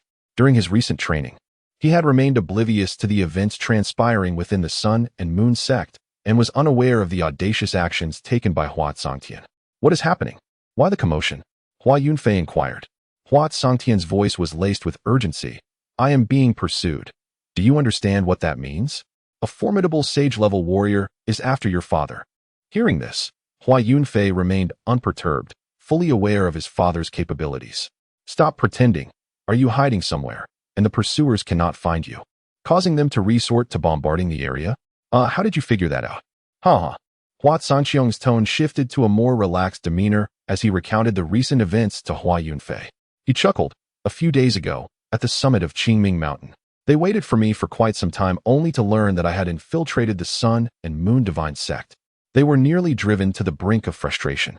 Although they had taken precautions by summoning several semi-saint elders to stand guard, my formidable strength rendered them impotent, forcing them into a defensive formation to confront me. By the time the sect leader returned with the imperial artifact, I had long since made my escape. In their fury, they summoned a saint-level elder, an individual named Elder Luo Ning, who was once a prominent figure in the Eastern Territory. Now, he is the one pursuing me. Fortunately, I have concealed myself well, equipped with numerous treasures of concealment, allowing me to evade his calculations time and again. Currently, he is in a state of furious frenzy." After hearing Hua Songtian's account, Hua Yunfei couldn't help but smile wryly. His father, though immensely powerful, had a penchant for trickery, presenting himself as a brash and reckless individual, truly a character of contradictions. "Why not simply eliminate Elder Luo Ning, given your immense strength?" Hua Yunfei suggested, half in jest. Of course, he was merely teasing, after all. Elder Luo Ning was a saint-level figure, notoriously difficult to vanquish, and Hua Sangqiong's prowess likely had not yet reached that tier. However, the true extent of Hua Sangqiong's abilities after 3 decades away from the sect remained uncertain. With a dismissive smile, Hua Sangqiong replied, "Killing a saint incurs an overwhelming burden of karma. Once the Sun and Moon Divine Sect employs the Imperial artifact to investigate, I would find it exceedingly difficult to evade detection, and my identity would undoubtedly be exposed. A saint's wrath could result in devastation across vast distances. In this era of waning divine power, saints are the supreme beings of heaven and earth. Their every word and deed shape the path of the universe. Engaging in conversation with a saint-level being can already invite substantial karmic repercussions. Should I recklessly eliminate Elder Luo Ning? And if the Sun and Moon Divine Sect were to summon another saint-level elder to investigate me with the Imperial artifact, escaping would be nearly impossible. In this world, karma circulates. Once entangled in significant karmic threads, evading the pursuit of the heavenly path becomes an arduous endeavor." Hua Yunfei smiled gently, contemplating his imminent departure, and said, "If you truly possess the capability, then eliminate him. I am about to leave the sect, and I will handle the matter of karma." Upon hearing this, Hua Sangqiong suddenly fell silent. Curiously, Hua Yunfei asked, "What is the matter?" "Nothing, just sharpening my weapon to make it gleam, ensuring it is more effective for combat." With that, Hua Sangqiong hung up, leaving Hua Yunfei to hear one last phrase. "Luo Ning, your grandfather is coming." Hua Yunfei murmured to himself. Could it be that this fellow has genuinely become a saint? How old is he? My earlier jest was merely in fun, yet he seems to have taken it seriously. And it appears he might indeed possess that level of strength? This is quite absurd. If Uncle Yuntian and the others were to find out, would they not feel utterly ashamed? When it comes to cunning, they are leagues behind. His father may outwardly appear to be in the realm of celestial beings. As Chapter 51 unfolds, Hua Yunfei stepped out of his cave dwelling, casting a glance at the abode of the celestial mechanic. Through the stone walls, he observed the celestial mechanic seated within, diligently practicing his cultivation. The atmosphere around the celestial mechanic was thick with the essence of the Tao, exuding a terrifying aura. As he cultivated a powerful energy within, currently condensing his Tao platform in an effort to break through to the realm of enlightenment. The old fellow is indeed on the brink of success. However, Hua Yunfei discerned the predicament of the celestial machine master. Although he had consumed several sacred herbs, solidifying his foundational essence considerably, the rapid advancement through 2 realms to achieve the pinnacle of the human celestial stage within mere months had left him lacking in energy for the forced condensation of the Tao platform, as he sought to break into the Tao transition stage. In other words, the celestial machine master was still lacking the necessary refinement to ascend to this new level. In the present era, the Tao transition stage is regarded as the superficial pinnacle of cultivation, a formidable barrier to breach. Not only does it impose stringent requirements on one's foundational realm, but it also demands profound comprehension of the Tao and adept application of one's spiritual awareness. The Tao platform serves as the fundamental interface for cultivators to engage with the great Tao. Without sufficient understanding, condensation is exceedingly challenging. Seeing your earnest efforts, I shall lend you my assistance this once, Hua Yunfei said, a smile gracing his lips as he flicked his fingers. A streak of luminous energy evaded the celestial machine master's perception, entering his cave abode and merging with his being. Instantly, the once waning energy of the celestial machine master surged as he felt a formidable seed of Tao law invigorating him, aiding in the condensation of his Tao platform. With this seed's assistance, the celestial machine master found the process of forming the Tao platform remarkably effortless, as his understanding of the Tao blossomed forth, gradually coalescing into a radiant, elevated platform, the embryonic form of the Tao platform. Having reached this point, he had effectively placed 1 foot into the Tao transition stage. With steady resolve, he was destined to succeed. Suppressing a surge of joy, the celestial machine master focused on stabilizing the embryonic Tao platform and continued to condense and project his Tao law. Hua Yunfei withdrew his gaze, knowing he had done all he could. The Tao transition stage is a crucial realm. Relying solely on external forces would ultimately be detrimental to the celestial machine master. At this moment, by the Spirit Lake, Yi Bufan and Huang Xian were engaged in a spirited exchange, neither utilizing their full realms, instead relying purely on their physical prowess. Both displaying remarkable talent. Whether it was the ancient sacred body or the indestructible Xianhuang body, determining a victor was no simple task. Catching sight of Hua Yunfei from the corner of their eyes, they quickly ceased their sparring and approached, exclaiming, "Master." As they regarded Hua Yunfei, they sensed that in just a few days' absence, he appeared transformed, more ethereal than before, standing there yet seeming almost otherworldly. Huang Xian was rendered speechless. This level of advancement had surpassed his expectations. After a century of cultivation in this waning era, Hua Yunfei had outstripped all others. Viewed through the lens of the past emperor, this was indeed a terrifying achievement. Had he and his master coexisted in a previous life, would he have attained enlightenment? Oh, Hua Yunfei noted the strong bond between the two. Their realms solidified considerably, and he nodded in approval, saying, "I have matters to attend to and must step out for a while. If any outsiders arrive, allow them to wait for a few days." Casting a glance towards the celestial machine master's cave, he addressed Yi Bufan, "In my absence, as the eldest disciple, you are the lord of the Dao Source Peak. You may decide who may enter. Do not feel pressured. If any issues arise, I shall support you." Yi Bufan quickly replied, "Understood, master." "Take this," Hua Yunfei said as he produced a communication stone, already attuned to his own. "This stone will allow you to communicate with me at any time. Should urgent matters arise, do not hesitate to reach out.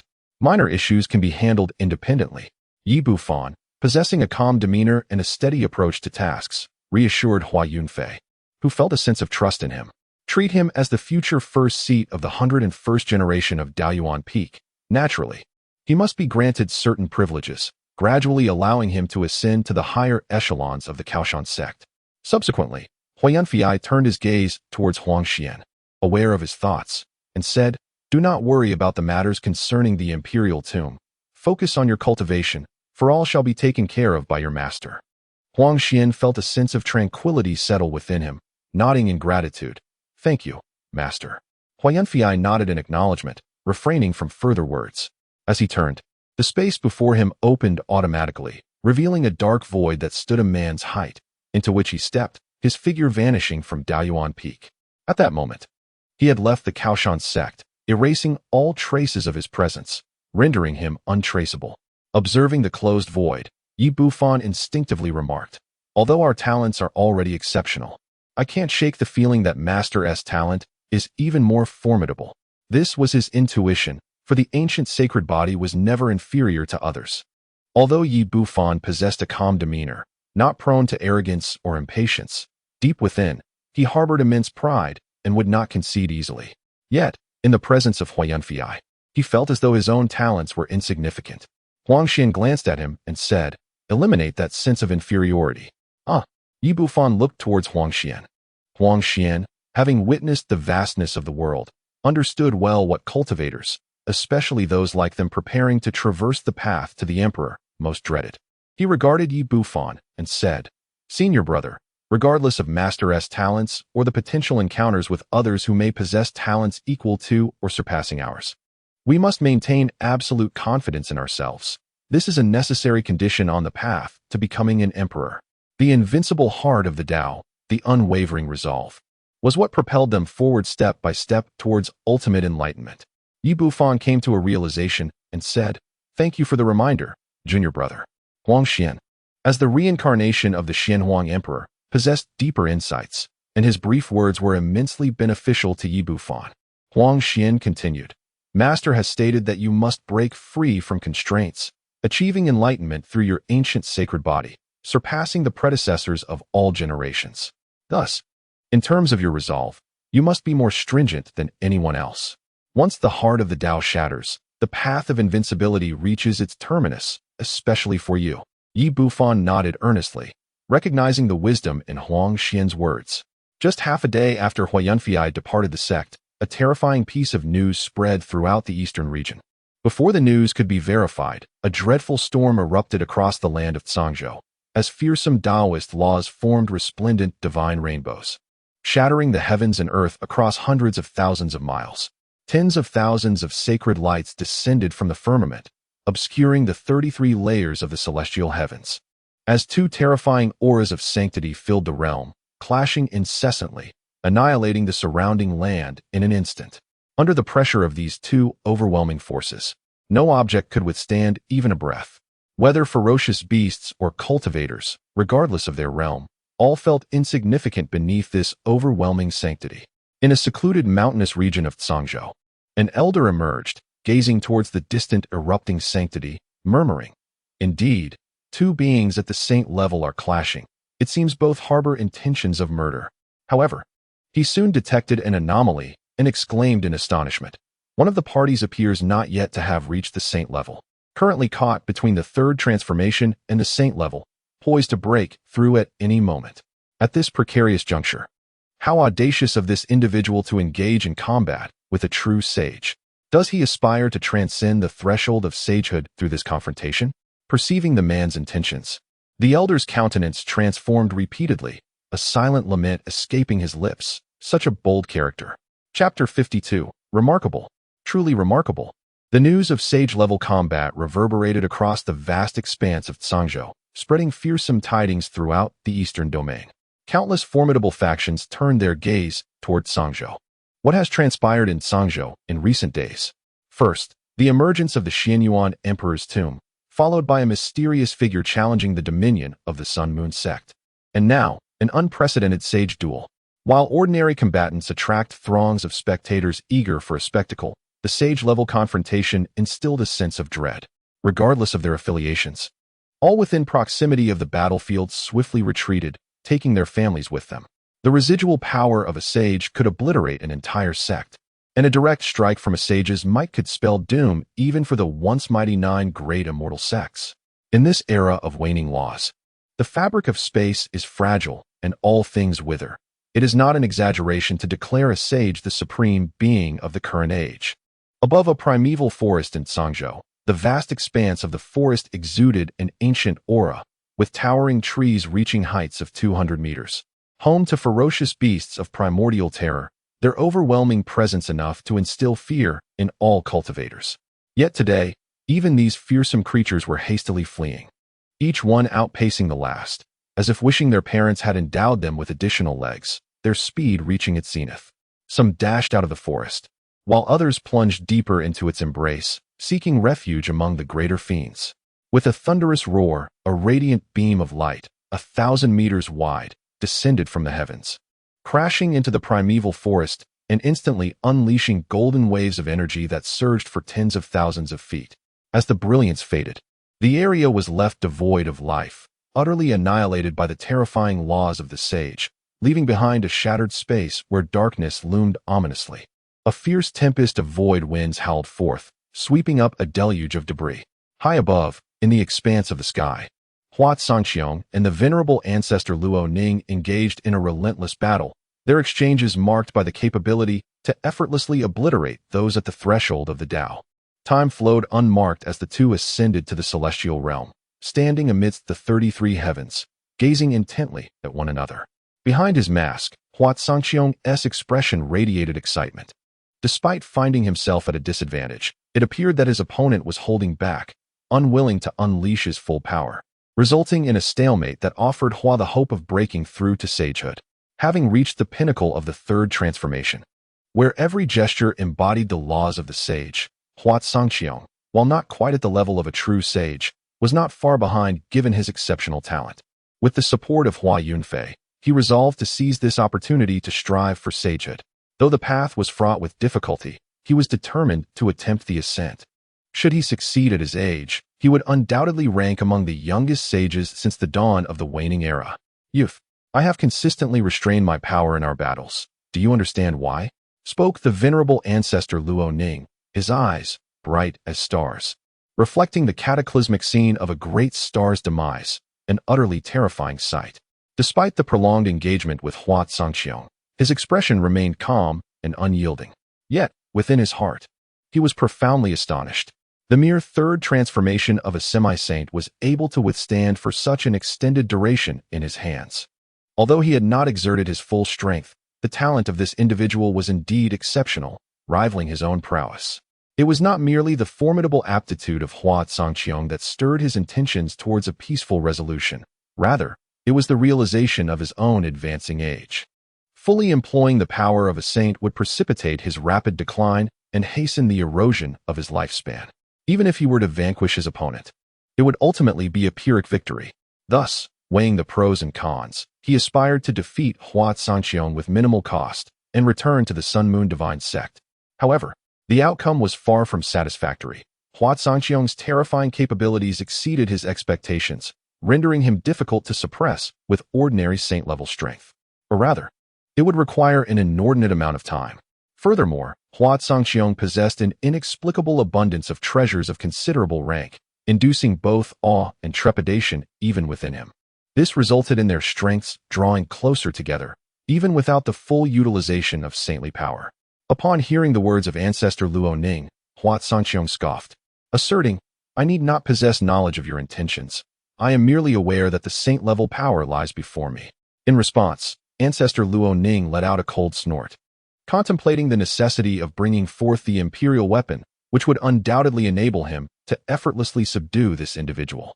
Prior to departing from the Sun Moon Divine Sect, the sect master had advised him to take along the Sun Moon Star Seal, but he had deemed it superfluous to wield an imperial weapon against one of lower standing. Convinced that a saint-level being was invincible in this realm, little did he anticipate that he would now come to regret this decision. Ancestor Luo Ning remarked, "Though I cannot deduce your origins, I can surmise that you must hail from a certain esteemed sect that has been expelled from my teachings. I advise you to reconsider. Opposing the sacred land will be the gravest error of your life. The depth of the sacred land's foundation is beyond your imagination." At these words, Hua Yunfei erupted into laughter, confidently retorting, "You are utterly ignorant of the term foundation. Longevity does not equate to strength. In my view, the Sun Moon Divine Sect relies merely on the advantage of possessing an imperial weapon. Were it not for the absence of such a weapon," he refrained from further elaboration. To say more would be futile and would risk revealing secrets concerning his sect. The wisdom of a saint is unfathomable. Uttering too much would inevitably lead to conclusions being drawn. Ancestor Luo Ning began to grasp his intent, his expression growing increasingly cold. Such a minor faction as the Sun Moon Divine Sect had evidently been afforded too much leniency, leaving Hua Yunfei oblivious to the true nature of saint-level power. Finally, ancestor Luo Ning released the restrictions upon himself, and a radiant golden light erupted from his being. The terrifying aura of saint-level power surged forth like a celestial beam, piercing the heavens and penetrating the cosmos. While those at the celestial being level could traverse the universe, they risked perishing in the unknown void. The Dao Path realm offered a modicum more safety, allowing one to sense danger and evade it in advance through the use of Taoist techniques. However, it is only at the true saint level that one may navigate the cosmos unscathed, traversing star fields without the aid of any transport artifacts to reach distant realms. This was a feat unattainable by those in the Dao Path or celestial being realms. Upon the eruption of ancestor Luo Ning's genuine saint-level might, a formidable pressure materialized, saturating the very fabric of this world. The entire firmament trembled, and Hua Yunfei found his form being inexorably forced downward, unable to maintain his position alongside ancestor Luo Ning. This is the pride of a sage. Without achieving sanctity, one remains mortal, a vast chasm that cannot be crossed. Marvelous, truly marvelous. Hua Yunfei was filled with exuberance, seemingly oblivious to the pressure surrounding him, as he inhaled the sacred essence with a joyful expression. This was the sensation he had yearned for. After 30 years away from his sect, traversing the northern Dipper and stepping into the starry skies, it was all for this very moment. Today, he was determined to fulfill his long-held desires. The fearsome battle at the sage level escalated abruptly, as one side unleashed an overwhelming surge of sacred power, its immense aura seemingly enveloping half of Zhangzhou. Countless cultivators were engulfed in panic, for this terrifying sacred might conjured visions of the apocalypse. This forceful sacred aura suppressed the opposing one, disrupting the balance of power. Yet, the weaker party, radiating an extravagant brilliance, unleashed all its might, colliding fiercely with the other formidable sacred force. The battle raged for days, shifting continuously from the heavens to the earth and into the void, ultimately bursting forth into the cosmos. Observers could see one side grasping a massive star, wielding it like a mere plaything to strike at the other. Stars spanning tens of thousands of miles were as trivial as a child's ball in their hands. With a thunderous crash, shattered fragments of celestial bodies plummeted from the heavens to the northern Dipper, creating vast craters spanning hundreds of thousands of miles. Amidst the spectators fixated on the celestial combat, no one noticed a figure ascending into the sky, stepping into the cosmos, and waving a hand to conceal this battlefield. Chapter 53. You ought to ask those irascible old fellows if they consent. Hua Yunfei had arrived in the starry expanse, standing upon the resplendent stars of the Northern Dipper. Before him lay the dazzling yet desolate and profound universe. In this cosmic realm, the unknown dangers were numerous. Occasionally, the bodies of prehistoric horrors floated by, and even a minor brush with them could lead to instant demise. Furthermore, terrifying cosmic rays could annihilate ordinary cultivators in an instant. The universe was replete with life-bearing stars. Yet many more were lifeless orbs, devoid of brilliance, their surfaces riddled with craters. Perhaps, on some bygone day, these celestial bodies once shone brightly, but they had succumbed to the ravages of time, becoming relics of an era long past. Hua Yunfei emanated a soft white glow, rendering him invisible to the powerful figures of the Northern Dipper, whether they gazed upward or employed magical artifacts. Even the fierce combatants, Hua Sangqiong and the venerable Luo Ning, could not perceive his presence. At that moment, he stood as if a specter. Setting forth from the mount of support, Hua Yunfei journeyed to Zhangzhou. Tracking Hua Sangqiong's whereabouts and sensing the fluctuations of his fierce battle with Luo Ning, he then employed the Chaos Bell to quietly erase all traces, obliterating the remnants of their presence and the intertwining fates left in the wake of their conflict. No one would ever be able to deduce what had transpired at the scene, not even with the causal influence of a sage like Luo Ning. All was rendered null, completely vanished. Having accomplished this, he ascended into the starry void and approached the periphery of the battlefield, where he decided it was time for Hua Sangqiong to truly experience what it meant to be a sage. Though Hua Sangqiong lay battered and gravely injured, teetering on the brink of death, Hua Yunfei remained remarkably unperturbed. Revealing such an abundance of strength could potentially expose his father's connection to the Daoyuan sect, should there be any observant individuals present. Even amidst the stability of the starry sky, the might of the two combatants shattered the celestial expanse, unveiling the terrifying void beneath, from which dreadful void storms surged forth, conjuring a scene reminiscent of the apocalypse. Having pledged to his father that he would resolve this matter of causality, Hua Yunfei was resolute in fulfilling his promise. After all, the affairs of the Daoyuan sect were of paramount importance, and ambiguity was not an option. Their philosophy of caution made them particularly wary of exposure. With a hum, Hua Yunfei extended his palm, and the ancient, chaos-imbued Chaos Bell floated serenely above. The essence of the Chaos Bell was shrouded in invisibility, perfectly under Hua Yunfei's command. At this moment, he intended to employ the Chaos Bell to invoke a special technique, cloaking the starry sky and obscuring the scene visible to the powerful beings of the Big Dipper. Go! With a deft motion of his fingers, the delicate Chaos Bell soared into the air above the Big Dipper. After gently shaking it 3 times, a barely perceptible veil enveloped the star. This was an illusion array. Directly severing the view from the Big Dipper would only pique the curiosity of formidable factions, prompting them to investigate the area. Instead, he chose to create an illusion, allowing them to entertain themselves for a while before concluding the battle. One layer of protection was insufficient. He needed to fortify it further. The Big Dipper was rife with dangers, a multitude of individuals roamed its expanse, and he could not guarantee that no unforeseen events would occur. Exercising caution, Hua Yunfei flicked his fingers, then formed seals with both hands, manifesting 99 layers of illusion arrays, continuously stacking them atop the original illusion cast by the Chaos Bell. In an instant, multiple layers of shimmering veils coalesced into a thick barrier, resembling a cloud, which eventually faded away, rendering it nearly imperceptible to the naked eye. Once these preparations were complete, Hua Yunfei produced a talisman and affixed it to the starry sky of the Big Dipper, suppressing the causal threads of destiny in this locale. That should suffice. Now I can feel at ease. When venturing outside, one must always exercise caution.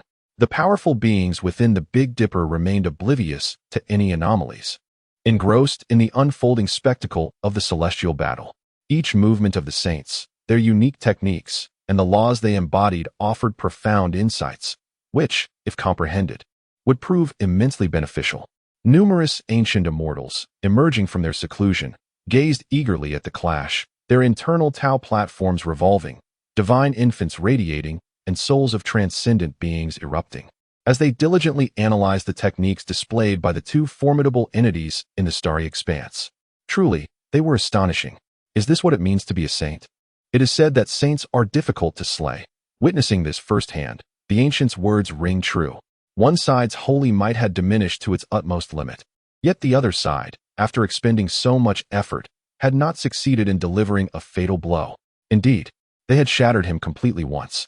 Yet he swiftly reconstituted his saintly form and re-engaged in battle. In the heart of a city, a colossal square housed a mirror spanning 1,000 meters.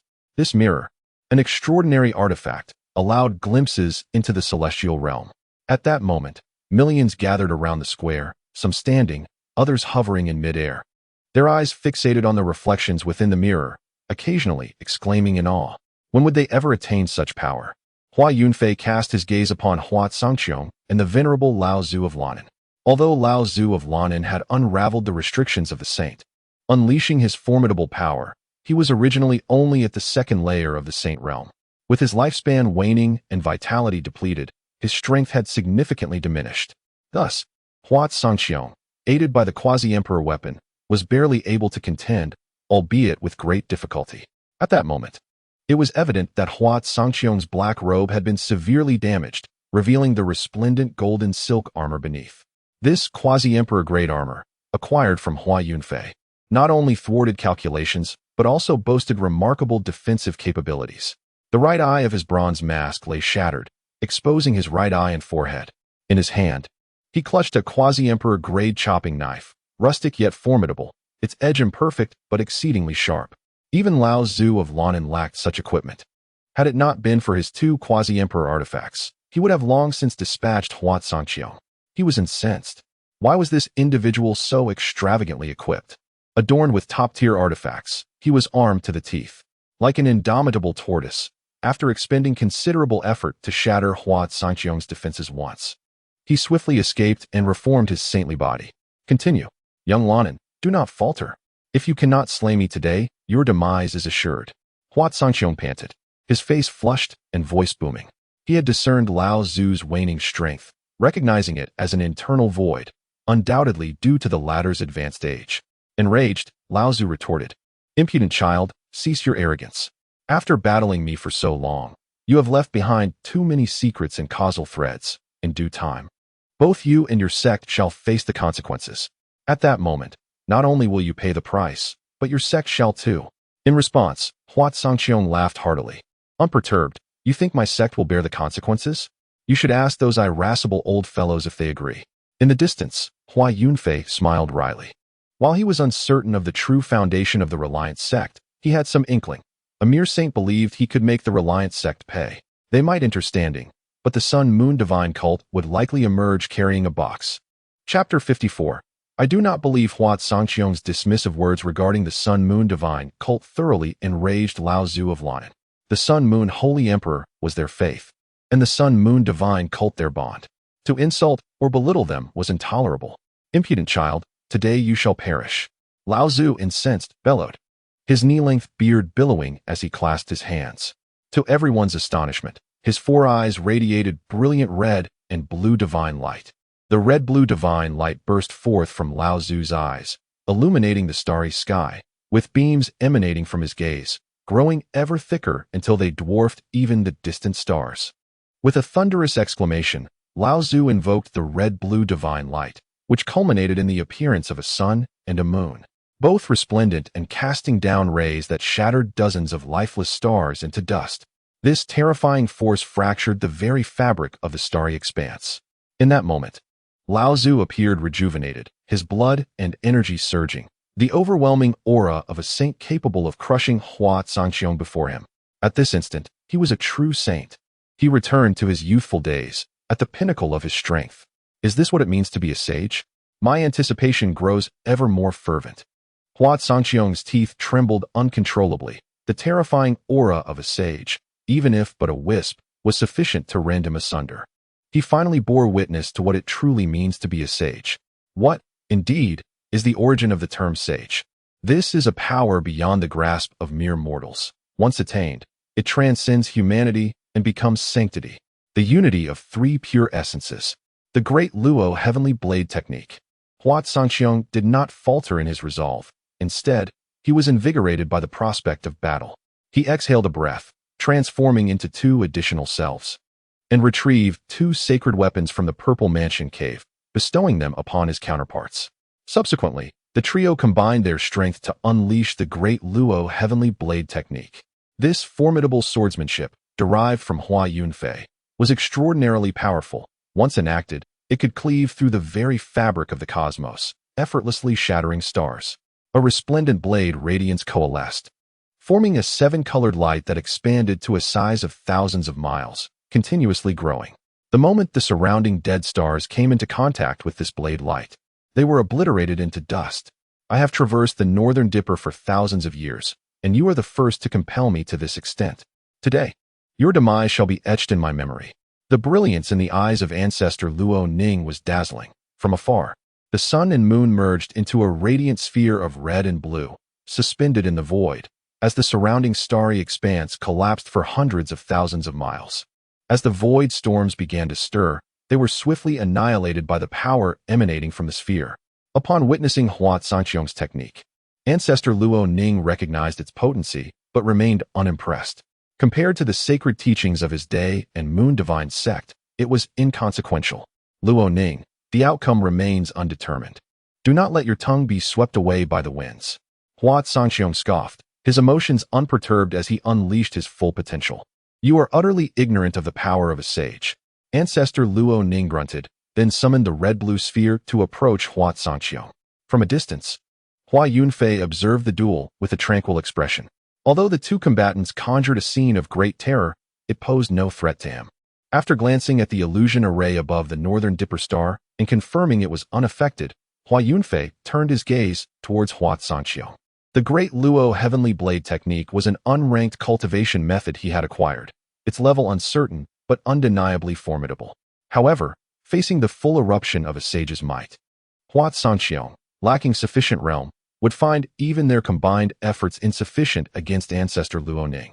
This was due to the fact that ancestor Luo Ning wielded a technique seemingly bequeathed by the former Sun and Moon Sage Emperor, extraordinarily powerful.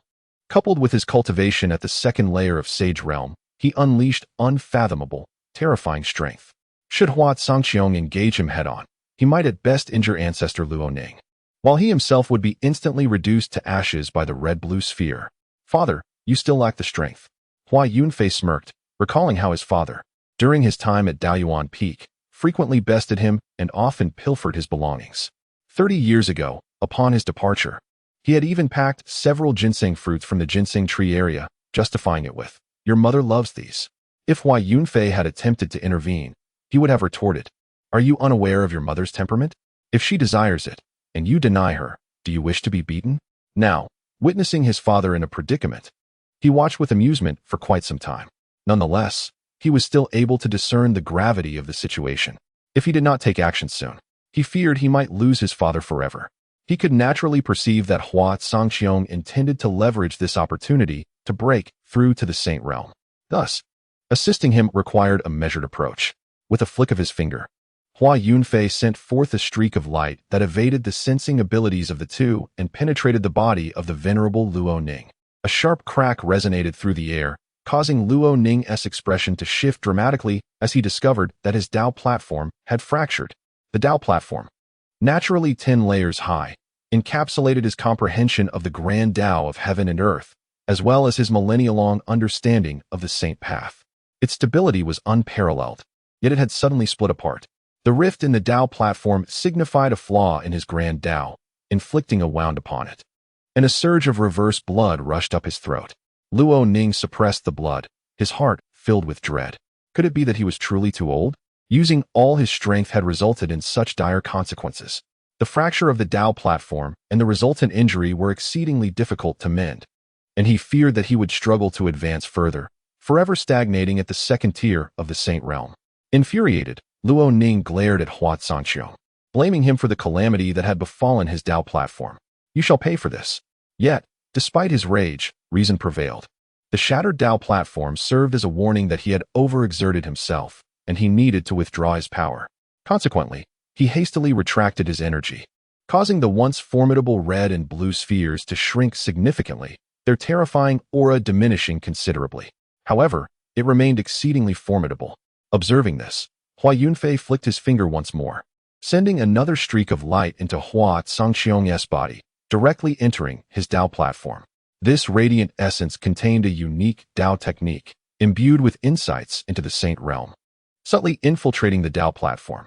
By the time Hua Sangqiong became aware, he would only perceive it as a sudden epiphany of his own. Such an approach was far more advantageous than overtly assisting him. After all, the attainment of the Saint realm was of paramount importance. If Hua Sangqiong were to discover that his insights originated from another, it could fracture his Dao heart, severely curtailing his future potential. Boom. As anticipated, upon comprehending that layer of saint-level insight, Hua Sangqiong's power surged dramatically. Moreover, with his already formidable talent, he built upon the insights bestowed by Hua Yunfei, unlocking further understanding. His second foot was already poised at the threshold of the Saint realm, with his big toe having crossed the threshold.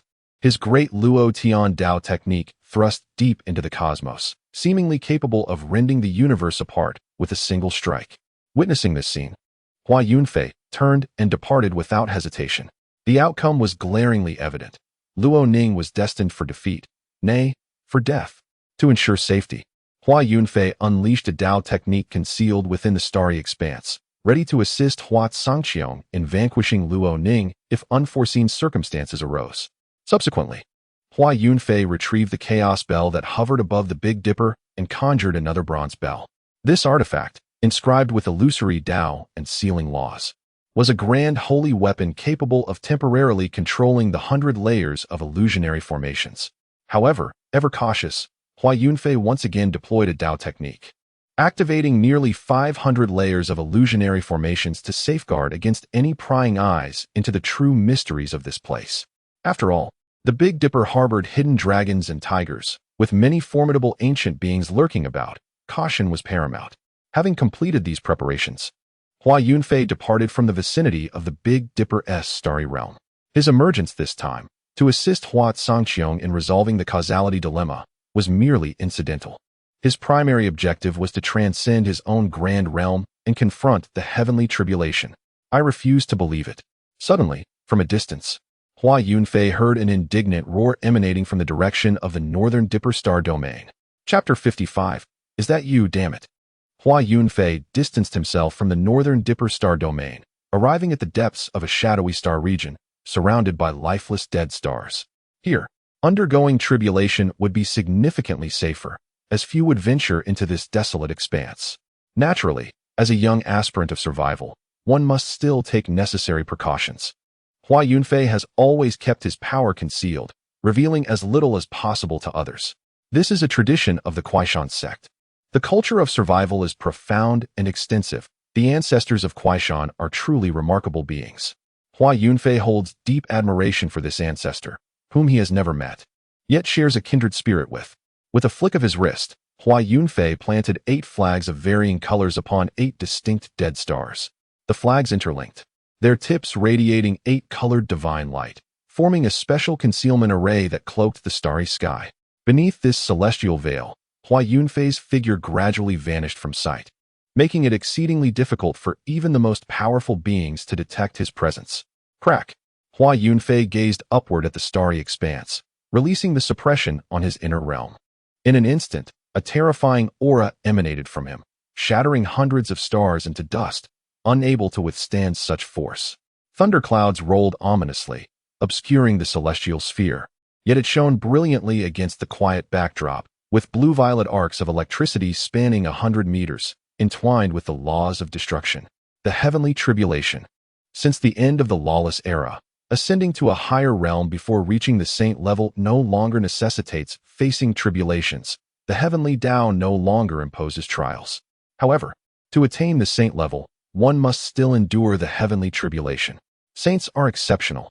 The heavenly Dao will bestow tribulations upon them, and if they succeed, they become saints among the heavens and earth.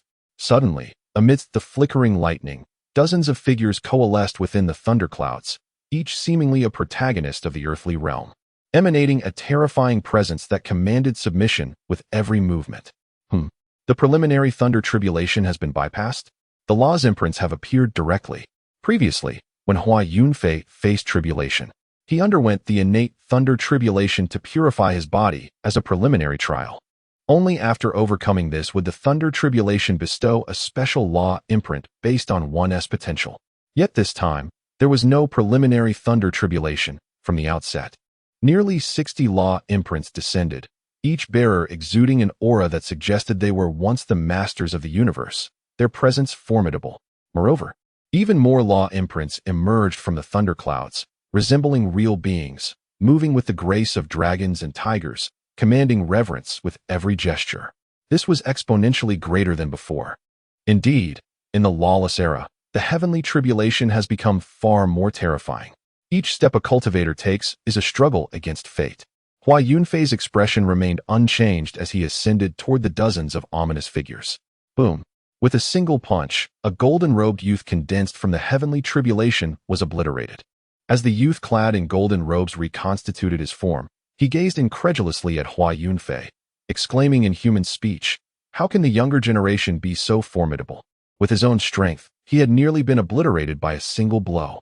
Once, he was an invincible figure of his era, a former protagonist of the celestial realm. Truly, the tides of time bring forth new waves that surpass the old. A middle-aged man in a green robe approached, his appearance unremarkable and his physique slender. Yet his steps resonated with the harmony of the Tao, beneath his feet shimmering a magnificent golden path. Behind him blossomed a pure and resplendent lotus flower, untainted and magnificent. Hua Yunfei regarded him. This individual was a paragon among those inscribed with the laws, a veritable pyramid of existence within the same realm. As Hua Yunfei faced his tribulation, deep within a dead star in the cosmos, amidst an ancient mountain, a portly young man emerged from the earth. The youth had a round visage, a corpulent figure, and notably large earlobes, clad in a tattered Taoist robe, riddled with patches, and clutching an ancient bronze compass. Upon his emergence, he dusted off the compass and, with a smirk, proclaimed, "What a splendid treasure! In my 300 years of existence, I have unearthed such riches, all thanks to you." He planted a fervent kiss upon the bronze compass, his plump face momentarily revealing a lewd expression, as if this were his true nature. His outwardly harmless demeanor was merely a facade. His philosophy was one of duplicity, one face for the world, another behind it. This was the secret to his carefree existence across nearly 1,000 life-bearing planets in the starry expanse. However, there was one matter that the portly youth regarded with utmost solemnity and reverence: grave robbing. Though he engaged in tomb raiding, he ensured to honor the deceased with the final rites. Prior to entering, he would kneel thrice and bow 9 times, burning incense in reverence. Upon exiting, he would scatter copper coins and pour out rice wine, ultimately bowing in gratitude for the treasures bestowed by the tomb's master. "O sage Wuxuan, I, the humble Taoist Jieduobo, express my heartfelt thanks." Jieduobo swayed his head, scattering copper coins into a yin-yang fish pattern, and poured rice wine over the black fish figure, while he himself knelt before the white fish, bowing earnestly. This gesture was a token of gratitude for the legacy left by the tomb's master, which had enabled his own prosperity. Suddenly, after Jieduobo completed his homage, the copper coins arranged in the yin-yang fish pattern began to emit a divine radiance. Swirling as if a voice from the void spoke to Jieduobo. "I curse you, you thieving wretch."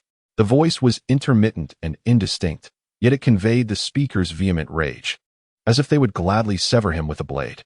"Did you think that after stealing my burial goods, I would express gratitude? You truly deserve to perish." Yet, Jieduobo seemed oblivious to the tirade, feigning profundity as he rose. Bowing once more, he declared, "Your words are etched in my heart. There is no need for gratitude for my inheritance of your legacy. In the future, your treasures in my possession shall flourish. The sage Wuxuan shall be one of my destined benefactors." With that, Jieduobo gestured with his fingers, unleashing a stream of light that struck the yin-yang fish pattern. Suddenly, the yin-yang fish pattern swirled, and a massive yin-yang fish, the size of 100 miles, emerged in the starry sky. It then scattered, as all the copper coins transformed into halos, dissipating throughout the universe. The twinkling starlight obliterated the remnants of the mysterious soul of the unfathomable sage. The accomplished Jieduobo wore his signature smile, beaming as he intended to stow away the ancient bronze compass in his hands. Unexpectedly, the needle of the bronze compass trembled violently, emanating an aura of mysterious laws, pointing resolutely in one direction, its tip radiating a golden light.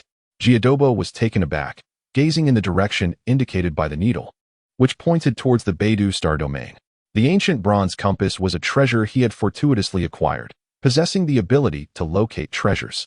Intriguingly, it seemed that wherever it pointed, there would invariably be an ancient tomb. Jiadobo speculated that the original owner of this compass must have had a peculiar penchant, much like his own. Calculating with his fingers, Jiadobo suddenly furrowed his brow, sensing an ominous portent.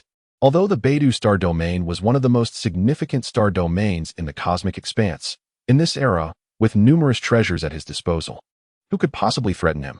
As long as he did not provoke the Extreme Path sacred land, he should be fine, right? Exercising caution, Jiadobo performed multiple calculations to ascertain that the ominous sign posed no threat to his life, but rather suggested a streak of misfortune. Considering the compass's intense reaction, it could very well lead to a grand tomb as well. Perhaps he should investigate it further. Chapter 56. The bold shall thrive, the timid shall perish. Boom. Suddenly, from the direction of the Beidou star domain, a tremendous wave of cosmic energy surged forth, emanating an overwhelming imperial might that swept across the starry sky. Although Jiadobo was situated in a desolate star domain far from the Beidou star domain, he could still perceive a golden beam of light connecting the heavens and the earth on the distant horizon of the starry sky. The potent imperial pressure felt almost tangible. Despite the distance, Jiadobo could feel his entire body tremble uncontrollably. This was the natural reaction of a lower-tier practitioner when faced with a higher-tier one. The term pressure was far more terrifying and direct than a tsunami or a cataclysm. To put it bluntly, even the slightest action from a master could extinguish a multitude of lives. This, too, was a form of pressure. Following the emergence of the imperial light beam, the ancient bronze compass in Jiadobo's hand emitted a unique wave of law, causing the needle to quiver even more vigorously, steadfastly pointing towards the Beidou star domain. In that moment, Jiadobo comprehended the truth. The grand tomb locked onto by the compass in the Beidou star domain was neither that of a great sage nor a semi-emperor, but rather an imperial mausoleum. As the unbounded celestial sovereign wisely stated, a dead friend is preferable to a living foe. Another adage rings true: fortune favors the bold. Jiadobo, with his insatiable greed, could no longer contain his desires. His eyes, as round as soybeans, sparkled with fervor, and drool nearly escaped the corners of his mouth. Having plundered tombs for over 300 years, he had encountered all manner of grand tombs, yet he had never come across an imperial tomb. What must the aura within such a mausoleum be like? Surely, it would be delightful. Jiadobo's nostrils flared, his face reflecting sheer ecstasy, as he exclaimed, "Heavenly sovereign above, I scent the fragrance of treasures. They beckon to me." However, he soon found himself in a predicament. The emergence of the imperial tomb created such a tremendous disturbance that it undoubtedly drew the attention of the Northern Dipper and all significant forces. At this very moment, they might have already set forth, converging upon the imperial tomb. The Extreme Path Holy Land would certainly not be in short supply. After all, the appearance of a mausoleum of such magnitude would entice even them. The treasures of the great emperors, once touched by imperial energy, transform into invaluable artifacts. Thus the imperial tomb is bound to incite a frenzy among all. Some weaker factions may outwardly appear to yield to the Extreme Path Holy Land, yet in secret, they would undoubtedly devise ways to acquire the artifacts of the great emperors for themselves. Cultivators engage in competition, vying against one another and against the heavens. With such a golden opportunity before them, numerous individuals would seek to seize it at any cost. This would inevitably lead to a chaotic situation, and chaos signifies danger. Yet, a cunning smile crept across Jiadobo's chubby face. Chaos also presents opportunities, especially for me. This compass could certainly help me evade other scrutiny and delve into the imperial tomb ahead of them. With this thought, Jiadobo's excitement caused his flesh to jiggle uncontrollably, and he could no longer restrain his desires. He swiftly retrieved a bronze flying vessel from the Purple Mansion's celestial realm.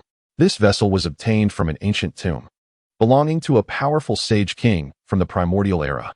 Crafted by a superlative master, this bronze aircraft was a treasure of that sage king. Over the years, Jiadobo had relied on his seemingly celestial realm cultivation to traverse the starry skies for over 300 years, much of which was thanks to this bronze vessel. Without hesitation, he declared, "Fortune favors the bold, and misfortune befalls the timid. I shall proceed." Jiadobo exerted himself to open a passage in the starry cosmos, a celestial ancient road left by ancient cultivators. For those beneath the sage level, the celestial ancient road is the safest route, where grave dangers are few. Completely entranced by the allure of the imperial tomb, the dazed Jiadobo maneuvered the bronze vessel into the ancient road of the cosmos, vanishing from sight. Oblivious to danger, he had cast aside all concerns. Were Hua Yunfei to learn of this, he would surely shake his head and mutter, "This child is beyond guidance. How could one disregard matters of life and death and still be considered cautious?" His comprehension remains insufficient. Meanwhile, Hua Yunfei, currently enduring a tribulation, also sensed the sudden surge of imperial might emanating from the northern Dipper region. Though besieged by numerous terrifying figures and surrounded by ominous laws, he still turned his gaze toward the direction of the northern Dipper. Narrowing his eyes, he calculated and murmured, "Is it truly on the verge of emergence?" The current state of the Dao realm can barely allow entry within 1,000 miles of the imperial tomb. If his assumptions were correct, it was likely that an ancestor from the extreme path Holy Land wielding profound abilities was about to enter the tomb. Realizing this, Hua Yunfei understood he could not afford to delay any longer. According to his plan, he had been awaiting this very moment. Once the imperial might of the tomb waned slightly, he was confident he could evade those from the extreme path Holy Land who had brought imperial treasures. He could then lead Huang Xian into the imperial tomb first to retrieve the items he required. This way, he could avoid detection by others, ensuring the utmost safety. However, the sudden changes in the imperial tombs have occurred sooner than Hua Yunfei had anticipated. It is likely that those from the extreme Holy Lands have employed some method to bring about this outcome. They can no longer afford to wait. Time is of the essence. The opportunity to comprehend the great emperor's principles is slipping away. Initially, Hua Yunfei traversed the imprints of these imperial laws, engaging in continuous battles to experience the pinnacle of the great emperor's principles that they had once cultivated. Each emperor followed a distinct path, yet ultimately ascended to the zenith of the great Dao, commanding the reverence of myriad paths. Although Hua Yunfei possesses numerous imperial scriptures, opportunities to directly grasp the emperor's principles are scarce. He had intended to seize the moment during the tribulation to delve deeply into these insights. But it appears he is now pressed for time. Heavenly Sun and Divine Moon. A golden-haired youth clad in a red and blue robe descended with a terrifying aura, exuding a pressure that echoed through the cosmos. His fists were charged with the divine power of the sun and moon, capable of shattering stars with ease. Disrupted from his thoughts, Hua Yunfei cast a glance at him and snorted softly.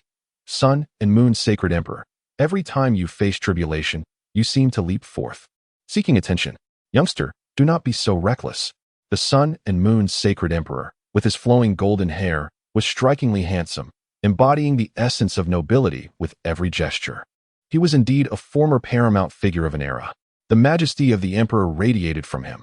"Your juniors are too audacious. Should they continue to leap about, they may squander your family fortune. Provoking the wrong entity could lead to your downfall. Even the extreme holy lands would lay waste to you." Seeing the Sun and Moon's sacred emperor approaching, Hua Yunfei remained calm, but just as he prepared to act, nearly 20 more embodiments of imperial principles surged forth around him. Each one emanated a fearsome aura, causing the cosmos to lament, resonating with myriad paths. Among them, the seemingly ordinary middle-aged man in green was the most formidable. Behind him, a white lotus bloomed, with millions of flowers unfurling, rising above myriad paths, radiating brilliant and dazzling holy light, cascading divine brilliance like a waterfall. The Qingxian Great Emperor.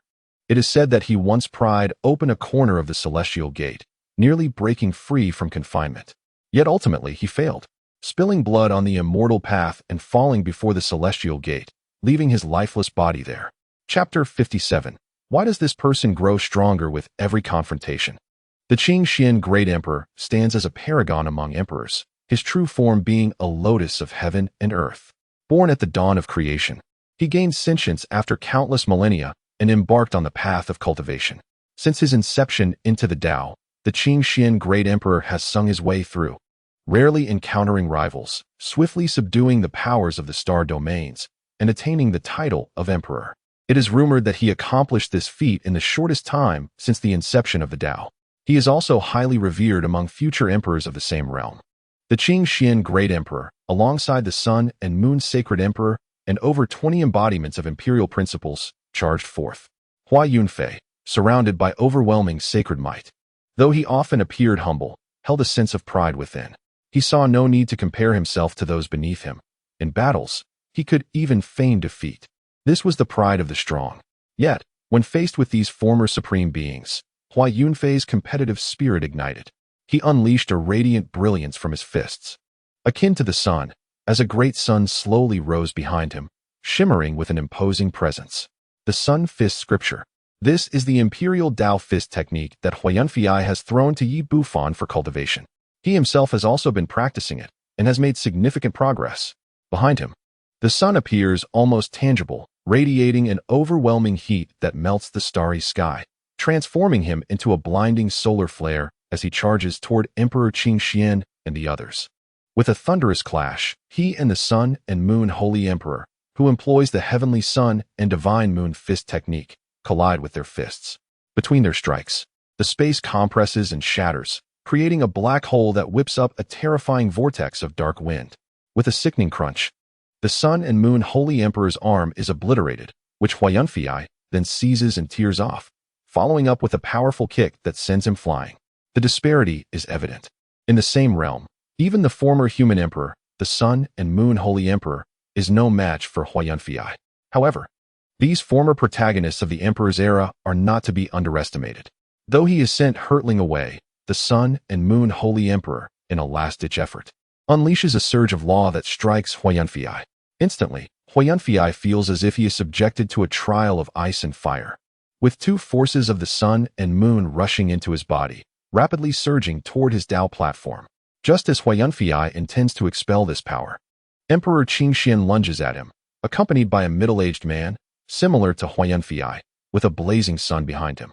With a single punch, Hua Yunfei finds his footing compromised, nearly toppling over.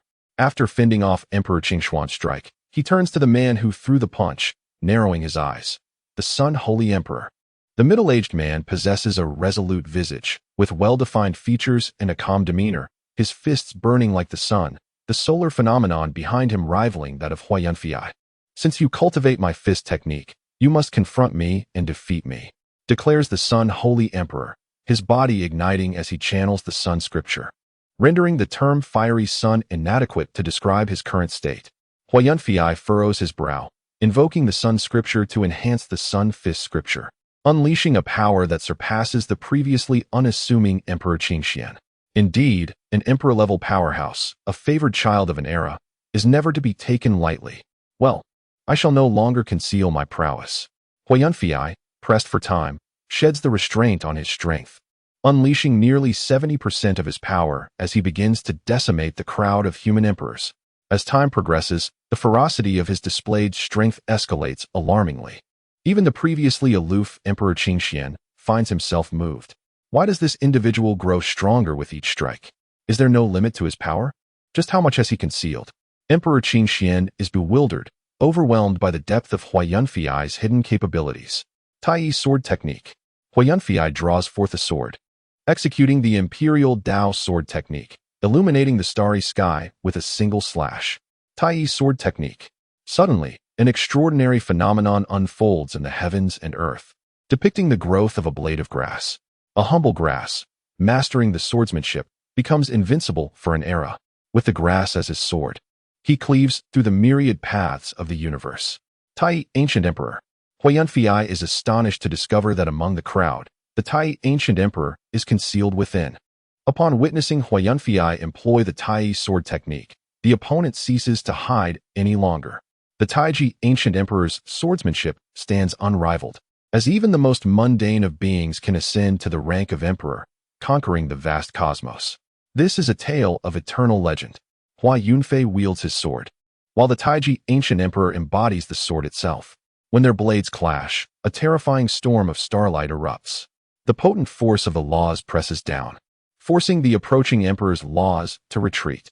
The sword's aura is exceedingly sharp, capable of slaying those of the same emperor rank. Snap! The holy sword in Hua Yunfei's hand shatters. The ThingI ancient emperor's swordsmanship is formidable, and he senses that at his peak, the emperor could cleave the universe itself. He is pushed back, realizing that in this encounter, his swordsmanship falls slightly short. However, in terms of overall strength, the ThingI ancient emperor pales in comparison. As Hua Yunfei is repelled by the sword form of the ThingI ancient emperor, he is struck by a powerful holy force, sending him flying nearly 10,000 miles. He instinctively sheds his grass-like form, transforming into an ordinary youth clad in simple garments, resembling a child still in the age of foraging for bird eggs in the countryside. The ThingI ancient emperor regards Hua Yunfei with a nod, seemingly acknowledging his prowess. Should the opportunity arise, they may duel again. With that, the emperor turns and dissipates into mist. He has recognized Hua Yunfei's strength. From their earlier clash, he perceives the terrifying potential of Hua Yunfei, far surpassing any of the emperor's law forms present. With no apparent weaknesses, while his swordsmanship may not equal that of the ancient emperor, it is not significantly lacking. After all, he practices the unique path of the sword, whereas Hua Yunfei embraces a more comprehensive approach. Should Hua Yunfei dedicate himself solely to swordsmanship, it is likely that neither would prevail over the other. Suddenly, a melodious tune resonates through the cosmos. A man clad in white approaches, exuding an ethereal grace, holding a green bamboo flute, and begins to play a tune, the crossing immortal tribulation melody. The appearance of one extraordinary emperor after another makes Hua Yunfei realize the immense difficulty of this celestial tribulation. It seems unlikely that this will conclude swiftly. Hua Yunfei deftly evades, seeking to buy time. He retrieves a special transmission stone, points at it, and imbues it with a unique law, instantly connecting with Yi Bufan. Far away in the Beidou star domain at the Kaoshan sect, Bufan, the Xianyuan emperor's tomb, is changing. Take Huang Xian to find Master Yuntian, and have him take you to Cangzhou to meet me. Time is of the essence. Hurry. Yi Bufan, situated far in Beidou, promptly replies, Understood, Master. I shall head to Kaoshan Peak immediately. Hua Yunfei refrains from further response, stowing the transmission stone as he charges into the crowd, prepared to confront the 80 formidable emperor law forms. At Daoyuan Peak, upon receiving the message, Yi Bufan understands the urgency and hastens to Huang Xian's dwelling. Just as he is about to knock, Huang Xian suddenly rushes out. Upon seeing Yi Bufan, he is momentarily stunned before joyfully exclaiming, Senior brother, quickly contact Master. The Xianyuan Emperor's tomb is about to open, and the Emperor's might has reached a chilling point. Those ancient ancestors from the supreme sacred lands are likely preparing to infiltrate. Chapter 58. We go to the ancestral tomb to seek assistance. Hearing this, Yi Bufan comprehends that Huang Xian, as a reincarnated being, has undoubtedly sensed the changes at the Xianyuan Emperor's tomb. He recounted the message conveyed by Hua Yunfei, and Huang Xian immediately rejoiced, exclaiming, Let us hasten to find Master Yun. Yi Bufan nodded in agreement, but just as they were about to take action, a subtle tremor shook Daoyuan Peak. A formidable pressure surged forth from the abode of the Master of Heavenly Mechanisms, forcing the two to stoop under its weight, struggling to withstand it. Yi Bufan furrowed his brow and remarked, The threshold of the Dao. Has Master ThingI truly broken through to the threshold of the Dao? Was he not at the early stage of the celestial realm? It was well known that within the Kaoshan sect, every peak master possessed the cultivation of the celestial realm. Although there were instances of concealment, it seemed rather absurd for one to masquerade as being at the early stage of the celestial realm after reaching the threshold of the Dao. Huang Xian gritted his teeth and slowly straightened up, gazing toward the Master of Heavenly Mechanisms' dwelling. Yi Shixiang, you are still too naive. Though I arrived later, I may possess a deeper understanding of Kaoshan sect than you do.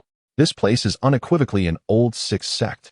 Every disciple or elder you see here might be aware of the traditions of our sect, concealing their realms to some extent. But mark my words, it is by a considerable margin, not just a little. Yi Bufan listened intently. Huang Xian continued, Moreover, the elders of greater age conceal their realms even more profoundly. You can scarcely fathom their true cultivation level. It is entirely possible that their apparent elder strength surpasses that of the peak masters. Yi Bufan chuckled wryly, saying, It seems that to truly integrate into Kaoshan sect, I must thoroughly comprehend this art of concealment. I have been rather naive, only hiding a little. At that moment, A spectral figure began to coalesce above the abode of the master of heavenly mechanisms, colossal in size, seated as if a divine being. The dantian of this figure manifested a luminous platform, imbued with an ethereal essence, shimmering with the essence of the Tao. It encapsulated the master of heavenly mechanisms' understanding and insights into the Tao, solidifying his entirety into a foundation of the Tao. Ha ha! A hearty laugh resonated, and the spectral figure vanished, revealing the master of heavenly mechanisms, his complexion flushed and adorned with a triumphant smile. He appeared to have rejuvenated by a century in an instant. In less than 5 centuries of cultivation, I have forged the Tao platform and ascended to the level of the threshold of the Tao. This is indeed a rarity across the North Dipper. How remarkable I am! Yi Bufan stepped forward, saying, "Congratulations, Master Uncle." Huang Xian echoed, "Congratulations, Master Uncle." The master of heavenly mechanisms nodded with a smile and subsequently produced 2 scrolls, handing them to the two, saying, "Here are 2 celestial-level techniques. Take them and practice. Consider it a reward from your Master Uncle." Yi Bufan and Huang Xian exchanged bewildered glances, then promptly expressed, "Thank you for bestowing these treasures, Master Uncle." The master of heavenly mechanisms felt an overwhelming sense of exhilaration. The grievances he had endured in the blood demon's secret realm vanished, replaced by profound pride. How had he not realized his own excellence before? The threshold of the Tao had been so effortlessly surpassed. It was far too simple. Previously, he had only heard the likes of Master Xuanhe lament about the difficulty of forging a Tao platform, but now it was apparent that it all depended on the individual. Huang Xian, feeling anxious, spoke up, "Master Uncle, Yi Shixiang and I need to visit Daoyuan Peak. Daoyuan Peak is about to be sealed. What do you think?" In his elated state, the master of heavenly mechanisms paid little heed to Huang Xian's implications. Regardless, the benefits he has gained at Daoyuan Peak are already substantial, and there is no need for him to linger any longer. He stated, "I understand. Let us depart. My esteemed uncle will personally escort you to Daoyuan Peak." Suddenly, the celestial mechanic recalled something and hastily suppressed his realm back to the second layer of the celestial realm. He turned to Yi Bufan and his companion, admonishing them, "You two must remember not to divulge any news of my uncle's breakthrough. This is a grave taboo within the Daoyuan sect. Do you comprehend?" Yi Bufan and his companion nodded vigorously. "Indeed, it is a serious taboo within the Daoyuan sect. If I were to disclose my true cultivation level, how could I maintain my facade? Very well, let us be off." The celestial mechanic waved his hand, summoning a cloud that settled beneath their feet. Yi Bufan recited the incantation, sealing off Daoyuan Peak, and together with Huang Xian, they departed with the celestial mechanic, arriving at Daoyuan Peak. At that moment, in the hall of Daoyuan Peak, not only was the celestial monarch Yuntian present, but also the Xuanhe Daoist and Xinshan Daoist who presided over the ancestral grounds. "Greetings, esteemed uncles." "Esteemed uncle." After the 3 men paid their respects, Yuntian gazed at them and asked, "Celestial mechanic, what brings you 3 here?" Huang Xian replied, "Master, it is my revered teacher who instructed my senior brother and me to seek you out." "Oh." Upon hearing this, Yuntian appeared somewhat surprised. "Where is your master?" Hua Yunfei had left in a hurry, and Yuntian had not sought him out recently. Thus he was unaware of his departure from the sect. Huang Xian explained, "Master has been away on business for some time now." Yi Bufan, sensing Huang Xian's anxiety, interjected, "Esteemed master, my revered teacher has sent us to request your presence to guide us to the Xianhuang Imperial Tomb." At this, both Xuanhe Daoist and Xinshan Daoist turned their gazes towards them. Their presence in the hall of Daoyuan was to discuss matters regarding the Xianhuang Imperial Tomb. They had received news from the Blood Demon clan, indicating that the Xianhuang Imperial Tomb was about to open. The Imperial might had descended to a frigid point, and many formidable factions were poised for action. The Xianhuang Imperial Tomb was of utmost importance, and the 3 were deliberating whether to wade into this murky water. After all, participation could prove exceedingly perilous. The eastern domain is currently tumultuous, with rumors suggesting that powerful entities from the other 4 domains are covertly converging. Furthermore, ancient races have awakened and arrived at the Xianhuang Imperial Tomb, seeking to seize opportunities. The 3 elderly men, who had devoted their lives to stability, found themselves at an impasse. A miscalculation could plunge the Daoyuan sect into an irretrievable abyss. They must proceed with caution. At this moment, Hua Yunfei had actually requested Yuntian to take his disciples to such a treacherous location. The 2, possessing only the cultivation of the Yuan Dan realm, could easily perish in the aftermath of others' battles. Yun Tian did not refuse outright. Hua Yunfei had specifically sent a message requesting this, which undoubtedly carried significance. He inquired, "Did your master provide any reason for this?" Yi Bufan shook his head, knowing he could not disclose the true reason, and replied, "My master only instructed you to take us there to await him." Await him? Yun Tian clasped his hands behind his back, falling into contemplation. What exactly does Hua Yunfei intend? Xuanhe Daoist pondered for a moment and said, "Yun Tian, you should take them there first. I will attend to matters here at the sect." Upon hearing this, Master Yun Tian could only nod in acquiescence. Since Hua Yunfei had entrusted him with this task, he felt it inappropriate to decline. After all, it was merely a matter of escorting two individuals. Subsequently, Master Yun Tian led Yi Bufan and Huang Xian to the teleportation gate of the Kaoshan sect, transporting them to a city closest to Zhangzhou. Inside the Kaoshan Great Hall, Daoist Xuanhe exchanged glances with Daoist Xuanqing, the latter furrowing his brow in contemplation for a moment before finally nodding in agreement. Very well. However, under these circumstances, our cultivation alone may prove insufficient. We must summon those old fellows. Let us venture to the ancestral tomb to seek assistance. Chapter 59. Is this truly the ancestral tomb? The Kaoshan sect publicly possesses two significant foundations, one being the ancestral ground, and the other the ancestral tomb. Given their nature as foundational elements, it is improbable that disciples of ordinary standing would be privy to such secrets. Even the common elders are only aware of the ancestral ground's existence, remaining oblivious to the number of ancestors residing there. Only those venerable elders who have served for centuries possess a marginally greater understanding, though even their knowledge remains exceedingly limited. Even a peak elder knows very little.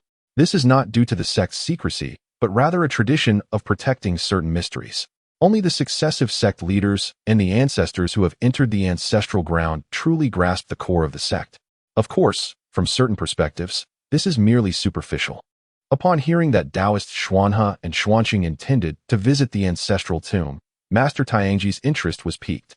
Just as he was about to speak, Daoist Xuanhe cast a glance at him and calmly remarked, "The requirements for entering the ancestral tomb are stringent, and your status does not suffice."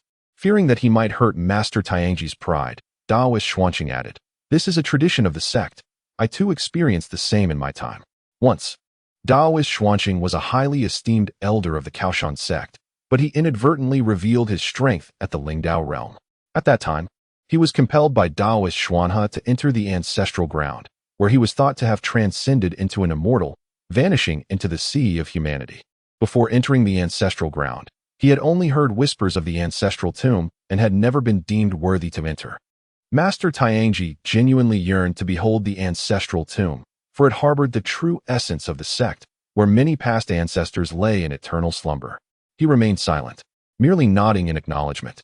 As he turned away, however, the aura of his Lingdao realm inadvertently leaked out.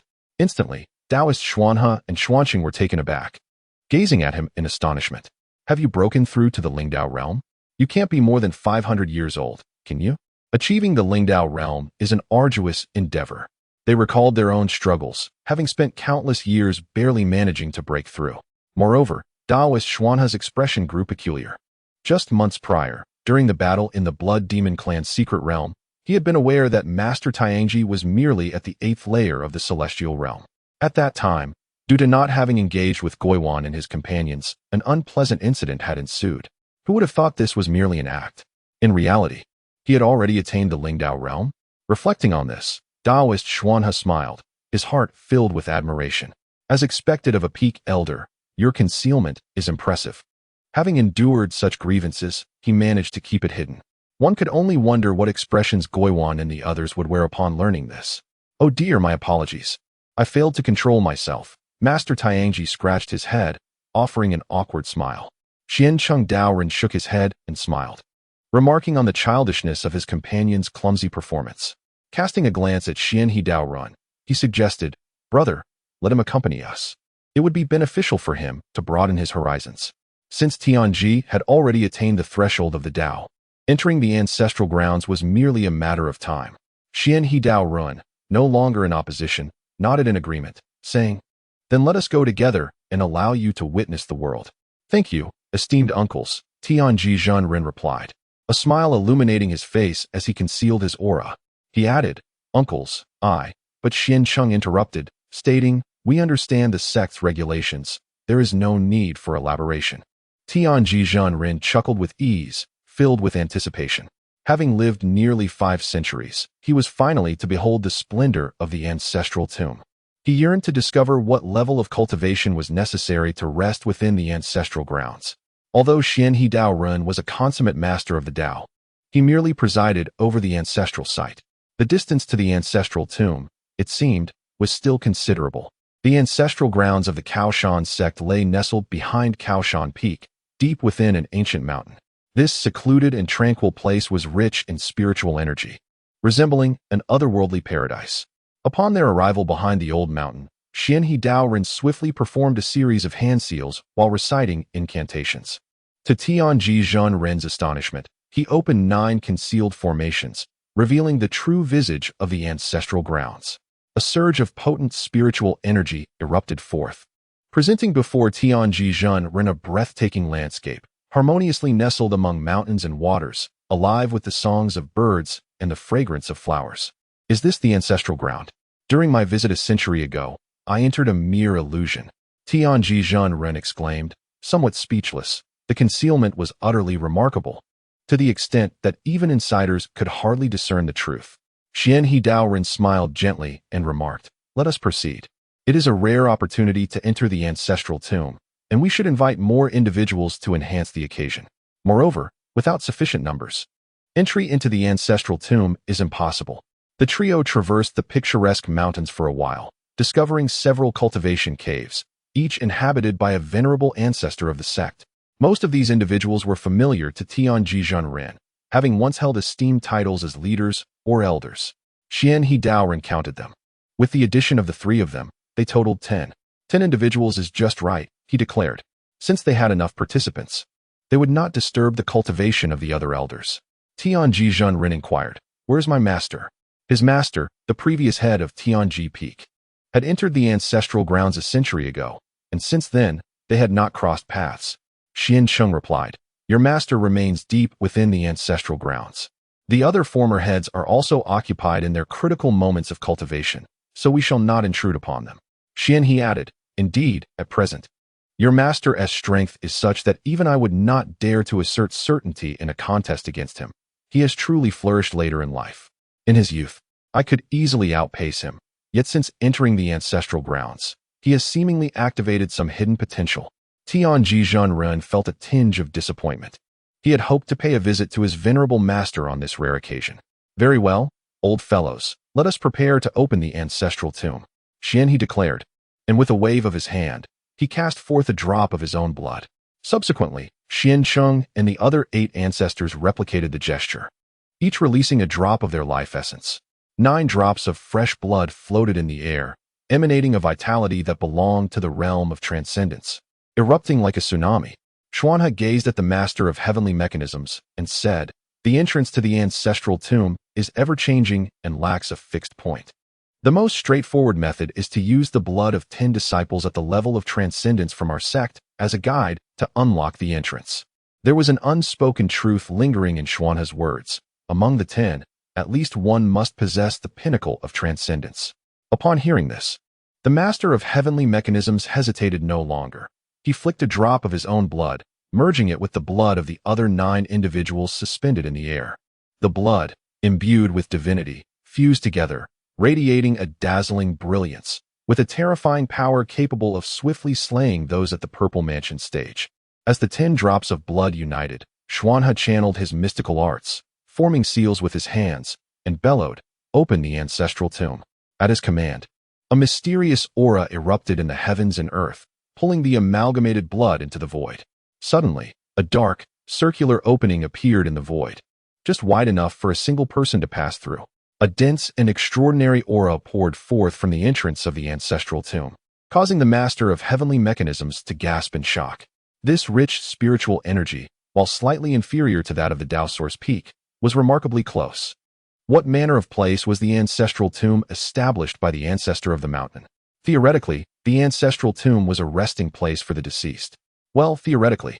Upon entering the ancestral tomb and beholding the scene before him, the master of heavenly mechanisms exclaimed, "Don't tell me this is the ancestral tomb." His voice rose an octave. None of Xuanhe's companions mocked him. Indeed, when they first arrived, their reactions had been even more exaggerated. The ancestral tomb of the Mountain Sect was, without a doubt, distinct from those of other factions. Chapter 60. My rear end still aches ever since exiting the ancestral tomb. The master of heavenly mechanisms harbored a singular wish, to eventually lie within the ancestral tomb. Having lived nearly 5 centuries, he realized that he had previously confined his ambitions far too narrowly. He had squandered precious time embroiled in the intrigues of a few old geezers.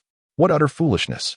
Stabilizing his cultivation with the ancestral ground as his goal and the ancestral tomb as his ultimate aspiration was the true essence of life.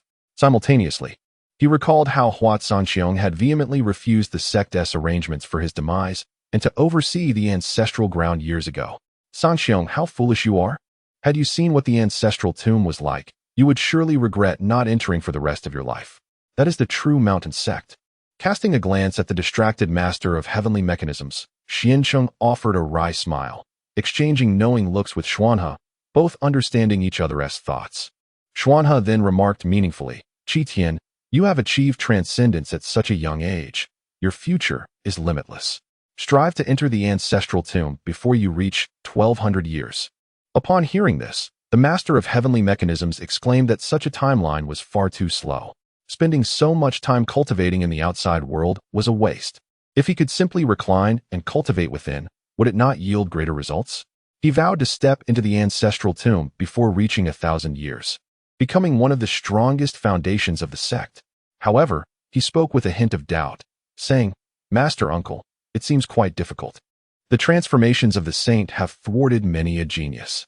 Xuanhe nodded in agreement. Indeed, although he outwardly appeared to be at the pinnacle of the Lingdao realm, he had already transcended to the level of a semi-saint.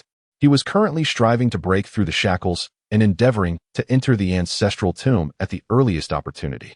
Such a place was truly the realm of his dreams. The founder of the Mountain of Support was indeed a transcendent being, shrouded in profound mystery. Who would have imagined that the ancestral tomb, known for housing the deceased, would be such a coveted location? It concealed treasures beyond measure. Xiancheng remarked, "Brother, you are likely to succeed soon. However, I wonder when this old fellow will be able to enter." He shook his head with a wry smile, lacking any confidence. The requirements for entering the ancestral tomb were excessively stringent.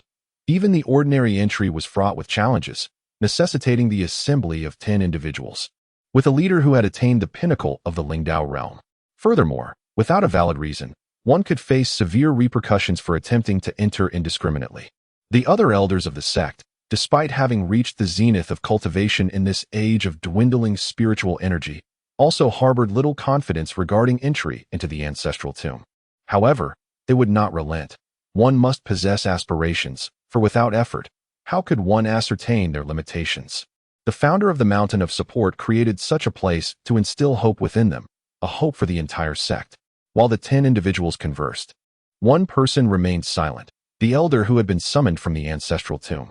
This individual did not resemble the elders, for he was a youth, clad in azure garments, strikingly handsome and imbued with an air of elegance. He walked with hands clasped behind his back, listening to the discussions of others, yet refraining from speech. Gazing instead at the long-forgotten Kaoshan sect, a faint smile gracing his lips. Who is this individual? The Master of Destiny inquired curiously. Xuanhe replied in a composed manner. He is the 46th generation patriarch of the Destiny Peak, the Taoist Shiwu. Our own patriarch from Destiny Peak? The Master of Destiny's eyes brightened, realizing the connection. No wonder since this person's arrival, he had sensed an overwhelming aura of causality enveloping the world, obscuring the secrets of heaven and earth.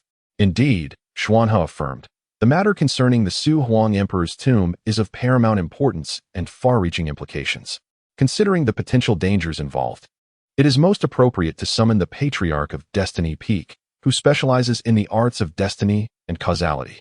Before any action is taken, the Patriarch can calculate the causal threads and obscure the heavenly secrets, ensuring the sect derives the utmost benefit through the safest means. At this moment, the 46th Patriarch of Destiny Peak, Taoist Shiwu, spoke calmly. Your considerations are thorough. It seems the sect has not forgotten the teachings of the Mountain of Support over the years. Thank you for your guidance, esteemed patriarch. Xuanhe and the others responded humbly. Indeed, Daoist Shu nodded, adding, Xuanhe, your master has waited for you for quite some time. You must strive to excel. The path to becoming a saint lies within a single thought. Do not be reckless, nor stray onto the wrong path. Xiancheng, 3 days ago, your father played chess with me, and after losing 100 games, he was so enraged that he overturned my table, crafted from golden eagle wood. As his son, you owe me compensation. Upon hearing this, Xuanhe lowered his head in embarrassment and said, Thank you for your sage advice, Master Uncle. I shall not disappoint the expectations of my master and you, and I shall strive to break through my limitations and reach the ancestral tomb as soon as possible. Dao Shiwu is the granduncle of Master Xuanhe, and thus he naturally addresses him as such. Had it not been for the fact that the Grandmaster of ThingI Peak, who graduated in the same cohort as his master, was in the midst of crucial cultivation, he would not have summoned Dao Shiwu. This individual's talent was once on par with that of the former Grandmaster of Daoyuan Peak. Hearing this, Xiancheng felt a surge of anxiety and disbelief. His elderly father, who had once compelled him to enter the ancestral grounds, had the audacity to engage in a game of chess with the elders and even overturn the table in frustration. Was he not afraid of retribution? Xiancheng quickly declared, Once this matter is resolved, I shall personally craft a fine set of golden dragon with tables and chairs. Dao Shiwu nodded and replied, Your intentions are commendable. Just ensure they are sturdy, for your father has a rather volatile temper. Subsequently, Dao Shiwu cast a discerning glance at the true man of ThingI, instantly recognizing him as the current Grandmaster of ThingI Peak. His cultivation path mirrored that of Dao Shiwu, and he appeared to be at the celestial realm, without a doubt. However, given that he had entered the ancestral grounds alongside Xuanhe and others, it was likely he had already broken through to the Dao realm. What is your name? Dao Shiwu inquired. The true man of ThingI promptly responded. Disciple is named Hong Qitian. Dao Shiwu nodded approvingly. A fine name indeed. Qitian, you must exert yourself. Our lineage at ThingI Peak is relatively weak within the ancestral grounds. In confrontations, we often find ourselves on the losing end. Do not be deceived by my seemingly normal demeanor.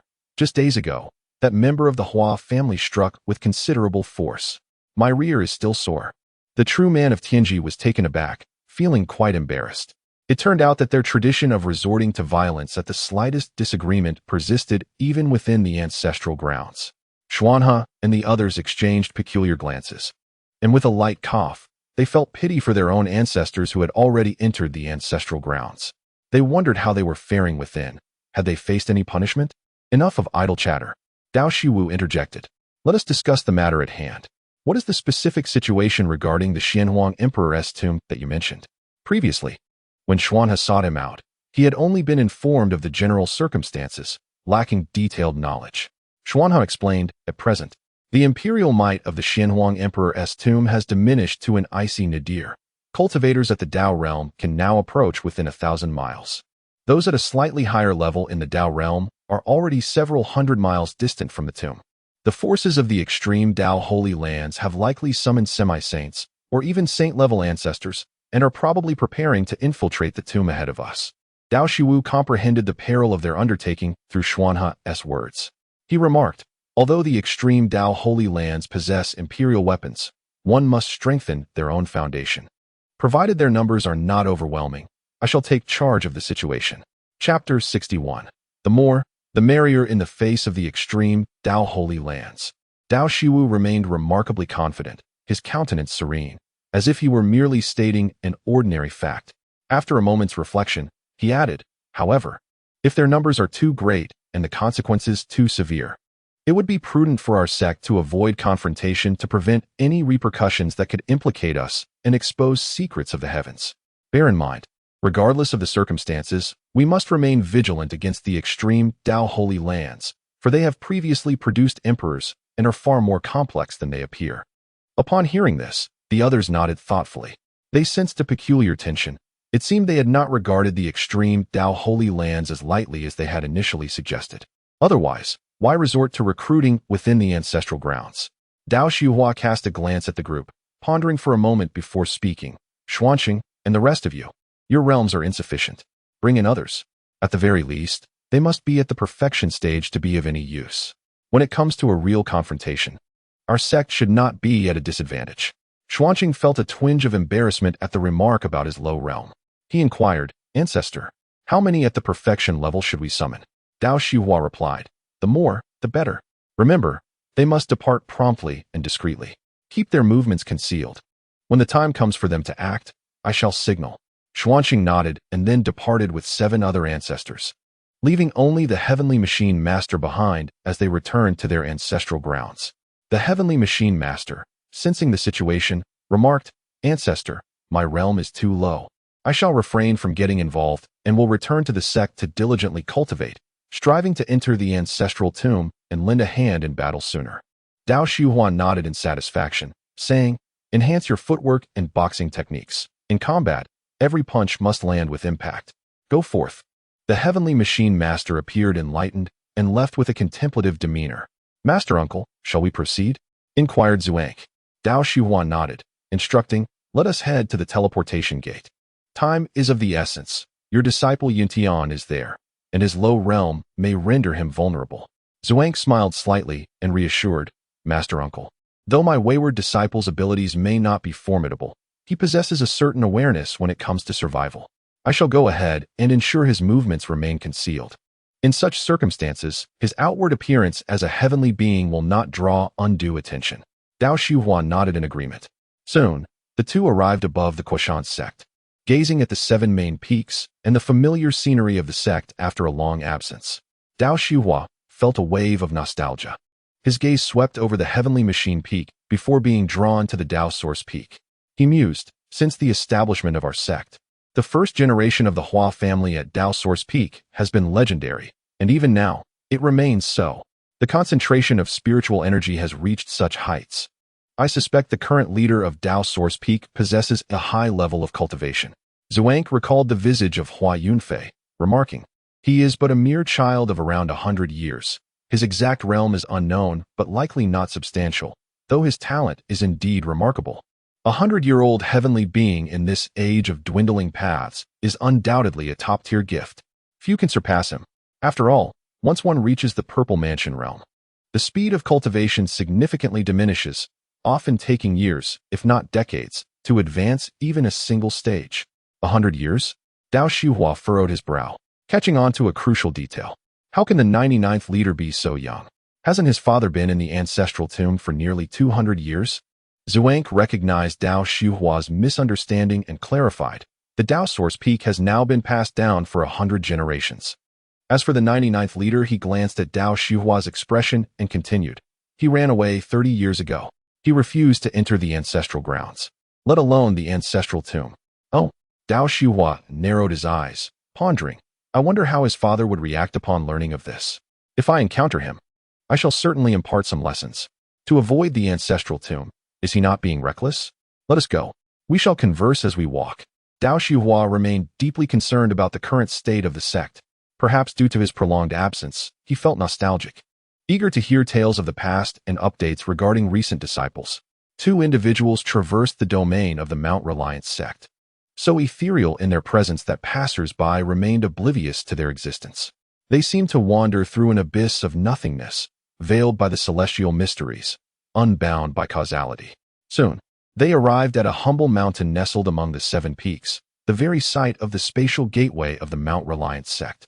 Here, 2 formidable elders of the divine infant realm stood sentinel. Upon the manifestation of Xuanha, the elders were taken aback, hastily bowing in reverence. Greetings, ancestor. Xuanha nodded and commanded, open the domain gate and transport us to Aolai City on the outskirts of the Wilderness Prefecture. Aolai City, a grand metropolis within the Wilderness Prefecture, boasted a population of billions and was home to an abundance of cultivation sects, with most sects establishing their enterprises there. The Mount Reliance sect was no exception. Upon their arrival in Aolai City, Dao Shiwu and Xuanhe utilized the city's transmission gateway to journey to a city within Sangzhou. However, the moment they emerged from the domain gate, they were met with an overwhelming aura of imperial might. Dao Shiwu's heart, which had remained tranquil for years, fluttered momentarily. Was this the essence of imperial authority?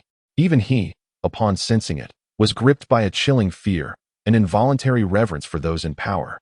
Departing from the transmission gateway, which ostensibly belonged to no sect, the two headed westward towards the site of the Xianyuan Emperor's mausoleum.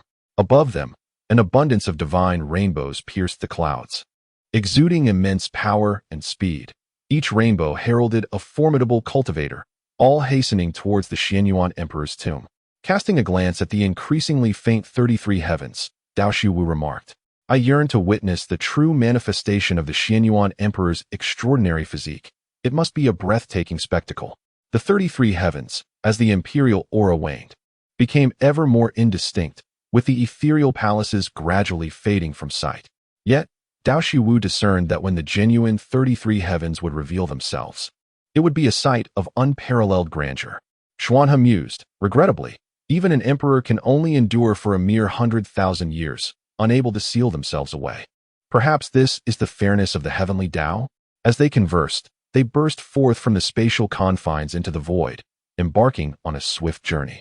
Half a day later, they approached the periphery of the Xianyuan Emperor's mausoleum, spanning a radius of 10,000 miles. Upon exiting the spatial realm, they beheld a multitude gathered on the ground, in the branches, and in the sky.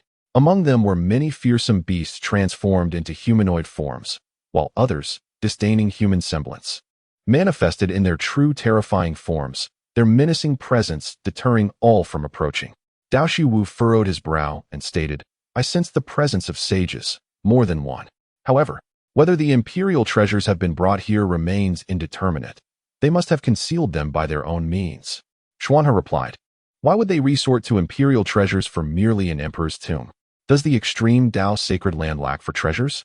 He pondered this question, believing it improbable for the extreme Dao sacred land to descend to the level of seizing items with imperial weapons. Dao Shiwu articulated, "An emperor, the supreme being of humanity, standing atop the great Dao, every thought, every action, every place he has been, every object he has touched, all imbued with imperial essence, becomes a treasure far surpassing mere sacred artifacts.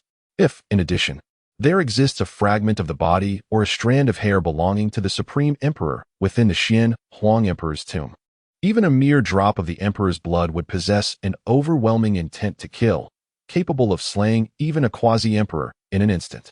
Now do you comprehend why they might be inclined to carry imperial weapons?" Xian he nodded and remarked, "For unforeseen circumstances. A promising disciple indeed." Dao Su Wu smiled and nodded, then turned his gaze toward a certain direction, saying, "I sense the aura of the forget myself in life technique." Chapter 62. My heart of Dao is to survive on a mountain peak. The celestial master Yun Tian stood smiling, gazing at the magnificent emperor's tomb in the distance, filled with emotion. Truly, a sight of imperial caliber, even the mere emergence of a tomb would stir a tremendous uproar. Countless cultivators flocked to it. Some, fully aware of their own inadequacy, came solely to catch a glimpse of the emperor's resting place. Most factions, however, arrived in droves, eager to acquire something connected to the emperor. Items once utilized by the emperor are imbued with imperial essence, which, over time, alters the intrinsic nature of the object, rendering it a treasured resource. Securing even one such item would suffice to serve as a sect's ultimate treasure. Currently, the imperial might wanes, and the sky reflects the disparities in strength, with each individual standing at different positions. Naturally, those at the forefront are the formidable beings of the Dao realm, the fewest in number, yet the most potent in pressure. These individuals have approached within 1,000 miles, seated in meditation, absorbing the emperor's laws, yearning to glean some insights. Meanwhile, cultivators of the celestial and lower realms, though not as far-reaching as those of the Dao realm, also engage in similar pursuits, hoping to derive understanding from the emperor's laws. This process of comprehension transcends boundaries of rank. History is replete with tales of sudden enlightenment leading to ascension. In a void, several powerful members of the Sun and Moon sect stood atop an ancient war chariot, their expressions puzzled as they deliberated. 2 days had passed since the battle's conclusion, yet their ancestor had yet to return to the sect. Indeed, the ancestor had ultimately vanquished the rebellious foe, yet remained absent post-battle. One elder remarked, "I suspect our ancestor may have sustained injuries and is recuperating among the stars. He shall return soon." Upon hearing this, the others could only nod in agreement. Not long ago, the clash between two saintly figures had caused quite a stir. drawing the attention of many powerful beings near the emperor's tomb. They had witnessed the Sun and Moon sect's ancestor, after a prolonged battle, finally subduing his opponent. It must be said, the adversary was formidable. Despite being of a lower realm than the Sun and Moon sect's ancestor, he fought with ferocity, nearly bringing the ancestor to the brink of death on multiple occasions. Ultimately, however, he succumbed, falling amidst the stars, struck down by the Sun and Moon sect's ancestor. Even after the event, discussions continued to abound, filled with excitement. The spectacle of saintly combat is truly captivating, with laws of heaven and earth towering thousands of feet, filling the cosmos. Even from the northern Dipper, one could feel the overwhelming saintly might. Celestial Master Yun Tian glanced back at Yi Bufan and inquired, "What did your master say?" Yi Bufan replied, "I contacted him just now. He mentioned it would take a few more days due to some complications." Complications? Yun Tian, the esteemed master, raised an eyebrow. Pondering the rarity of circumstances that could trouble his disciple, he suggested inquiring if there was anything amiss and whether assistance from the sect was required. He surmised that perhaps Hua Yunfei had encountered a formidable opponent during his travels and was now devising a means to extricate himself from the situation. Yi Bufan shook his head, stating, "Master has forewarned me that it is a minor issue, albeit one that may prove somewhat troublesome and time-consuming to resolve. He instructed me and junior brother Huang to remain tranquil and await his return, which will be swift." Yun Tian was intrigued as to why Hua Yunfei would bring two disciples of the Yuan Dan realm into such a perilous situation. However, until Hua Yunfei's arrival, he could not depart, as safeguarding the two was paramount. Although no messages had been relayed from his master, he anticipated that they would not abandon this opportunity, particularly given the significance of the imperial treasures within the imperial tomb. He suspected that Hua Yunfei had summoned an elder from the ancestral tomb, as he would likely need to contend with the various holy lands. Moreover, facing imperial weapons would pose a challenge, even for his master, who, despite his formidable prowess, might struggle against such forces. Meanwhile, Huang Xian, who had remained silent, gazed at the Xian Huang imperial tomb, his heart a tempest of emotions. He recalled that during the pinnacle of his former life, he had ventured to a certain place, only to return and enter a state of transcendence. Yet, he found it hard to accept that the invincible being he had once been could succumb to some unforeseen circumstance. It seemed implausible that anything could directly threaten the life of an emperor. After all, an emperor stood at the zenith, the strongest in the cosmos. Even within the most forbidden realms of the starry void, nothing should have the power to bring about an emperor's downfall. Furthermore, from his hazy recollections, he remembered returning unscathed from his previous life, only to suddenly enter a state of transcendence. Once his memories were fully restored and he embarked on the path of the Supreme, he vowed to unravel the truth. Huang Xian was resolute and unafraid, for he was the reincarnation of an emperor, harboring an indomitable spirit within. Suddenly, a thought struck him. Are we being targeted? We must flee. Yun Tian furrowed his brow and whispered, sensing an unfamiliar yet potent force locking onto him, advancing in his direction. Instinctively, he wished to escape with Yi Bufan and Huang Xian. However, he soon detected the deliberate aura of their sect emanating from the approaching presence. Sure enough, though the figure remained unseen, a voice resonated from the void beside him. Yun Tian, conceal this place and enter to converse. Being exposed is perilous. It was his master. Yun Tian smiled faintly, reassured that his elder was not willing to forfeit this opportunity. At that moment, Yi Bufan's communication stone illuminated, transmitting Hua Yunfei's voice. Upon hearing this, Huang Xian felt a profound sense of relief. Hua Yunfei had resolved the predicament and was en route. In the shadowy expanse of the cosmos, thunderclouds stretched for tens of thousands of miles, an aura of destruction saturating the starry void, capable of shattering a star with the slightest breath. This was no ordinary tribulation. The might was utterly terrifying. At this moment, Hua Yunfei stood beneath the tempestuous clouds, his aura surging as he harnessed a formidable sacred might, which ultimately dissipated into invisibility, suppressing itself to the realm of mortals. His tribulation had passed, having vanquished all embodiments of Emperor's laws. It must be said that even he felt the weight of pressure when confronted with as many as 81 embodiments of Emperor's laws. Though many of his trump cards remained unutilized, it had indeed required considerable effort. Whether it is the profound techniques of the Azure Emperor or the formidable Sun Fist of the Solar Saint Emperor, both are truly terrifying. Aside from these two, there is also the Sun and Moon Saint Emperor, an imperial-level figure, who, recognizing his inadequacy, resorted to ambush tactics. Hua Yunfei even suspected that it was the genuine article, as his thoughts and demeanor did not resemble those of a mere embodiment of the laws. Infuriated, Hua Yunfei spent an entire hour pursuing him before finally extinguishing his presence.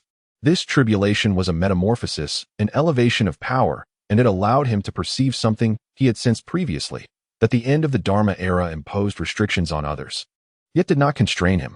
For even after breaking through another significant boundary, on the verge of touching the threshold of imperial realm, he felt no bottleneck in his cultivation. There was no suppression from the heavens regarding his cultivation. Everything unfolded naturally, and upon reaching the requisite level, he simply broke through.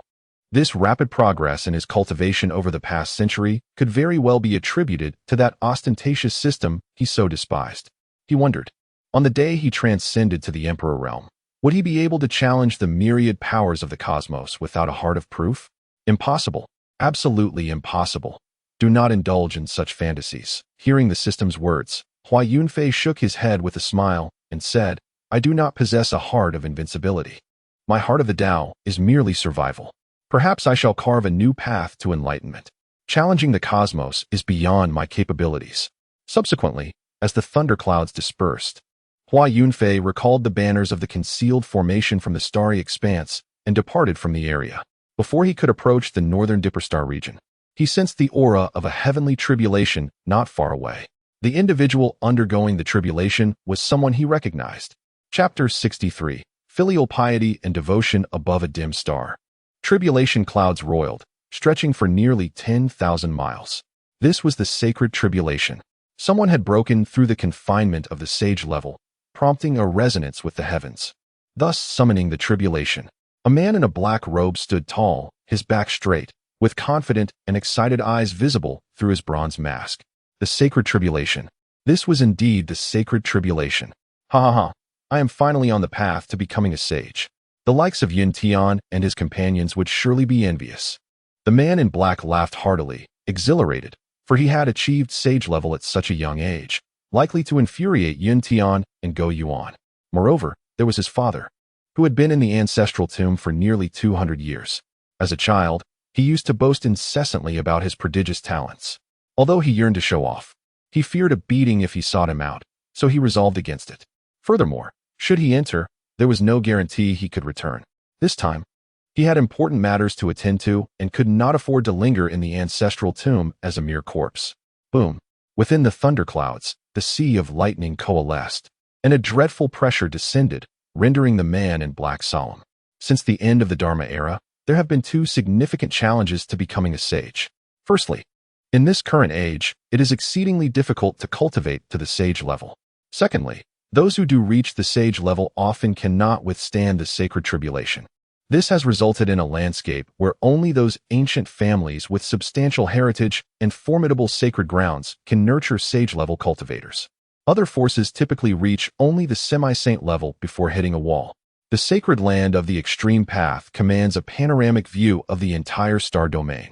And there is a reason for this. The man in the black robe is meticulous in his actions, having previously concealed this expanse of starry sky with a quasi-imperial artifact in the area of tribulation. Only those significantly more powerful than he would be able to perceive the anomalies present here. Hua Yunfei gazed into the distant starry expanse, seemingly empty yet suffused with a potent aura of the sacred path's laws. Someone was undergoing the sacred tribulation. It was someone he recognized. A slight smile graced Hua Yunfei's lips as his pupils shimmered with divine light, instantly piercing through the concealment array. Upon witnessing Hua Tsangqiong fighting valiantly against the sacred tribulation, his brow furrowed slightly as he mused. Why is there so little commotion? Is this truly the sacred tribulation? The sacred tribulation serves as a baptism. Overcoming it is immensely beneficial to oneself, as many rely on it to achieve a metamorphosis in their realms. Thus, upon observing the relative feebleness of Hua Tsangqiong's tribulation, Hua Yunfei resolved to offer his assistance. One cannot interfere with another's tribulation, lest the heavenly tribulation intensify in difficulty. Son, I act for your benefit. The stronger the tribulation, The more profound the transformation, correct, father? Worry not, it will undoubtedly be within your capacity. With that, he flicked his fingers, casting a spell that discreetly entered the realm of the tribulation. Thunder rumbled. A crack echoed. Instantly, the storm clouds above Hua Sangqiong swelled nearly twice their size, expanding further. The bolts of lightning, once several meters thick, surged to a girth of dozens of meters. What on earth is happening? Hua Sangqiong exclaimed in confusion, cursing, damn it. Why does it seem to be getting stronger? There is no record of this in ancient texts. Then he sensed an insidious presence. Realizing something was amiss, Hua Sangqiong found that Hua Yunfei had already distanced himself. Before departing, Hua Yunfei fortuitously reinforced the concealment array set by Hua Sangqiong, deeming it too rudimentary and insecure. As he moved away, Hua Yunfei seemed to hear the sounds of anguished cries, piercing and chilling, raising the hair on the back of his neck. Above the Big Dipper, the battlefield between Hua Sangqiong and the ancient ancestor Luo Ning had been meticulously cleansed. The remnants were erased, the heavenly mechanisms disrupted, and the causal threads severed. Nevertheless, with Hua Yunfei's current level of cultivation, he could discern the clues merely by extending his divine sense. He was still able to deduce the events that had transpired in this location. It was not his father's fault that his cultivation fell short. With a flick of his fingers, Hua Yunfei shattered the starry sky, unleashing a tempest that obliterated the heavenly mechanisms, thoroughly confounding any further analysis. To ensure safety, he extended his hand and severed the heavenly mechanisms present in the surrounding starry expanse spanning hundreds of thousands of miles. When new threads of heavenly mechanisms emerged, they would no longer bear the essence of Hua Sangqiong or the ancient ancestor Luo Ning. Having completed these tasks, Hua Yunfei retracted the concealment array enveloping the Big Dipper along with the mighty artifact hidden in the void. He then concealed himself within the void and entered the Big Dipper. In the eastern domain, on Cangzhou, at the Daoyuan Emperor's tomb, four figures stood in a shadowy corner of the void, gazing through the ether at the tomb. At this moment, even Dao Shiwu closed his eyes, intently attuning himself to the imperial laws contained within the imperial might. Upon entering the saint level, cultivation became increasingly arduous, with progress taking years, even decades, and remaining stagnant for prolonged periods. Opportunities to personally experience the might of the emperor are rare. Even a mere glimpse would suffice for him. Dao Shiwu and his companions remained oblivious to the presence of Hua Yunfei, who had approached them. Hua Yunfei regarded Dao Shiwu with a peculiar expression. Truly, what a remarkable sect this is. Has an ancestor been summoned from the ancestral land or the ancestral tomb? Their talent is indeed impressive. Name, Dao Shiwu. Age, 1,999 years. Realm, Saint level, second layer of heaven, surface. Perfected saint level, actual. Identity, ancestor of Kaoshan sect. 46th generation master of ThingI Peak. Mid-tier saint level talismancer. Cultivation aptitude. Low-tier saint level, other talents. High-tier saint level causal talent. Mid-tier saint level talisman talent. Low-tier saint level path mastery talent. Low-tier saint level fist mastery talent. Physique, none. Techniques. Life will forgetting technique, no grade. Invisibility breath technique, no grade. Longevity technique, no grade. ThingI causal spectrum, saint level. Divine abilities, heavenly eye, magical artifact. Void dust brush, saint level. Fortune, purple. The ancestor possesses low-tier saint level aptitude. Yet his true cultivation has already reached the perfected saint level. Truly, this is my sect. Hua Yunfei marveled at Dao Shiwu's formidable talent. A perfected saint at under 2,000 years of age is indeed an extraordinary gift. How has this been achieved? Such rapid cultivation is almost absurd, surpassing the limitations of the end of the Dharma era. Nonetheless, Dao Shiwu's presence instilled within him a profound sense of security. It is indeed comforting to have someone to rely on within the confines of Kaoshan sect. Uncommon, accompanied by Huang Xian to seek me out. Hua Yunfei conveyed to Yi Bufan, indicating that Dao Shiwu and his companions were present, making the task at hand somewhat inconvenient. This matter pertains to Huang Xian's significant life choices, and it was not suitable for others to be privy to it. Master. Upon hearing Hua Yunfei's voice echo in his ear, Yi Bufan's expression brightened, and he turned to Yin Tian Junren, saying, Master uncle, the two ancestors are here. My master just transmitted a message to me, asking me and junior brother Huang to join him. Dao Shiwu suddenly opened his eyes, enveloping the four of them with an aura of heavenly secrets, preventing others from discovering their location. The master of these two youngsters, the current head of Daoyuan Peak, was able to evade his perception and communicate directly with Yi Bufan. Truly, Daoyuan Peak is remarkable. It seems unlikely I would win in a fight. There are too many of them, each one more formidable than the last. How ridiculous. I impatiently closed my eyes, inwardly cursing that troublesome individual who always instigates conflict. Chapter 64. A thief. Hua Yunfei naturally stood behind Dao Shiwu and the others, unnoticed by them. After Yi Bufan and his companion bid farewell to Yun Tianjinren, the latter observed their departing figures with curiosity, remarking, "This young man, Yunfei, is quite mysterious. He has arrived, yet does not show himself."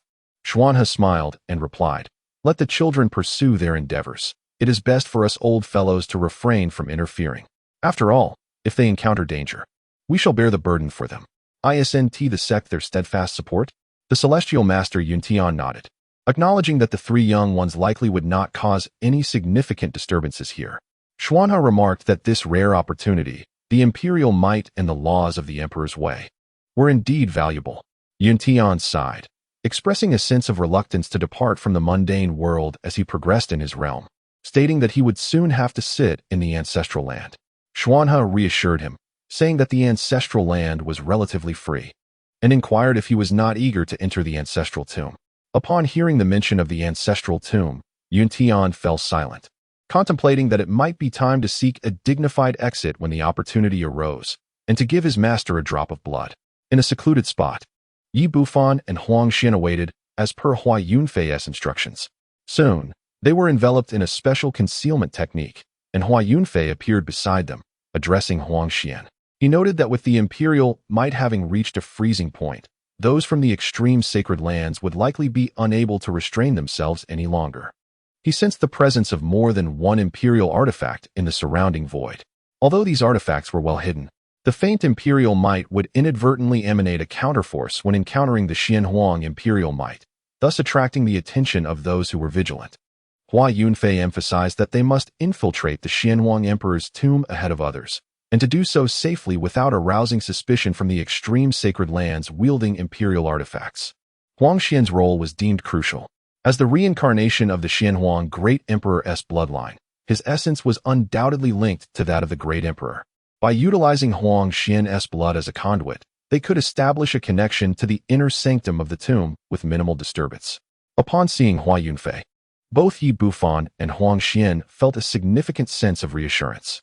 They were surrounded by numerous powerful beings, and in such an environment, their own realms felt insignificant, like a leaf adrift on water, easily overturned. Even in the presence of Dao Shuhua, they could not find a moment of security as they did with Hua Yunfei. Logically, as the ancestor, Dao Shuhua should exude greater assurance. Yet for them, they preferred to place their trust in Hua Yunfei. Upon hearing Hua Yunfei's words, Huang Xian did not hesitate. He sliced his fingertip, releasing a drop of blood. The blood was drawn forth by Hua Yunfei, hovering before the three. With a gesture, Hua Yunfei unleashed a stream of light that surged into the blood, causing it to emanate a faint trace of imperial might. Huang Xian's eyes widened in astonishment. This was the imperial might contained within the blood of his former life. To his surprise, this power still resided within him. Although it had weakened considerably as imperial might, it remained an invaluable treasure that transcended his current realm. He realized that in the future, his blood must not fall into the hands of powerful beings. Should a cunning individual discover it, it would surely spell great trouble, as it could directly reveal his true identity, an exceedingly perilous situation, with a higher likelihood of exposure than being discovered by mighty beings or imperial artifacts. "Do not worry, for I am here," Hua Yunfei reassured him, sensing Huang Xian's apprehension. Upon hearing this, Huang Xian felt a profound sense of calm. He found it curious that despite his resolute heart and fragments of imperial memories, he felt a strong reliance and sense of security towards this young master. Only then did Hua Yunfei continue to awaken the imperial might within his blood. As this faint trace of imperial power intensified slightly, it was unexpectedly sensed by the imperial mausoleum's own emanation of imperial might. The two forces began to mutually attract and intertwine. Remarkably, the imperial might of the mausoleum resonated with the one coursing through Huang Xian's blood. as if it had discovered its true master. Suddenly, a rumble erupted. The mausoleum trembled, and the laws of the imperial path danced in the air, unleashing a tremendous imperial might from within its depths. The sound was thunderous. Those nearby cultivators, caught off guard, were instantly obliterated.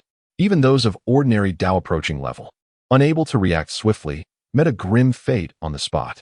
High above, a celestial resonance echoed. The once dim 33 layers of heaven regained its brilliance, showering down golden light and colorful clouds. The ethereal palaces appeared to be inhabited by celestial beings, who gazed down upon the imperial mausoleum below. What was happening? Why had the imperial might of the mausoleum surged so dramatically? A nearby Dao approaching powerhouse turned crimson, struggling to withstand the overwhelming force. Yet, ultimately, he perished, bursting apart like a ripe watermelon. Retreat. With the resurgence of imperial might surrounding the mausoleum, panic ensued as everyone hastily withdrew, fleeing in terror.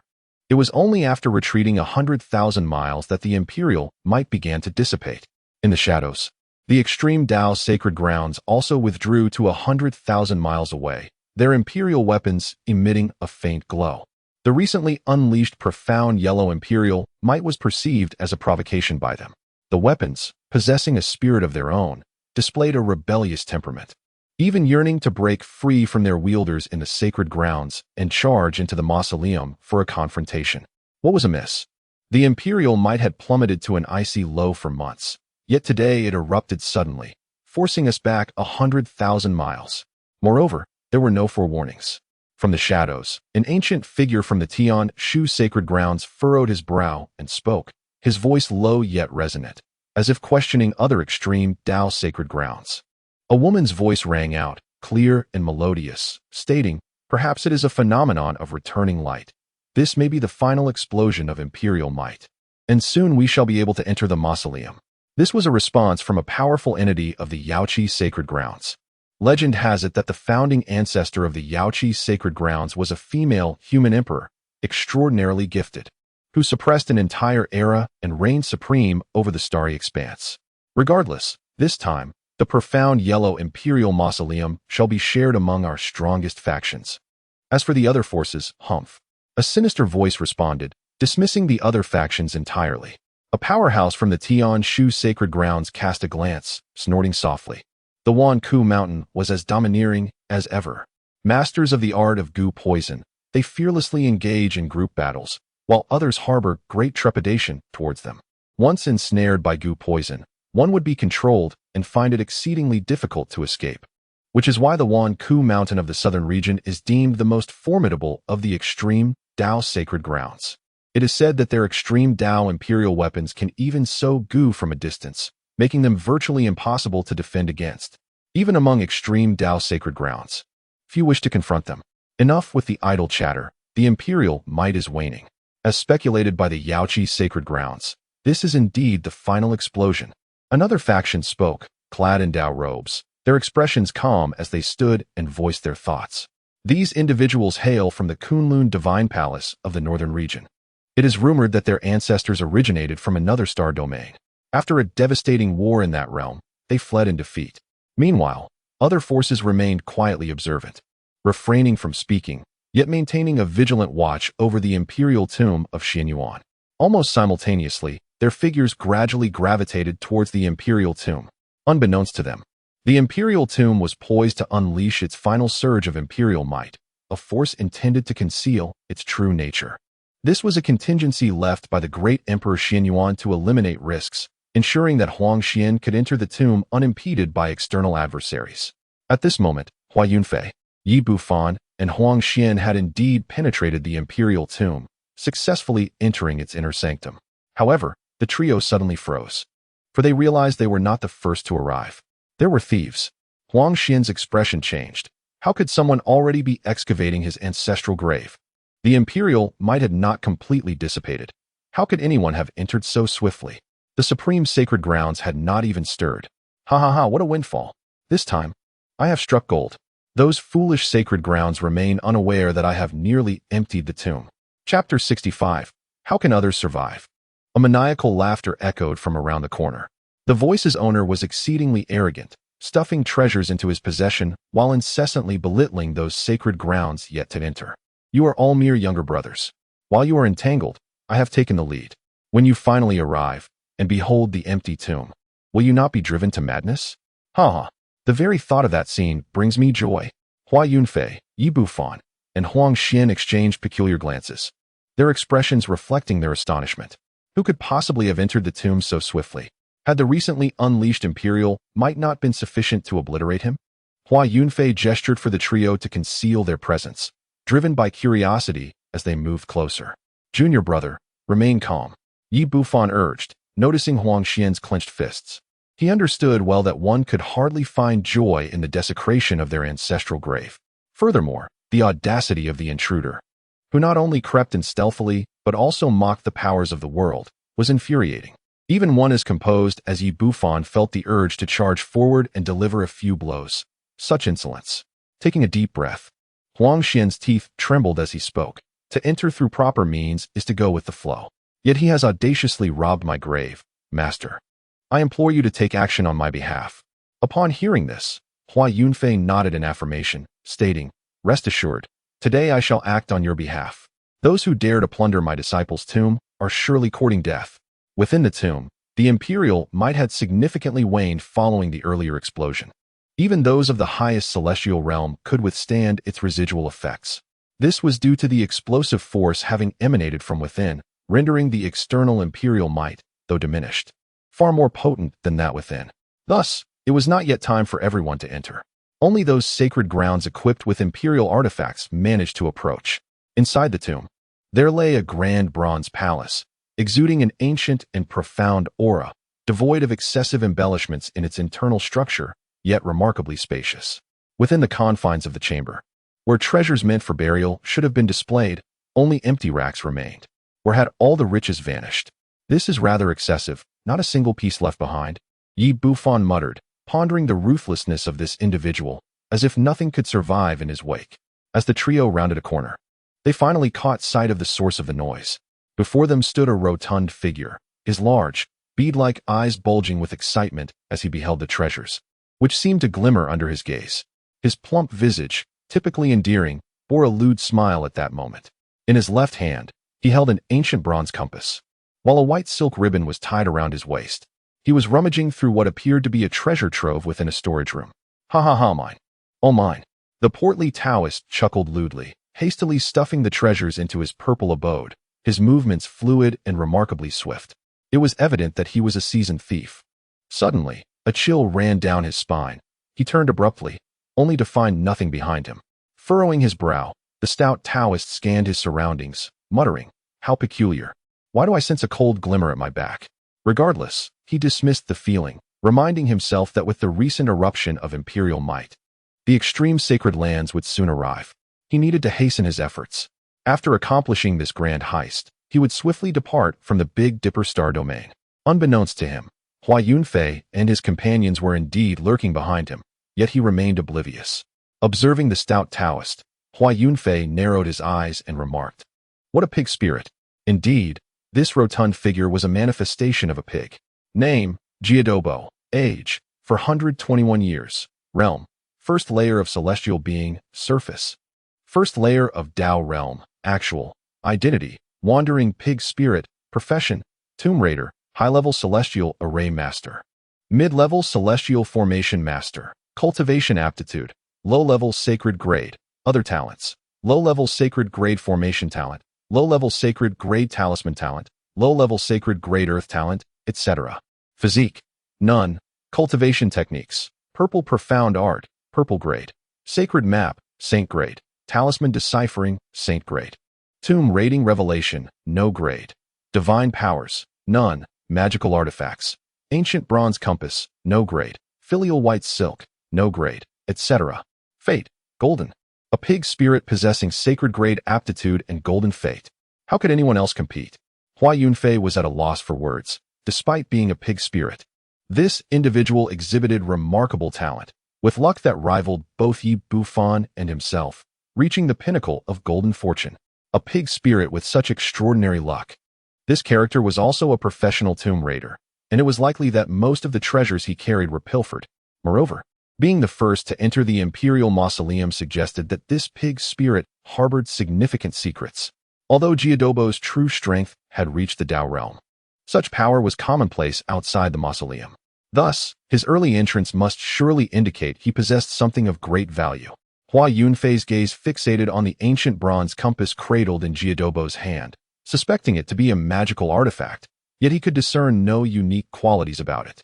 However, what he could perceive was that the subtle imperial might dissipated autonomously whenever it approached Jiadobo, indeed, extinguishing the imperial aura. Such a nonchalant act was rather terrifying.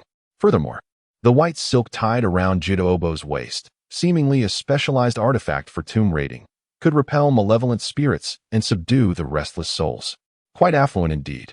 Huang Xian cast a glance at Hua Yunfei and remarked, "Master, I shall first sense the location of the main tomb.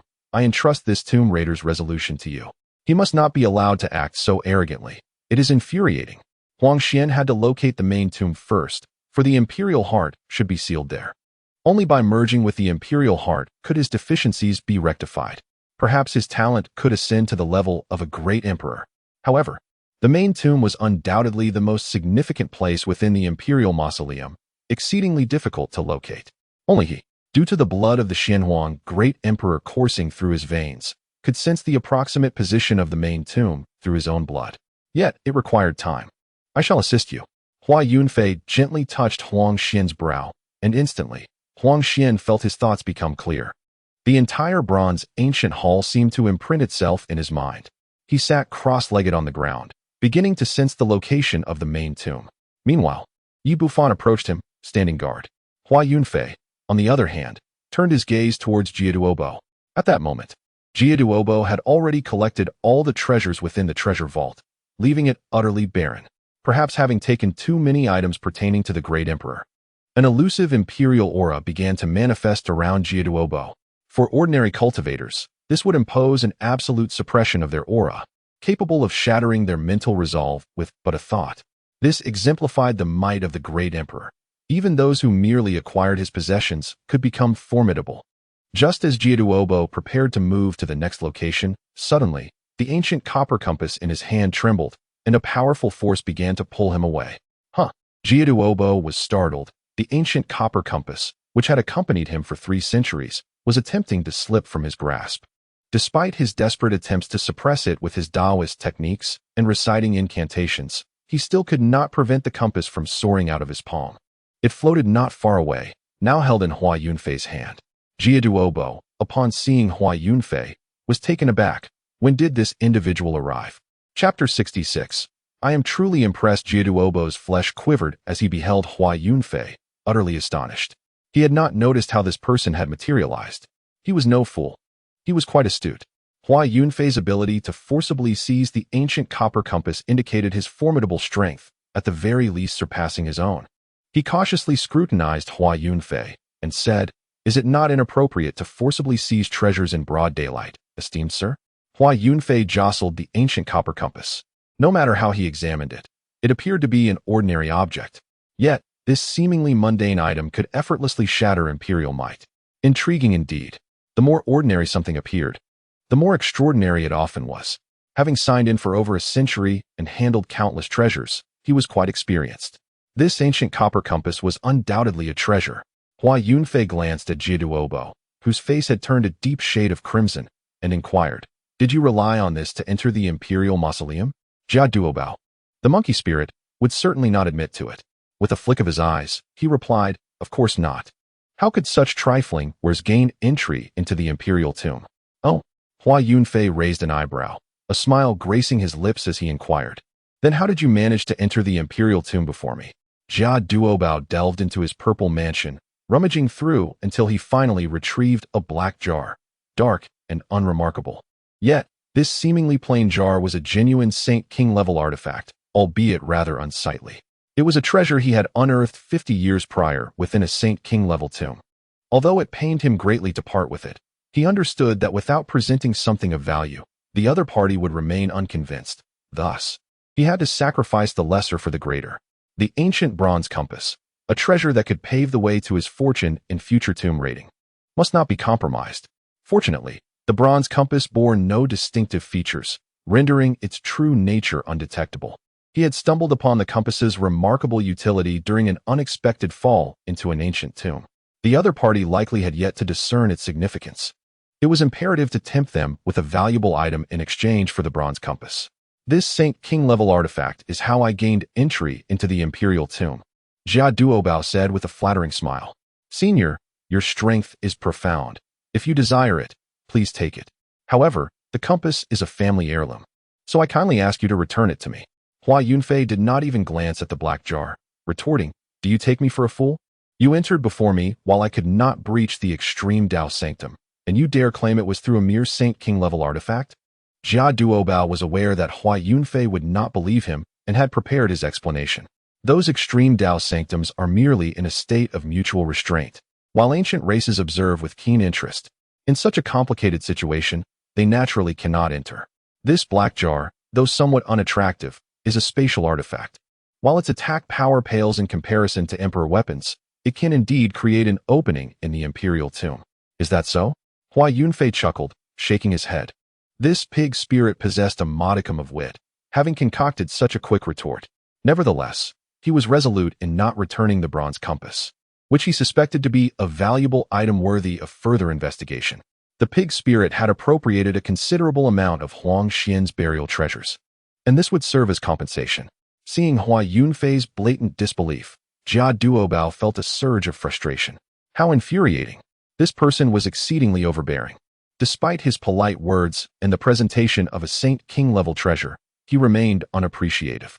On the surface, Jia Duobao appeared to possess the cultivation of the early celestial realm. Yet how much strength did he truly conceal? Unable to decipher Hua Yunfei's true power, Jia Duobao refrained from resorting to force. Should he act rashly, it would irrevocably sever any chances of negotiation. Senior, your strength may be formidable, but one should always leave a thread of mercy. I am willing to exchange this Saint King-level artifact for my heirloom. Hua Yunfei found Jia Duobao's indecisive demeanor both amusing and revealing. However, he was no fool. He understood the nuances of the situation. Typically, a mindless brute would resort to their artifact and fight at such a moment.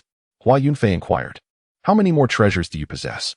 As he spoke, he cast a glance at the white silk tied around Jia Duobao's waist.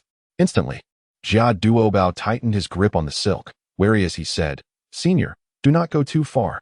Hua Yunfei surveyed the empty treasure hall ravaged by Jia Duobao and replied, who is going too far?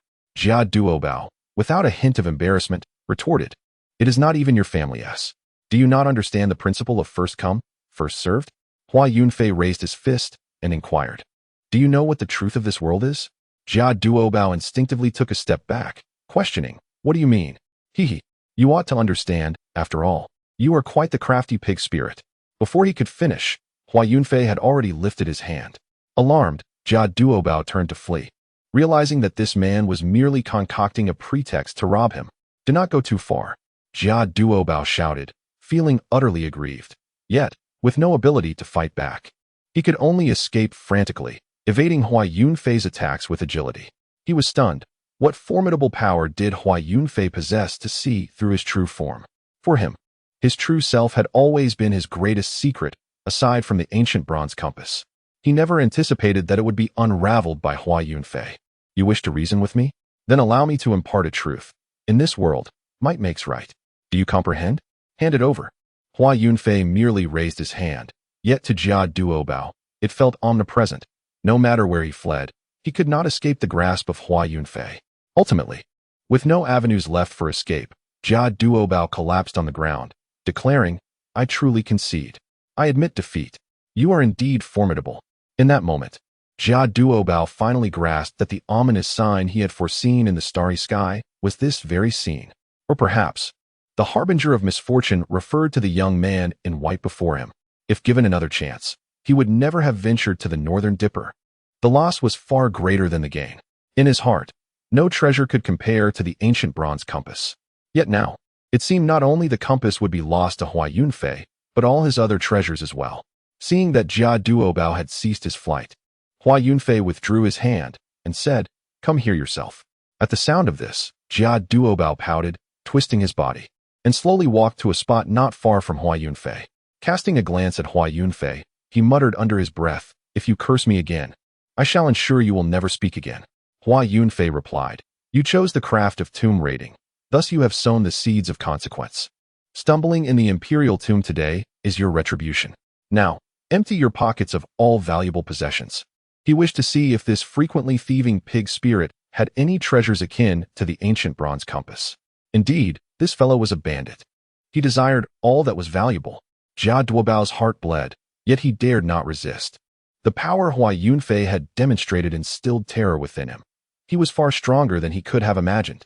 With his consciousness entering the Purple Mansion cave heaven, Jia Duobao retrieved one treasure after another, his expression filled with grievance, his lips pouting, on the verge of tears.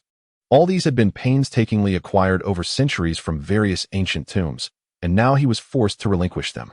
While feeling aggrieved, Jia Duobao's mind unexpectedly conceived a remarkable idea. Robbing was evidently more lucrative than tomb raiding. If he were to develop this side venture, employing a dual approach, would that not be splendid? He gleaned valuable insights, successfully honing in on the crux of the matter. Chapter 67. The enormous pit. As Jia Duobao contemplated his newfound side hustle, his sorrow inexplicably began to dissipate. A smile involuntarily graced his lips, stretching wide. Having learned from this lesson, he was certain to navigate further along the illustrious and grand path of tomb raiding in the future.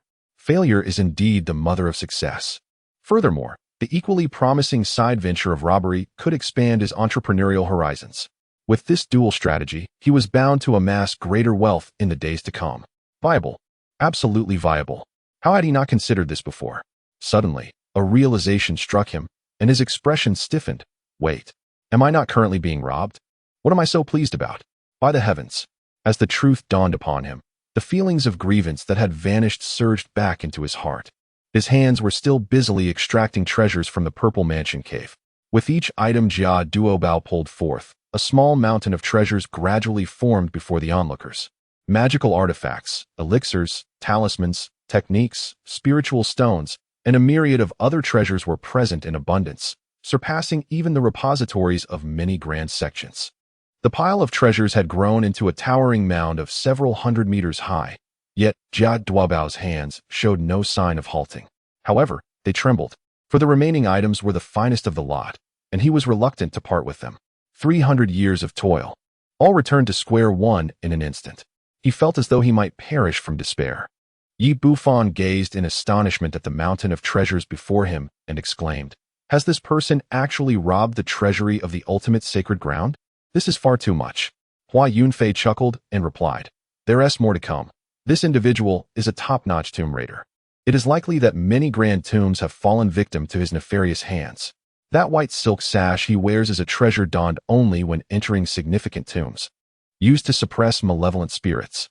The owners of certain grand tombs have slumbered underground for tens of thousands of years, their corpses long since awakened, possessing rudimentary consciousness. If an unwise tomb raider were to intrude, they would surely provoke the tomb's master. The awakened corpses would emerge to suppress the intruder. However, Jia Duobao's white silk sash can conceal his life force, preventing the awakened corpses from detecting him. Simultaneously, the sash possesses the ability to quell evil spirits, emitting an aura that instills fear in the corpses, instinctively preventing them from leaving their coffins. Yi Bufan glanced at the pitiful Jia Duobao and inquired, "Master, are all these treasures now ours? Should we fetch some sacks to carry them?" "No need to rush." Hua Yunfei shook his head with a smile. "This person is truly talented. Perhaps we could grant him a chance to start anew. He possesses saint-level potential and golden fortune. A rare talent indeed." At this moment, within the Purple Mansion cave, Jia Duobao's storage bags, including the one hanging from his waist, lay completely empty. The dazzling array of treasures had amassed into a towering mountain, predominantly composed of spiritual stones and elixirs. The various artifacts used in different realms are indeed abundant. Even the sacred weapons number no less than 10, and there are 3 royal sacred weapons and 2 grand sacred weapons. Such a plethora of precious treasures would undoubtedly provoke envy even in the most exalted sacred lands. Renowned sects would likely feel a twinge of shame, for the treasures within their vaults might not rival those of Jia Duobao. Hua Yunfei cast a glance over the mountain of treasures, confirming that there was nothing akin to the ancient bronze compass among them. He remarked, Do not feel wronged. These treasures may seem precious to you, but in my eyes, they are worthless." He continued to feign indifference, yet inwardly, he was elated. How could he not? Jiadobo believed Hua Yunfei was deliberately provoking him, and in his heart, he cursed Hua Yunfei's ancestors. Even the most illustrious sacred lands would be tempted by these treasures, so how could Hua Yunfei possibly dismiss them? Seemingly aware of Jiadobo's thoughts, Hua Yunfei refrained from arguing and merely smiled, for did he truly appear as someone in need of treasures? He possessed an abundance of sacred weapons, grand sacred weapons, and quasi-imperial weapons, enough to establish a museum. The trifling items Jiadobo presented were, in his view, rather ordinary. However, the ancient bronze compass did pique his curiosity and interest. Hua Yunfei glanced at the white silk at Jiadobo's waist, contemplated for a moment, but ultimately decided against seizing it. Such an item bore a hint of misfortune. Having absorbed too much sinister energy, wearing it would invite ill luck. Just as Hua Yunfei was about to speak, Huang Xian suddenly opened his eyes and said, "Master, I have located the main tomb." Upon hearing this, Hua Yunfei waved his hand, sealing Jiadobo's movements and senses, ensuring that their conversation remained unheard by the pig spirit. He turned to Huang Xian and inquired, "In which direction?" Huang Xian pointed downward, indicating that the main tomb lay hidden in a small secret realm beneath the bronze treasure hall. However, as he spoke, his expression turned peculiar. "But the item I seek does not seem to be there, and it appears that the main tomb has been left with some peculiar traps from a previous life." Hua Yunfei extended his spiritual sense to envelop the area beneath the bronze treasure hall, and after a careful examination, he indeed detected an anomaly in a certain space. Likely the entrance to the secret realm of the main tomb that Huang Xian had mentioned. He asked, "Traps left behind from a previous life? Intended to assist you in restoring your foundation?" Huang Xian shook his head, his expression odd as he replied, "No, they are traps intended to deceive." "Hua Yunfei, you bouffon. I do not understand why it is this way," Huang Xian said, somewhat exasperated. Moments ago, he had utilized his own blood and the indestructible body of Xian Huang to sense the location of the main tomb, quickly locating it directly beneath the bronze treasure hall. Upon discovering the main tomb, a multitude of fragmented memories from a previous life flooded his mind. These memories revealed that the Xian Huang Emperor had not placed the imperial heart within the coffin of the main tomb, but rather hidden it elsewhere. The main tomb, which was supposed to house the imperial heart, had been arranged with various special methods, concealing numerous lethal traps. No matter how many individuals dared to step into the secret realm of the main tomb, they would inevitably meet their demise. Furthermore, according to my recollections, the entire Xianyuan Emperor's tomb is ensconced with lethal mechanisms. The bronze treasure hall and various side chambers are fraught with peril. The Xianyuan Emperor's tomb is akin to a colossal pit. Should anyone trigger the most formidable trap, all who venture within the tomb shall meet their demise. It is evident that the Xianyuan Emperor, 3 millennia ago, foresaw events occurring 3,000 years hence. This act serves as a dire warning to the world. Entry into the Emperor's sepulchre is forbidden. Huang Xian glanced at Jia Duobao, noting that this rotund individual had entered long ago and amassed a plethora of treasures, yet remained utterly unscathed. He had deftly evaded all traps, whether through sheer luck or some arcane means. It remained a mystery. Hua Yunfei's expression was peculiar. The Xianyuan Emperor's actions were decidedly cunning. This maneuver was intended to ensnare and eliminate those with nefarious intentions towards the tomb. Casting a sidelong glance at Jia Duobao, his survival was somewhat comprehensible, for he was a pig endowed with golden fortune. A fortunate pig indeed. It appears that the Xianyuan Emperor is also a kindred spirit, employing methods that are not only ruthless but exceedingly shrewd. Hua Yunfei inquired, "Where, then, is the heart of the Emperor concealed?" Since this Xianyuan Emperor's tomb is a vast trap, lingering here is inadvisable. Perhaps they may not trigger the traps, but there is no guarantee that the extreme forces will not. In such a case, they might find themselves awash in blood. Huang Xian raised his gaze towards the apex of the bronze treasure hall and declared, "The most perilous location is, paradoxically, the safest. In my past life, I deduced all possibilities and ultimately concealed the treasures here." He then began to chant a special incantation, causing the entire bronze treasure hall to tremble. The imperial might roared, and the principles of the Emperor's Tao danced in the air. Chapter 68. How strong can you become? The imperial might roared, and the principles of the emperor's Dao danced. Huang Xian's demeanor underwent a transformation. The heavenly cosmos loomed above, and his indomitable Xianyuan body was awakened. In a moment of reverie, Hua Yunfei and Yi Bufan perceived a towering silhouette standing behind Huang Xian. The figure, with hands clasped behind its back, was enveloped by a resplendent river of stars. Beneath a celestial expanse of 33 layers, exuding an unparalleled majesty, it appeared as though he stood atop the pinnacle of humanity, his eyes akin to stars, gazing down upon the cosmic firmament. The Xianyuan Emperor, Yi Bufan's eyes widened in astonishment as he sensed the terrifying imperial might that transcended time. Manifesting within the bronze treasure hall, this was the formidable power of the Xianyuan Emperor from 3 millennia past. Huang Xian continued to recite the true incantation, fully awakening the concealed might of the Emperor's Dao within the bronze treasure hall. This immense power pierced through the fabric of space, cleaving the void. And from the distant depths of the cosmos, it summoned forth a box. Crack! Above the bronze treasure hall, the very fabric of space shattered, and a purplish-red square box emerged. In that fleeting moment, the hearts of Hua Yunfei and the others tightened as if gripped by an iron fist. Upon beholding the purplish-red box, they could sense an extraordinary malevolence emanating from it. Do not look. Hua Yunfei, possessing a sufficiently high realm, could withstand this power. But for Yi Bufan, who was merely in the Yuan Dan realm, it was likely that he would perish within mere moments. Hastily, Yi Bufan sealed off his senses, completely isolating himself from the external aura. Even so, he still felt as though he were plummeting into the abyss, every hair on his body standing on end. Confronted with an overwhelming terror, forbidden, Hua Yunfei uttered a singular truth, enveloping both himself and Yi Bufan, effectively severing the terrifying aura surrounding them. Within the crimson-hued box lay the heart of the Xianyuan Emperor. The heart of an emperor, how fearsome it is, its essence potent enough to slay any quasi-emperor. Such an aura is beyond the endurance of ordinary cultivators. The crimson box, clearly refined by the emperor himself, could insulate against 99% of the imperial blood energy. Otherwise, at such close proximity, even Hua Yunfei would have to resort to his trump cards to withstand it. The heart of the emperor. At long last, I behold you. Huang Xian's eyes sparkled with brilliance, filled with indescribable excitement. This was an indispensable element for his ascent. In his previous life as an emperor, he could have lived for at least 100,000 years, enjoying a lengthy lifespan. Yet he had perished at the pinnacle of his power, shocking the universe. This situation was undeniably peculiar.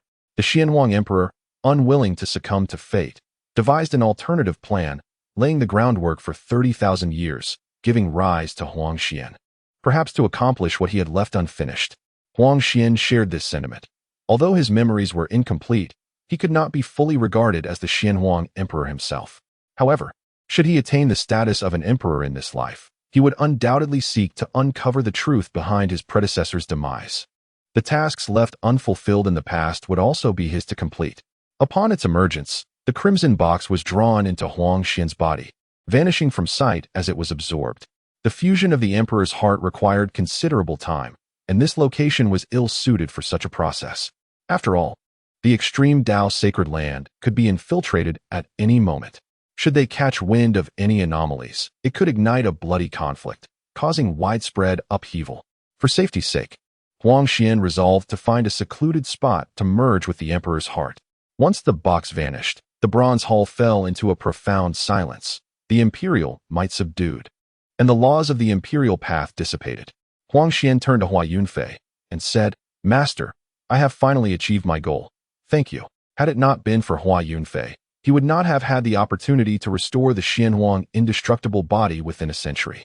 Nor would he have so easily entered the imperial tomb and acquired the emperor's heart. All of this was made possible by Hua Yunfei's unwavering support and formidable power, which shielded him as he navigated through the tomb, obscuring all celestial secrets. "You are but my disciple." Expressing gratitude seems rather formal, Hua Yunfei chuckled, dismissively waving his hand. With the acquisition of the emperor's heart, Huang Xian's deficiencies would be rectified, and his potential might genuinely ascend to that of an emperor. In the years to come, there was a possibility of him regaining his rightful path as an emperor. In several millennia, the Backing Mountain Sect might find itself bolstered by the presence of yet another emperor-level powerhouse. Thus, with a disciple to safeguard him. Hua Yunfei would feel increasingly secure and justified in his desire for a peaceful existence, free from the intrigues of battle. He merely wished to savor life with ease and grace. Hua Yunfei cast a sidelong glance at Jia Duobao and remarked, "There's no rush to depart. Let me handle this pig first." Huang Xian nodded in agreement, saying, "Then I shall cultivate for a while the imperial might, the laws of the imperial path, and the essence of Xianhuang present here are immensely beneficial to me." Hua Yunfei gazed at Jia Duobao, whose senses were sealed. Jia Duobao was trapped, his senses confined, unable to see or hear. Yet, he had experienced an unsettling feeling moments ago, as if something truly dreadful had manifested within this bronze hall. Even when his senses were dulled, he could still perceive the taste of death. With a wave of his hand, Hua Yunfei released Jiadabo from his confinement.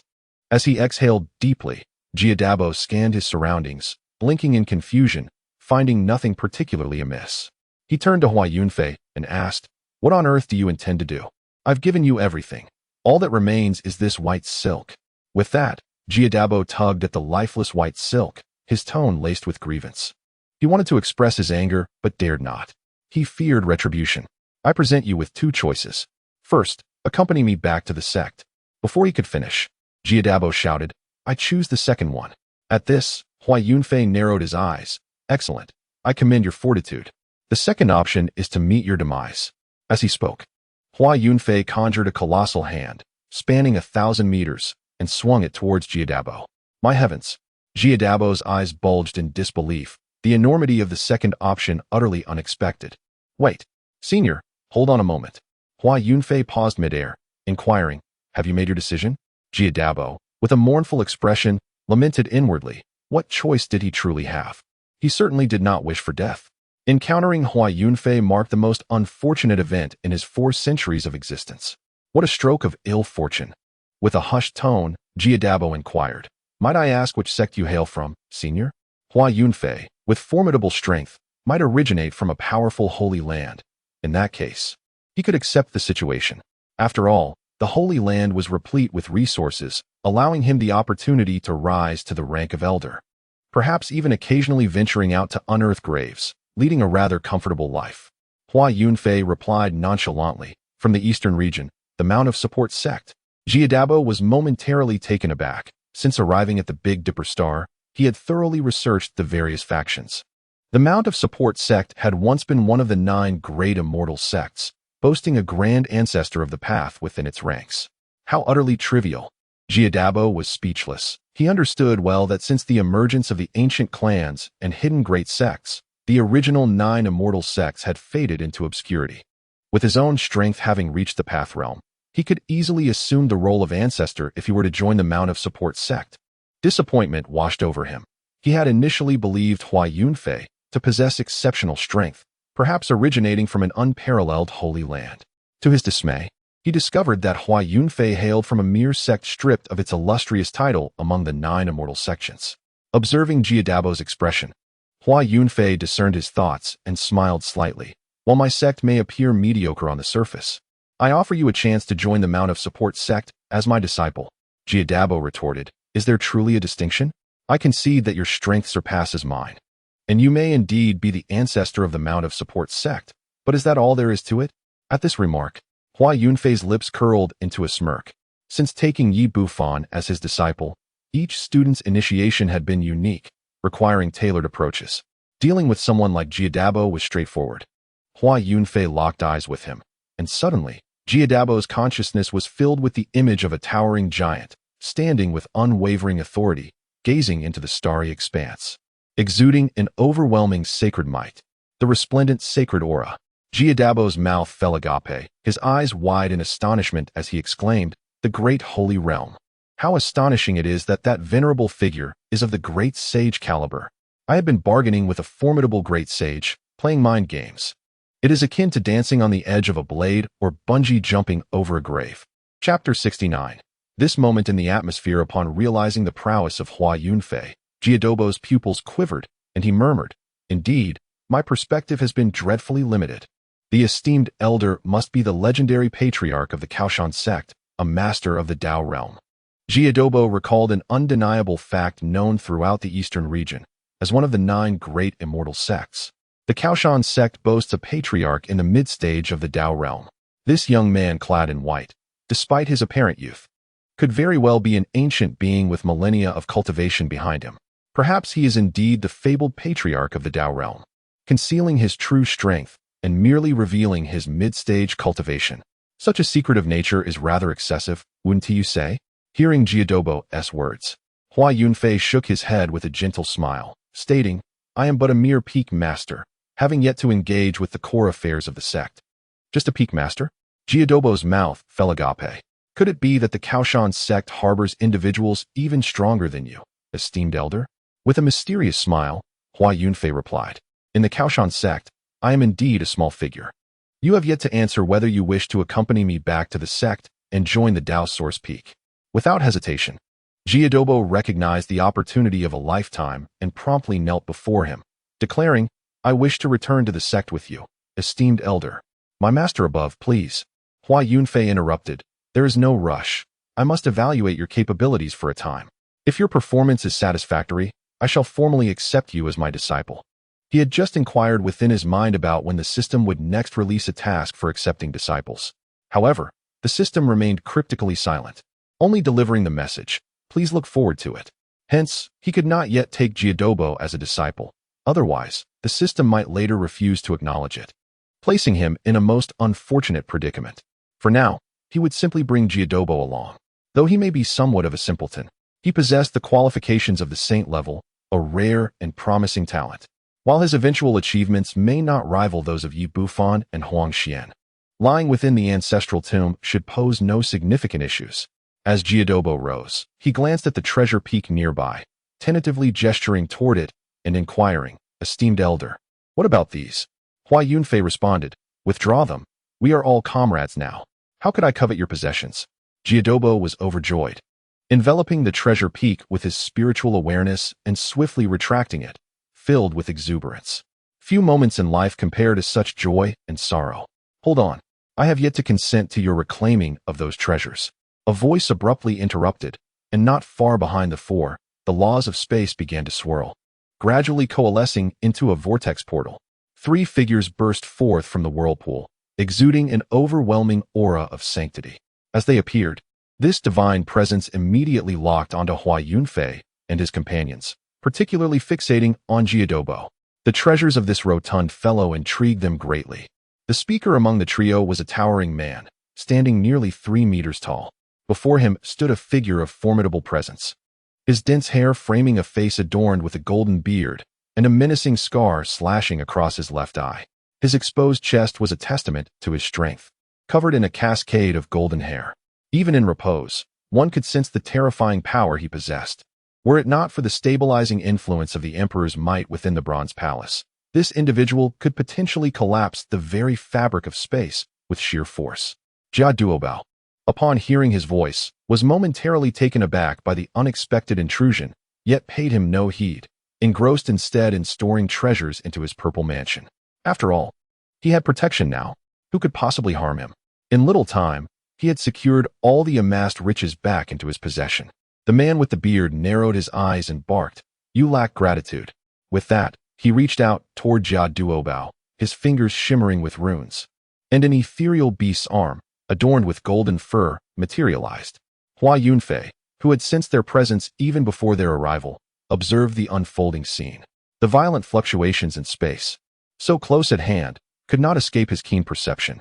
Not only were these 3 intruders present, all around the Bronze Palace and within the other chambers of the Imperial Tomb, numerous spatial rifts had opened, heralding the arrival of powerful beings. As fate would have it, the spatial passage had intersected precisely within their vicinity, leading to this fortuitous encounter. In the face of the bearded man's assault, Hua Yunfei scoffed at the notion of defense and merely exhaled softly. With a resounding pop, the bearded man disintegrated, showering his companions with blood. The 2 remaining figures stood frozen, turning to the spot where their comrade had just been, their eyes wide in disbelief. Is he dead? 2 of you. I have slain your companion. Will you seek vengeance? Hua Yunfei's words echoed ominously in their ears, sending shivers down their spines and draining the color from their faces. No. We were not acquainted with him. We simply happened to pass through. We shall take our leave immediately. They fervently shook their heads, turning to flee. Panic gripped their hearts. They had not anticipated encountering such peril upon their arrival. They had presumed that with the combined might of their half-saint level, they could roam freely within the imperial tomb, as few saint-level beings dared to enter. Yet, before they could even acclimatize to the environment, one of their number had perished. With a sudden explosion, the faster of the two was obliterated, his inner path, celestial soul, and divine infant annihilated in an instant. The remaining individual halted in his tracks, his face ashen, trembling in terror. He was now acutely aware that the man before him was not only at the saint level, but possibly in the mid-stages of that realm. Otherwise, it would be impossible for him to annihilate them from a distance so effortlessly. Senior, I am from the Nine-Headed Lion clan. Yet his words were abruptly cut short as he too erupted in a spray of blood. Being of the imperial lineage does not grant you immunity, Hua Yunfei remarked coolly. He then unleashed his arcane arts, obliterating the surrounding celestial secrets and shattering the threads of fate. The act of erasing bodies and eradicating traces had become second nature to him, performed almost instinctively.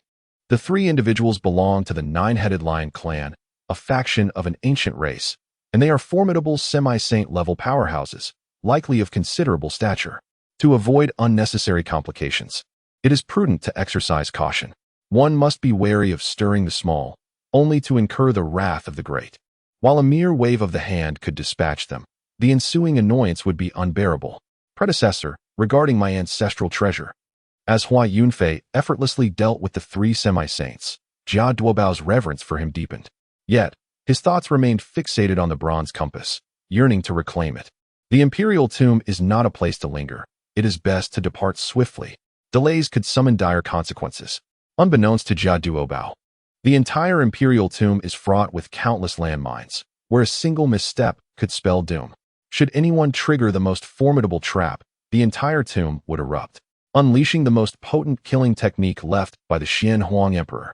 In such a scenario, they too would be ensnared. Outside the imperial tomb, witnessing the throngs of forces clamoring to enter, Yun Tianjinren could hardly contain his impatience. He turned to Dao Shuhua and inquired, Ancestor, when shall we make our entrance? If we delay, we might miss out on the treasures. Dao Shuhua replied, if treasures cannot be seized, we can seize people. Seize people? Yun Tianjinren was momentarily taken aback, then realization dawned, his eyes gleaming with understanding. Truly, the ancestor possesses extraordinary foresight. Beside them, Xuanhe, having overheard their exchange, smiled with pride, affirming the ancestor's remarkable vision and clever strategies. We shall wait until others have gathered sufficient spoils, then we can enter and plunder. This way, we not only save time in treasure hunting, but also acquire more riches. The spoils taken from 100 or even 1,000 would undoubtedly exceed what we could find on our own. Dao Shuhua instructed, coordinate with the others. We shall act in unison to seize whatever we can. Prepare several storage bags. However, remember to leave no trace and employ concealment artifacts. While you rob others, I shall target the extreme path sacred ground. Yun Tianjinren nodded vigorously, his long-dormant heart stirring with anticipation. How exhilarating! Xuanhe, having lived for over 1,000 years, felt similarly, as he realized he had never partaken in such thrilling endeavors. Dao Shuhua gazed into a nearby space, close to the imperial tomb, perplexed. Why have the members of the Sun and Moon Divine Sect not yet entered? Other extreme path sacred grounds have long since made their move. In that vicinity, several formidable figures from the Sun and Moon Divine Sect lingered, hesitating before the imperial tomb. Ultimately, with a heavy sigh, they began to retreat, departing from the site. This unexpected maneuver left the three men utterly baffled. After waiting for months, how could they suddenly withdraw now that the tomb was so near? In the starry expanse of the Big Dipper star domain, Hua Sangqiong and the elder Luo Ning stood in a tense standoff. Their expressions darkened as they struggled to suppress their fury. One of them was the leader of the Sun and Moon Divine Sect, while the other, an elderly man clad in crimson robes, with white hair and a gaunt visage, exuded a faint aura of death. This individual was the elder Luoyang, a historic figure of the Sun and Moon Divine Sect, who, having exhausted his lifespan, had long since entered the imperial source to slumber for many years. 2 days ago, the spirit tablet left by the esteemed ancestor Luoning in the ancestral temple unexpectedly shattered. This signifies the demise of Ancestor Luoning. Just moments prior, he had vanquished a man in black before the eyes of all, his sacred might reverberating through the North Dipper star system. Yet, he suddenly perished. In the wake of this shocking news, the Sun and Moon Divine Sect hastily sealed off the information, forbidding the elder guarding the ancestral temple from disseminating it. As a precaution, they even placed this elder under house arrest to prevent any unforeseen leaks. The fall of a saint-level ancestor is a matter of great magnitude, one that the leader of the Sun and Moon Sect understands could stir a commotion throughout the eastern region. If this were to become public knowledge, it would undoubtedly invite mockery from the sacred land of shaking light, provoking controversy. The leader of the Sun and Moon Sect decisively entered the ancestral grounds to summon Ancestor Luoyang, who is also the father of Luoning. Faced with the death of his son, he appeared remarkably composed. At his advanced age, he had long since come to terms with life's transience. More than the loss of his son, he was concerned with the reputation of the Sun and Moon Divine Sect. The Sun and Moon Sacred Emperor is their unwavering faith. Who would dare to slay a saint-level ancestor of the Sun and Moon Sect, risking their own life? The consecutive assassinations of significant figures within the sect appear to be a blatant display of defiance. Ancestor Luoyang regarded the leader of the Sun and Moon Sect and inquired, "Are you certain that the man in black was slain by Luoning?" The leader affirmed with unwavering certainty, stating, "Indeed, many are aware of this event. Battles between saints are exceedingly rare in this era of diminished laws. Countless factions have employed special artifacts to observe the celestial conflict." Ancestor Luoyang fell silent, having attempted numerous deductions without yielding any results. The vast expanse of the starry sky had been meticulously cleansed by some unseen hand, leaving no trace whatsoever. Even the threads of destiny bore no hint of Ancestor Luoning's fate. Who possesses such remarkable skill? How could this individual leave me without any leads to pursue? Even the use of imperial artifacts yielded no evidence. The celestial seal of the Sun and Moon hovered beside them, exuding a faint luminescence, rich in imperial principles. After Luoning's demise, did the man in black reappear? Ancestor Luoyang queried. The leader of the Sun and Moon Sect nodded, replying, "In recent days, there have been no sightings of him. Is the ancestor suspecting that he may still be alive?" Ancestor Luoyang narrowed his eyes and remarked, "There are two possibilities. 1. This individual concealed his true power, erupting at the last moment to perish alongside Luoning. The second, he had accomplices, and Luoning fell to their hands, ultimately meeting his end." The leader of the Sun and Moon Sect furrowed his brow. Does that mean that what the entire North Dipper witnessed that day was merely an illusion? He gleaned this implication from Ancestor Luoyang's words. However, if what everyone saw that day was indeed an illusion, it would be truly terrifying. What sort of being, what level of cultivation, could orchestrate such a grand deception over the entire North Dipper star system? Ancestor Luoyang nodded, stating, "The first scenario is implausible. If they perish together, who then could have so thoroughly cleaned the battlefield? It was left so immaculate that even imperial artifacts could not deduce anything. Thus, the second possibility is the most likely. Luoning was overwhelmed, and the adversaries employed illusions to deceive everyone." With a sigh, Ancestor Luoyang added, "If this is indeed the case, then we may be facing an organization that has set its sights on us, to orchestrate a deception that could elude the entire world. At least several top-tier powerhouses must join forces." The Lord of the Sun and Moon furrowed his brow in contemplation and remarked, "Old ancestor, is it not possible that the one who set this illusion is a solitary individual, a person of unfathomable strength? And the traces of battle here might also have been cleared by this same person?" The old ancestor of Luoyang glanced at the Lord of the Sun and Moon, acknowledging the audacity of such speculation. To achieve such feats alone, how elevated must one's realm be? At the very least, one would need to attain the level of a Saint King, supplemented by formidable magical artifacts. In the North Dipper Star, where talents abound and powerhouses are as numerous as the flowing river, the likelihood of deceiving the world's strongest is exceedingly slim. The Lord of the Sun and Moon stated, "Regardless of the scenario, it is evident that our adversary possesses formidable strength and powerful artifacts. So, ancestor, what shall we do? Shall we swallow our pride?" Upon hearing this, the old ancestor of Luoyang's eyes widened, his holy aura surging forth, and he forcefully sent the Lord of the Sun and Moon flying, exclaiming in wrath, "The Sun and Moon Sect never bows down. As the current leader, you oversee the entire sacred ground, Yet you would utter such words. You have brought shame upon the Sun and Moon Saint Emperor. In an instant, the old ancestor's favorable impression of the Lord of the Sun and Moon evaporated. Although he was a semi-saint level powerhouse, the Lord of the Sun and Moon was sent flying thousands of miles, spewing blood and shattering a star before he regained his composure. Clutching his chest, he struggled to rise, his complexion pale, fully aware that he had misspoken. Upon returning to the old ancestor's side, the Lord of the Sun and Moon fell silent. The old ancestor snorted coldly, stating, "You should be more aware than any one of the Sun and Moon sect's tenets. We shall never bow down, and no one can compel us to do so. This matter is far from over. Gather everyone and investigate. Seek out the whereabouts of that man in the black robe. Since he has continuously provoked our sect, he surely harbors enmity towards us and will undoubtedly appear again given the opportunity. Any who are privy to this matter must have their consciousness inscribed with a restriction. Those who dare to divulge it shall meet a dire fate." The Lord of the Sun and Moon nodded in solemn silence.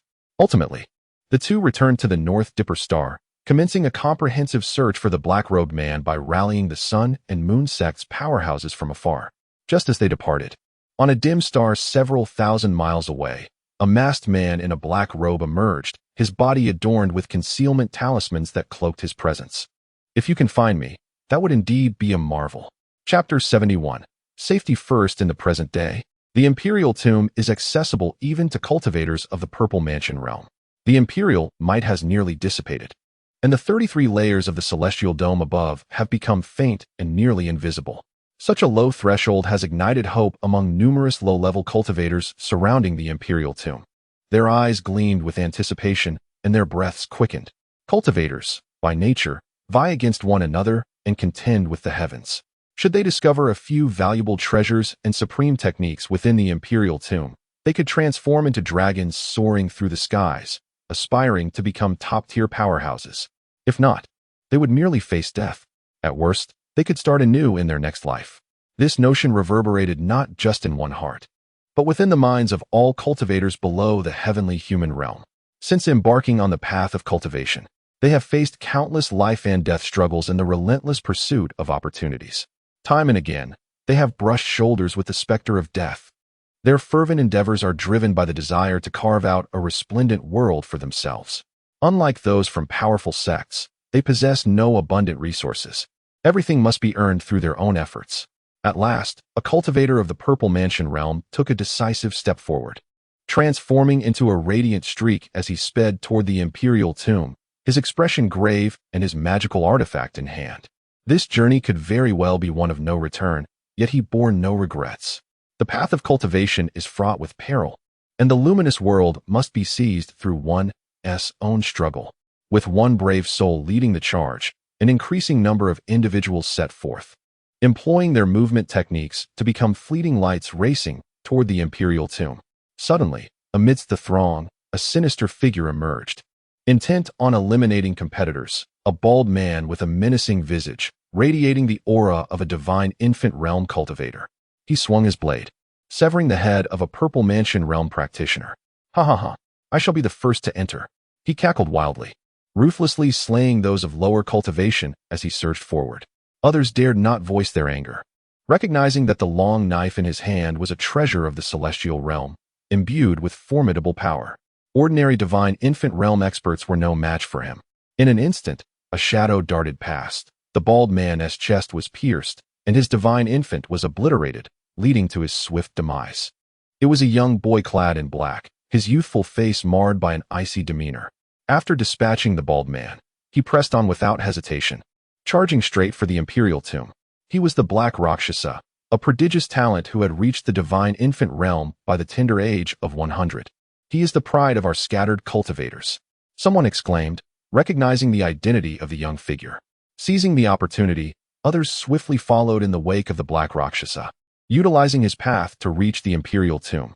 The scene surrounding the Imperial Tomb was chaotic, thick with the intent to kill. Hundreds had taken to underhanded tactics. Those who harbored illusions of survival here would only meet a swifter demise. Only the ruthless and determined could hope to prevail. Meanwhile, Yuntian Jinren rested his hand on his forehead, gazing at the grand spectacle before him, remarking, "They are but children, yet to grasp the true essence of survival." In their flower-like youth, they ought to prioritize their lives above all else. Everything else is secondary. The sacred land of extremity and other major powers have already entered.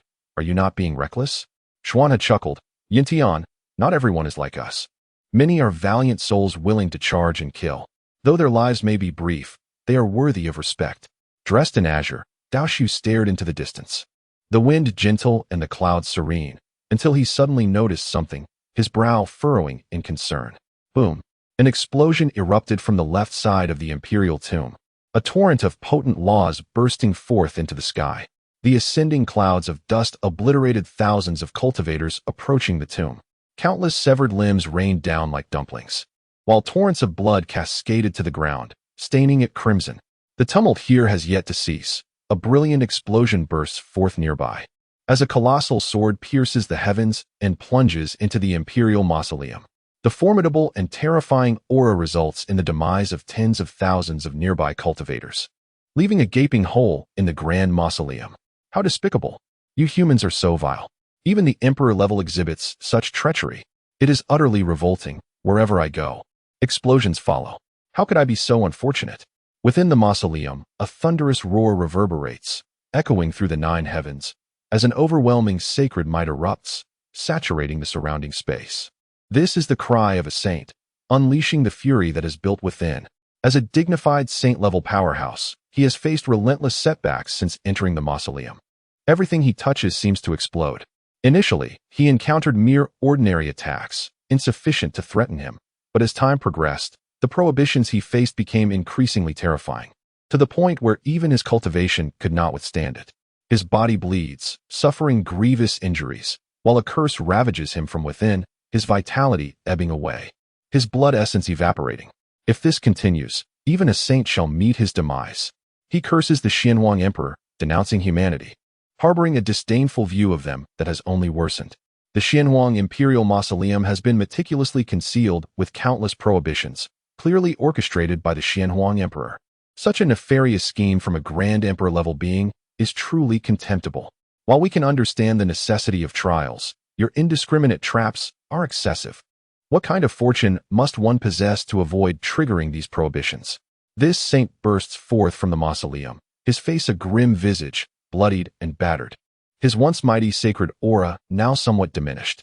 He seeks a refuge to heal, needing to expel the sorcery within him promptly, lest he meet certain death. This is the Emperor's handiwork, requiring immediate attention. This scene unfolds not only here. As more individuals flood into the mausoleum, the triggering of prohibitions becomes increasingly frequent. The sound of explosions and curses directed at the Xianhuang Emperor can be heard resonating throughout the mausoleum. Even the humans themselves wear expressions as dark as the bottom of a pot, utterly frustrated. This is their own emperor, who once safeguarded all beings. They cannot speak ill of him. Yet, their indignation is palpable. One individual, overwhelmed with anger, shouts and charges at another, engaging in a fierce battle. Are you insane? Did I provoke you? The attacked party, bewildered and infuriated, wonders what madness has befallen him. Outside, Dao Shiwu gazes in the direction where the ancient race's saint vanished, a smirk slowly forming on his lips. The opportunity has arrived. He proclaims, an unexpected incident has occurred within the mausoleum. Many may soon escape. Inform others to prepare for action, but remember, safety first. Afterward, take note of the crime scene. I shall personally obliterate the threads of fate to prevent any unforeseen circumstances. Yun Tian Junren and Xian He, 2 elderly men, eagerly rub their hands together, their aged hearts trembling with anticipation. At last, it is their turn to take the stage. Shortly after Dao Shiwu and his companions depart, Hua Yunfei and his 3 companions appear at the spot. Hua Yunfei scans the surroundings, failing to spot Yun Tian Junren and the others, muttering, could it be that they have already entered? He endeavored to deduce the events that transpired here, only to discover that the lines of destiny were utterly pristine, as if no soul had ever graced this place. This elder was no ordinary individual. Dao Shiwu possessed an extraordinary talent in the path of destiny, reaching the lofty heights of a high-grade saint, a truly terrifying prowess, far surpassing mere cultivation. Even he, without the aid of any artifacts, could not unravel the entirety of the occurrences in this locale.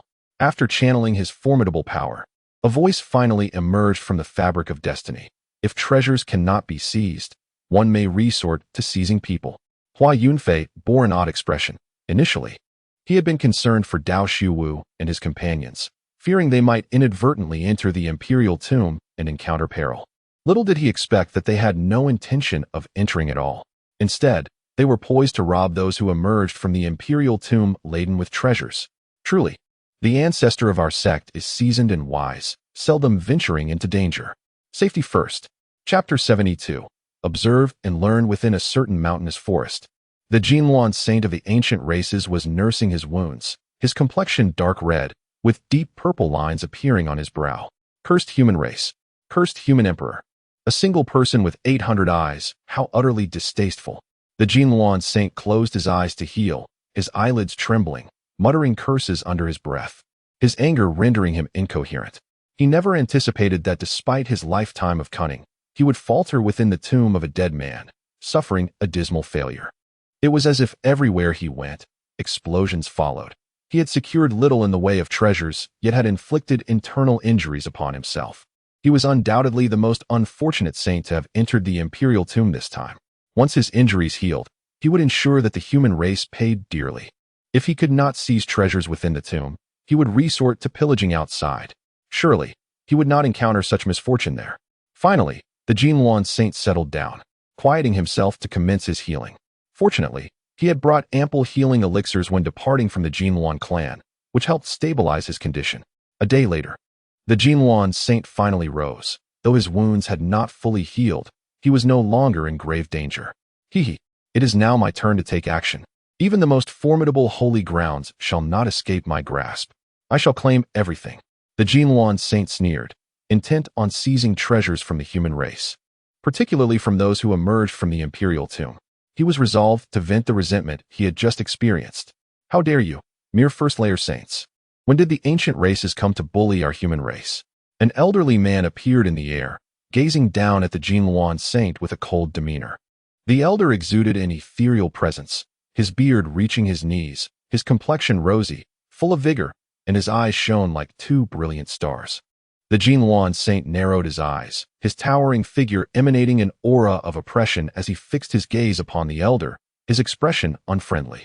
So engrossed had he been in his healing that he had failed to notice the elder's arrival. Which saint of the human race do you represent? The elder in the air replied calmly, I am Saint Luo Ning of the Sun and Moon Divine Sect. The Jinluan saint paused, for the Jinluan clan resided in a certain part of Zhangzhou, coexisting in proximity with the Sun and Moon Divine Sect. He was indeed familiar with the name Luo Ning. Not long ago, this individual had slain a black-robed man on the verge of breaking into the saint realm amidst the starry expanse. He had taken heed of that battle. An elderly man, on the brink of decay, dares to admonish me? The Golden Luan saint sneered, pondering the futility of facing an opponent when even slaying a half-saint proved to be such a formidable task. He held the venerable Luo Ning in utter disdain. Luo Ning, towering over the Golden Luan saint, declared, Do you disregard the Radiant Sun and Moon cult? What a farcical notion. The so-called Radiant Sun and Moon cult is nothing but a once mighty entity that produced a singular emperor-level figure. Without the imperial weaponry, you are inferior even to my clan. The Golden Luan clan, though having birthed only one supreme-level master, once reigned supreme in the cosmic expanse. Yet the chasm between them and the emperor level was vast. The deceased supreme of the Golden Luan left behind a supreme-grade artifact, the pinnacle of their clan's heritage.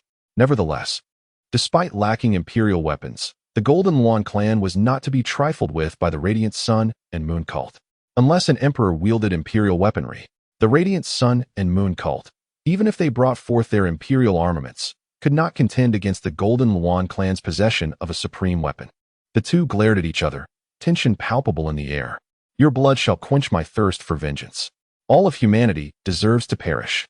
The Golden Luan saint bellowed, transforming into a streak of golden light and charging at Luo Ning. Historically, humanity and the ancient races had been adversaries, embroiled in countless conflicts. It was only through the mediation of various emperors and ancient sovereigns that relations had somewhat improved.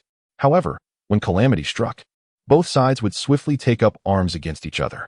Witnessing the Golden Luan saint's initial assault, a smile crept upon Luo Ning's lips. I am a second heaven saint. How can you possibly contend with me? You, who are nearing the end of your days, devoid of vitality, do you truly consider yourself a match for me? The Golden Luan Saint scoffed, his fingers transforming into golden claws as he swept them through the air, tearing the heavens apart. A formidable aura enveloped Luo Ning, preventing any chance of escape. Not so fast, Luo Ning retorted, effortlessly dispelling the Golden Luan Saint's onslaught with a mere wave of his hand. He then surged toward the Golden Luan Saint, employing the most fundamental techniques of fist martial arts for close combat. Huh, how foolish. The physical prowess of ancient races has always been their forte. Are you truly unaware? The Golden Luan Saint mocked, cursing Luo Ning's folly as he courageously engaged in a contest of strength, executing his own physical techniques. Suddenly, with a resounding slap, the Golden Luan Saint was caught off guard, stunned by the impact.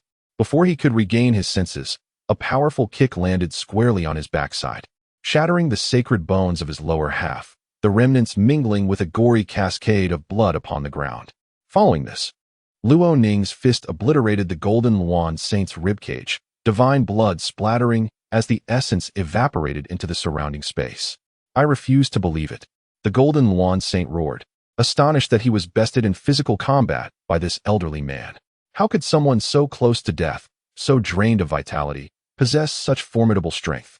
The Radiant Sun and Moon cult is not something you can comprehend.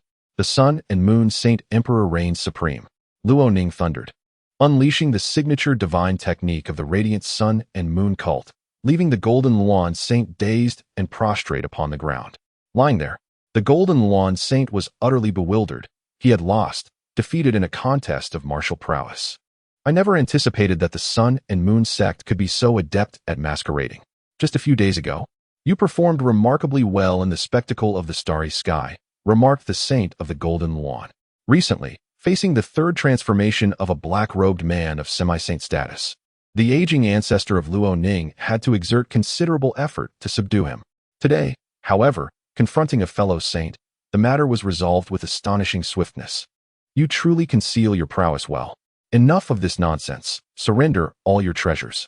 In light of your affiliation with the Golden Luan clan, I shall spare your life, thundered the Golden Luan Saint. You speak nonsense. The Luo Ning ancestor ceased further dialogue, delivering a decisive kick that shattered his skull. Employing sacred arts to imprison the Dao platform, the celestial soul, and the divine infant within. Subsequently, the Luo Ning ancestor proceeded to delve into the purple mansion of the Golden Luan Saint, sweeping away all treasures before departing with grace. Left behind, the Golden Luan Saint reformed his sacred body, his countenance dark as a soot-laden pot, trembling with fury. Why has misfortune befallen me today? This infuriates me. Sun and Moon sect, we shall see.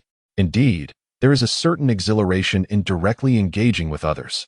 No wonder those venerable individuals practice their martial skills with such mastery.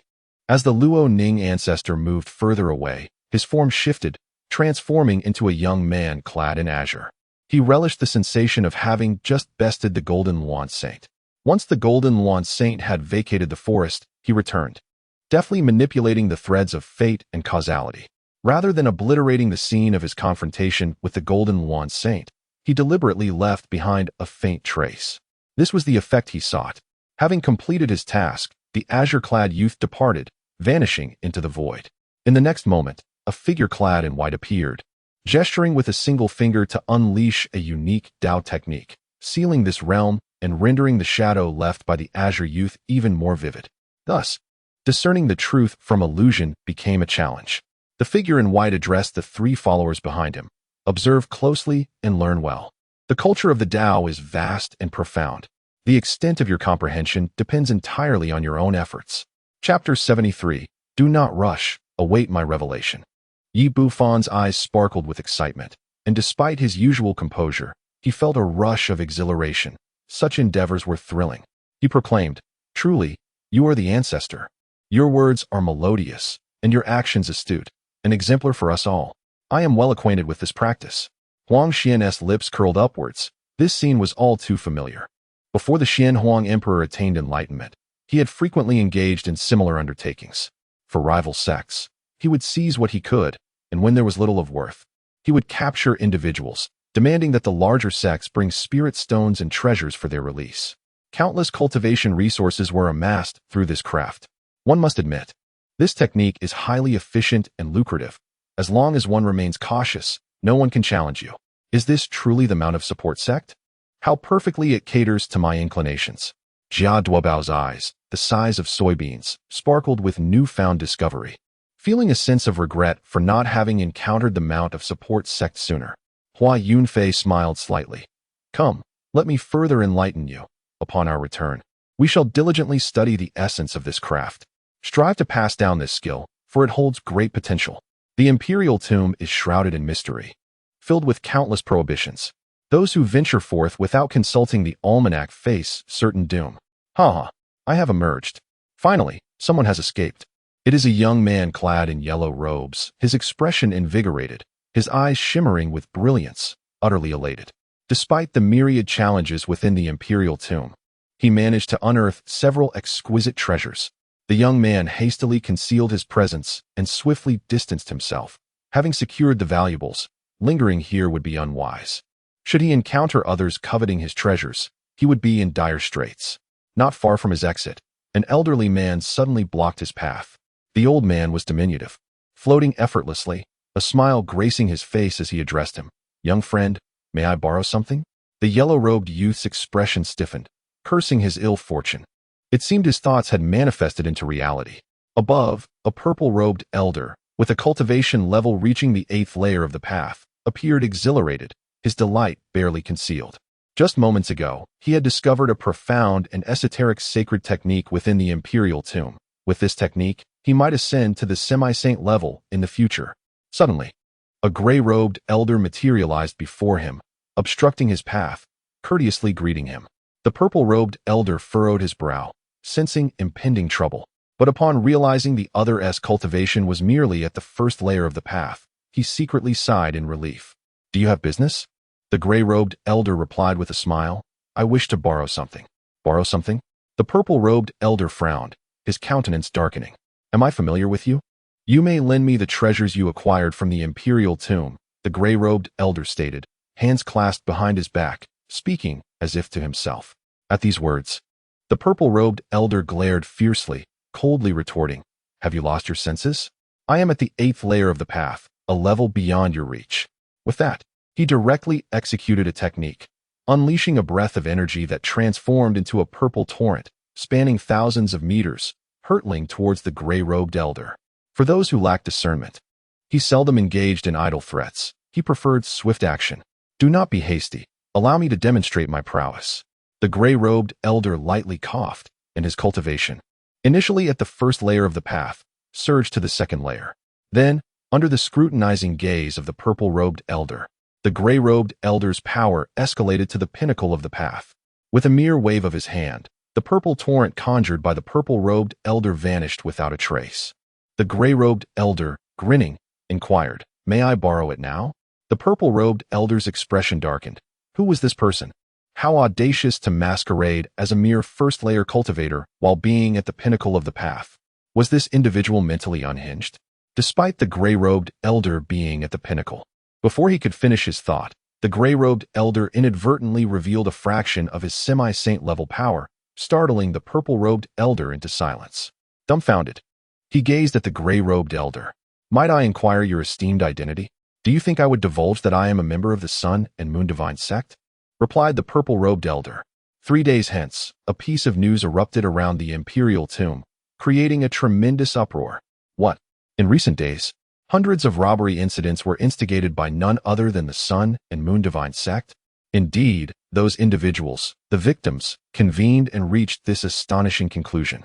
How could it be? Did the Sun and Moon Sect not infiltrate? Surely, they must have acquired numerous treasures. What you may not know, an elder remarked, is that he personally witnessed the formidable figures of the Sun and Moon Sect, who did not set foot in the Imperial Tomb but rather departed early, vanishing from sight. It appears they had strategically positioned themselves in advance. Is it truly as terrifying as it sounds? Moreover, it is rumored that the Sage of the Golden Luan was also plundered, his body dismantled. A sage was robbed? Who could be so audacious? It is said that it was the ancestor Luo Ning, who had recently displayed great prowess in the starry sky. Astonishing news indeed. Countless cultivators exchanged whispers. murmuring about this shocking development. Nobody had anticipated that while the mantis stalked the cicada, the yellow oriole lay in wait. With the Sun and Moon sect emerging as the greatest beneficiary, they did not even need to enter the imperial tomb to amass a wealth of treasures.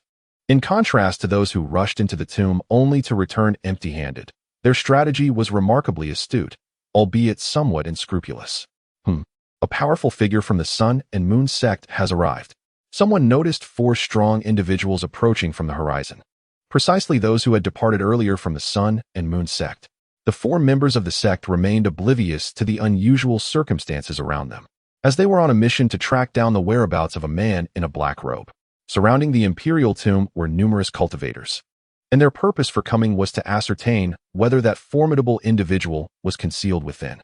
Suddenly, the leader among the 4, a middle-aged man with a horse-like face, darkened his expression upon realizing that hundreds of people were converging towards them. "What are you doing?"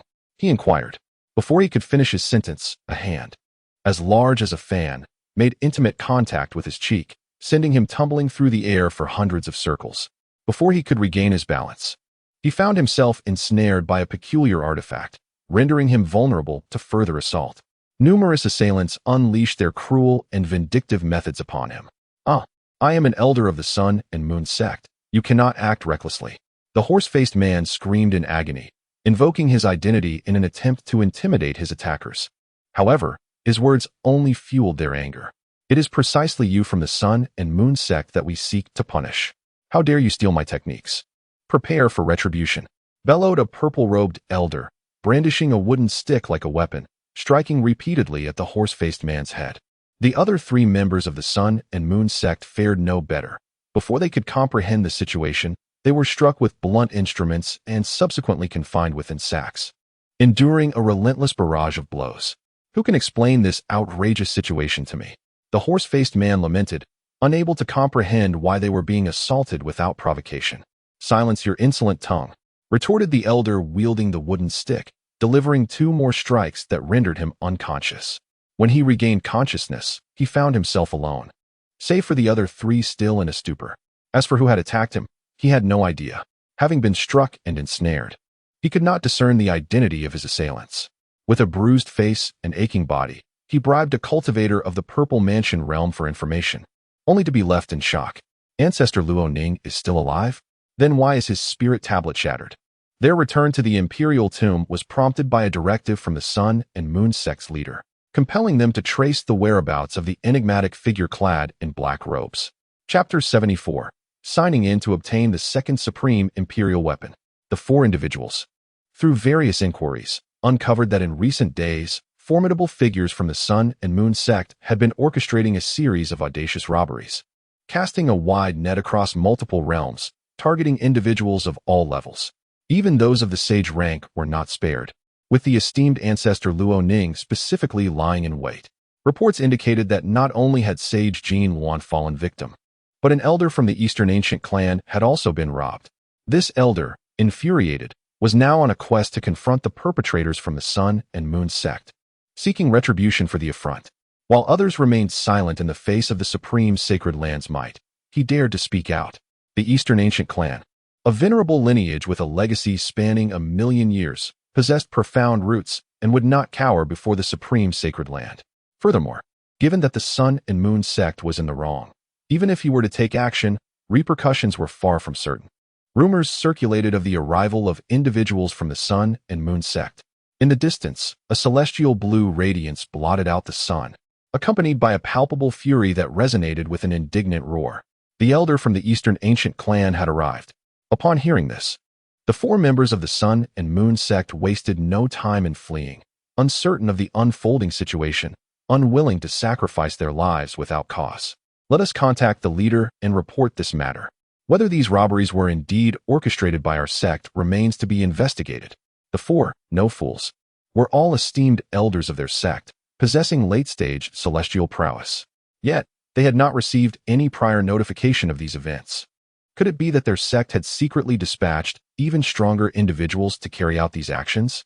Given their understanding of their sect, such behavior was not entirely unexpected, although an unsettling feeling lingered. Where to flee? The elder from the Eastern ancient clan summoned a vast celestial phenomenon, his sacred aura suffusing the heavens and earth, with the ethereal light cascading down from the firmament, resonating with a thunderous celestial melody. Senior, allow me to explain. I shall not listen. Standing atop a mountain peak, Hua Yunfei surveyed the distant rugged mountains, finding himself dwarfed by their majesty. Behind him, Yi Bufan, Huang Xian, and Jia Duobao sat cross-legged, absorbed in contemplation. In recent days, Hua Yunfei had stealthily followed the elders, imparting valuable insights to the trio. A new understanding of the doctrine of survival emerged. The way that can be spoken of is not the eternal way. The myriad paths are countless, inexhaustible, and our sect reveres the grand aspirations of our ancestral masters, cultivating the path of survival, with life as the essence, and existence as the singular truth. What is the path of survival? Truth intertwined with falsehood, the genuine mingling with the illusory, a tapestry of ambiguity. The path of survival strikes like thunder, yet remains formless.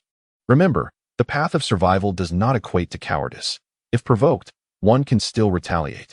Yet, always bear in mind, a gentleman does not stand beneath a perilous wall, especially in this realm of cultivation. Safety must always take precedence. Hua Yunfei's words resonated like the celestial melodies of the great Tao, enlightening the three, who were entranced, feeling as though they were drifting towards transcendence. However, his teachings were merely fragments passed down from the revered ancestral master.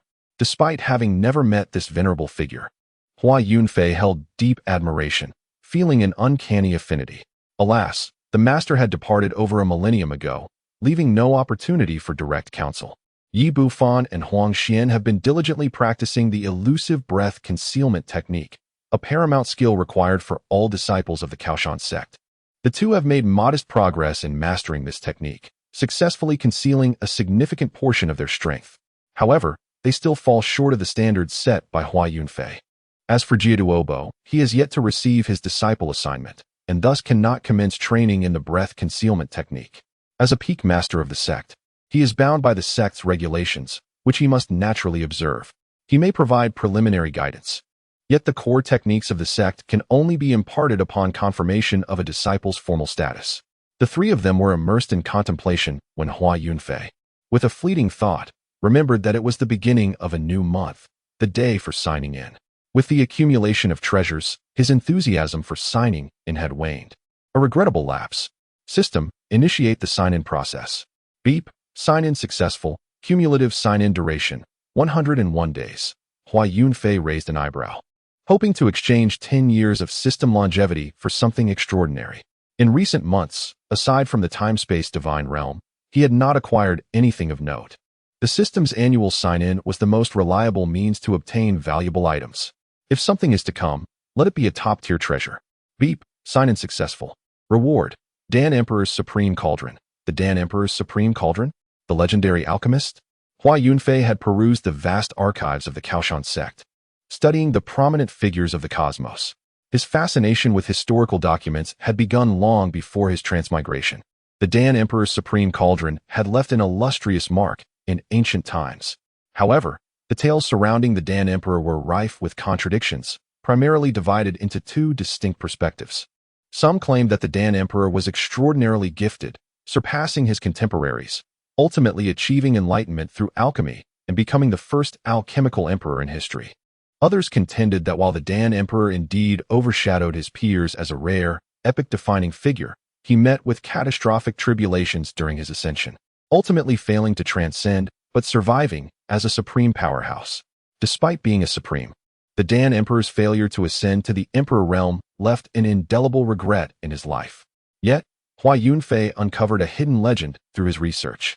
It was said that in his later years, the Dan Emperor concocted an Emperor pill, which granted him a fleeting chance to re-enter the Emperor realm, thereby invoking the Emperor tribulation once more. However, by that time, the Dan Emperor was already frail, his lifespan nearly expended, and he ultimately succumbed to failure during the tribulation. This legend remained obscure, primarily because no one truly believed it. The heavenly Tao is impartial to all. Each individual is granted only one opportunity to face the Emperor tribulation in their lifetime, with three possible outcomes: successful ascension to Emperor, survival after failure to become a supreme, or demise in the attempt, reduced to nothingness. Historically, No one had ever drawn upon the Emperor Tribulation a second time. With so many prodigies throughout history, how could the Dan Emperor be deemed so exceptional? Thus, this secret tale circulated widely, yet was met with skepticism, eventually fading into obscurity. Hua Yunfei, too, regarded this hidden lore with a measure of doubt. However, he also deemed this secret to possess a degree of credibility. The Alchemy Emperor, who pursued the path of alchemy, nearly ascended to become the first emperor of alchemy.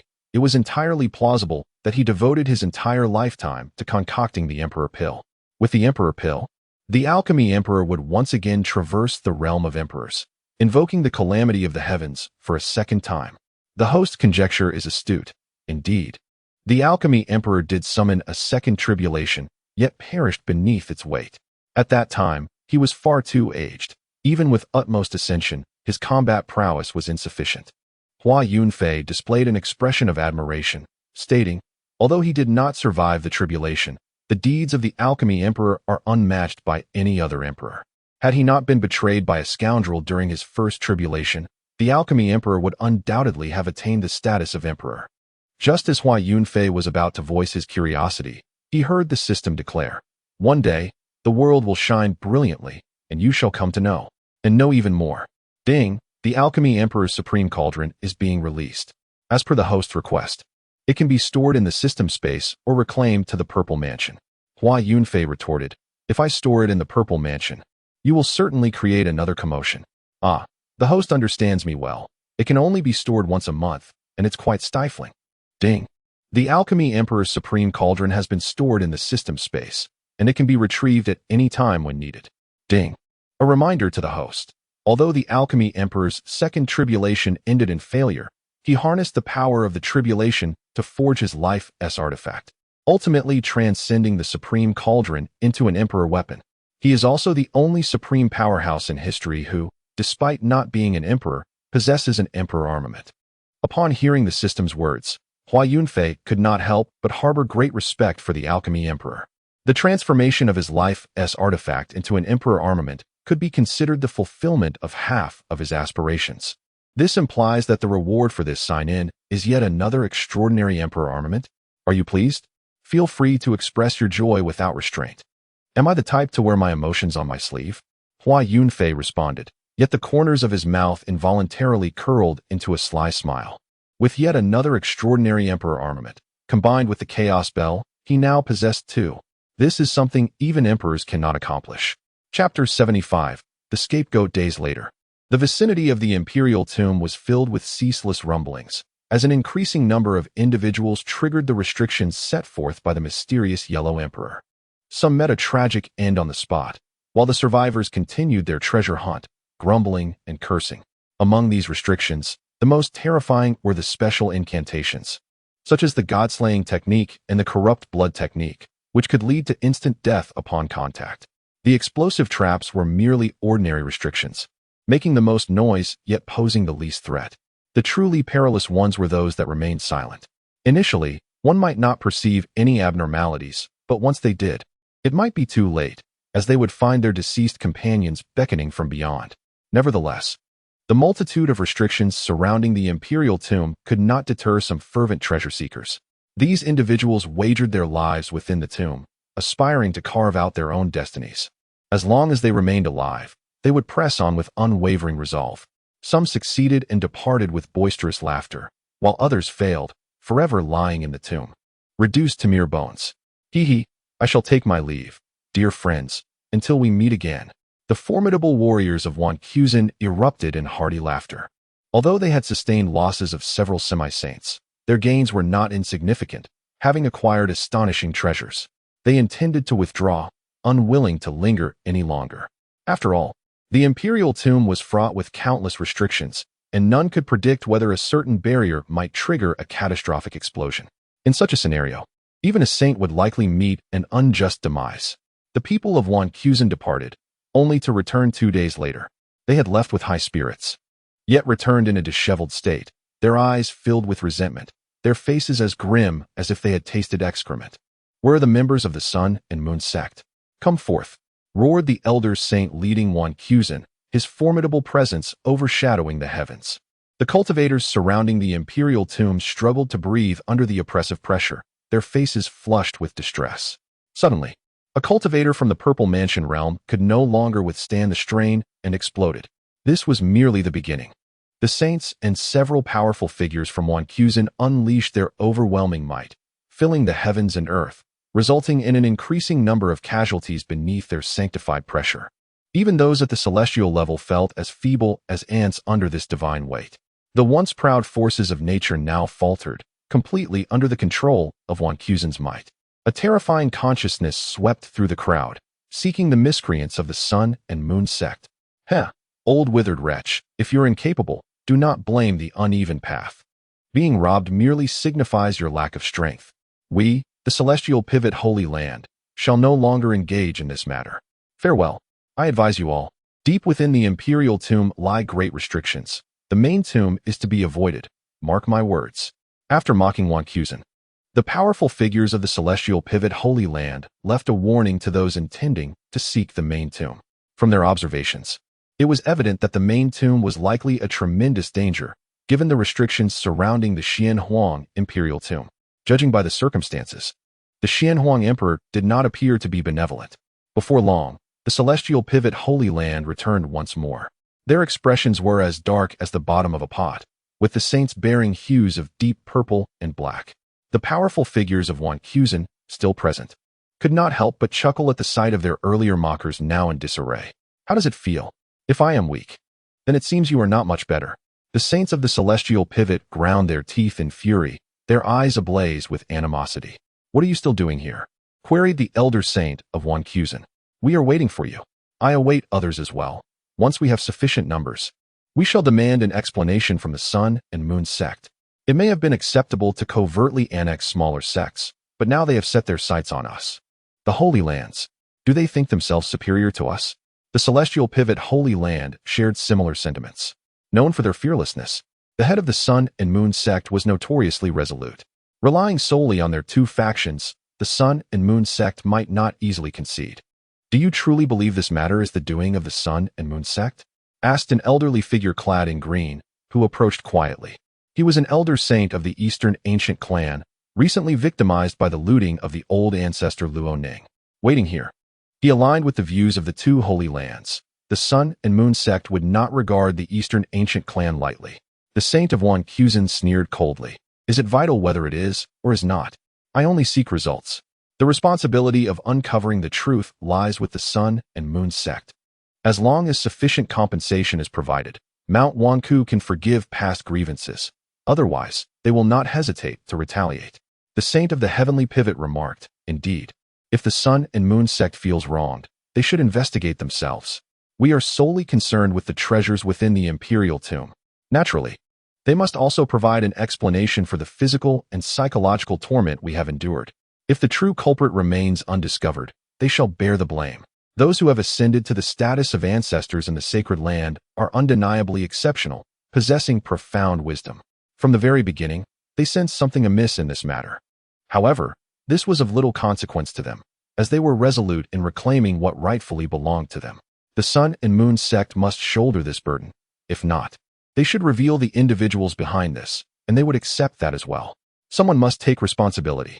Before long, they were greeted by a bridal sedan chair, a treasure from the Yaoqi sacred land, within which sat the Yaoqi saintess. The ancient sage of the Eastern clan was astonished. Even the Yaoqi saintess has not been spared?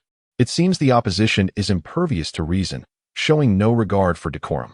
Suddenly, a mighty imperial presence surged from a distance of 100,000 miles. A mirror radiating divine brilliance soaring into the heavens. The Kunlun Divine Palace had engaged in battle. On the mountaintop where Hua Yunfei stood, the celestial master Yuntian had arrived.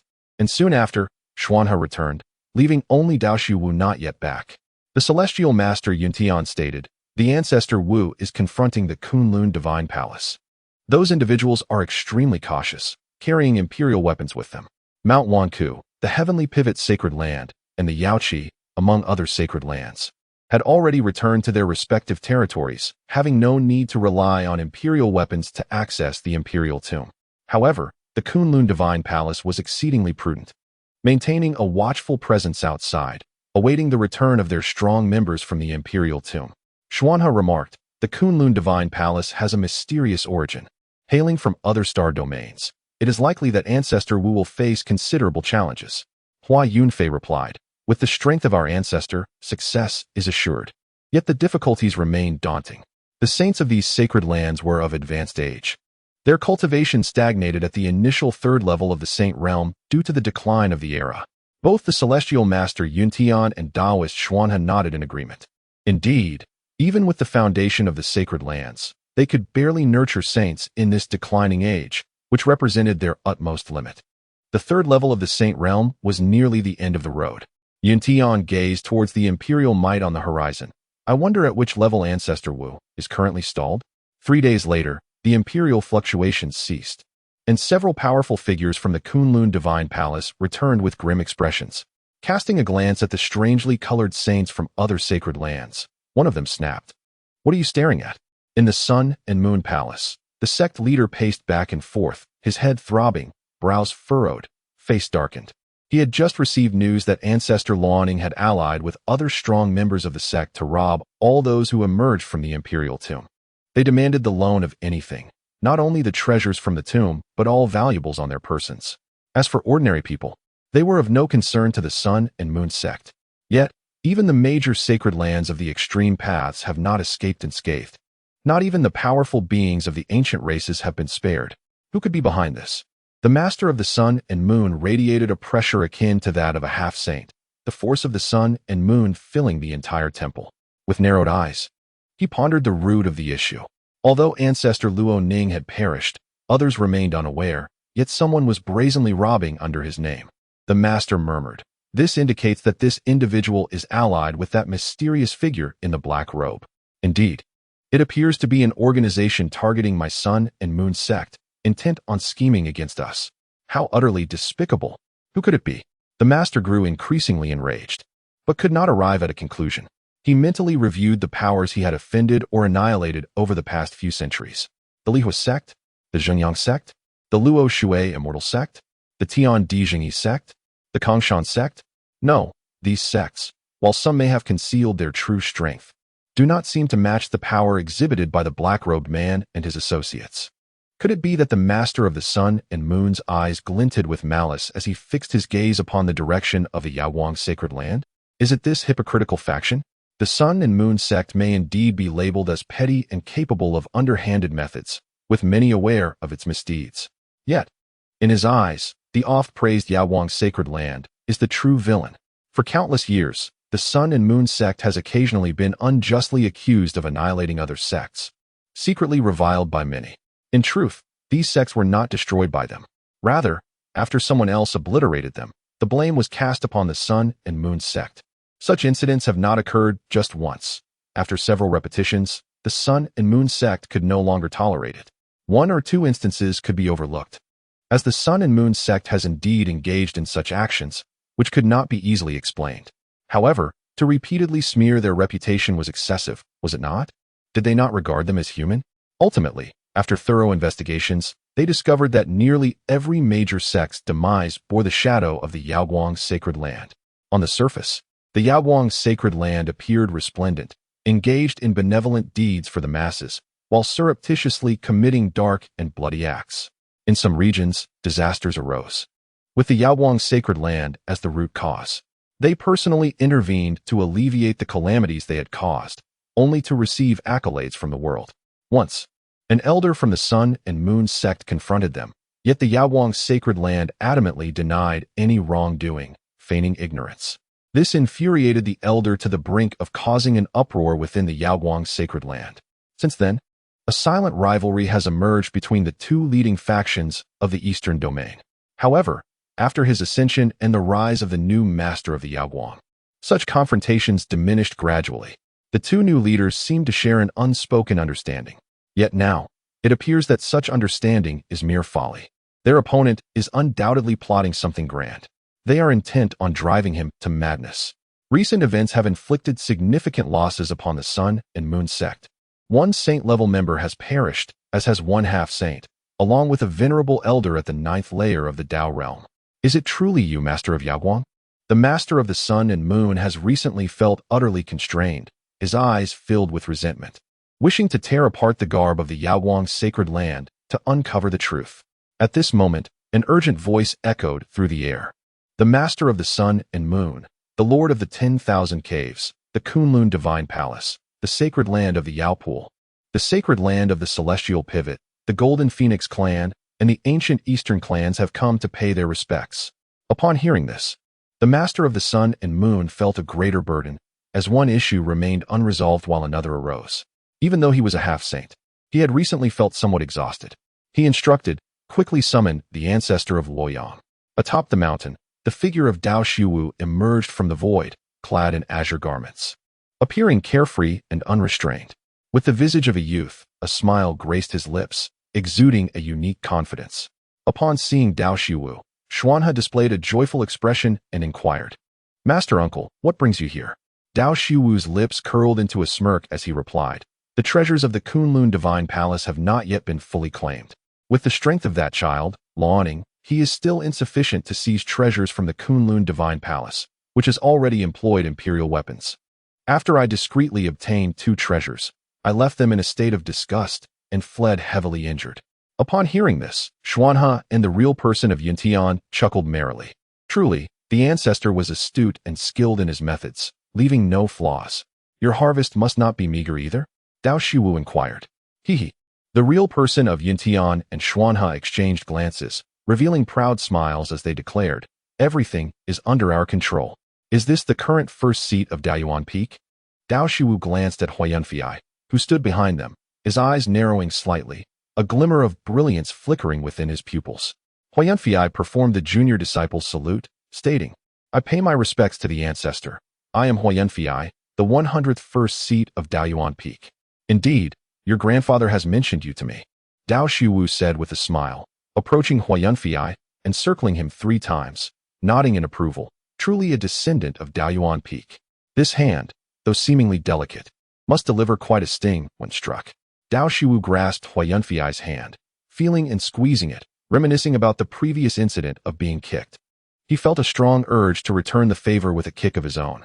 "How can I be bested by your elder, yet not by you, the junior?" Coughing lightly, Dao Shiwu suppressed this thought, as etiquette dictated he must not act inappropriately as an elder. Noticing Dao Shiwu retract his hand, Hua Yunfei felt a wave of relief wash over him. He had sensed the ancestor's intention to strike him moments earlier. Why? Was it because of his grandfather and the others? Hua Yunfei had only met his grandfather once at birth, who had specifically emerged from the ancestral tomb to see his eldest grandson. His name, bestowed by his grandfather, symbolizes cloud flying, ascending like a dragon into the heavens. Looking into the distance, Hua Yunfei keenly sensed a thread of heavenly secrets approaching their direction. With a flick of his finger, Dao Shiwu severed the thread, causing it to vanish. With a faint smile, he remarked, as expected, "It is he." Neither the real person of Yuntian nor Xuanhe had noticed the thread of heavenly secrets, indicating that the one who acted was on a level far beyond their own. Xuanhe asked, "Master Uncle, are you referring to?" Dao Shiwu replied, "On my return journey, I encountered someone akin to us." Hua Yunfei and the others looked at him, pondering the implications of someone akin to us. A glimmer of excitement shone in Hua Yunfei's eyes as he asked, "Ancestor, do you mean the path of survival?" Upon hearing this, the real person of Yuntian and the others displayed expressions of intrigue. In this world, many practiced the path of survival, yet few congregated in one place. The fact that this individual had caught Dao Shiwu's attention suggested he was indeed a significant figure. Dao Shiwu, without further ado, spoke. "Upon my return journey, I detected the aura of a treasure emanating from a semi-saint. I intended to effortlessly seize it. However, to my astonishment, the individual turned out to be a saint, concealing several realms of power. Furthermore, this person possesses numerous abilities and has cultivated the path of heavenly mechanisms and causality. The treasures that fled were numerous, and even I expended considerable effort to capture him. Had my understanding of the path been less profound, he might have indeed escaped." Upon hearing Dao Shihua's account, Hua Yunfei and his companions could only imagine the extent of the opponent's capabilities. Not only did he conceal many realms, but he was also equipped with numerous means of evasion and self-preservation. These were the fundamental aspects of survival. A smile graced Hua Yunfei's lips as he exchanged a glance with the real man Yun Tian, proclaiming, "Fellow cultivator." Xuanhe remarked, "If given the opportunity, I would indeed like to make his acquaintance." Chapter 77. The Dog Bites the Dog. Listening to Xuanhe, Dao Xihua gazed in the direction of the desolate state and remarked, "The last direction in which his thread of fate vanished was indeed towards the desolate state. Perhaps he hails from there. I have just established a causal connection with him. The fruit has yet to ripen, indicating that our fates are not yet entwined, and we shall meet again." With that, Dao Xihua regained his focus and addressed Xuanhe and Yun Tian. "Inform the others to return. I shall handle the remaining matters. Distribute these talismans, affix them to yourselves. Disperse the heavenly mechanisms and causality, and then re-enter the sect." As he spoke, Dao Xihua produced a thick stack of talismans, numbering in the hundreds. These talismans were crafted by intertwining the threads of fate and causality through his meticulous design. When affixed to one's person, the nearest threads of fate would obscure and the causal connections severed. Provided the causal ties were not overwhelmingly potent, they would vanish entirely. Xuanhe accepted the talismans, promptly applying several to himself. Dao Xihua cautioned, "Each of you should affix multiple talismans. Bringing these heavenly mechanisms and causality back to the sect would be ill-advised. Subsequently, follow the route I have outlined to return to the sect while I bring up the rear, ensuring a second destruction to prevent the Sun and Moon Divine Sect from hastily employing imperial weapons for divination." Although Dao Xihua's aptitude for the path of heavenly mechanisms and causality was extraordinary, he remained exceedingly cautious in the face of ultimate imperial weapons. Caution ensures longevity. Carelessness only invites trouble.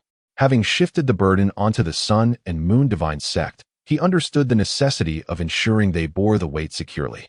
"Transmit the movement trajectories of the others to me. I shall obliterate the evidence. With your strengths, it would be difficult to conceal from the heavens." Following Dao Xihua's directives, Xuanhe and Yun Tian departed, accompanied by the hidden ancestors of the sect. Observing Hua Yunfei still standing, Dao Xihua inquired, "Do you have unfinished business?" Hua Yunfei nodded, replying, "Elder, please attend to your matters. I shall return to the sect shortly." Dao Xihua affixed 3 talismans to Hua Yunfei, advising, "Exercise caution while outside. These talismans contain a fragment of my consciousness. Should you encounter insurmountable challenges, notify me." With that, Dao Xihua's figure dissipated. His presence felt far afield. Gazing at the 3 talismans upon him, Hua Yunfei felt a warm current flow through him. His affinity for the Reliant Mountain Sect was not without reason. This was but one of those reasons. Though he had no need for the power of talismans, Hua Yunfei chose not to remove them, allowing them to remain upon him. He cast a glance at Yi Bufan and the others, ultimately focusing on Jia Duobao, and said, "Surely you haven't forgotten the matter I previously entrusted to you?" Jia Duobao nodded and replied, "I have suppressed my realm to the 7th layer of the Purple Mansion realm." Hua Yunfei had previously informed him that, on the surface, he was at the early stage of the celestial being realm and could not openly accept a disciple of that level, although the likes of Yun Tianjin would not suspect. He himself felt it was rather peculiar. Thus, it was decided to compress his realm further into the Purple Mansion realm, hiding a little more than his original foundation. Hua Yunfei intended to suggest that he had compressed it insufficiently, but, considering Jia Duobao's age, he refrained from doing so. His decision to remain was, of course, motivated by a lack of trust in the sect's elders and concerns over leaving behind evidence. Even though Dao Xiwu was already undertaking a secondary destruction, Hua Yunfei still felt uneasy. Such matters could only be thoroughly addressed by his own hand. Caution and safety were paramount. Subsequently, Hua Yunfei utilized his sleeve of infinite space to draw Yi Bufan and the others within, following closely behind Dao Xiwu. Observing the latter's relentless efforts to eliminate the vulnerabilities left by the younger generation, Hua Yunfei could not help but feel an even deeper admiration for this venerable ancestor of their sect. He must be quite well regarded within the ancestral tomb, earning the respect of many. After each of Dao Xiwu's interventions, Hua Yunfei would promptly conduct his own rectifications, particularly in the battlefield associated with the Kunlun Divine Palace. This site had once been filled with the might of imperial weapons. Dao Xiwu returned repeatedly, meticulously repairing the heavenly mechanisms and causal threads of this place. His innate talent was indeed remarkable, having already surpassed his own realm in the understanding of celestial mechanics and causality. Moreover, he was exceedingly meticulous, only departing after thorough inspection. Ultimately, Dao Shiwu returned along the path taken by Yun Tianjin and the others, simultaneously dismantling the heavenly mechanisms. Hua Yunfei followed in his wake, eventually stepping into a teleportation domain that appeared to be unrelated to the property of the Kaishan sect. When the two encountered each other, they merely exchanged a knowing smile, saying nothing. After their departure, indeed, the ancestor of Luoyang arrived in a fury, wielding an imperial weapon. Initially, he had no intention of deploying such a weapon for this trivial matter, as it would render the Sun and Moon Divine Sect laughable, relying solely on imperial weapons in the face of adversity. Yet, he found himself with no alternative. The conflicts among the sacred grounds concerning the Sun and Moon Divine Sect had become unbearable, and for someone already in the twilight of life, the stress was overwhelming. Compounded by the astronomical compensation demanded by these parties, the Sun and Moon Divine Sect felt the sting, with the combined resources of several factions being nothing short of immense. Reluctantly, under the suggestion of the sect leader, he took the imperial weapon to the site of the incident to deduce and restore the sequence of events, thereby vindicating the Sun and Moon Divine Sect. However, despite traversing numerous locations, the ancestor of Luoyang found nothing conclusive in his calculations. The past he attempted to unravel remained exceedingly vague, offering no clarity. Finally, he arrived at the battlefield associated with the Kunlun Divine Palace and the ancestor of Luoning, where he finally discerned a glimmer of evidence, catching a glimpse of the past and witnessing the presence of Luoning. However, as he continued to summon the celestial bodies, the visage of the venerable Luo Ning began to transform, with a countenance that caused the venerable Luo Yang to turn pale. To hell with you, sacred land of shaking light. It truly is you rascals. Luo Yang cursed vehemently, devoid of any semblance of a sage. I initially doubted Dongfang's words, yet they turn out to be true. Well done indeed. This time, whether you acknowledge it or not, the blame rests squarely on your shoulders. Sacred land of shaking light. After relentless calculations, Luo Yang finally confirmed that the individual in question was indeed an elder from the sacred land of shaking light. And he departed. Once he left, a figure clad in white emerged from the shadows, a faint smile gracing their lips, before vanishing into the ether. Let them tear each other apart, came a nonchalant voice, the speaker remaining unknown. Before the Sun and Moon Divine Sect could address the chaos at hand, various factions were embroiled in turmoil. Suddenly, a resplendent brilliance erupted from the imperial tomb. The entire tomb illuminated, and above the heavens, the 33 layers of the celestial realm re-emerged, exuding imperial majesty, while the laws of the emperor danced in the air. A figure, towering as high as the heavens, appeared, hands clasped behind his back, gazing into the distant land, surrounded by a cosmic river of stars, with the 33 layers of the celestial realm above. The myriad paths resonated with the sound of the great Tao due to his presence. All paths harmonized. Time passed, and the figure moved, golden pathways materializing beneath his feet, as if he were strolling leisurely, traversing the vast expanse of the southern region. With each step, the immense territory shrank, and he soon reached the heart of the central region, the most sacred land. From somewhere, a trembling voice called out, Emperor Xianhuang. Chapter 78, Master Uncle. Farewell. As the emperor ventured forth, the myriad paths lay open before him. Some gazed up at the towering, ethereal figure, recognizing who it was, and instinctively knelt in reverence. The Xianhuang figure sauntered through the southern region, entered the central region, and then stepped into the northern region, eventually arriving at the sacred mountain of the western region. Pausing for but a moment, the western region flourished with spiritual fervor, possessing a single supreme sacred site, Ling Mountain. In the hearts of all, there existed but one faith, the Buddha. Upon the Xianhuang figure's pause, the incense in every temple throughout the western region began to burn fervently, gathering the power of belief. Ultimately, before the Xianhuang figure, another ethereal form materialized, radiating a dignified aura, seated in midair, with a luminous light of the Buddha illuminating the surroundings. As countless deities and Buddhas hovered above, chanting the sacred sounds of the great Tao. We have both failed, the emerging figure remarked, gazing at a certain point. But why have you come to this? The Xianhuang figure replied, as the emperor, I shall not fear any adversary in this world. With a sigh, the Buddha's luminous figure shook its head, transforming into light, dispersing into the cosmos. The Xianhuang ascended, stepping into the universe, traversing through various star realms. seen by many yet forgotten by countless others. In this age, no one could remember him. Eventually, the Xianhuang reached a juncture where he paused. The cosmic river around him began to fracture, the 33 layers of the celestial realm above showing signs of decay, as the rich essence of Xianhuang began to dissipate, signaling his imminent disappearance. The emperor once guarded all spirits, yet his strength fell short, leaving him feeling unworthy before all beings.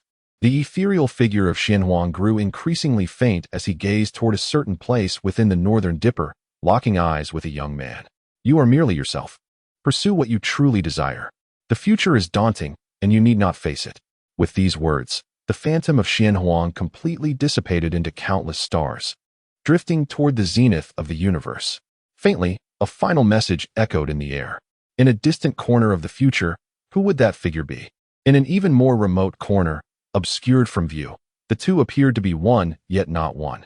After the disappearance of the great Emperor Xianhuang, the imperial tomb erupted into an overwhelming brilliance, the shockwave of destruction obliterating the land within a radius of 100,000 miles, turning it to cinders.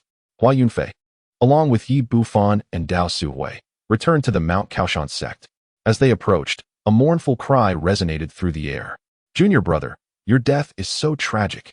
The speaker's voice was laden with genuine emotion, their heart racked with pain, and only the sound could serve as an outlet.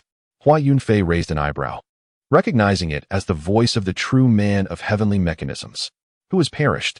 As the group arrived at the entrance of the Mount Kaoshan sect, they saw white silk draped over the gate, paper money scattered about, with every disciple donned in mourning attire, including the elders. Dao Suhui, his hands clasped behind his back, maintained a stoic expression and murmured, "Who has departed this world?" Upon reaching the main gate, Elder Shi hurriedly approached, also dressed in mourning, his eyes slightly reddened. Hua Yunfei inquired, "What has transpired?"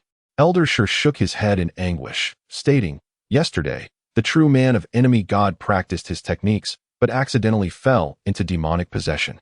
The invasion of his heart demon led to his sudden demise." "What?" Hua Yunfei exclaimed. "Did we not summon Ancestor Xuanqing? Could he not resolve this?" Elder Shi shook his head, replying, "For reasons unknown, the symptoms of the true man of enemy god deteriorated alarmingly fast. Before Ancestor Xuanqing could arrive, he had already." Dao Suhui understood the gravity of the situation. This was a matter concerning the younger generation, and he refrained from probing further, dispersing to inspect the surroundings of the Mount Kaoshan sect for any potential threats linked to the heavenly mechanisms and karmic ties. If none were found, he could temporarily return to the ancestral tomb to rest. During his time away, he had experienced joy and had thoroughly indulged in combat. Most importantly, he had frequently practiced his martial skills and felt as though he had grasped some profound insights, significantly boosting his power. Perhaps he could seek out that individual for a sparring session. However, he resolved to make it clear that they could not employ their cultivation. At these words, Hua Yunfei's expression turned perplexed, unsure whether the death was genuine or feigned. Observing the exaggerated arrangements and the unceasing wails surrounding him, it seemed all too real. As these thoughts weighed upon him, Hua Yunfei's heart grew heavy. If true, this event would strike a devastating blow to the sect, particularly to the disciples of enemy god Peak. Without further ado, Hua Yunfei led Yi Bufan and the others toward enemy god Peak. Strangely, after their departure, Elder Shi, who had been weeping, wiped away his tears and took out a small notebook, engrossed in reading it while seated in a rocking chair, occasionally chuckling to himself, utterly devoid of any trace of sorrow. Upon entering Mount Kaoshan sect, every disciple wore a sorrowful expression, clad in mourning attire, holding incense, and forming a line beneath enemy god Peak, waiting to pay their respects to the true man of enemy god as they accompanied their esteemed leader on his final journey. Ascending the peak of the enemy deity, those who stand here at this moment are the esteemed seniors of the sect. Before the crowd, a black and white portrait of the enemy deity hangs, and before it, the recently returned Master Yun Tian and Daoist Xian He are solemnly offering incense. Their expressions, tinged with a hint of sorrow and indignation, reflect their inner turmoil. Master Yun Tian speaks gravely. "Who would have thought, dear brother enemy deity, that you would face such a calamity at such a young age? Alas, to think that this taciturn master will no longer be seen again brings me a sense of melancholy." The familiar faces grow ever fewer. Daoist Xian He seeks to console him, saying, "The enemy deity has performed admirably. truly worthy of being the master of the peak. Do not grieve too deeply. All is governed by fate. Destiny has its own design.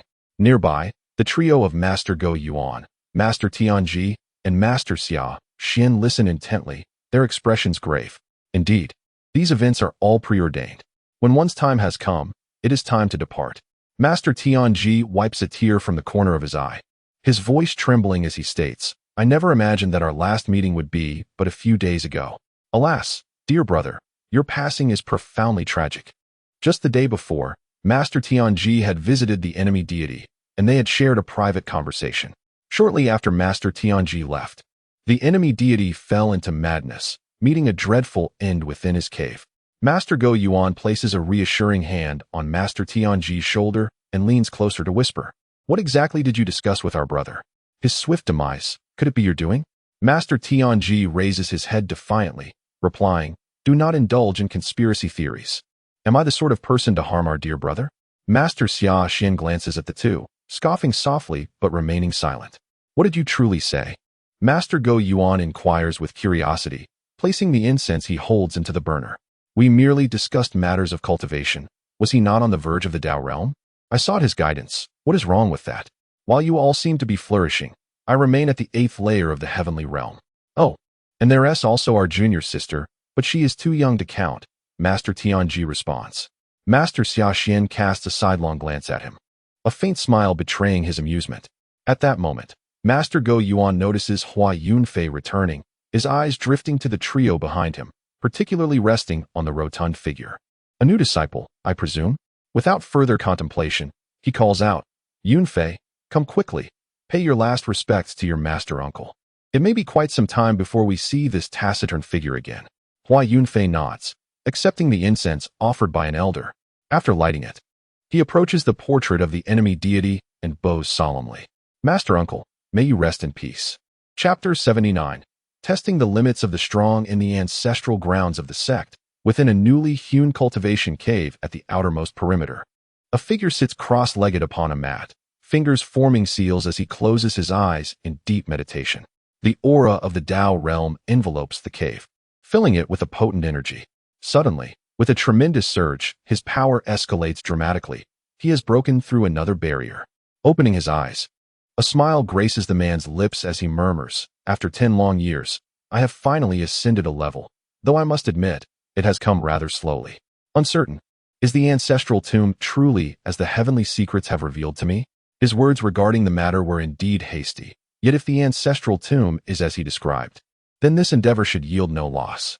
Contemplating this, the man's smile deepened, infused with anticipation, longing for the opportunity to explore the ancestral tomb. Surely, those resting within must be at ease? At that moment, a powerful force of causality surged from outside the cave, intangible yet omnipresent, filling the man's vision with its ominous presence. Who dares to threaten me? The man unleashed his Taoist cultivation, forming seals to disperse this force of causality, intending to trace it back to its origin. He was eager to discover who, after his recent ascension to the status of an ancestral master, would dare to act so boldly against him, employing causality as a means of oppression. Crack! Suddenly, his body inexplicably split apart. The very force of causality he sought to manipulate having unknowingly ensnared him, leaving no avenue for escape. He gazed down at his shattered form, stunned for a moment. Incredulous. I have been rent asunder? Who is this audacious miscreant? This causality is beyond what I can endure. After bowing 3 times, Hua Yunfei placed the incense he held into the incense burner and spoke regretfully. Master uncle, though I have spoken to you the least, I know you to be a man of integrity, not one for many words. Your disciple will remember you. May you rest well. With those words, he subtly gestured with his fingers to dispel all causality. Let all of it be bestowed upon the enemy deity, for perhaps it is time to feast. After all, with his cultivation, no one from the mountain sect could withstand his bow, except in the guise of a junior, which was harmless. Beyond that, who would dare accept his bow? They might find themselves in a rather precarious situation. Come here, you 3. Light incense for Master Uncle and pay your respects as he embarks on his final journey. Hua Yunfei called to Yi Bufan and the others. Yi Bufan, Huang Xian, and Jia Duobao formed a line, holding the incense with solemnity, bowing 3 times with grave expressions. The celestial mechanism master observed Jia Duobao's silhouette, inwardly remarking how round and plump he appeared. He turned to Hua Yunfei and inquired, "Have you taken on new disciples? You've been quite active lately, recruiting 3 at once. You're not planning to retire, are you? You are but a mere 100 years old. If you withdraw, what shall become of us, your senior uncles?" Upon hearing this, the others, including Go Yuan and Xianjun, turned their gazes towards him. Indeed, if Hua Yunfei were to retire, they would feel quite awkward continuing as the leading elders.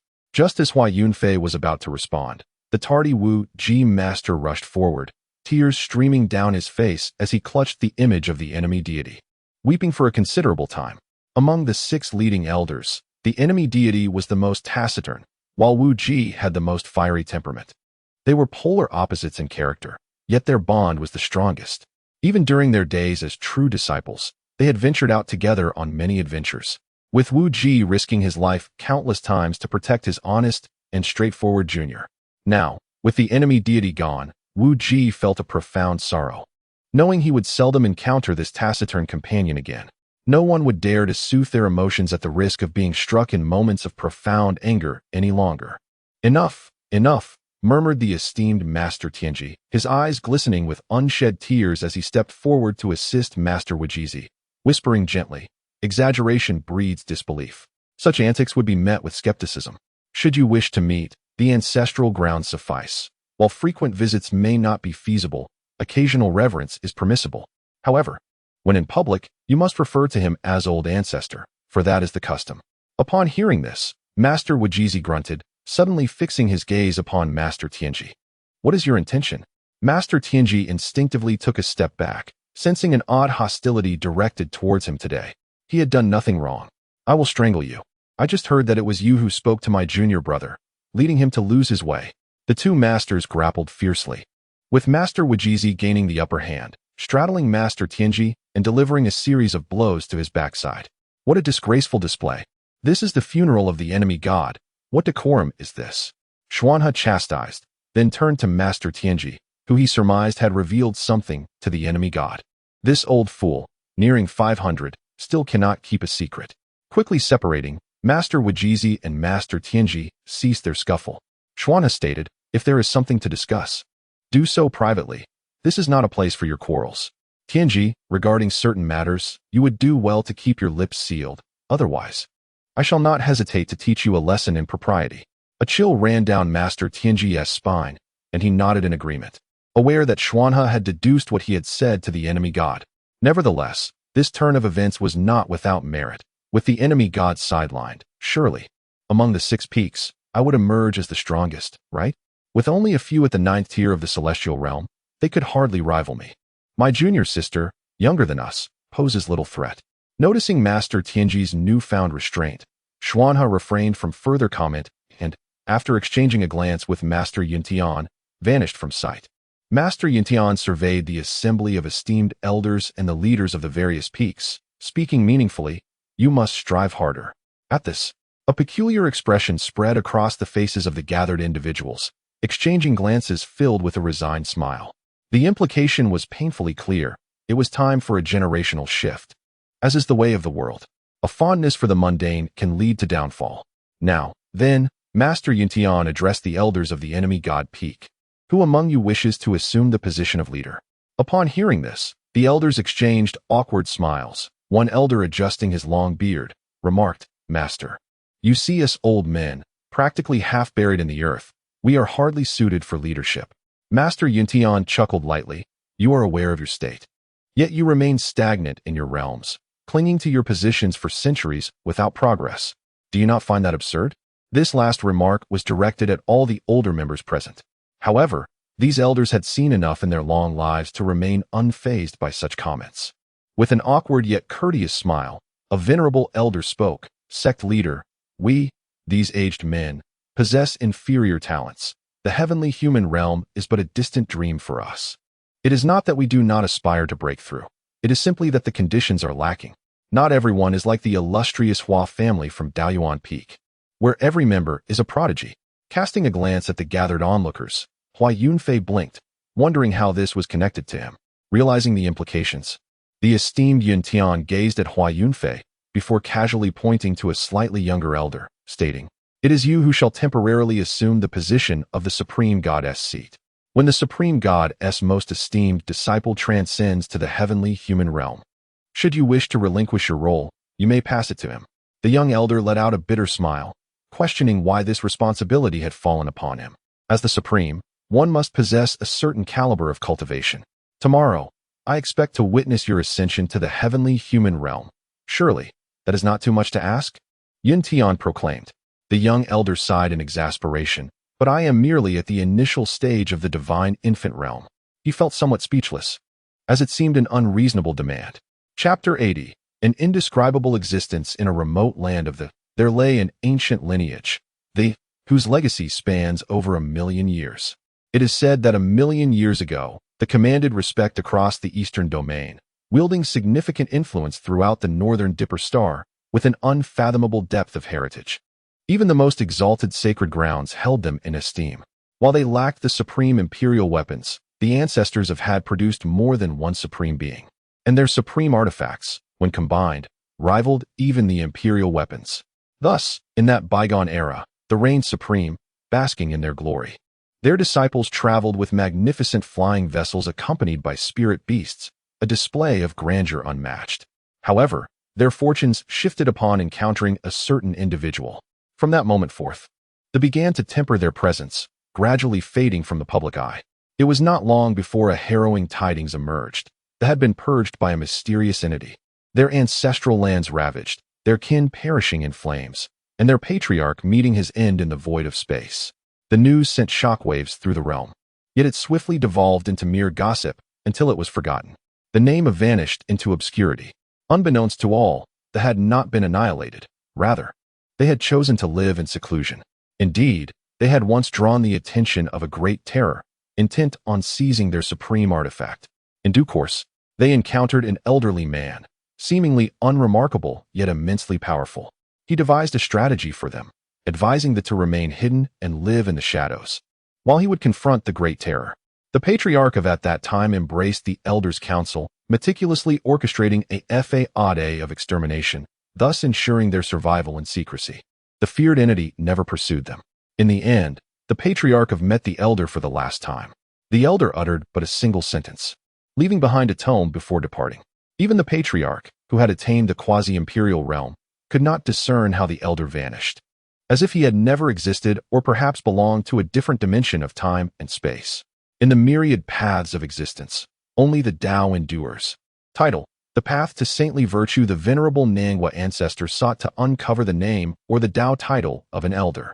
In a vague resonance of the myriad pathways of heaven and earth, he glimpsed countless figures of the elderly, traversing through various temporal streams, either flowing downstream or swimming against the current, journeying toward the past and the future. A name echoed in the recesses of Nangua ancestor's mind. Yet even with his quasi-emperor cultivation, the heavens and myriad paths forbade him from retaining it. The divine blade of fate descended, intent on severing this memory. Ultimately, all that lingered in his mind were two uncertain characters. In the heart of the ancient purple-gold temple of the Nangua clan, a young man clad in blue robes entered. His aura of semi-saintly essence diminished, bearing evidence of a recent scuffle, his visage marred and pitiful. He had entered, quite literally, in a state of dismay. At the forefront of the purple-gold temple stood 99 layers of jade steps, leading to a resplendent golden platform where an ancient figure sat in solemn repose. Upon seeing the plight of the blue-robed youth, the figure's eyes shimmered with divine light as he spoke in a voice akin to celestial music, resonating within the youth's mind. Imperceptible to others. "Did someone take advantage of you during your outing?" The blue-robed youth, with tears welling in his eyes, implored, "Please, clan leader, intervene. Someone has bullied me. Their strength must be nearing the pinnacle of the saint realm. Far too formidable." The figure upon the golden platform, his eyes ignited with divine brilliance, expressed confusion. He then gestured, casting a spell that struck the blue-robed youth. From him, a thread of heavenly secrets and inescapable causality was drawn forth. The figure proceeded to weave intricate gestures, endeavoring to unravel the occurrences that befell the blue-robed youth. As he channeled his mystical powers, a blurry silhouette emerged, a figure clad in green, their features obscured. This entity was also remarkably adept in the realms of heavenly secrets and causality. In this current age of diminishing laws, it was truly eye-opening to witness such a formidable individual. With your concealed saint-level prowess, one would expect you to dominate the external world without restraint. Undeterred, the figure retrieved an ancient compass, channeling his energy to activate its mysterious powers, gradually clarifying the indistinct image before him. However, just as he was on the verge of discerning the green-clad figure's visage, the scene abruptly shifted, and a white-clad silhouette manifested within the imagery, without warning.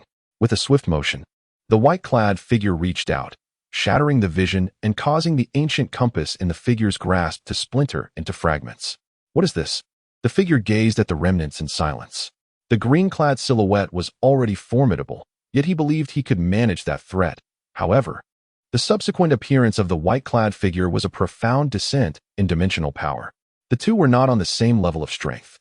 The opposing entity could discern his calculations from afar, leaving behind a mark, and although he was unharmed, his precious artifact was annihilated. A great sage? Or perhaps a quasi-emperor? The figure's eyes flared with divine light, and as his emotions surged, a manifestation of sacred might enveloped him, with divine beasts racing and myriad gods paying homage. He was astounded to learn that a clan elder, during a simple outing, had encountered not one, but two extraordinary beings. Clan leader? The blue-robed youth sensed the anomaly and discerned the clan leader's discomposure.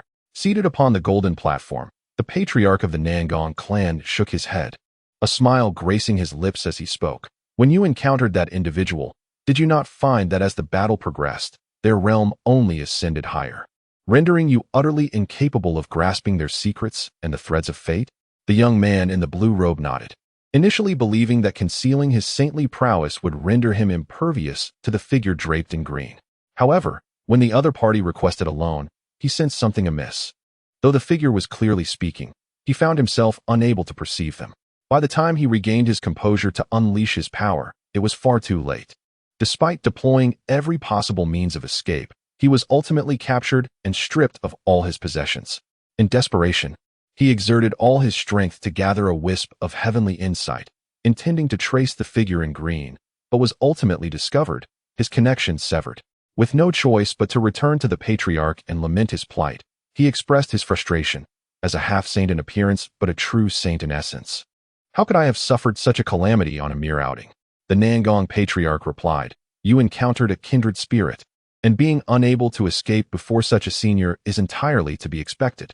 Upon hearing this, the blue-robed youth, already prepared for the response, gritted his teeth in indignation. Is there truly someone in this world who surpasses our clan in the path of survival? The tradition of survival was passed down from. At this juncture, the patriarch of the Nangong clan interjected with a low admonition, do not utter their name, nor should you mention that existence. It is a grave taboo. The blue-robed youth promptly bowed his head, embarrassment washing over him. The patriarch continued, if what was inscribed in the notes left by our ancient ancestor is to be believed, that individual is not to be summoned. Remember this well. The insignificant cannot provoke the mighty dragon, lest the repercussions ensnare you 1,000 times over. However, as he spoke, the grand figure of the patriarch emanated a holy aura, revealing a glimmer of anticipation. Regarding the individual you encountered, and the one behind them, I too harbor great interest. Furthermore, I perceive an unbroken thread of fate between you two, indicating that you shall meet again. This slender connection, if touched, will sever. It signifies destiny. When next you encounter him, you may seek his wisdom regarding the profound truths of the path of survival. Though our clan practices the teachings left by that esteemed figure, we may also glean insights from others' experiences to refine our own understanding. Chapter 81. Call me brother. Upon hearing this, the blue-robed youth pondered, stroking his chin and blinking as if a revelation had dawned upon him. Patriarch, I wish to request another opportunity to peruse the supreme path of survival. I aspire to ascend to greater heights on this path. On the golden platform, the Nangong patriarch opened and closed his eyes, gazing at the blue-robed youth. After a moment of silence, he replied, I can facilitate this request. However, do invite the elder to join you. Having lived for so long, he will undoubtedly impart even greater knowledge of the path of survival. Time is of the essence. The world is on the brink of monumental change. I can sense that with the disappearance of the Daoyuan Emperor-'s mausoleum, The constraints of heaven and earth are beginning to wane. This heralds the onset of a golden age, one that may not require 70,000 years. Perhaps our Nangang clan shall produce an emperor. Departing from the enemy god Peak, Hua Yunfei strode ahead, with Yi Bufan and the others following closely. Jiadobo's cherubic face was alight with uncontainable astonishment. As I journeyed along, glancing left and right, it was difficult to believe that this was merely an ordinary sect, seemingly governed by the presence of a transient realm. The Mount Kaoshan sect was adorned with numerous peaks, with the 7 great peaks standing as the most prominent, their majestic heights forming a breathtaking landscape amidst the sea of clouds. Occasionally, disciples could be seen soaring through the skies on their swords, while female disciples gracefully rode cranes to distant locations, painting a picture of celestial grandeur. Most significantly, upon stepping into the territory of the Mount Kaoshan sect, he sensed the richness of spiritual energy in this place, far exceeding that of other locales. Furthermore, this spiritual essence was ethereal and pure, devoid of any impurities. Without turning back, Hua Yunfei smiled gently and remarked, "Dabeo, although you have yet to formally become my disciple, you are already considered a half-disciple of the Mount Kaoshan sect. Your former practices are not restricted, but I must make it clear that no tainted energy is to be brought into our sect. This is a sacred space for cultivation, and such energies may disturb the delicate balance of fate and cause future troubles for Mount Kaoshan." Jia Dabeo nodded in understanding. Even though he had recently learned from the elders of the enemy's god Peak that this Dao source master was merely 100 years old, he felt no shame in becoming his disciple. Rather, he was exhilarated. 100 years, yet at the great sage level. What a remarkable concept. Historically, the strongest talents were often underestimated. The legendary prodigy of antiquity, despite his extraordinary potential, only reached the great sage level at the age of 300. Comparatively, Hua Yunfei was on a whole different level. Being taken under Hua Yunfei's wing filled Jia Dabeo with immense pride. Most importantly, such extraordinary individuals often possessed exceptional fortune, and being associated with him would undoubtedly bring forth greater opportunities. This was the fortune of a protagonist. Indeed, upon learning that Hua Yunfei had achieved great sage status at the age of 100, Jia Dabeo was convinced that Hua Yunfei was the protagonist of this era. In 70,000 years, when the imperial path's suppression dissipated, who knows, perhaps Hua Yunfei would once again grace the world, ascending to the heavens, claiming the imperial throne, and wielding the mark of the heavenly heart, becoming a being of imperial stature. At that moment, he too would be a disciple of an emperor. What an honor that would be. Just the thought of it thrilled him. As they approached Dao Source Peak, Hua Yunfei and his companions noticed numerous furtive figures moving through the nearby celestial forest. Some were stealthily making their way to the cultivation caves on Dao Source Peak, while others were newcomers, scouting for suitable locations to establish their own caves. He even spotted the figure of Li Duxiu, the eldest disciple of the true man of heavenly mechanisms. This fellow seemed to be under some distress, pouting as he diligently searched for an appropriate spot to create his cave. Yi Bufan chuckled wryly. In this sect, if one does not exert effort, even those with far superior talents might find themselves overwhelmed in a confrontation. Indeed, Huang Xian concurred, the pressure is immense. He recalled that during his time at the sacred land of Yaoguang, while the disciples there were diligent, they paled in comparison to the diligent disciples of Mount Kaoshan. Even he felt the unspoken pressure to keep up. Upon returning to Dao Source Peak, Hua Yunfei arranged for Jia Dabeo to settle in before retreating to his cave, lifting the restrictions to enter the realm of time and space. Subsequently, a thought crossed his mind, and an ancient, majestic cauldron materialized, 3 legs, 2 ears, and its body adorned with ancient alchemical patterns, accompanied by the terrifying roars of bizarre beasts tearing through the heavens. Upon its emergence, an imperial might surged forth, enveloping the surrounding realms of the temporal divine domain.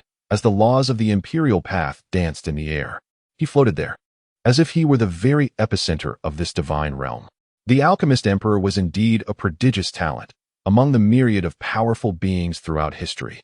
Only he had summoned the imperial tribulation twice. Although he perished, his life's artifact had ascended to the level of an imperial weapon. However, Hua Yunfei discerned a distinct difference, one that set it apart from the chaotic bell. With a mere thought, the chaotic bell emerged from the purple mansion's celestial realm.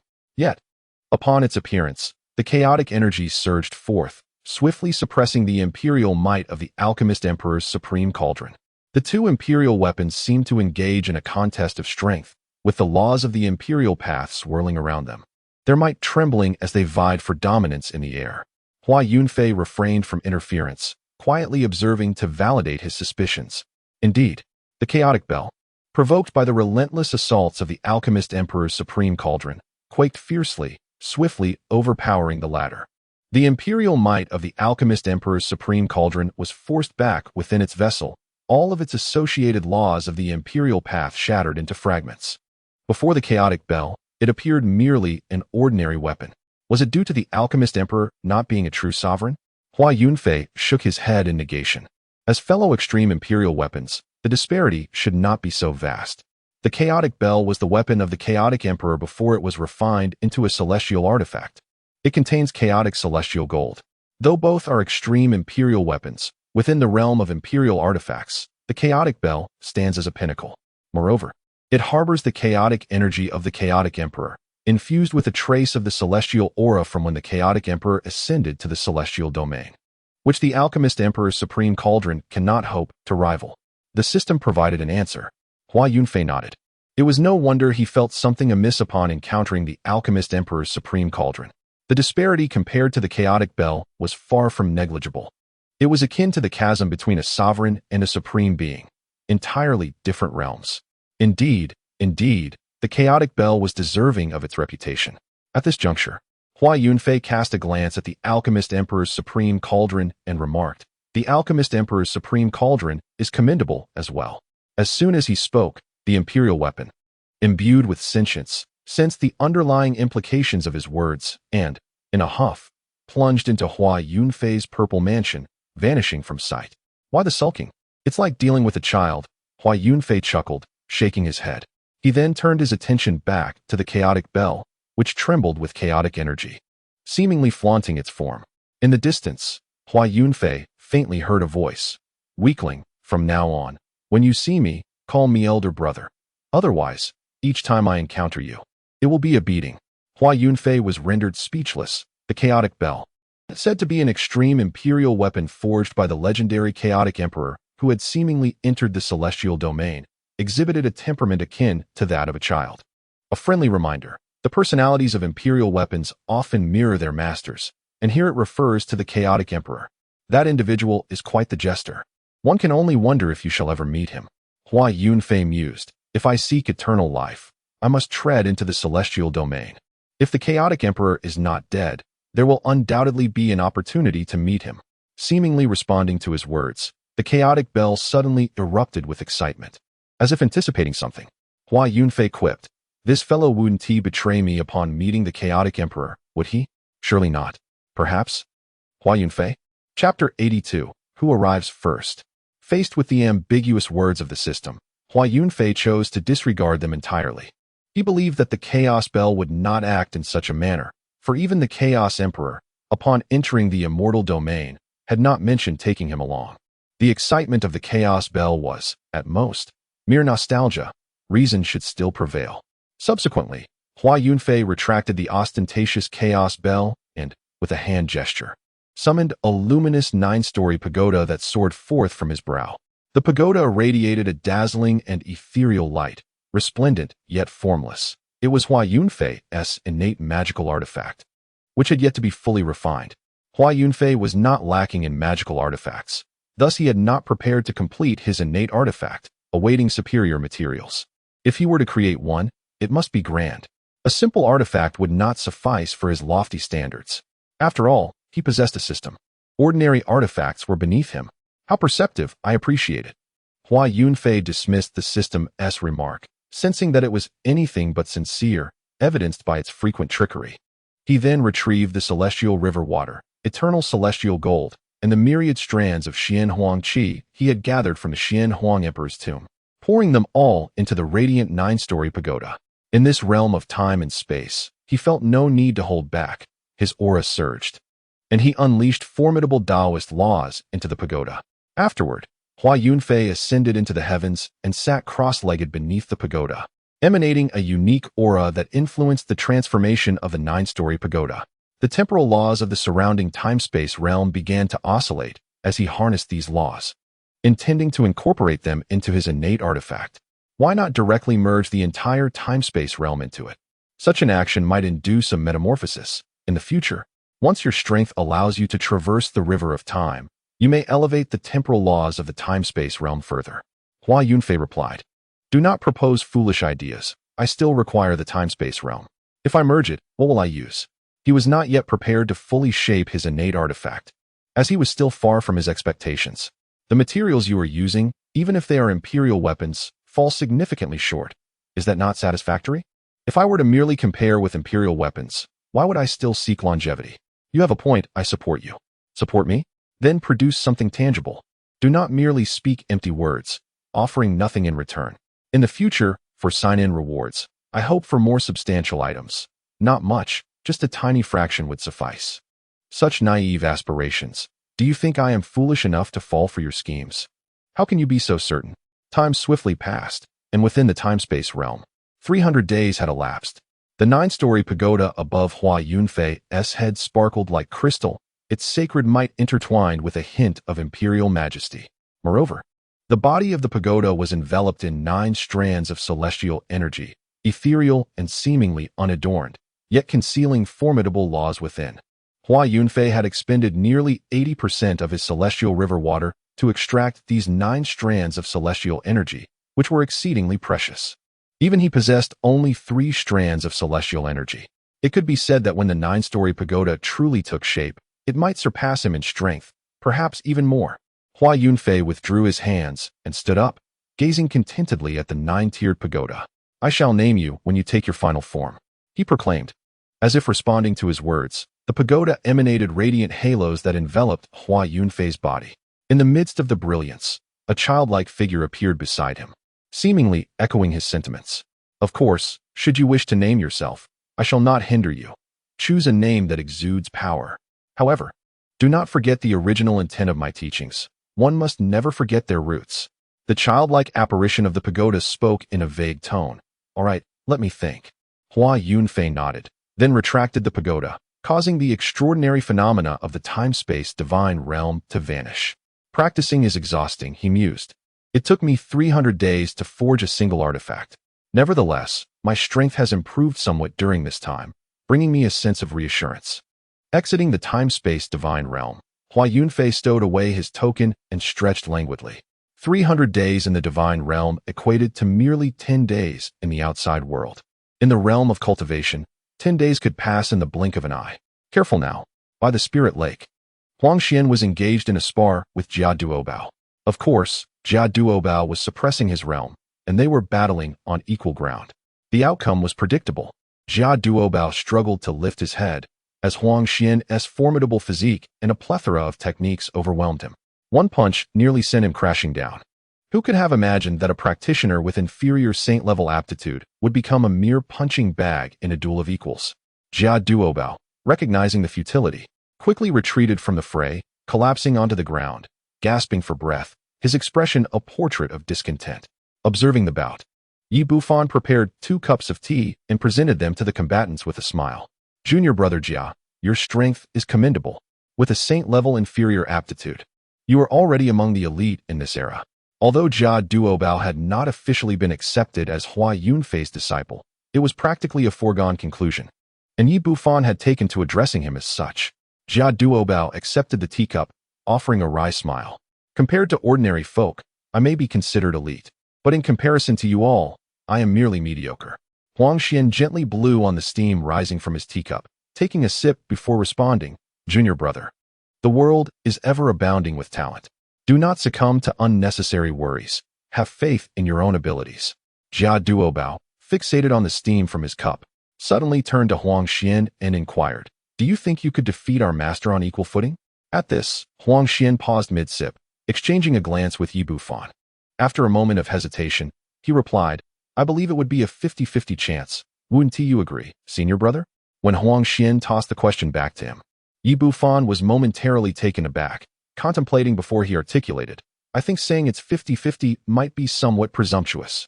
Their reasoning stemmed from the fact that with their talents, they had already ascended to the pinnacle of the cultivation world. With superior saint-level aptitude, barring any unforeseen circumstances, they were destined to become quasi-emperors, capable of aspiring to the supreme level. Even those with imperial-level aptitude would not intimidate them, as Huang Xian was, in his past life, of imperial-level aptitude. Despite the incompleteness of his memories, he had a general understanding of the combat prowess typical of those with imperial-level aptitude. Jia Duobao beamed and suggested, "Why not challenge our master to a duel? A battle on equal ground. I wager you might end up being soundly defeated." Although Jiadobo's words were rather crude, neither Huang Xian nor Yi Bufan offered any rebuttal. Instead, they pondered deeply. The prospect of battling alongside their master ignited a fervor within them. One was an ancient sacred body, historically unrivaled among peers. The other, the eternal body of Xian Huang, was a reincarnation of an emperor's remnant soul, possessing unparalleled talent and terrifying combat prowess. Both were intrigued by Jiadobo's remark and contemplated proposing a challenge to their master, curious about the true strength of Hua Yunfei. Among the trio, Yi Bufan and Huang Xian were only aware of Hua Yunfei's formidable capabilities, exceptional talent, and mysterious techniques, but remained oblivious to his exact realm. In contrast, Jiadobo had witnessed Hua Yunfei's strength firsthand. At a mere century old, possessing the prowess of a great sage, Jiadobo estimated that even with the two possessing top-tier physiques, engaging in a battle of equals would likely lead to their defeat.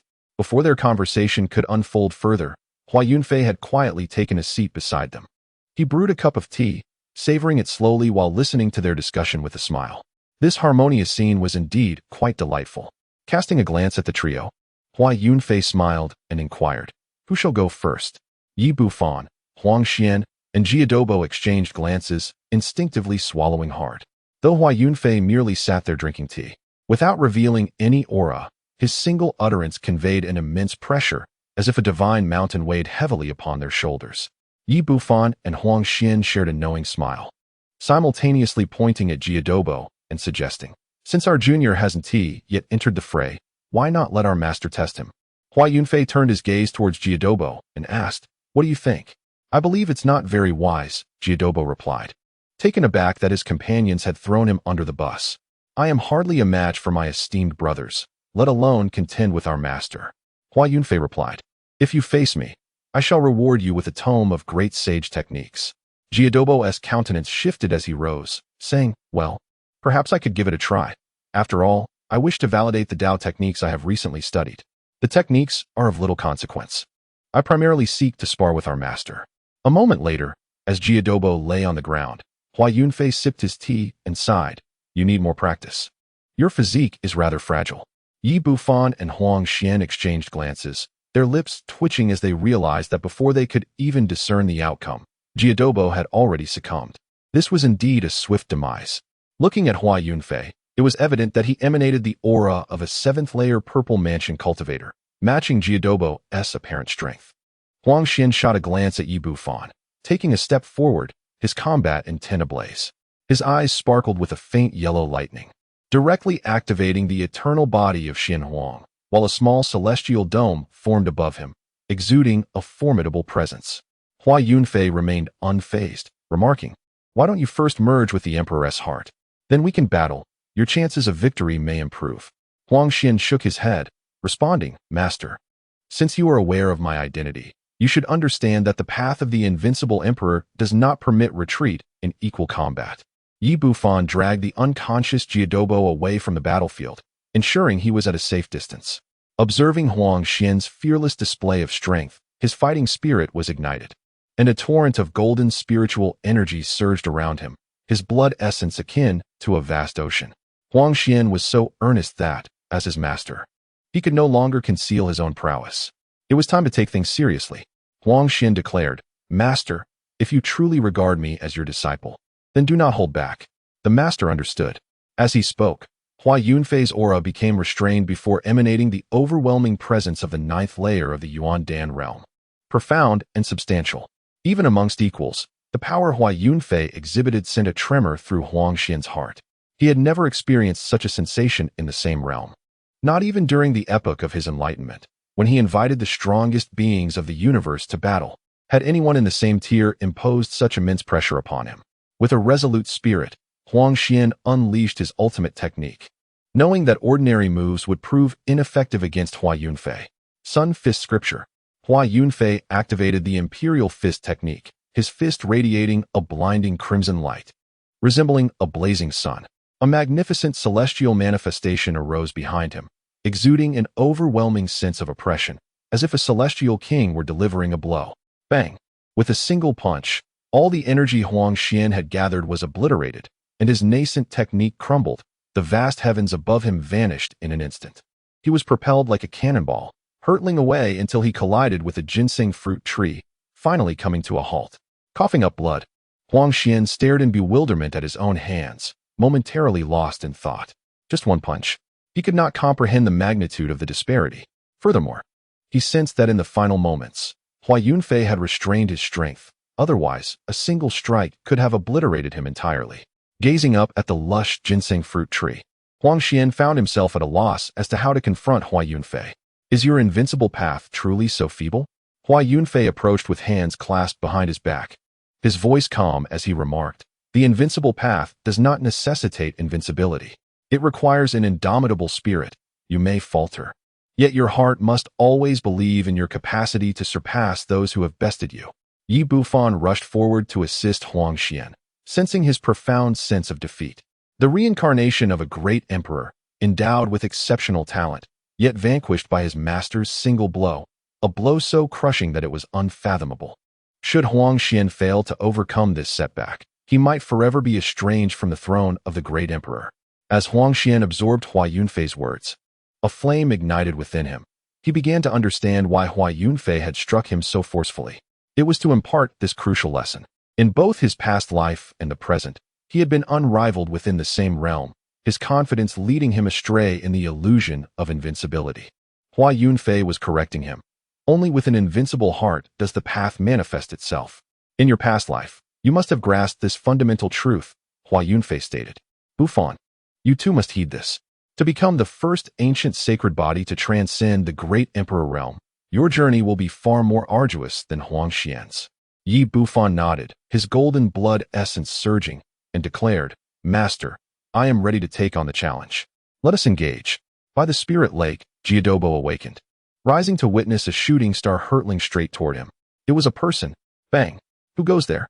Jia Duobao let out a loud shout, his body sliding 100 meters as he was struck by an individual whose physique was as unyielding as iron. He pushed aside the way to top him and, upon focusing his gaze, raised an eyebrow and inquired, "Senior brother, how did you arrive here?" Yet, Yi Bufan had long since succumbed to unconsciousness, peacefully asleep. Incapable of answering his query, beneath the ginseng fruit tree, Huang Xian's lips twitched. The battle prowess of his own master, in the same realm, was indeed astonishing. Although Yi Bufan's strength was actually superior to his, he had still been sent flying by a single punch. Yi Bufan had intended to withstand it with the Sun Fist Scripture, but could not endure even a breath.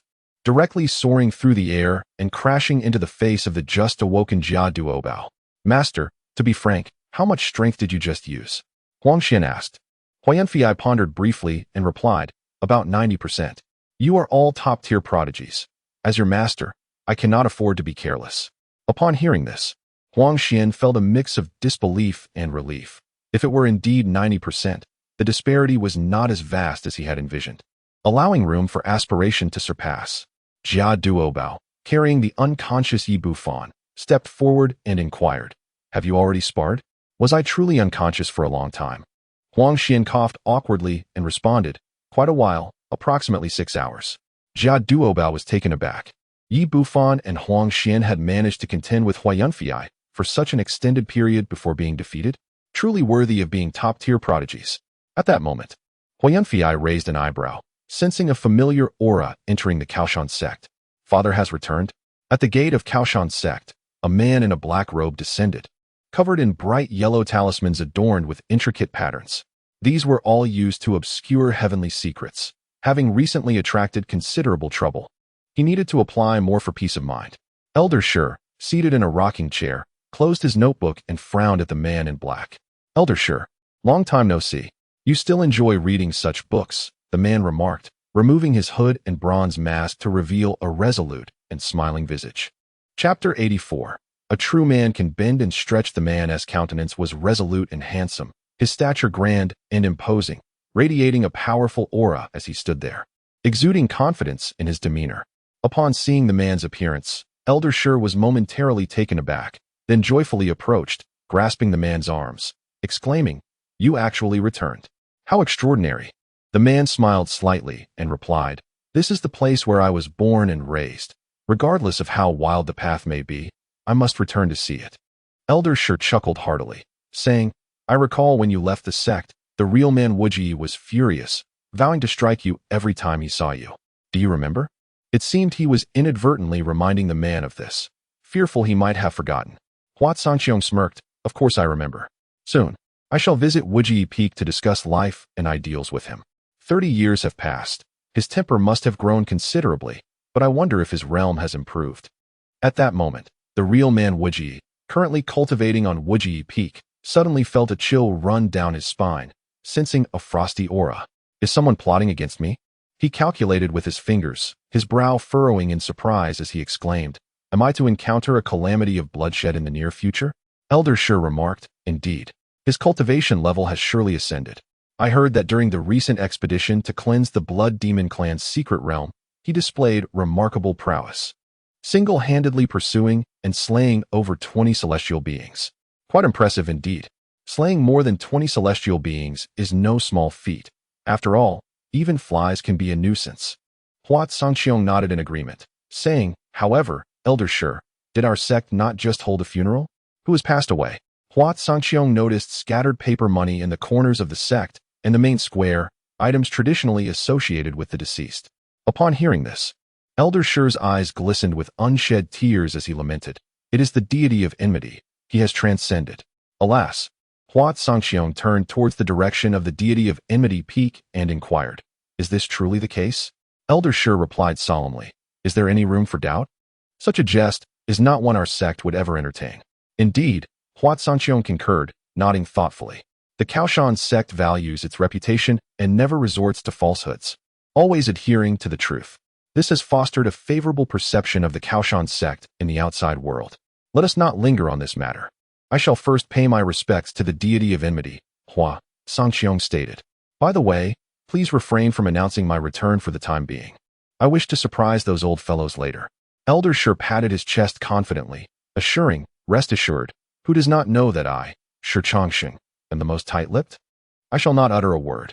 Hua Sanqiong nodded in satisfaction, casting a glance at the other towering peaks piercing the clouds, a glimmer of amusement dancing in his eyes.